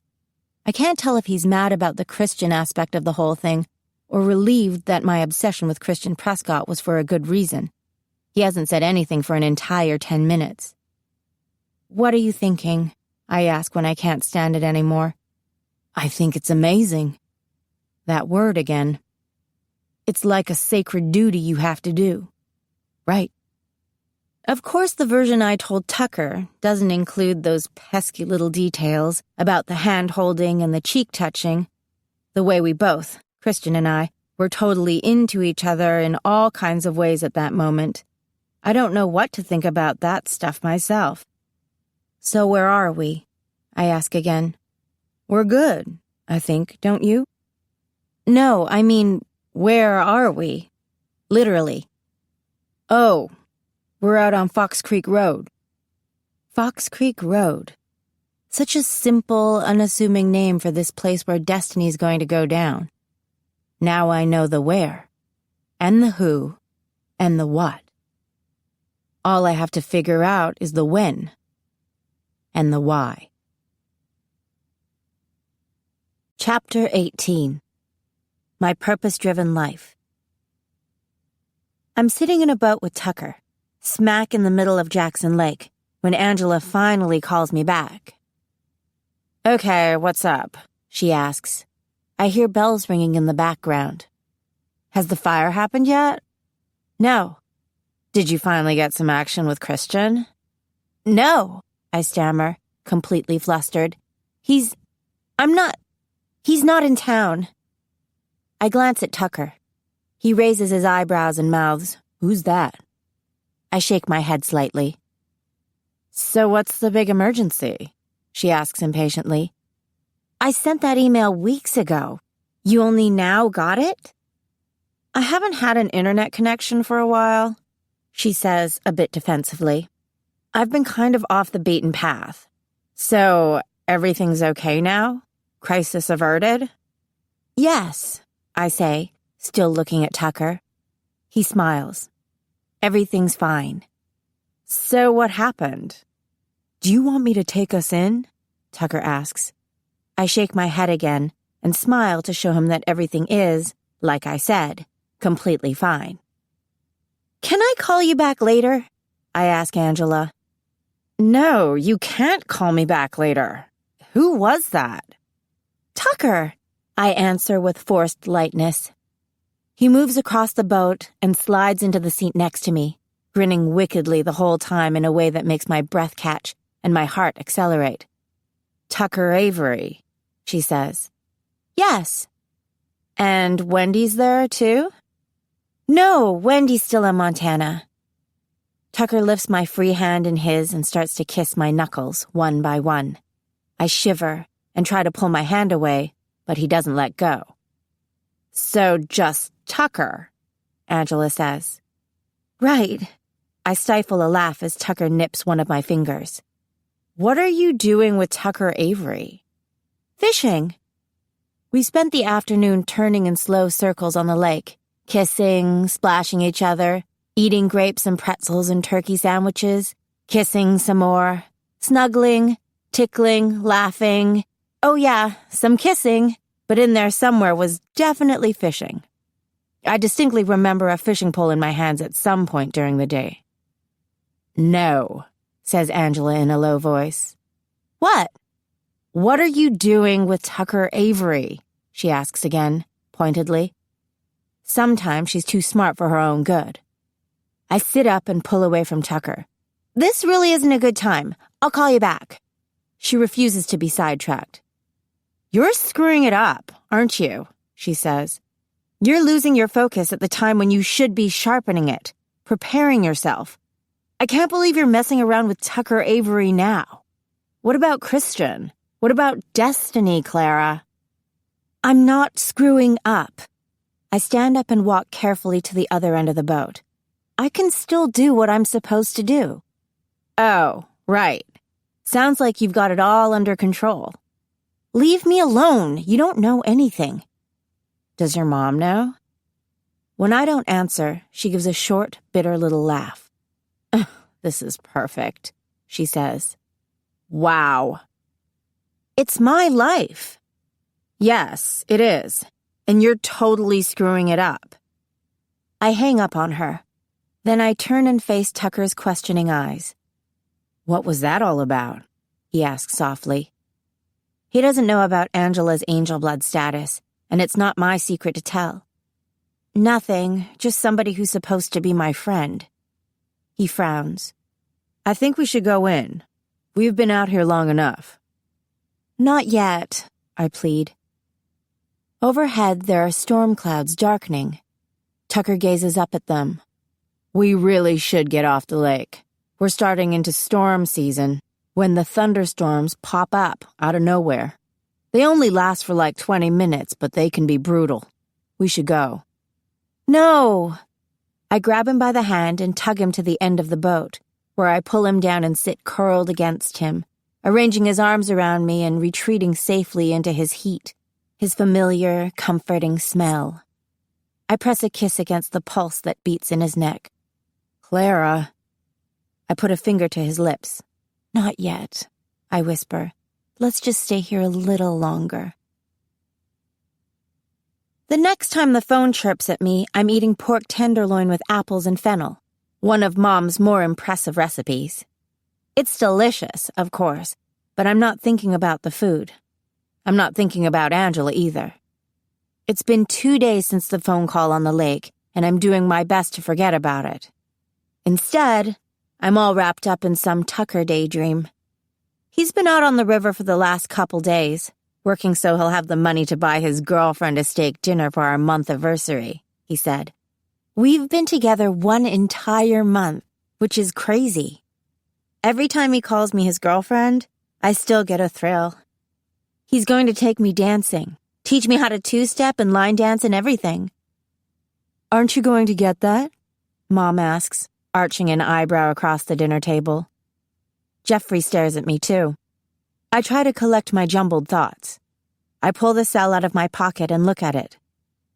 It's an unknown number.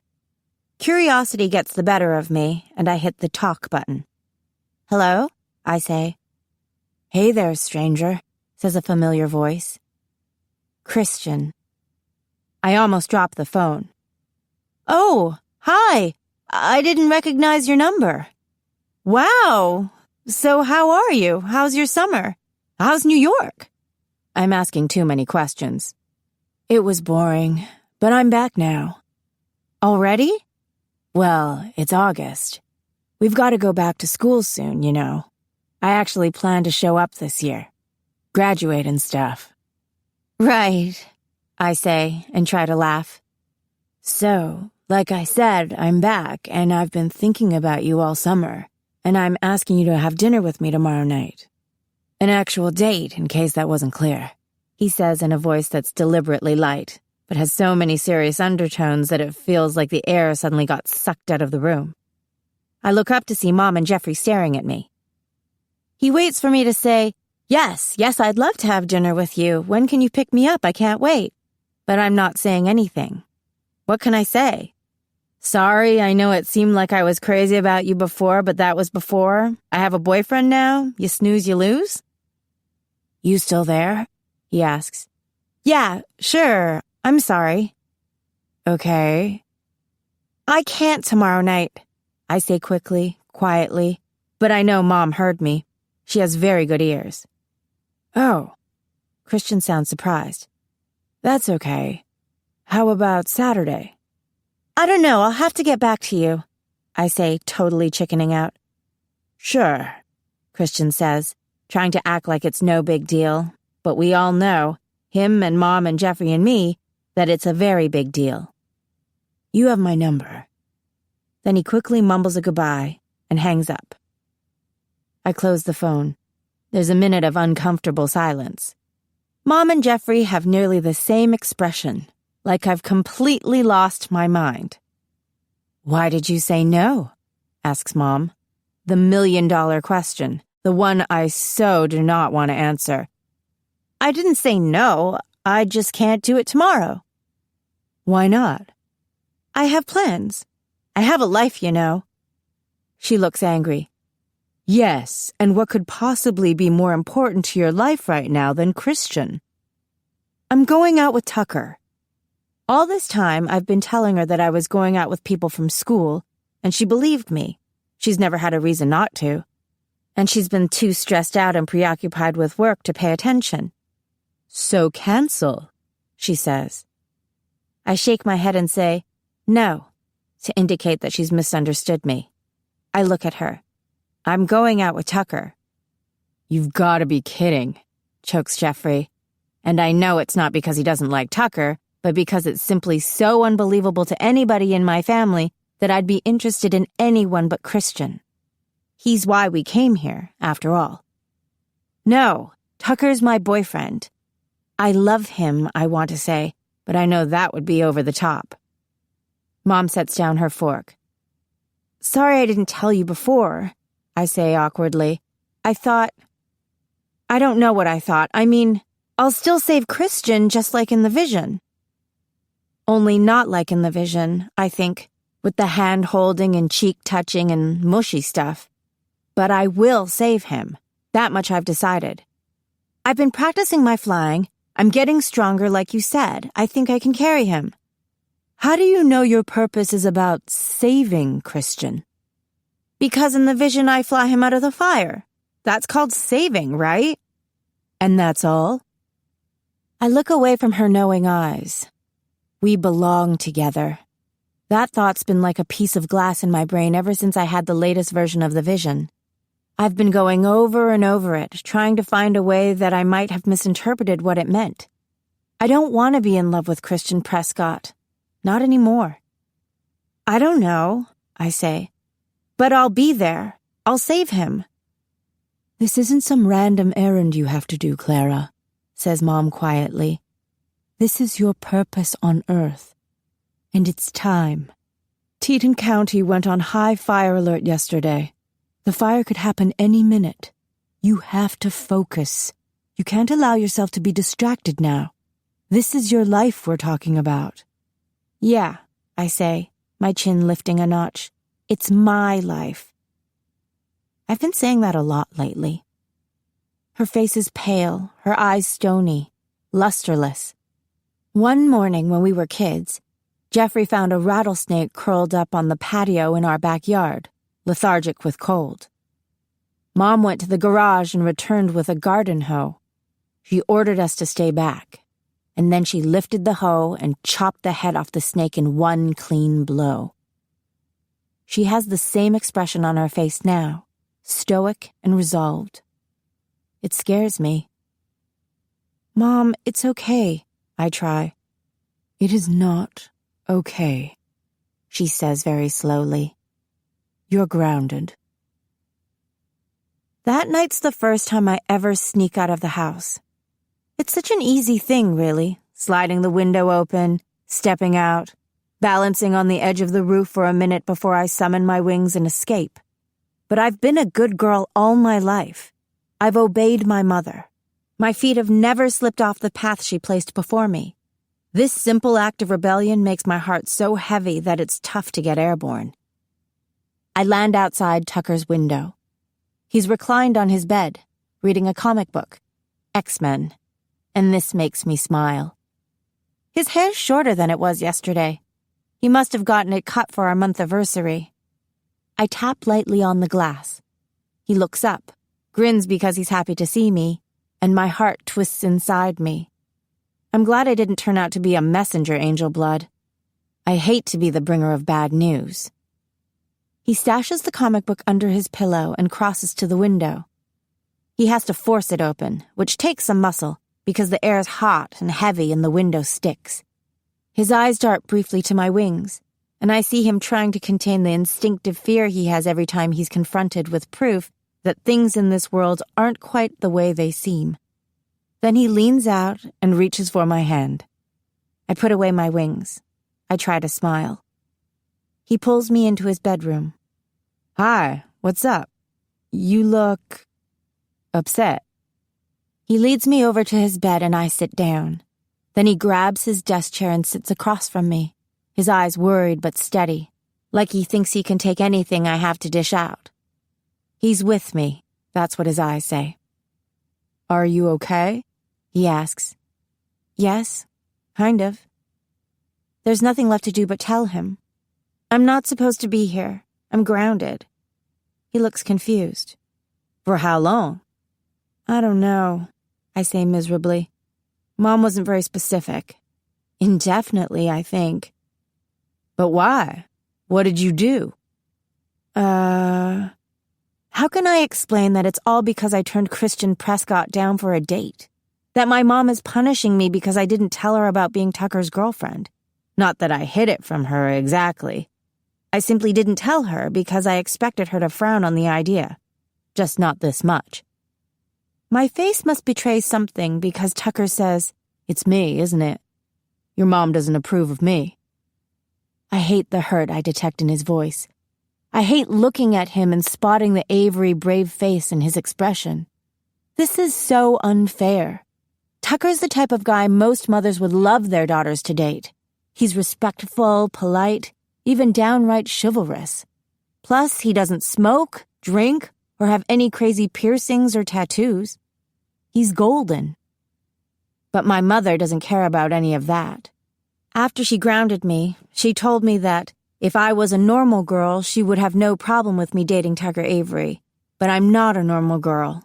I have a purpose, and it doesn't involve Tucker. Is this about Christian? He asks. Sort of, I sigh. What about him? I'm supposed to be concentrating on Christian. My mom thinks you're distracting me from that. Hence the grounding. He deserves a better explanation, I know. But I don't want to talk about it anymore.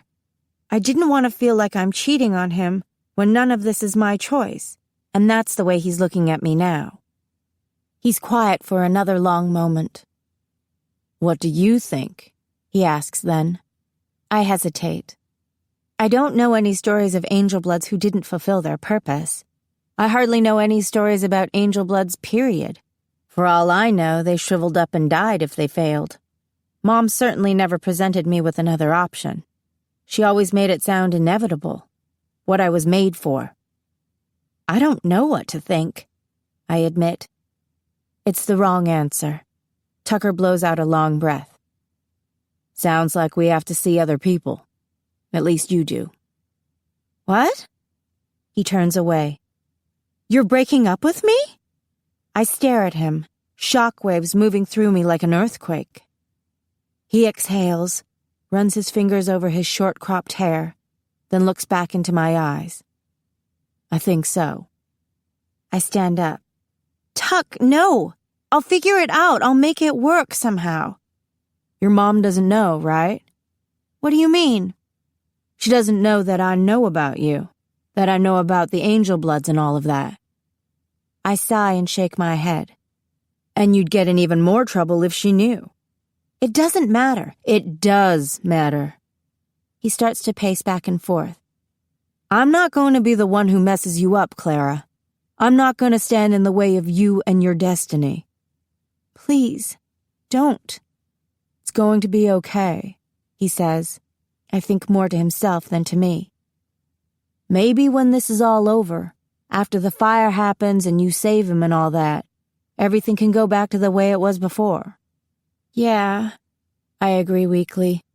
It will only be a few weeks, a month or two at the most until fire season's over, and then the whole Christian thing will be done and I can go back to Tucker with nothing to stand between us ever again. Only I don't believe that. I can't. Something inside of me knows that if I go with Christian in the forest, I'll never be able to find my way back to Tucker. That it will be over. For good. He's not meeting my eyes anymore. We're young, he says. We've got lots of time to fall in love. I stay in bed for 2 days, the world without color, food without taste. It seems dumb, I know. Tucker's only a boy. People get dumped. It's a fact of life. It should have made me feel better that he hadn't really wanted to dump me. He was trying to do the right thing. Wasn't that what Christian said when he dumped Kay? I'm just trying to do the right thing. I can't be what she needs. But I need Tucker. I miss him. On the morning of the 3rd day, the doorbell rings, which almost never happens, and the first thing that passes through my mind is that it must be Tucker, that he changed his mind, that we'll make it work after all. Mom's off getting groceries. I hear Jeffrey jog downstairs to answer the door. I leap out of bed and run to the bathroom to untangle my hair and wash the tear streaks off my face. I throw on some clothes, look at myself in the mirror, and change into a different top. The flannel shirt Tucker loves most on me. The one he says brings out the deep ocean in my eyes. The one I was wearing that day at the jumping tree. But even as my hand touches the doorknob to my room, even as I step out into the hallway, I know it won't be Tucker at the door. Deep down, I know that Tucker isn't the type to change his mind. It's Angela. She's talking to Jeffrey about Italy, smiling. She looks tired, but happy. They both turn as I come down the stairs, one slow step at a time. Considering our last conversation, I can't decide if I'm happy to see her. Her smile fades as she looks at me. "Wow," she breathes like she's shocked at how bad a person can look. "I forgot you were coming home this week," I say from the bottom step. "Yeah, well, it's good to see you too." A corner of her mouth quirks up. She crosses over to me and pulls me off the steps. Then she picks up a fistful of my hair and holds it up in the light that's pouring in through the window. "Wow," she says again. She laughs. "This is so much better than orange, see? You've changed. Your skin's all glowy." She presses her hand to my forehead like I'm a sick kid. "And warm. What happened to you?" I don't know how to answer her. I didn't see what she's apparently seeing when I looked in the mirror upstairs. All I really saw was my broken heart. "My purpose is coming, I guess. Mom says I'm getting stronger." Crazy. I don't understand the naked envy in her golden eyes. I'm not used to her envying me. It's usually the other way around. "You're beautiful," she says. "She's right," Jeffrey says suddenly. "You do kind of look like an angel." But it doesn't matter that I'm beautiful now. I'm terrible. Tears spill onto my cheeks. "Oh, see." Angela puts her arms around me and squeezes. "Just don't say I told you so, okay?" "How long has she been like this?" she asks Jeffrey. "A couple days. Mom made her break up with Tucker." Not quite the truth, but I don't bother to correct him. "It's going to be fine," Angela says to me. "Let's get you cleaned up, because even with the glowy skin and everything, you're a little rank, see? And let's get some food in you, spend some girl time, and it'll be fine, you'll see." She pulls back and gives me her excited angel blood historian face. "I have amazing stuff to tell you." I decide I'm glad, after all, that she's here. When Mom gets home from town, she discovers Angela and me in the living room. Angela painting my toenails a shade of deep rose, me fresh out of the shower. They exchange this look where my mom says, without words, how happy she is that I'm finally out of my room, and Angela says that she's got everything under control. I do feel better, I'll admit, not because Angela's a particularly comforting person, but because I hate to look weak in front of her. She's always so strong, so sharp, so focused. Whenever we hang out, it's like we're continually playing a game of truth or dare. And right now we're on dare. And she has dared me to stop moping around and be a freaking angel blood for once. My time to be a heartbroken teenager is officially over and done. Time to move on. "It's a beautiful day outside," Mom says. "You girls want to go out for a picnic? I'll whip you up some sandwiches." "Can't. I'm grounded." I'm still mad at Mom. Because of her, I lost Tucker, and I still refuse to believe it had to be that way. In fact, this whole mess, my purpose, my shipwrecked love life, my current state of misery, not to mention my utter cluelessness about how this is all going to work out, leads back to her. Her telling me about this divine obligation that I was supposed to fulfill, her idea to move to Wyoming, her insisting and reassuring me that there are reasons for things, and her stupid rules, and her keeping me in the dark. All her fault. Because if it's not her fault, it's God's, and I'm not ready to be pissed at the Almighty. Angela frowns at me, then turns to Mom and smiles. "A picnic would be awesome, Mrs. Gardner. We obviously need to get out of the house." Angela wants to eat outside, find some picnic table in the mountains, maybe Jenny Lake, she says. but I can't handle it. It makes me think of Tucker. Just being outside makes me yearn for Tucker. I've resigned myself to the idea that I may never go outside again. So we go to the Garter. The stage is set for Oklahoma, complete with rows of fake corn, a broken-down wagon, trees, bushes, and a yellow farmhouse, a blue sky in the background. Angela spreads out a blanket in the middle of the stage, and we sit down on it and eat our lunch. "I've been studying about blackwings," she says, taking a big bite of a green apple.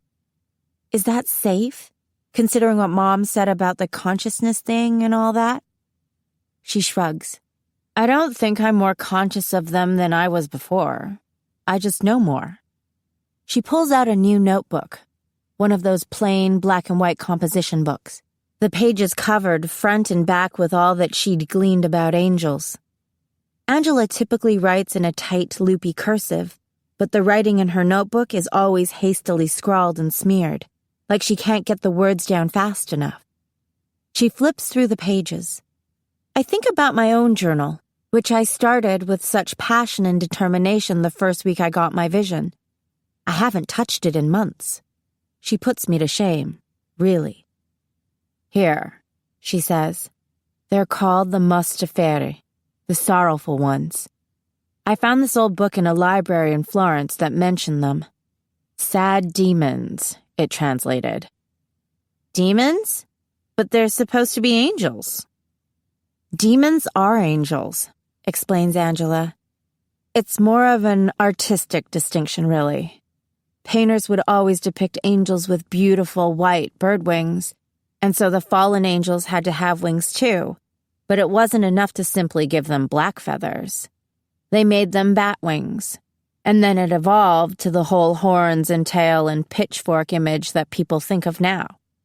But that guy we saw in the mall, he looked like a regular man. Like I said before, I think they can look however they choose to. I guess it's how they make you feel that's important, right? Suddenly bawling your eyes out, for example, would be a bad sign. The sorrow in my vision, my mom said it could be a blackwing." Angela's expression is sympathetic. "Have you been having the vision more now?" I nod. "I've been having it about once a day, every day, for the past week. It only lasts a few minutes. A flash, really, nothing substantial. Nothing more than what I already know. The avalanche, the forest, walking, the fire, Christian, the words we say to each other, the touching, the hug, the flying away. I've been trying to ignore it. Mom keeps saying I need to train, but how?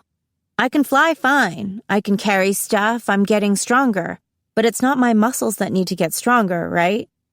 So how can I train? What am I supposed to do?" She chews on my questions for a minute, then says, "It's your mind you have to train. Like your mom said that one time, you have to separate yourself from all the crap, get down to the core, focus. We can do it together." She smiles. "I'll help you. It's time, see? I know this thing with Tucker sucks, but you can't really turn your back on this. You know that, right?" "Yeah." "So let's do it," she says, clapping her hands together and jumping up like we're going to start right this minute. "No time to lose. Let's train." She's right, as usual. It's time. Chapter 19. Corduroy Jacket. So we train. Every morning I rise with the sun, and I try not to think about Tucker. I shower, comb my hair, brush my teeth, and try not to think about Tucker. I go downstairs and make myself a smoothie. Angela has us on a raw food diet. She says it's purer, better for the mind. I go along with it. I even add the seaweed, which, oddly, makes me think about Tucker. And fishing, and kissing. I gag it down. After breakfast, there's meditation on the front porch, which is pretty much a vain attempt not to think about Tucker. Then I go inside and spend some time on the internet. I look up the weather report, the direction and speed of the wind, and, most important, the level of the current fire danger.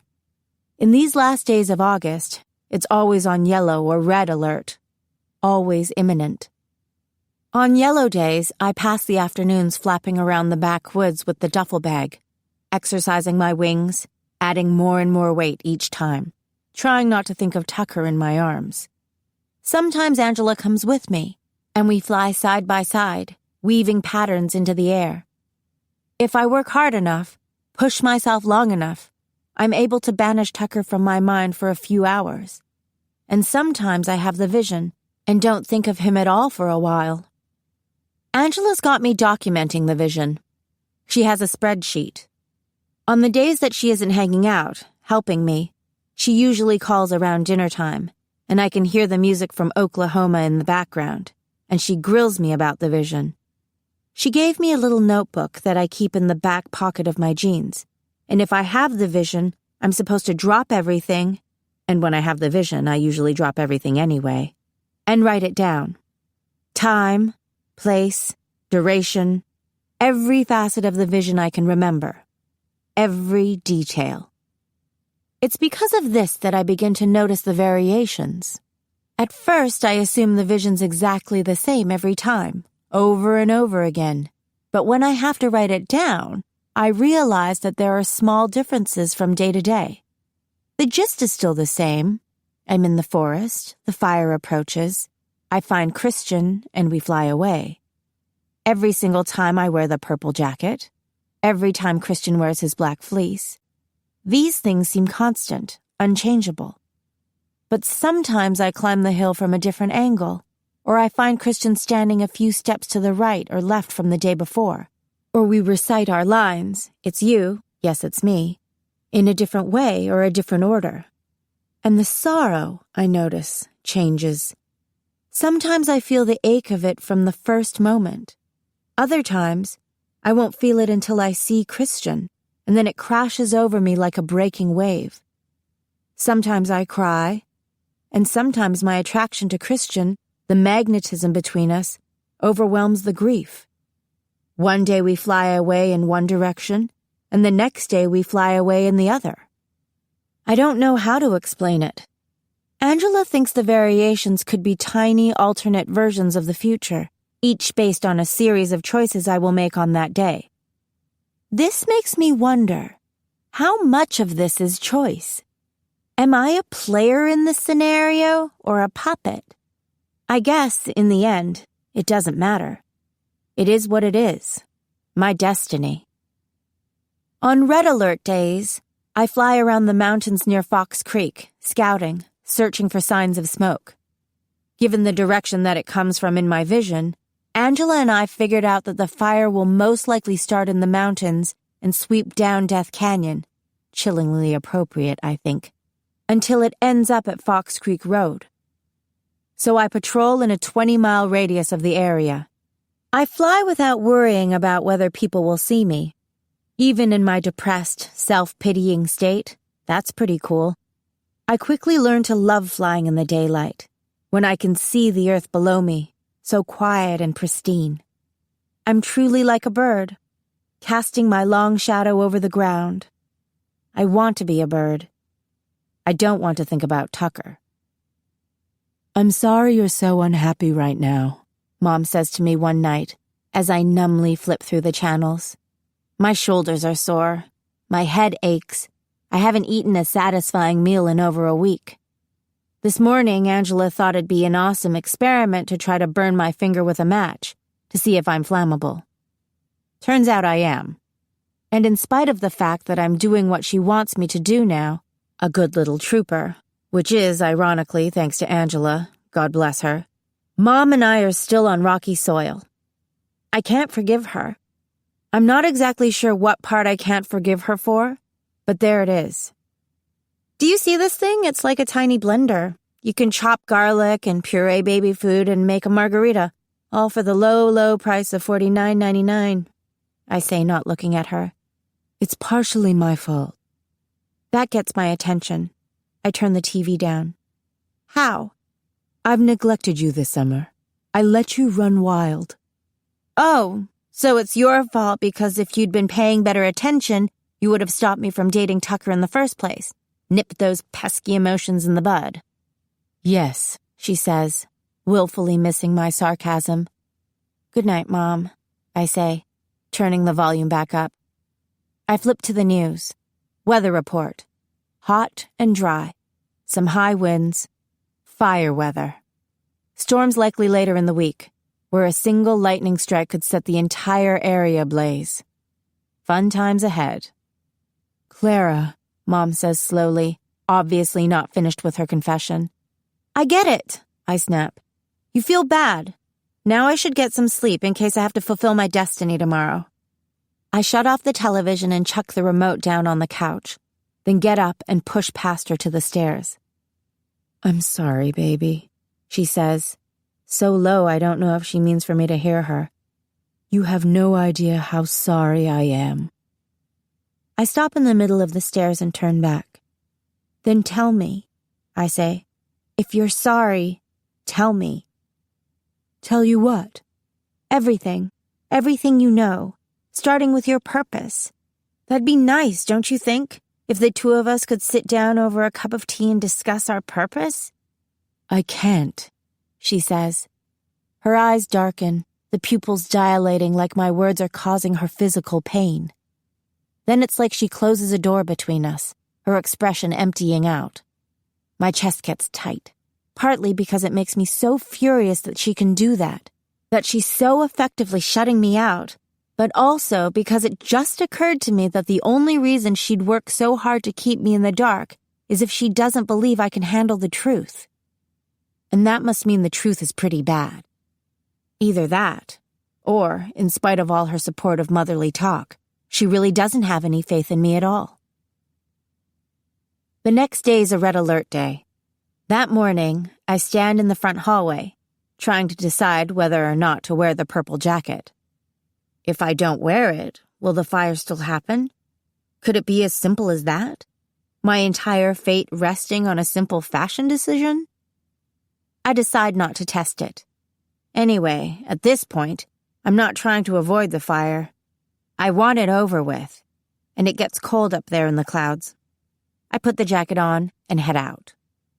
I'm halfway through my patrol when the wave of sadness hits me. It's not the usual sadness. It isn't about Tucker or Christian or my parents. It's not pity or teenage malaise. This is pure, unfiltered grief, like everyone I've ever loved has suddenly died. It rages through my head until my vision blurs. It chokes me. I can't breathe. My lightness disappears. I start to fall, grabbing at the air. I'm so heavy I drop like a stone. Thankfully, I hit a tree and don't splat right against the rocks and die. Instead, I strike the top branches at an angle. My right arm and wing catch a branch. There's a snapping sound, followed by the worst pain I've ever felt, high in my shoulder. I scream as the ground rushes up at me. I put my working arm in front of my face, getting whipped and stung and scratched all the way down. Then I come to rest about 20 feet off the ground, my wings tangled in the branches, my body hanging. I know there's a black wing. In my panic and pain, I've still been able to make that small deduction. It's the only thing that makes sense. Which means that I have to get out of here, fast. So I bite my lip and try to free myself from the tree. My wings are really stuck, and I'm pretty sure the right one's broken. It takes me a minute to remember that I can retract them, and then I tumble out of the tree the rest of the way. I hit the ground hard. I scream again, wildly. The pain from my shoulder is so intense from the jolt against the ground that I come close to passing out. I can't get air into my lungs. I can't think clearly. My head's so clouded with the sadness. If anything, it's getting worse, more intense by the second, until I think my heart will explode with the pain of it. That means he's getting closer. I struggle to sit up and find that I can't move my arm. It hangs off my shoulder at a weird angle. I've never been this hurt before. Where's my amazing healing power when I need it? I pull myself gingerly to my feet. The side of my face feels wet. I lift a hand to touch my cheek and come away with blood. Never mind that, I think. Walk. Now. Every move I make jolts my shoulder, sending a shockwave of pain all through my body. In that moment, I feel like I could literally die. There's no hope, no light, no prayer on my lips. I'm so done. I'm tempted to just lie down and let him have me. No, I tell myself, that's the Blackwing you're feeling. Keep walking. Put one foot in front of the other. Get out of here. I stagger forward another few feet and lean against a tree, panting, trying to gather my strength. Then I hear a man's voice behind me, drifting toward me through the trees like it's carried on the wind. Definitely not human. "Hello, little bird," he says. I freeze. "That was quite a fall. Are you all right?" Chapter 20. Hurt like hell. Really, really slowly, I turn. The man standing not 10 feet away, regarding me with curious eyes. He's insanely attractive. I can't believe I didn't notice that day at the mall. I guess all full-blooded angels are supposed to be drop-dead gorgeous, but I didn't understand that they are literally drop-dead gorgeous. If there is a mold for the perfect male form, this guy was cast from it. He's so not what he seems. He's not young or old. His skin without even the smallest wrinkle or flaw. His hair coal-black and gleaming. But I know he's old as the rocks under my feet. He holds himself supernaturally still. The sadness I feel shooting through my every nerve doesn't show on his face. His lips are even slightly turned up in what's supposed to be a sympathetic smile. If I didn't know better, I would think that his voice is kind and that he genuinely wants to help me. Like he isn't some big bad angel who could kill me with his pinky finger. Like he's merely a concerned passerby. I can't run. There's no way. I can't fly. The grief takes all my lightness away, like a shadow blocking the sun. I'm probably going to die. I want to cry out for my mother. I try to remind myself, through the Blackwing's despair, which lays on me heavy as a wet blanket, that on the other side of a thin veil there's heaven, and this man, this imposter of a man, can kill my body, but he can't touch my soul. I didn't know I truly believed that until now. The thought makes me momentarily brave. I try not to think about Tucker and Jeffrey and all the other people I'll be leaving behind if this guy kills me now. I struggle to stand up straight and look him in the eye. "Who are you?" I demand. He raises an eyebrow at me. "You're a courageous little one," he says, taking a step closer. When he moves, there's a kind of blurring in the air around him that settles when he stops. The more I look at him, the less human he appears. Like the body standing in front of me is just a suit he put on this morning, and there's some other creature underneath, pulsing with grief and fury, barely restraining itself from breaking free. He takes another step toward me. I take a step back. He gives a tiny, soft laugh, a chuckle, but the noise causes fear to shudder through me from head to toe. "I am Sam," he says. He has a slight accent, but I can't place it. He speaks in a low, lilting voice, trying to soothe me. I think this is a pretty ridiculous name for this creature with cold, dark power radiating off him in waves in some kind of anti-glory. I almost laugh. I don't know if it's the terrible pain from my shoulder or the weight of his emotional baggage, but I feel like I'm losing all sense of reality. I'm cracking already, and the torture hasn't even started. I start to numb everything out, like my body can't handle it and is shutting down piece by piece. It's a huge relief. "Who are you?" he asks pointedly. "Clara." "Clara," he repeats like he's tasting my name on his tongue and likes it.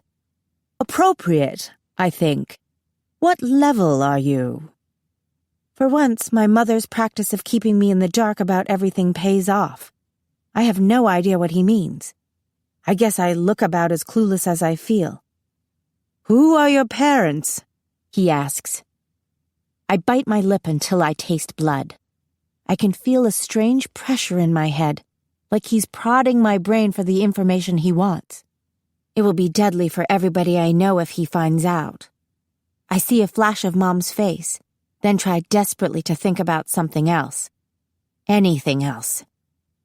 Go with polar bears, I say to myself. Polar bears at the North Pole. Baby polar bears scooting along after their mothers in the snow. Polar bears drinking Coca-Cola. He's staring at me. Polar bears pushing through the ice to get baby seals. Long, sharp polar bear teeth. Polar bears with pink muzzles and paws.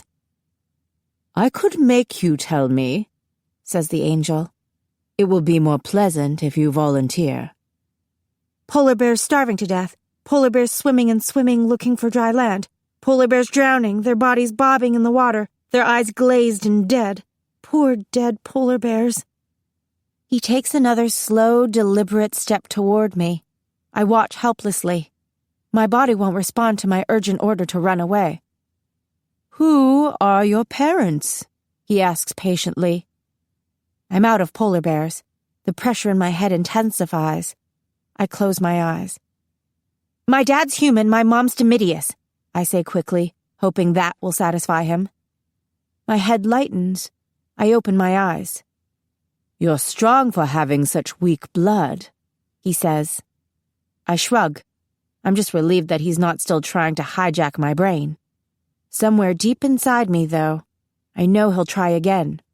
He'll get the names, where we live, everything. I wish there was some way to warn my mom.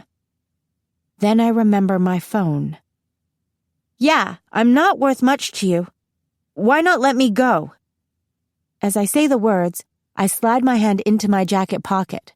Good thing my cell is in the left pocket, because I can't seem to get my right arm to work. I feel for the number 2 and press it, inwardly cringing at the tiny beep it makes. It starts to ring. I pray that the Blackwing isn't close enough to hear it. I clamp my fingers around the speaker. I simply want to speak with you, he says gently. He talks like my mom, sounding completely normal and contemporary one moment, and the next old-fashioned, like he stepped straight out of the pages of a Victorian novel. Hello, says my mother. Don't be afraid, he says. He moves closer. I wouldn't dream of hurting you. Clara, says my mother quietly. Is that you? I have to get the message through to her, not to come save me, because I know there isn't a way that she could fight an angel and win, but to save herself. I just want to get out of here, I say as loudly and clearly as I can without drawing the angel's suspicion. Get out of here and never come back. He takes another step toward me, and suddenly I'm inside the radius of his dark glory. The numbness evaporates. I feel the full brunt of the sadness, an ache so deep and raw, it hits me like a 2x4 in the chest. What was it that Mom said? That angels were designed to please God, and when they go against that, it causes them all this emotional and physical pain? This guy's in some serious pain. He's up to no good. Your shoulder's dislocated, he says.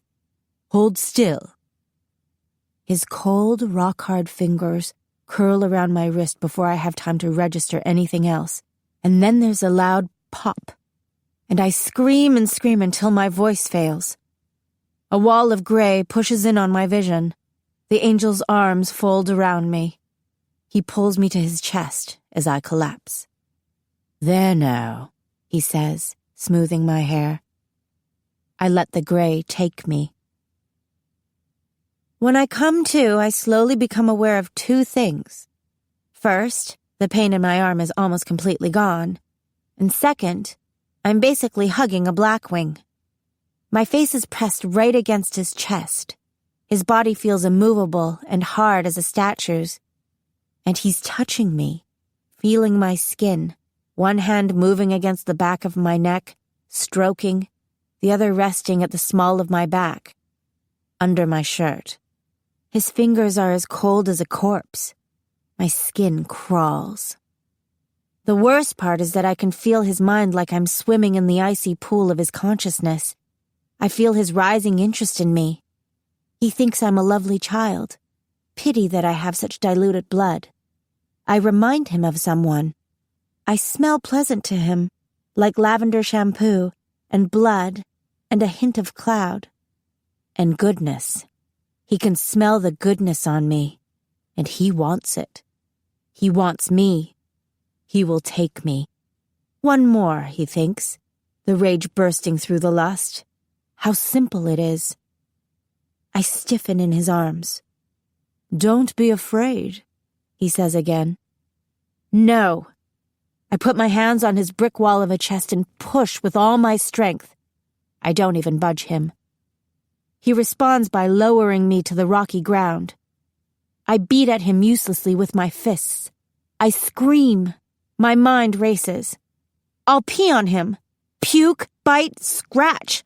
Sure, I'll lose, but if he's going to mark me, I'm going to mark him too, if such a thing is possible. It's no use, little bird. His lips brush my neck. I feel his thoughts. He is utterly alone. He's cut off.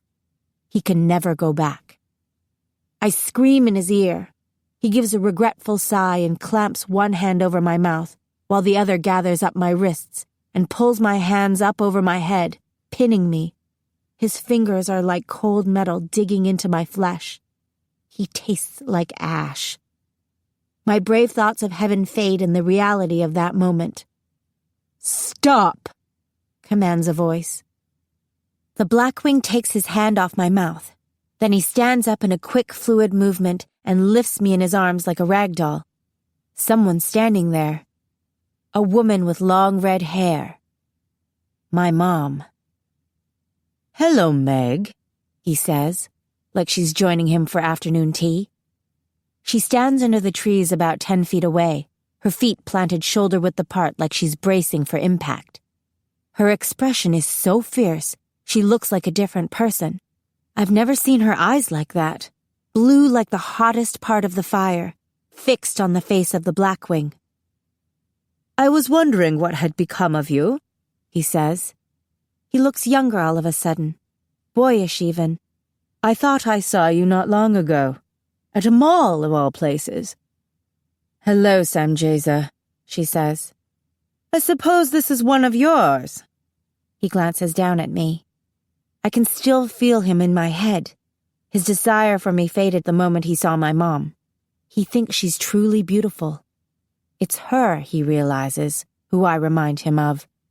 Her sweet spirit, her courage, so like her father. You surprise me, Meg, he says in a friendly tone.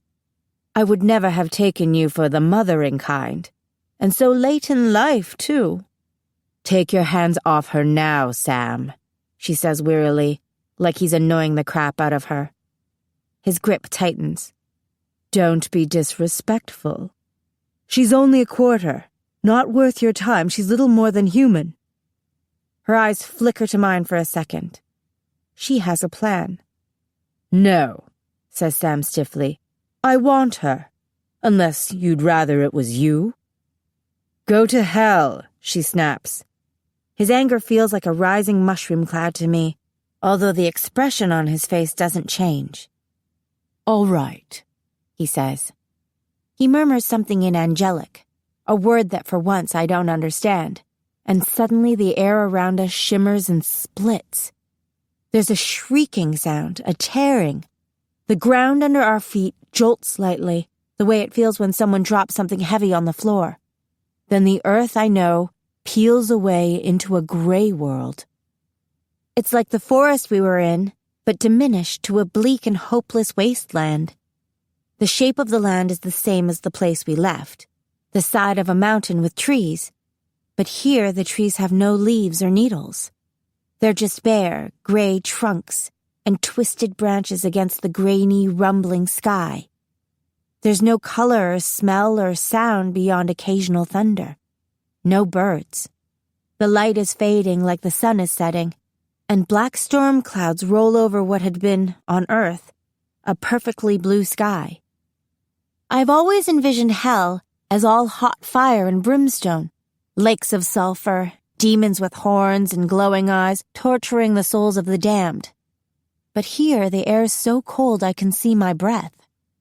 A slimy kind of mist passes over, chilling me to the bone. I'm shivering like crazy. Mom is brighter than everything else, still in black and white, but like the contrast on her has been turned way up. Her skin glows radiantly white. Her hair is inky black. The Blackwing loosens his grip on my arm.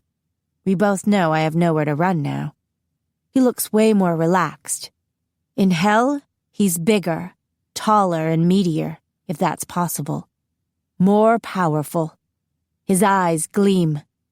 He closes them for a moment, inhales deeply, like he's enjoying the feel of the air, and then his wings appear behind him.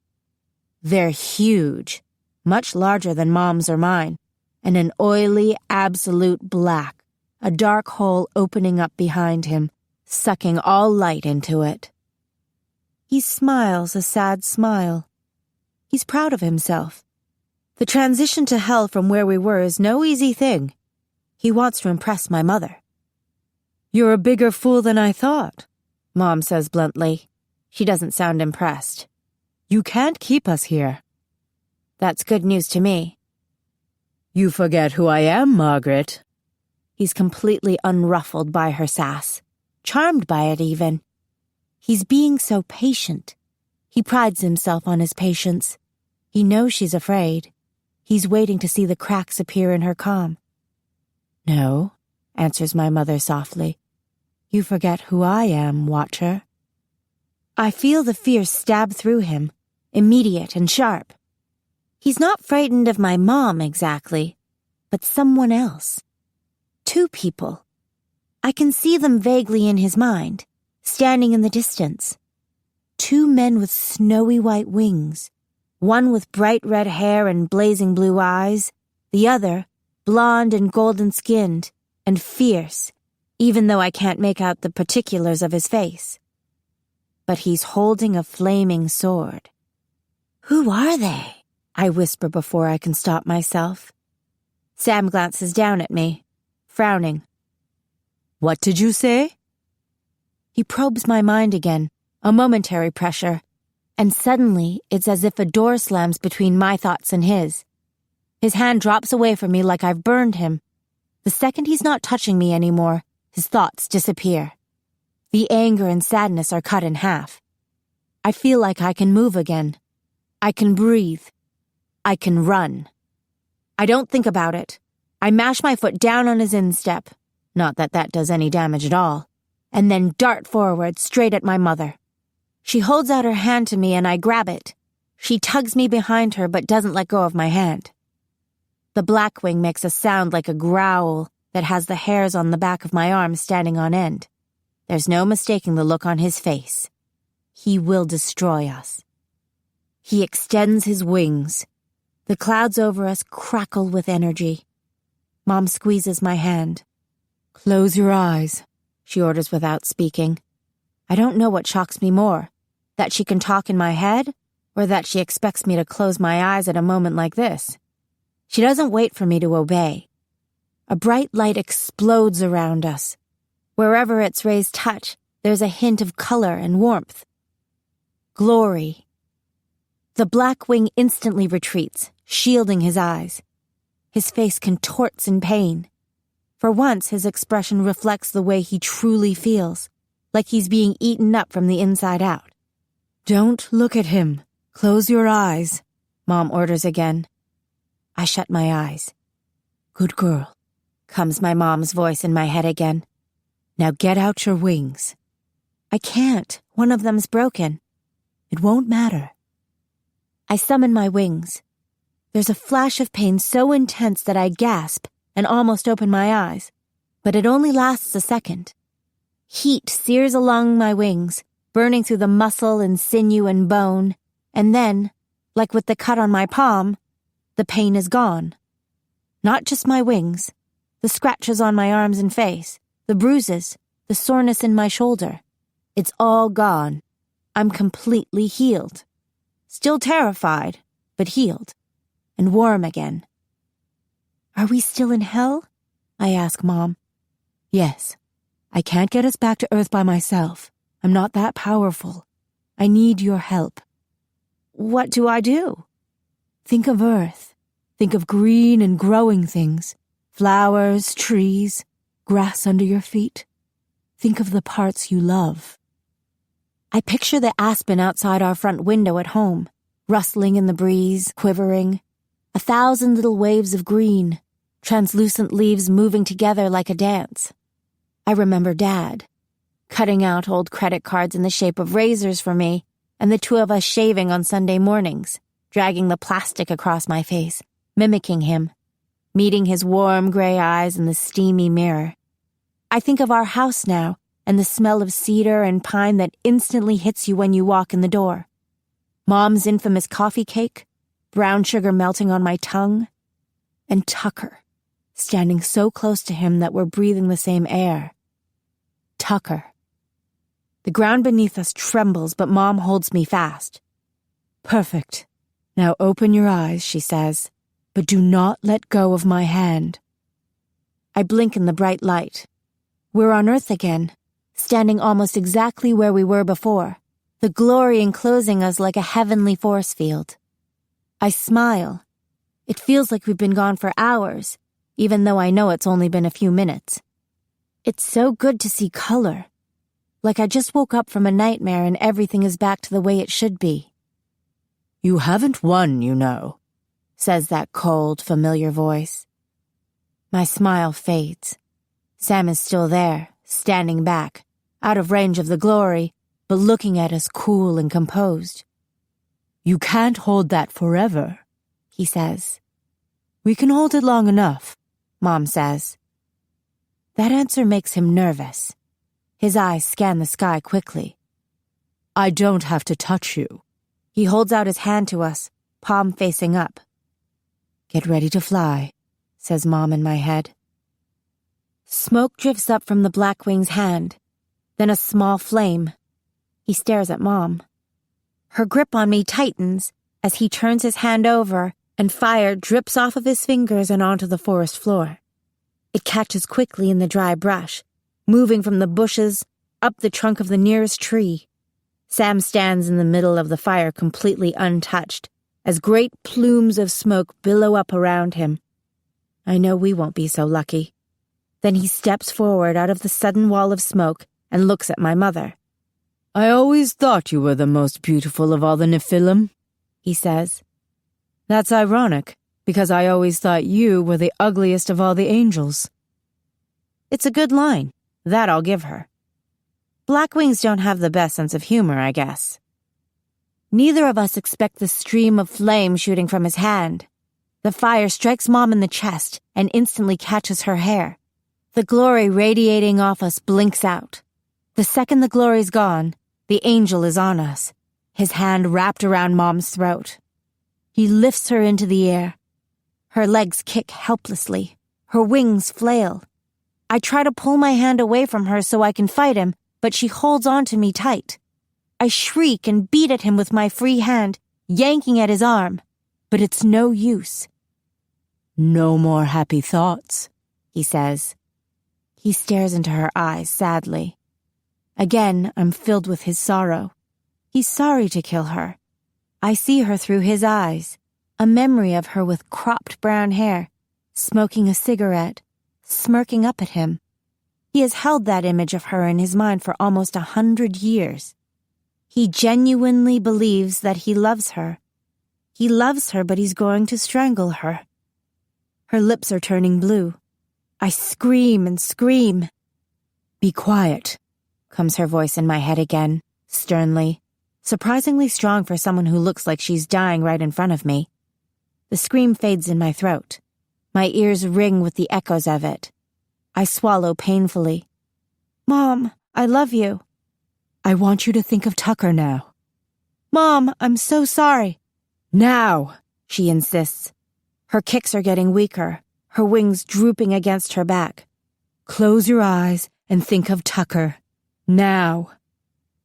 I close my eyes and try to focus my mind on Tucker, but all I can think of is my mother's hand going limp in mine, and nobody is going to save us now. Think about a good memory, she whispers in my mind. remember a moment when you loved him. And just like that, I do. What did the fish say when it hit a concrete wall? He asks me. We're sitting on the bank of a stream, and he's tying a fly onto my fishing rod, wearing a cowboy hat and a red lumberjack-style flannel shirt over a gray tee. So adorable. What? I say, wanting to laugh, and he hasn't even told me the punchline. He grins. Unbelievable how gorgeous he is, and that he's mine. He loves me, and I love him, and how rare and beautiful is that? Damn, he says. I laugh out loud, remembering that. I let myself fill with the delight I felt in that moment, the way I felt that day in the barn, kissing him, holding him close to me, being one with him and every living being on earth. I suddenly know what my mother wants. She needs me to bring the glory. I have to strip away everything else but the core of me, that part that's connected with everything around me, that part which fuels my love. That's the key, I realize, the missing part of glory. Why I lit up that day with Tucker in the barn. There's nothing else but love. Love. Love. There, Mom says in my head. There it is. I open my eyes, and it takes a minute for my eyes to adjust to the intense light, which is coming out of me now, blaring off me. I'm lit up like a torch, the light rippling and sparkling off me like a sparkler on the 4th of July. The Blackwing flinches. I'm still holding onto his arm, and where I touch him, his skin disintegrates, like I'm digging through that part of his body that's false, that human suit he wears, and grasping the creature underneath. Heat blazes from my fingertips. No, he whispers in disbelief. He releases my mother, and she crumples face down to the ground.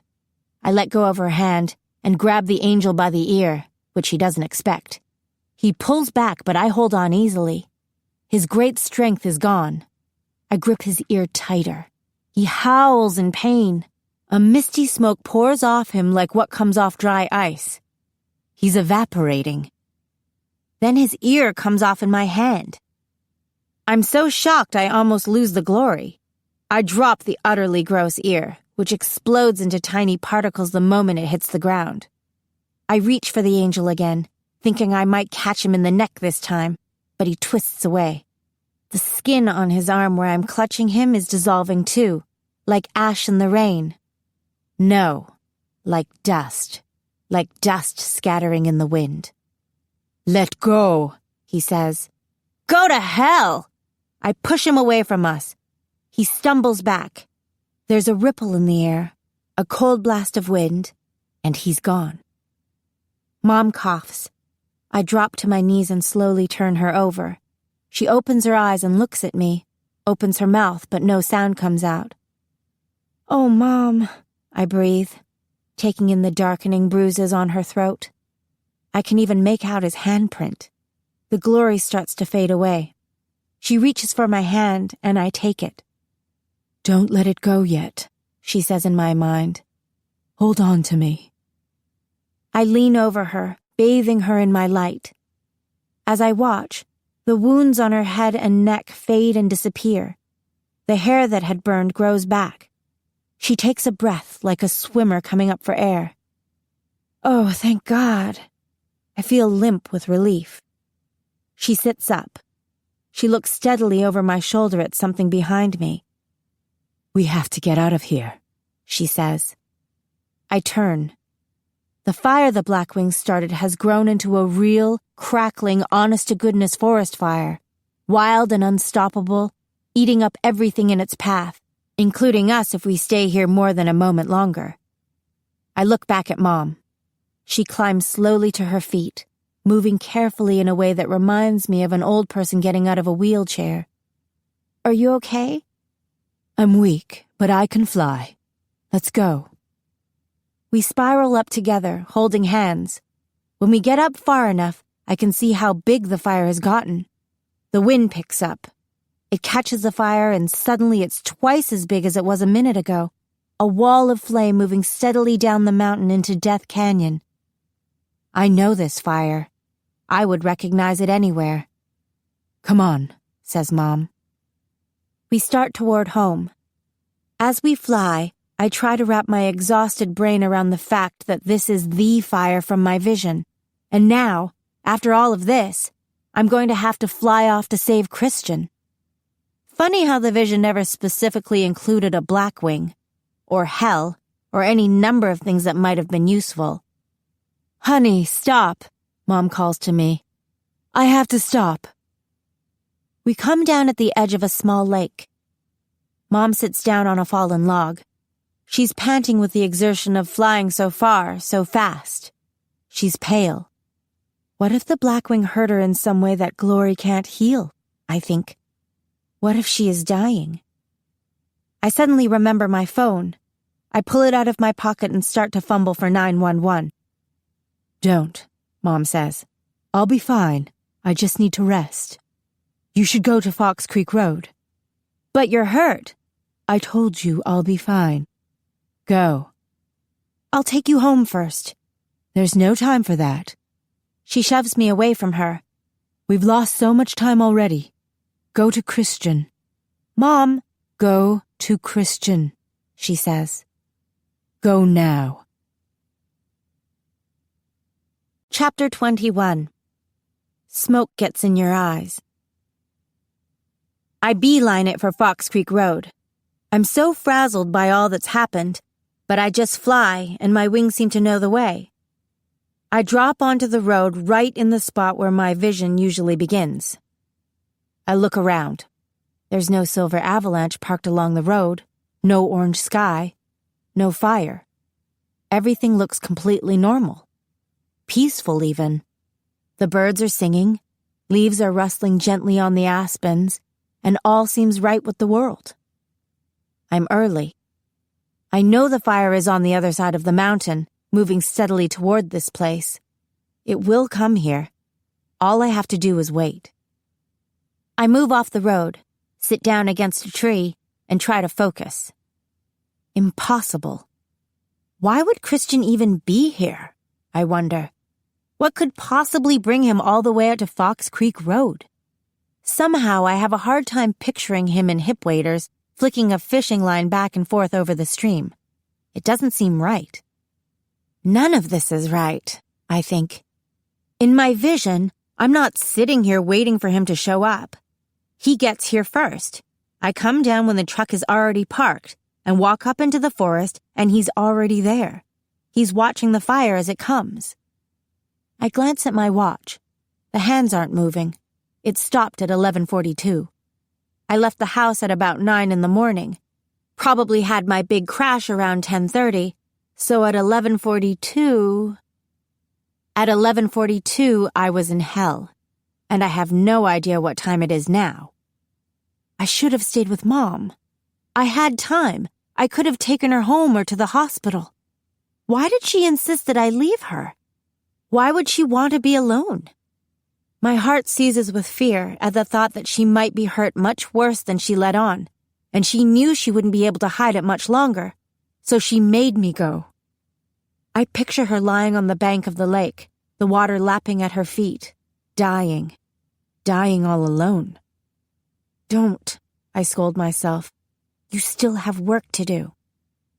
All these months of having the vision, over and over and over again, all these months of trying to make sense of it, and now it's finally here and I still don't know what to do, or why I will do it. I can't get over the feeling that I'm already doing something wrong, that I was supposed to go on that date with Christian. Maybe something important would have happened to lead him here today. Maybe I've already failed. That's pretty bleak to consider.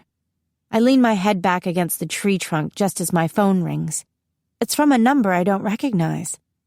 Hello? Clara? Says a familiar, worried voice. Wendy? I try to pull it together. I wipe at my face. It feels really strange to be having a normal conversation all of a sudden. Are you home? No, she says. I'm supposed to fly in on Friday, but I'm calling about Tucker. Is he with you? A dart of pain shoots through me. Tucker. No, I say awkwardly. We broke up. I haven't seen him in a week. That's what my mom said, says Wendy.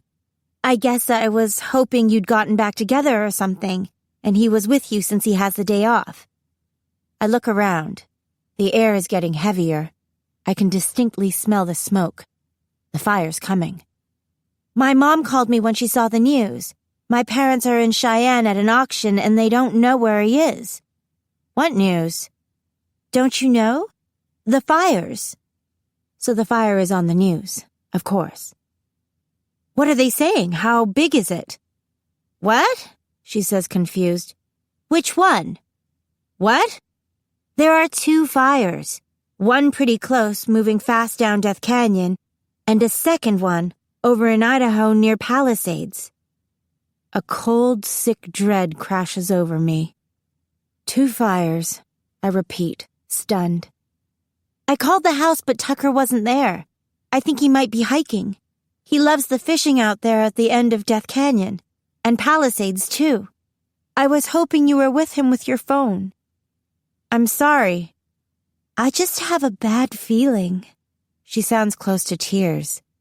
I have a bad feeling, too. A very, very bad feeling. You're sure he's not home? He might be out in the barn, she says. The phone doesn't ring out there. I've left him like 1,000,000 messages. Could you go check? I don't have a choice now. I can't leave here, not with the fire so close, not without knowing how long it will be until it comes. I can't, I say helplessly. Not right now. There's a minute of silence. I'm really sorry, Wendy. I'll try to find him as soon as I can, okay?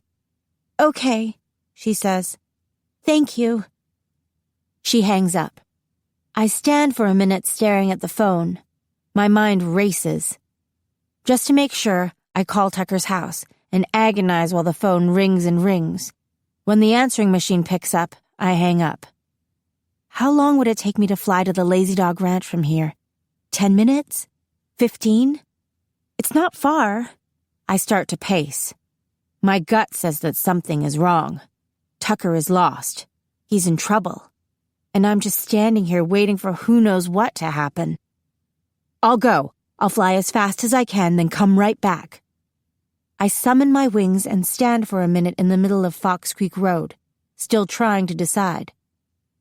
No one said there wouldn't be sacrifices. You belong here, in this moment. I can't think. I find myself in the air, shooting toward Tucker's house as fast as my wings will take me. It's okay, I tell myself. You have time. You'll just go find him and come right back. Then I tell myself to shut up and concentrate on moving through the air quickly, trying not to think about what it all means, Tucker and Christian and the choice I'm making. It only takes a few minutes to reach the Lazy Dog Ranch. I'm screaming Tucker's name before I even hit the ground. His truck isn't in the driveway. I stare at the spot where he usually parks, the smear of oil on dirt, the crushed weeds and little wildflowers, and I feel like the bottom has dropped out of my stomach. He's not here. I run into the barn. Everything looks normal. Chores all done, stalls cleaned out, the riding tack shining on the pegs. But Midas isn't there either, I realize. Tucker's horse isn't there, or the bridle he got for his birthday, or the saddle that's usually propped along the far wall. Back outside in the yard, I see that the horse trailer is gone too. He's out there, on a horse, away from phones or radios or news. The sky is turning that familiar golden orange. The fire is coming. I have to get back to Fox Creek Road. I know that this is it, the moment of truth. I was meant to come here to check for Tucker, but that's all. When I go back to Fox Creek Road, the silver truck will be there. Christian will be standing there waiting for me. I will save him. Suddenly I'm in the vision. I'm standing at the edge of the road, looking at Christian's silver avalanche, about to go to him. My hands clench into fists at my sides, fists so tight that my nails cut into my palms, because I know Tucker is trapped. I can see him so clearly in my mind, leaning against Midas's neck, looking around him for a way out of the inferno that has overtaken him, looking for me. He whispers my name. Then he swallows and bends his head. He turns to the horse and gently strokes its neck. I watch his face as he accepts his own death. In just a few heartbeats, the fire will reach him, and I'm miles away, taking my first steps toward Christian. I'm so very far away. I understand it now. The sorrow in the vision is not the grief of a Blackwing. The sorrow is all mine. It strikes me with such force, it feels like someone has struck me in the chest with a baseball bat. My eyes flood with hot, bitter tears. Tucker's going to die. And this is my test. I jerk back to Lazy Dog, sobbing. I look up into the sky, where storm clouds are gathering in the east, a bit of hell spilling over onto Earth. You are not a normal girl, Clara. This isn't fair, I whisper furiously. You're supposed to love me. What did the fish say when it hit the concrete wall? What? Damn! I love him. He's mine and I am his. He saved me today. Loving him saved me. I can't leave him to die. I won't. Damn it, Tuck. I throw myself into the air and streak toward Idaho. My instincts tell me that he'll be at Palisades, at his land. It's a starting point anyway. I fly straight to Palisades, and that's when I see the other fire. It's huge. It has burned right up to the lake line, and now it's eating its way up the mountainside, not moving along the forest floor, but higher, in the trees. The flames shoot up at least 100 feet into the sky, curling and crackling and tearing at the sky. It's a literal inferno. I don't think. I fly right at it. Tucker's land is hidden somewhere back in those trees. The fire is making its own wind somehow, a strong, steady stream of wind that I have to fight against to go in the right direction. There's so much smoke that it's hard to keep my bearings. I fly lower, trying to get below the smoke to see the road. I can't see squat. I just fly and hope that my angel sense will somehow guide me. Tucker! I call. My wing catches a stray branch and I lose my balance and spin toward the ground. I right myself in the nick of time, jolting down hard on the forest floor, but managing to stay on my feet. I'm close, I think. I've been to Tucker's land maybe 5 times this summer, and I recognize the shape of the mountain. Then the smoke drifts for a moment, and I can clearly see the road snaking its way up. It's too hard to try to fly, too many obstacles, so I sprint onto the road and hurry up it. Tucker! Maybe he's not here, I think. My lungs fill with smoke and I start coughing. My eyes water. Maybe you're wrong. Maybe you've done all this and he's over at Bubba's getting an early dinner. It's my first moment of real doubt, but I quickly squash it.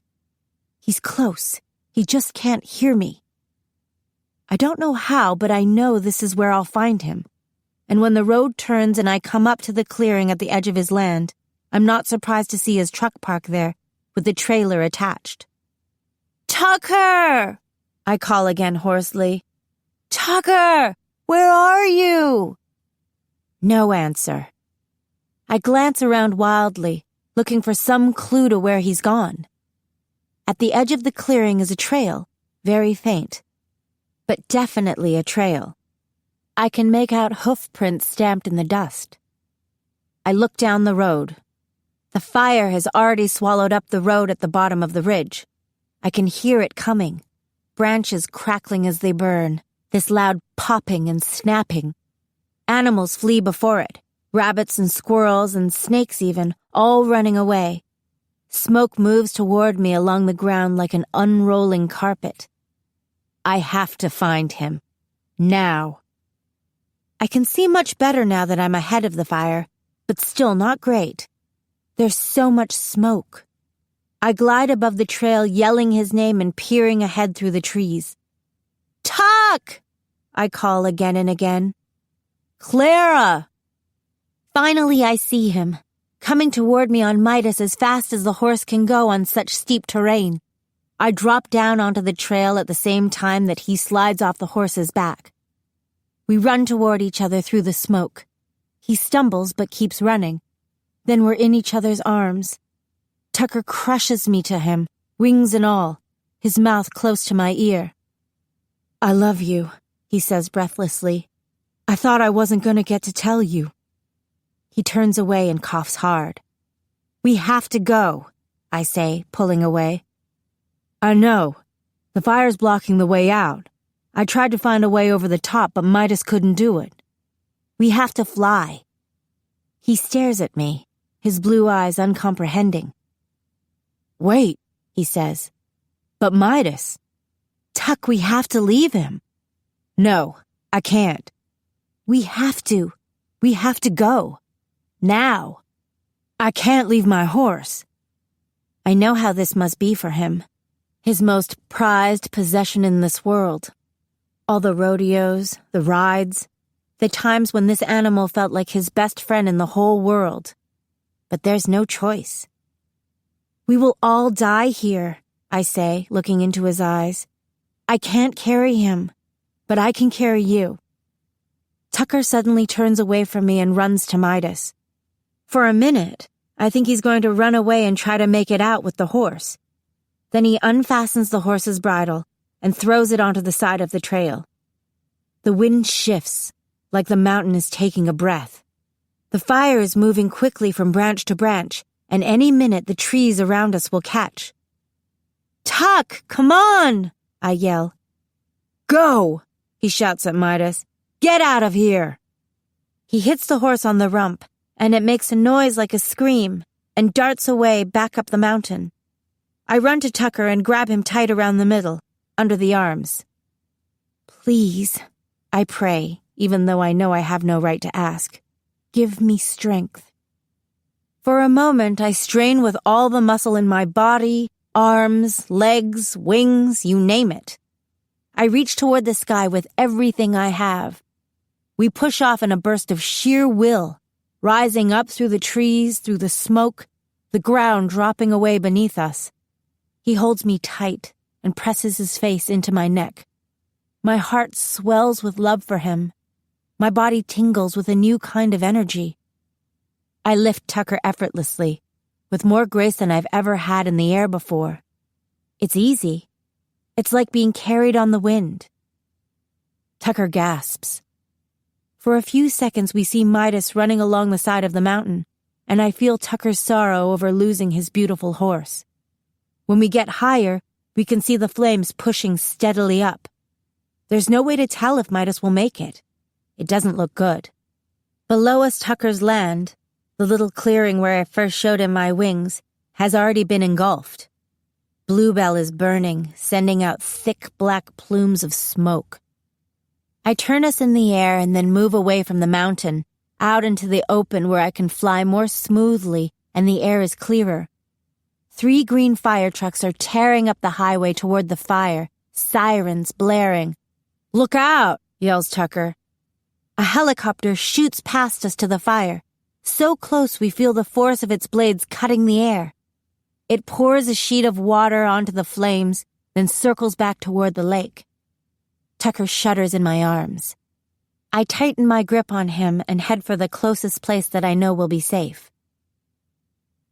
When I come down in my backyard, I let go of Tucker, and we both stumble and fall onto the lawn. Tucker rolls onto his back on the grass, covers his eyes with his hands, and lets out a low groan. I fill up with a relief so overwhelming that I want to laugh. All I care about in this moment is that he's safe. He's alive. "Your wings," he says. I look over my shoulder at my reflection in the front window of our house. The girl staring back ripples with power the way heat shimmers over a sidewalk.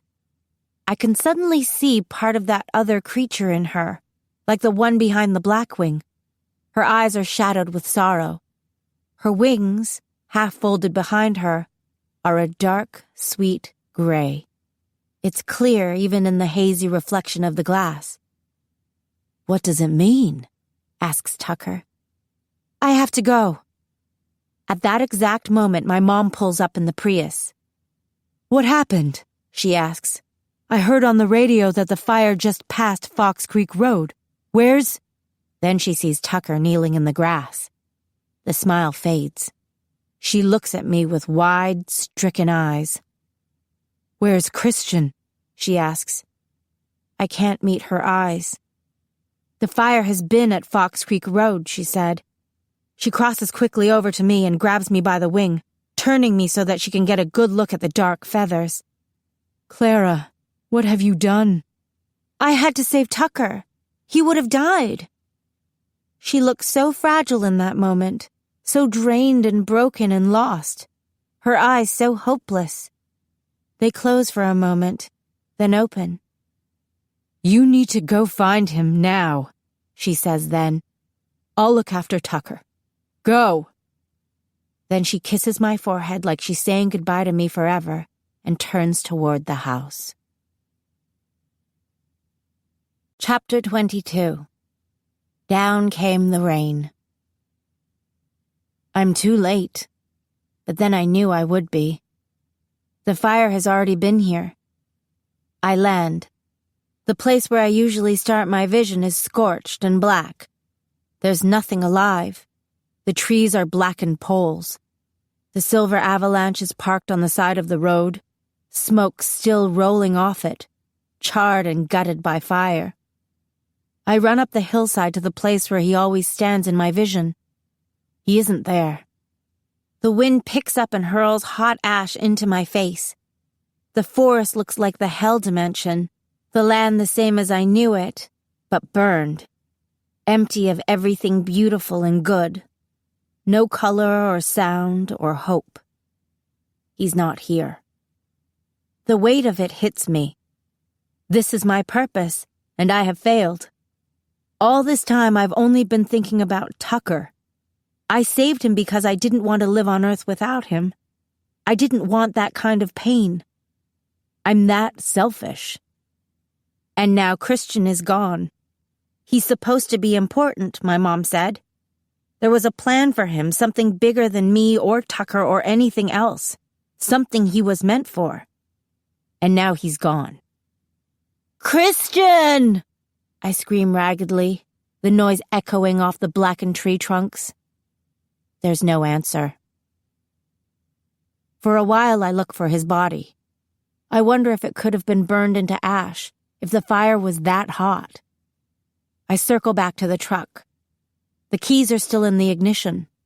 That's the only sign of him. I wander the burned forest in a daze, searching. Then the sun is setting, a fiery red ball descending behind into the mountains. It's getting dark. The storm clouds that have been moving in from the east open up and pour like a faucet being turned on. Within minutes, I'm soaked to the skin, shivering, alone. I can't go home. I don't think I can stand to see the disappointment on Mom's face. I don't think I can live with myself. I walk, cold and wet, strands of hair sticking to my face and neck. I hike to the top of the ridge and watch the fire burning in the distance, the flames licking at the orange sky. It's beautiful in a way. The glow, the dance of the smoke. And then there's the storm, the black rumbling clouds, the little flashes of lightning here and there. The rain so cool on my face, washing away the soot. That's how it always is, I guess. Beauty and death. Behind me, something moves in the bushes. I turn. Christian steps out of the trees. Time is a funny thing. Sometimes it crawls endlessly on, like French class or waiting for a fish to bite. And other times it speeds up, the days zooming by. I remember this one time in first grade. I was standing in the middle of the elementary school playground near the monkey bars, and a bunch of third graders ran by. They seemed huge to me. Someday, a long, long time from now, I thought at that moment, I will be in third grade. That was more than 10 years ago, but it feels like 10 minutes. I was just there. Time flies. Isn't that what they say? My summer with Tucker. The first time I had the vision until now. And sometimes time really does stop. Christian and I stare at each other like we're both under a spell, and if one of us moves, the other one will disappear. "Oh, Clara," he whispers. "I thought you were dead." "You thought I?" He reaches to touch a strand of my wet hair. I'm suddenly dizzy, exhausted, wildly confused. I sway on my feet. He catches me by the shoulders and steadies me. I press my eyes closed. He's real. He's alive. "You're soaked," he observes. He pulls off the black fleece jacket, which is only slightly less damp, and drapes it around my shoulders. "Why are you here?" I whisper. "I thought I was supposed to save you from the fire." I stare at him so intently that he flushes.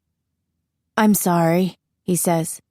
"That was a weird thing to say. I meant, Christian, I'm just glad you're safe. We should get you inside before you catch cold or something." "Wait," I say, tugging at his arm.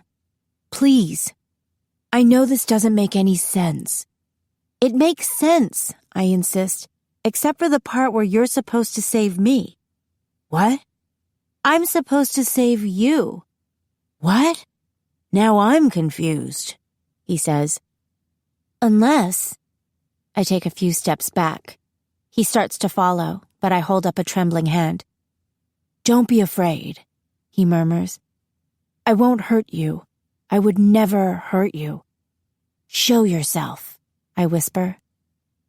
There's a brief flash of light. When my eyes adjust, I see Christian standing under the burned trees. He coughs and looks at his feet almost like he's ashamed. Sprouting from his shoulder blades are large speckled wings, ivory with black flecks, like someone has splattered him with paint. He flexes them carefully and then folds them into his back. "How did you..." "In your vision. Did we meet down there?" I ask, gesturing down toward Fox Creek Road. You say, "It's you," and I say, "Yes, it's me," and then we fly away? "How do you know that?" I summon my wings. I know the feathers are dark now, and what that will mean to him, but he deserves to know the truth. His eyes widen. He lets out an incredulous breath, the way he does when he laughs sometimes. "You're an angel blood." "I've been having the vision since November," I say, the words tumbling out. "It's why we moved here. I was supposed to find you." He stares at me, stunned. "But it's my fault," he says after a moment. "I didn't get here on time. I didn't expect there to be 2 fires. I didn't know which one." He glances up at me. "I didn't know it was you at first. It was the hair. I didn't recognize you with the red hair. Stupid, I know. I knew there was something different about you. I always felt... In my vision, you always have blonde hair. And for a while, that's all I saw. I'd hear someone walk up behind me, but before I'd turn around completely, the vision would end. I never saw your face until I had the vision at prom." "It's not your fault, Christian. It's mine. I wasn't here to meet you. I didn't save you." My voice is loud and shrill in the emptiness of the burned forest. I put my hands over my eyes and will myself not to cry. "But I didn't need to be saved," he says gently. "Maybe we were supposed to save each other." "From what?" I wonder. I drop my hands to see him walking toward me, reaching out. We aren't in the vision now, but I still find him beautiful, even wet with rain and smudged with ash. He takes my hands in his. "You're alive," I choke out, shaking my head.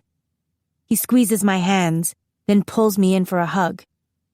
"Yeah, that's good news to me, too."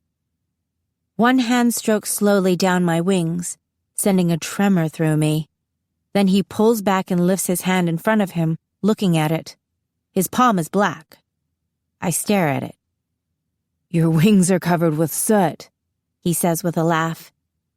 I grab his hand, draw my finger across it, and sure enough, come away with a mix of soot and rain.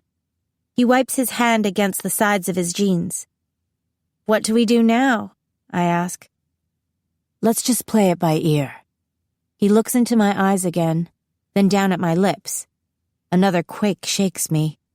He wets his lips, then looks back into my eyes, asking me. This could be my second chance, if neither one of us needed saving. What else is there but this? It seems like we've been set up on some kind of heavenly ordained date. We don't need the fire. We could reenact the vision here and now. "It was always you," he says, so close I could feel his breath on my face. I'm drowning. I do want him to kiss me. I want to make everything right again, to make my mother proud, to do what I am supposed to do, to love Christian if that's what I'm meant for. Christian starts to lean in. "No," I whisper, unable to get my voice any louder. I pull back.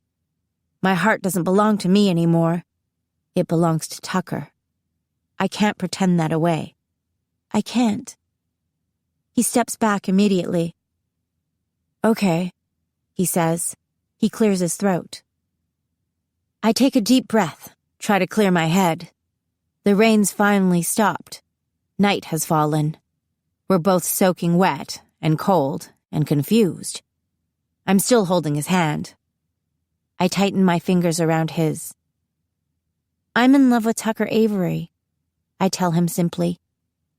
He looks surprised, like the idea that I might be already taken never crossed his mind. "Oh, I'm sorry." "It's okay. Please don't be sorry. Anyway, aren't you still in love with Kay?" His Adam's apple jerks as he swallows. I feel stupid, like this is all some big joke. I don't know what to think anymore. Me neither. I drop his hand. I extend my wings and grab the air, rising from the top of the ridge and up over the burned forest. Christian stares up at me for a minute, then lifts off himself. Seeing him like that, riding the air with those beautiful speckled wings, sends a chill down my spine and a wave of confusion into my already shell-shocked brain. "You're in big trouble, Clara," says my heart. "Come on," I say, as we hover for one final moment over Fox Creek Road. "Come with me." We stand outside the front door for a long time. It's dark now. The porch light's on. A moth is hurling itself against the glass again and again in a kind of rhythm. I fold my wings and will them gone. I turn to Christian. Our wings are no longer out, but he looks like he would rather fly away now and never come back.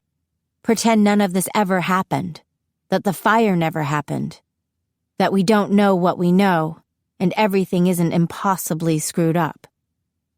It's okay. I don't know if I'm talking to myself or to him. This is my home, the beautiful, secluded log house I fell in love with 8 months ago, but suddenly I'm a stranger here, darkening this doorstep for the very first time. So much has changed in the last few hours. My mind is clogged with all I've seen, what I've survived, battles with evil angels, forest fires, and the implications of what I've done. Christian is alive, standing there looking as jumpy as I am, smoke-streaked but beautiful, and so much more than I ever expected him to be. But I failed at my purpose. I don't know what will happen now. I only know I have to face it. There's a noise behind us, and both Christian and I spin around to gaze out into the growing blackness. A figure flies toward us through the trees. I don't know if Christian's aware of the existence of black wings, but instinctively we reach for each other's hand, as if this could be it, our last moments on this earth. It turns out to be Jeffrey. He lands at the edge of the lawn, wild-eyed like something's after him. He's carrying his backpack over one shoulder, curling his arm around it to keep it out of the way of his wings. He turns to look down our driveway. For a moment, his back is to me, and all I see are his wings. The feathers are nearly black, the color of lead. "Is that your brother?" asks Christian. Jeffrey hears him and turns like he expects a fight. When he spots us on the porch, he lifts his hand to shield his eyes from the glare of the porch light, squinting to identify us. "Clara?" he calls. It reminds me of when he was a little kid. He used to be scared of the dark. "It's me," I answer. "Are you okay?"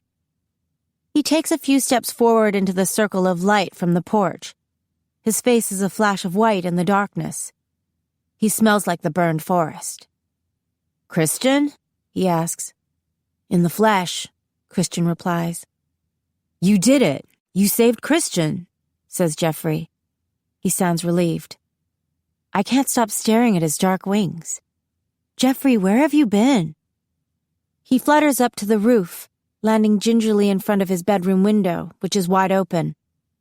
"Looking for you," he says in an anxious hush before he ducks inside. "Don't tell Mom." I look up at the starless sky. "We should go in before anything else happens," I say to Christian. "Wait." He lifts his hand like he's going to touch my face. I flinch, and then he flinches. His hand stops inches from my cheek, an almost identical pose as what I've seen 100 times in the vision. We both know it. "Sorry," he says. "You have a smudge." He takes a breath like he's making a deliberate decision, and his fingers graze my skin. His thumb strokes a place on my cheek, rubbing at a spot. "There. I got it." "Thanks," I say, blushing. Just then, the door swings open and Tucker stands on the other side, staring at us. First at me, his eyes sweeping over me from head to foot to make sure I'm all in one piece, and then at Christian and his hand, which still hovers near my face. I watch his expression change from something worried and loving to something darker, a resigned determination that I've seen before, when he broke up with me. I jerk away from Christian. "Tucker," I say. "I'm glad you're still here." I throw myself into his arms. He hugs me tightly. "I couldn't leave," he says. "I know. I mean literally, I don't have a ride." "Where's Mom?" "She's asleep on the couch. She seems okay but kind of thrashed. She didn't really want to talk to me." Christian clears his throat uncomfortably. "I should go," he says. I hesitate. I intended to bring him home and sit him down with Mom, tell his side of the story, try to figure out what it all means. That doesn't seem possible now. "We'll talk later," he says. I nod. He turns quickly and goes down the porch steps.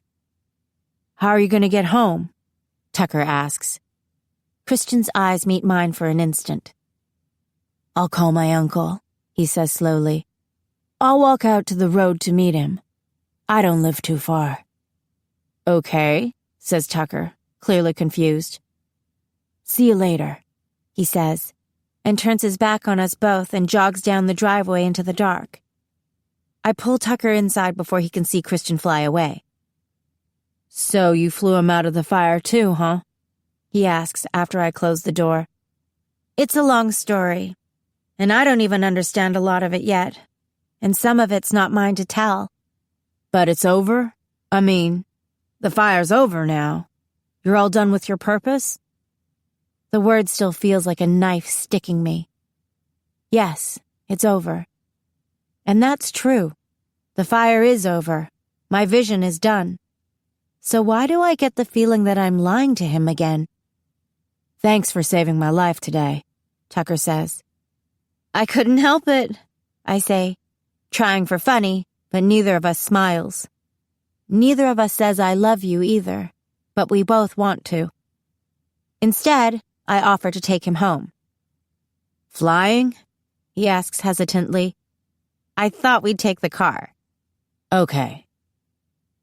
He leans in and tries to press a quick, gentlemanly kiss to my lips, but I don't let him pull away. I grab his t-shirt and hold on, crushing my lips to his, trying to pour everything out of me into this one kiss. All that I'm feeling, all that I'm still afraid of, all my love, so strong it borders on pain. He groans and tangles his hands in my hair and kisses me enthusiastically, walking me backward until my back hits the door. I'm shaking, but I don't know if it's because of him or because of me. I only know I never want to let him go again. From behind him, Mom clears her throat. Tucker steps back from me, breathing hard. I stare up into his eyes and smile. "Hi, Mom," I say. "How are you doing?" "I'm fine, Clara," she says. "How are you?" "Good." I turn to look at her. "I was just going to take Tucker home." "Okay," she says, but then comes straight back. Afterward, after I drop Tucker off and come back, I take a shower. I stand under the water and turn it up as hot as I can bear. The water runs through my hair and down my face, and only then do the tears come, pouring out of me until some of the heaviness in my chest lifts. Then I summon my wings and carefully wash the soot from them. The water swirls gray around my feet. I scrub at the feathers and they come clean, although they aren't as white as they were before. I wonder if they will ever be bright and beautiful again. When the hot water runs out, I towel off and take my time combing out my hair. I can't look at myself in the mirror. I lie in bed, exhausted, but I can't sleep. Finally, I give up and go downstairs. I open the refrigerator and stare inside before deciding I'm not hungry. I try to watch TV, but nothing holds my attention, and the light from the flickering screen casts shadows on the wall that spook me, even though I know there's nothing there. I think I'm becoming scared of the dark. I go to Mom's room. I thought she'd interrogate me when I got back from Tucker's, but she was already in bed, asleep again. I just look at her lying there, wanting to be close to her but not to disturb her. A shaft of light from the open door falls across her. She seems so frail, so small, curled up on her side in the middle of the bed, one arm cast over her head. I move closer to the bed and touch her shoulder, and her skin is cool. She frowns. "Go away," she says. I step back from her, hurt. Is she mad over what happened today? That I chose Tucker? "Please," she says. I can't tell if she's speaking out loud or in my head. But she's not talking to me, I realize. She's dreaming. When I touch her again, I feel what she feels. Anger. Fear. I remember how she looked in the Blackwing's memory, that image of her he'd carried for so long, the short brown hair, bright lipstick, and dangling cigarette, the way she'd looked at him with this knowing little smirk. She wasn't afraid then, not of him, anyway, not of anything. She's a stranger to me, that younger version of my mother. I wonder if I'll ever know her, if now that my purpose is over she'll be free to tell me her secrets. Mom sighs. I pull the quilt up to cover her, smooth a strand of hair back from her face. Then I slip quietly from the room. I go back to the kitchen, but I can still feel her dream if I tune into it. This is something new, I think, this ability to feel what others feel. Like when I felt Tucker as he kissed me, like what I felt when I touched the Blackwing. I reach for Mom with my consciousness, and I can find her, feel her. It's amazing and terrifying at the same time. I cast myself upstairs to Jeffrey's room, and I can feel him, asleep and dreaming. And there's fear in his dreams, too. And something like shame, worry. It makes me worry for him. I don't know where he was during the fire, what he was doing that weighs on him now. I go to the sink for a glass of water, then drink it slowly. I smell smoke. The scent of the fire is still lingering in the air. This makes me think of Christian. 3 miles due east, he said, as the crow flies. 3 miles isn't so far. I imagine myself slipping across the earth, like I'm traveling along the roots of the trees and grass, stretching a line between me and Christian's house like a piece of string between two tin cans, my own makeshift telephone. I want to feel what he feels. And then I do. I find him. Somehow I know it's him and not anyone else. He's not asleep. He's thinking of me, too. He's thinking about the moment when he wiped the smudge of ash from my cheek, the way my skin felt under his fingers, the way I looked at him. He's confused, churning, frustrated. He doesn't know what's expected of him anymore. I get that. We didn't ask for any of this. We were born into it, and yet we're supposed to serve blindly, to follow rules we don't understand, to let some larger force map out our lives and tell us who we should love and what, if anything, we should dare to dream. In the end, when Christian and I flew away together, there were no flames below us. There was no fire chasing us. We weren't saving each other. We weren't in love with each other. Instead, we were changed. We were thrown for a cosmic loop. I don't know if I've fallen from grace or if I'm on some sort of heavenly plan B. Maybe it doesn't matter. One thing I do know is that we can never go back.